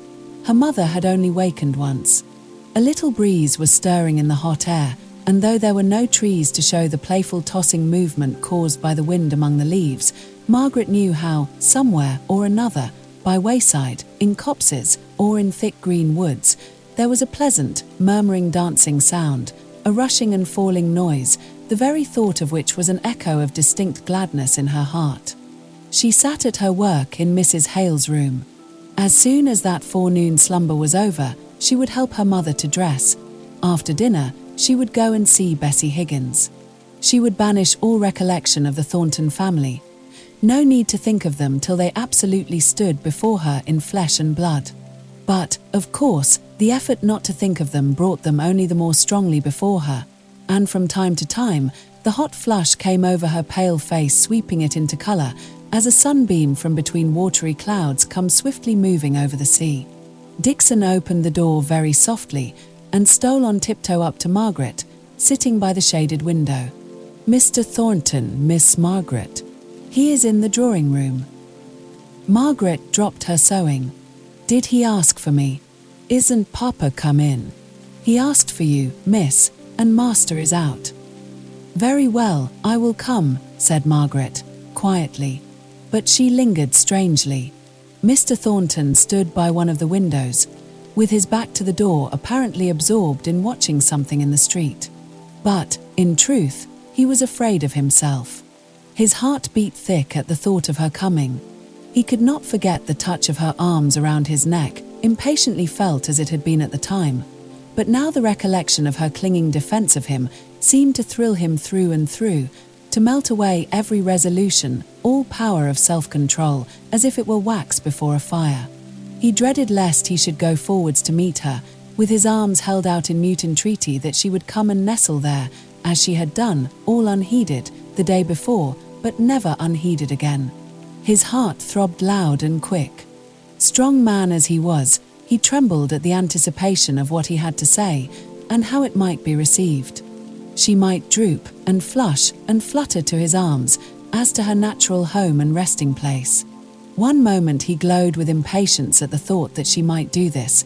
The next he feared a passionate rejection, the idea of which withered up his future with so deadly a blight that he refused to think of it. He was startled by the sense of the presence of someone else in the room. He turned round. She had come in so gently that he had never heard her. The street noises had been more distinct to his inattentive ear than her slow movements in her soft muslin gown. She stood by the table, not offering to sit down. Her eyelids were dropped half over her eyes. Her teeth were shut, not compressed. Her lips were just parted over them, allowing the white line to be seen between their curve. Her slow, deep breathings dilated her chin and beautiful nostrils. It was the only motion visible on her countenance. The fine-grained skin, the oval cheek, the rich outline of her mouth, its corners deep set in dimples, were all dubiously and pale today, the loss of their usual natural healthy colour being made more evident by the heavy shadow of the dark hair brought down upon her temples to hide all sign of the blow she had received. Her head, for all its drooping eyes, was thrown a little back, in the old proud attitude. Her long arms hung motionless by her sides. Altogether she looked like some prisoner, falsely accused of a crime that she loathed and despised, and from which she was too indignant to justify herself. Mr. Thornton made a hasty step or two forwards, recovered himself, and went with quiet firmness to the door, which she had left open, and shut it. Then he came back, and stood opposite to her for a moment, receiving the general impression of her beautiful presence, before he dared to disturb it, perhaps to repel it, by what he had to say. "Miss Hale, I was very ungrateful yesterday." "You had nothing to be grateful for," said she, raising her eyes, and looking full and straight at him. "You mean, I suppose, that you believe you ought to thank me for what I did." In spite of herself, in defiance of her anger, the thick blushes came all over her face and burnt into her very eyes, which fell not nevertheless from their grave and steady look. It was only a natural instinct. Any woman would have done just the same. We all feel the sanctity of our sex as a high privilege when we see danger. "I ought rather," said she, hastily, "to apologize to you for having said thoughtless words which sent you down into the danger. It was not your words, it was the truth they conveyed, pungently as it was expressed. But you shall not drive me off upon that, and so escape the expression of my deep gratitude. He was on the verge now. He would not speak in the haste of his hot passion. He would weigh each word. He would. And his will was triumphant. He stopped in mid-career. "I do not try to escape from anything," said she. "I simply say that you owe me no gratitude, and I may add that any expression of it will be painful to me because I do not feel that I deserve it. Still, if it will relieve you from even a fancied obligation, speak on." "I do not want to be relieved from any obligation," said he, goaded by her calm manner. Fancied or not fancied, I question not myself to know which. I choose to believe that I owe my very life to you. Smile and think it an exaggeration if you will.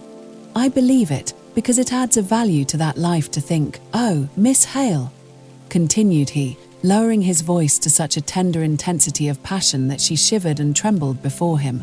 "To think circumstances so wrought that whenever I exult in existence henceforward, I may say to myself, all this gladness in life, all honest pride in doing my work in the world, all this keen sense of being, I owe to her. And it doubles the gladness, it makes the pride glow, it sharpens the sense of existence till I hardly know if it is pain or pleasure to think that I owe it to one. Nay, you shall hear," said he, stepping forward with stern determination, "to one whom I love, as I do not believe man ever loved woman before." He held her hand tight in his. He panted as he listened for what should come. He threw the hand away with indignation as he heard her icy tone. For icy it was, though the words came faltering out, as if she knew not where to find them. "Your way of speaking shocks me. It is blasphemous. I cannot help it, if that is my first feeling. It might not be so, I dare say, if I understood the kind of feeling you describe. I do not want to vex you. And besides, we must speak gently, for Mamma is asleep, but your whole manner offends me." "How?" exclaimed he. "Offends you? I am indeed most unfortunate." "Yes," said she with recovered dignity. "I do feel offended, and, I think, justly. You seem to fancy that my conduct of yesterday," again the deep carnation blush, but this time with eyes kindling with indignation rather than shame, "was a personal act between you and me, and that you may come and thank me for it, instead of perceiving, as a gentleman would." "Yes, a gentleman," she repeated, in allusion to their former conversation about that word, "that any woman, worthy of the name of woman, would come forward to shield, with her reverenced helplessness, a man in danger from the violence of numbers. And the gentleman thus rescued is forbidden the relief of thanks," he broke in contemptuously. "I am a man. I claim the right of expressing my feelings. And I yielded to the right, simply saying that you gave me pain by insisting upon it," she replied, proudly. "But you seem to have imagined that I was not merely guided by womanly instinct, but," and here the passionate tears, kept down for long, struggled with vehemently, came up into her eyes and choked her voice, "but that I was prompted by some particular feeling for you. Why, there was not a man, not a poor desperate man in all that crowd, for whom I had not more sympathy, for whom I should not have done what little I could more heartily." "You may speak on, Miss Hale. I am aware of these misplaced sympathies of yours. I now believe that it was only your innate sense of oppression, yes, I, though a master, may be oppressed, that made you act so nobly as you did. I know you despise me. Allow me to say, it is because you do not understand me." "I do not care to understand," she replied, taking hold of the table to steady herself, for she thought him cruel, as, indeed, he was, and she was weak with her indignation. "No, I see you do not. You are unfair and unjust." Margaret compressed her lips. She would not speak in answer to such accusations. But, for all that, for all his savage words, he could have thrown himself at her feet and kissed the hem of her garment. She did not speak, she did not move. The tears of wounded pride fell hot and fast. He waited a while, longing for her to say something, even a taunt, to which he might reply. But she was silent. He took up his hat. "One word more. You look as if you thought it tainted you to be loved by me. You cannot avoid it. Nay, I, if I would, cannot cleanse you from it. But I would not if I could. I have never loved any woman before. My life has been too busy, my thoughts too much absorbed with other things. Now I love, and will love. But do not be afraid of too much expression on my part." "I am not afraid," she replied, lifting herself straight up. "No one yet has ever dared to be impertinent to me, and no one ever shall. But, Mr. Thornton, you have been very kind to my father," said she, changing her whole tone and bearing to a most womanly softness. Don't let us go on making each other angry. Pray don't." He took no notice of her words. He occupied himself in smoothing the nap of his hat with his coat sleeve for half a minute or so, and then, rejecting her offered hand and making as if he did not see her grave look of regret, he turned abruptly away and left the room. Margaret caught one glance at his face before he went. When he was gone, she thought she had seen the gleam of washed tears in his eyes, and that turned her proud dislike into something different and kinder, if nearly as painful, self-reproach for having caused such mortification to anyone. "But how could I help it?" asked she of herself. "I never liked him. I was civil, but I took no trouble to conceal my indifference. Indeed, I never thought about myself or him, so my manners must have shown the truth. All that yesterday he might mistake, but that is his fault, not mine. I would do it again, if need were, though it does lead me into all this shame and trouble." Chapter 25. Frederick. Revenge may have her own, roused discipline aloud proclaims their cause, and injured navies urge their broken laws. Byron. Margaret began to wonder whether all offers were as unexpected beforehand, as distressing at the time of their occurrence, as the two she had had.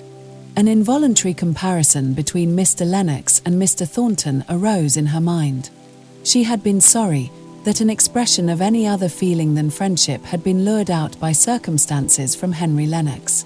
That regret was the predominant feeling on the first occasion of her receiving a proposal. She had not felt so stunned, so impressed as she did now, when echoes of Mr. Thornton's voice yet lingered about the room. In Lennox's case, he seemed for a moment to have slid over the boundary between friendship and love, and the instant afterwards, to regret it nearly as much as she did, although for different reasons. In Mr. Thornton's case, as far as Margaret knew, there was no intervening stage of friendship. Their intercourse had been one continued series of opposition. Their opinions clashed, and indeed, she had never perceived that he had cared for her opinions as belonging to her, the individual. As far as they defied his rock-like power of character, his passion strength, he seemed to throw them off from him with contempt, until she felt the weariness of the exertion of making useless protests. And now he had come, in this strange, wild, passionate way, to make known his love. For, although at first it had struck her that his offer was forced and goaded out of him by sharp compassion for the exposure she had made of herself, which he, like others, might misunderstand, yet, even before he left the room, and certainly not 5 minutes after, the clear conviction dawned upon her, shined bright upon her, that he did love her, that he had loved her, that he would love her. And she shrank and shuddered as under the fascination of some great power, repugnant to her whole previous life. She crept away, and hid from his idea. But it was of no use.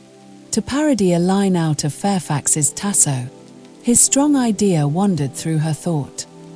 She disliked him the more for having mastered her inner will.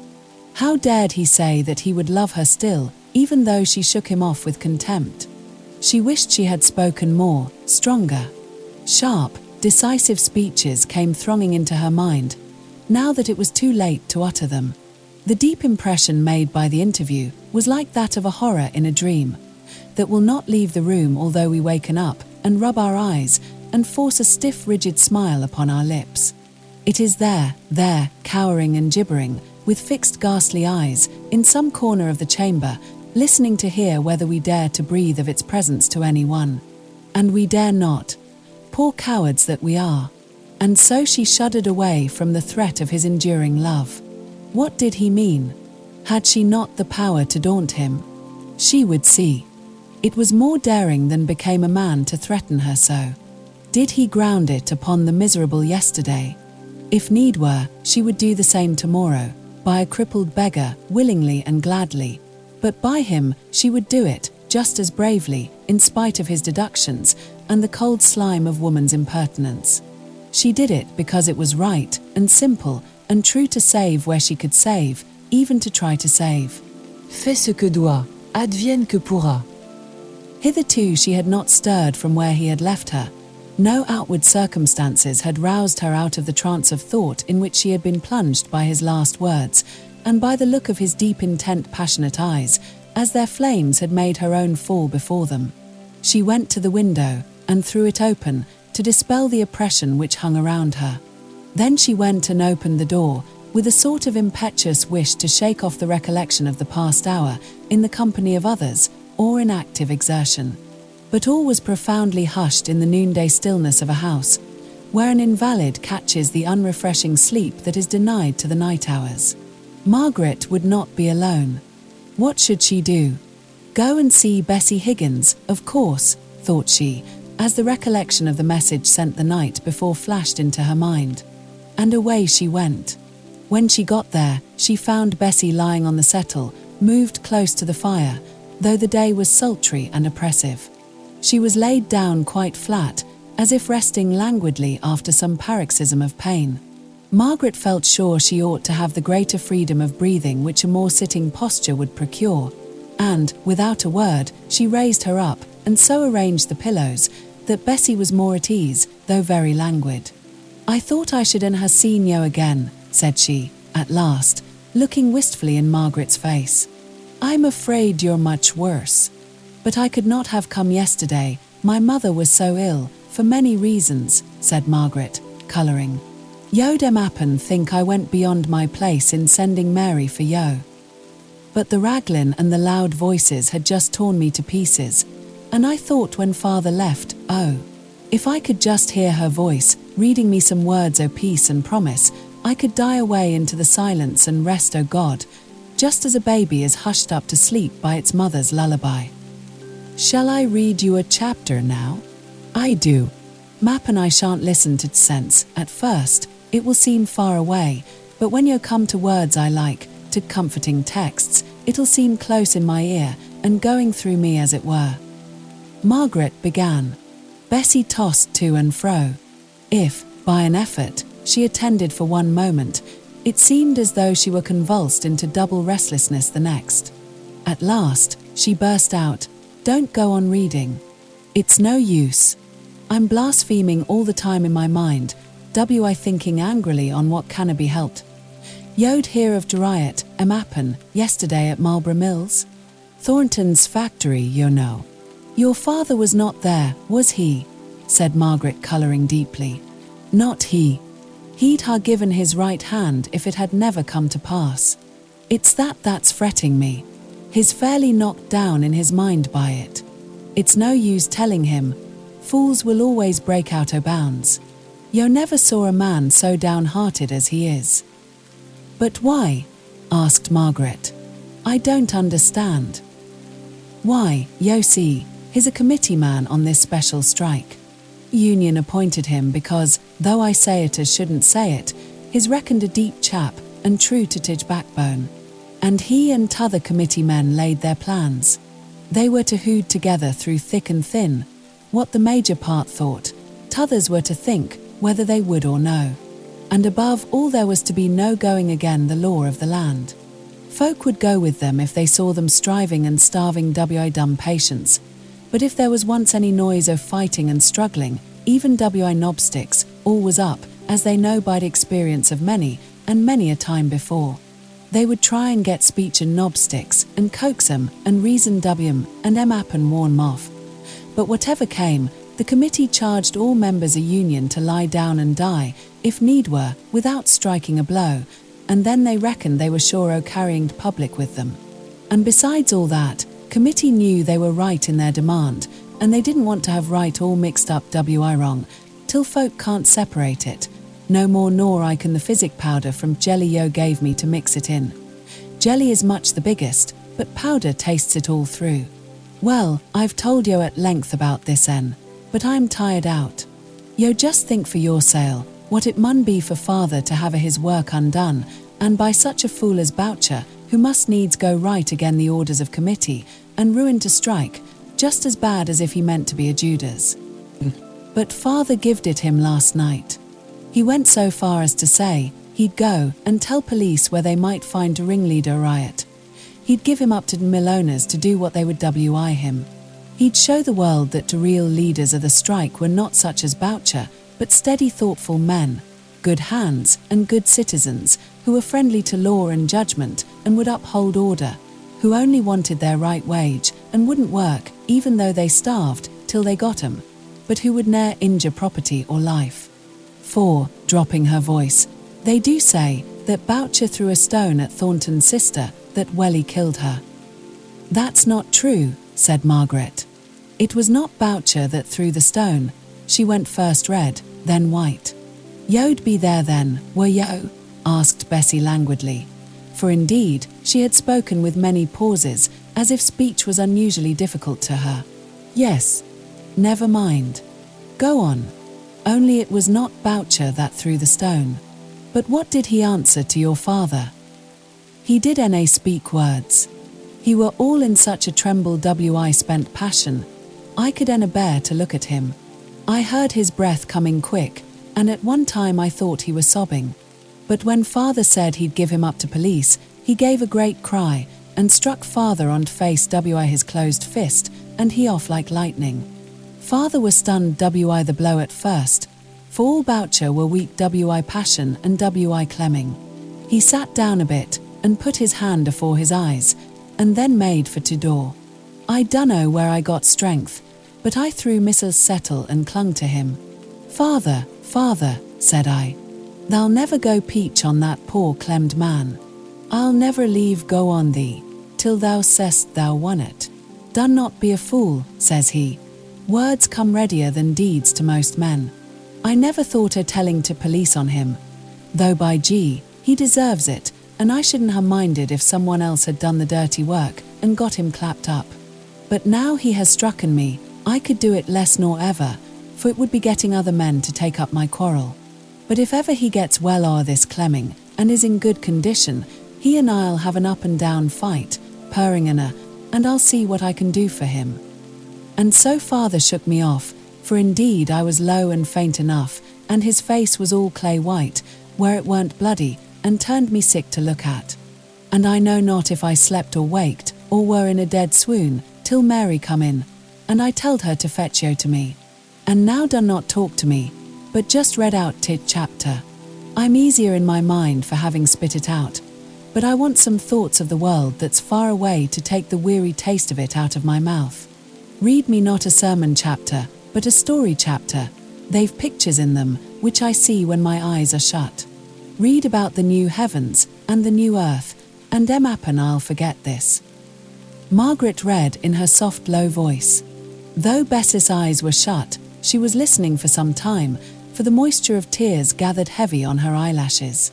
At last she slept, with many starts and muttered pleadings. Margaret covered her up and left her, for she had an uneasy consciousness that she might be wanted at home, and yet, until now, it seemed cruel to leave the dying girl. Mrs. Hale was in the drawing-room on her daughter's return. It was one of her better days, and she was full of praises of the waterbed. It had been more like the beds at Sir John Beresford's than anything she had slept on since. She did not know how it was, but people seemed to have lost the art of making the same kind of beds as they used to do in her youth. One would think it was easy enough. There was the same kind of feathers to be had, and yet somehow, till this last night she did not know when she had had a good sound resting sleep. Mr. Hale suggested that something of the merits of the feather beds of former days might be attributed to the activity of youth, which gave a relish to rest, but this idea was not kindly received by his wife. No, indeed, Mr. Hale, it was those beds at Sir John's. Now, Margaret, you're young enough, and go about in the day. Are the beds comfortable? I appeal to you. Do they give you a feeling of perfect repose when you lie down upon them? Or rather, don't you toss about, and try in vain to find an easy position, and wake in the morning as tired as when you went to bed? Margaret laughed. To tell the truth, Mamma, I've never thought about my bed at all, what kind it is. I'm so sleepy at night, that if I only lie down anywhere, I nap off directly. So I don't think I'm a competent witness. But then, you know, I never had the opportunity of trying Sir John Beresford's beds.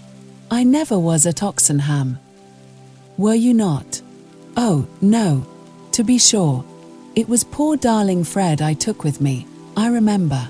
I only went to Oxenham once after I was married, to your Aunt Shaw's wedding, and poor little Fred was the baby then. And I know Dixon did not like changing from lady's maid to nurse, and I was afraid that if I took her near her old home and amongst her own people, she might want to leave me.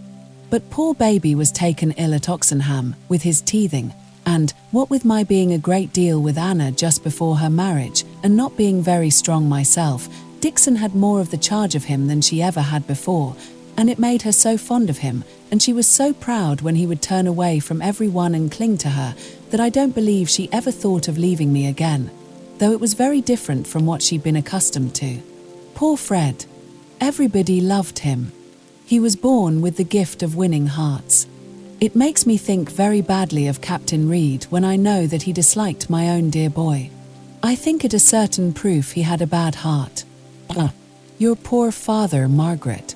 He has left the room. He can't bear to hear Fred spoken of.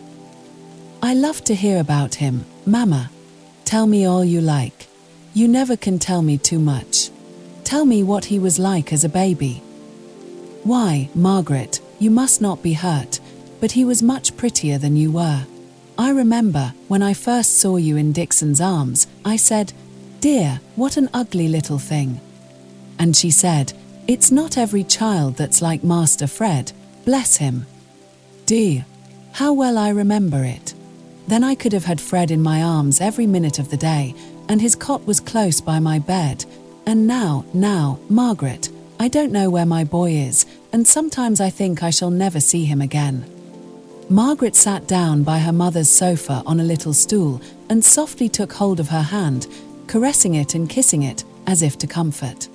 Mrs. Hale cried without restraint. At last, she sat straight, stiff up on the sofa, and turning round to her daughter, she said with tearful, almost solemn earnestness, "Margaret, if I can get better, if God lets me have a chance of recovery, it must be through seeing my son Frederick once more. It will waken up all the poor springs of health left in me." She paused, and seemed to try and gather strength for something more yet to be said. Her voice was choked as she went on, was quavering as with the contemplation of some strange, yet closely present idea. "And, Margaret, if I am to die, if I am one of those appointed to die before many weeks are over, I must see my child first. I cannot think how it must be managed, but I charge you, Margaret, as you yourself hope for comfort in your last illness, bring him to me that I may bless him. Only for 5 minutes, Margaret. There could be no danger in 5 minutes. Oh, Margaret, let me see him before I die." Margaret did not think of anything that might be utterly unreasonable in this speech. We do not look for reason or logic in the passionate entreaties of those who are sick unto death. We are stung with the recollection of 1,000 slighted opportunities of fulfilling the wishes of those who will soon pass away from among us, and do they ask us for the future happiness of our lives, we lay it at their feet, and will it away from us. But this wish of Mrs. Hale's was so natural, so just, so right to both parties, that Margaret felt as if, on Frederick's account as well as on her mother's, she ought to overlook all intermediate chances of danger, and pledge herself to do everything in her power for its realization. The large, pleading, dilated eyes were fixed upon her wistfully, steady in their gaze, though the poor white lips quivered like those of a child. Margaret gently rose up and stood opposite to her frail mother, so that she might gather the secure fulfillment of her wish from the calm steadiness of her daughter's face. "Mamma, I will write tonight and tell Frederick what you say. I am as sure that he will come directly to us, as I am sure of my life.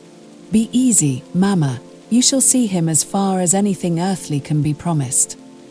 "You will write tonight. Oh, Margaret, the post goes out at 5. You will write by it, won't you? I have so few hours left, I feel, dear, as if I should not recover, though sometimes your father over-persuades me into hoping. You will write directly, won't you? Don't lose a single post, for just by that very post I may miss him." "But, Mamma, Papa is out."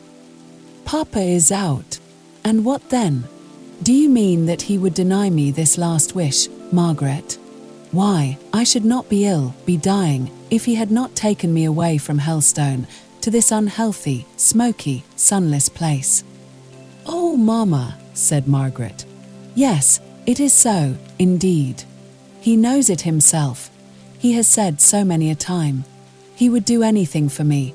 You don't mean he would refuse me this last wish, prayer, if you will." And, indeed, Margaret, the longing to see Frederick stands between me and God. "I cannot pray till I have this one thing. Indeed, I cannot. Don't lose time, dear, dear Margaret. Write by this very next post. Then he may be here in 22 days. For he is sure to come. No cords or chains can keep him. In 22 days I shall see my boy." She fell back, and for a short time she took no notice of the fact that Margaret sat motionless, her hand shading her eyes. "You are not writing," said her mother at last. "Bring me some pens and paper. I will try and write myself." She sat up, trembling all over with feverish eagerness. Margaret took her hand down and looked at her mother sadly. "Only wait till Papa comes in. Let us ask him how best to do it. You promised, Margaret, not a quarter of an hour ago. You said he should come." "And so he shall, Mama. Don't cry, my own dear mother. I'll write here, now, you shall see me write, and it shall go by this very post, and if Papa thinks fit he can write again when he comes in. It is only a day's delay." "Oh, Mama, don't cry so pitifully, it cuts me to the heart." Mrs. Hale could not stop her tears. They came hysterically, and, in truth, she made no effort to control them, but rather called up all the pictures of the happy past and the probable future, painting the scene when she should lie a corpse, with the son she had longed to see in life weeping over her, and she unconscious of his presence, till she was melted by self-pity into a state of sobbing and exhaustion that made Margaret's heart ache. But at last she was calm and greedily watched her daughter as she began her letter, wrote it with swift urgent entreaty, sealed it up hurriedly for fear her mother should ask to see it, and then to make security most sure, at Mrs. Hale's own bidding, took it herself to the post office. She was coming home when her father overtook her. "And where have you been, my pretty maid?" asked he. "To the post office, with a letter to Frederick." "Oh, Papa, perhaps I have done wrong, but Mamma was seized with such a passionate yearning to see him. She said it would make her well again, and then she said that she must see him before she died. I cannot tell you how urgent she was. Did I do wrong?" Mr. Hale did not reply at first. Then he said, "You should have waited till I came in, Margaret." I tried to persuade her, and then she was silent. "I don't know," said Mr. Hale, after a pause. "She ought to see him if she wishes it so much, for I believe it would do her much more good than all the doctor's medicine, and, perhaps, set her up altogether, but the danger to him, I'm afraid, is very great. All these years since the mutiny, Papa."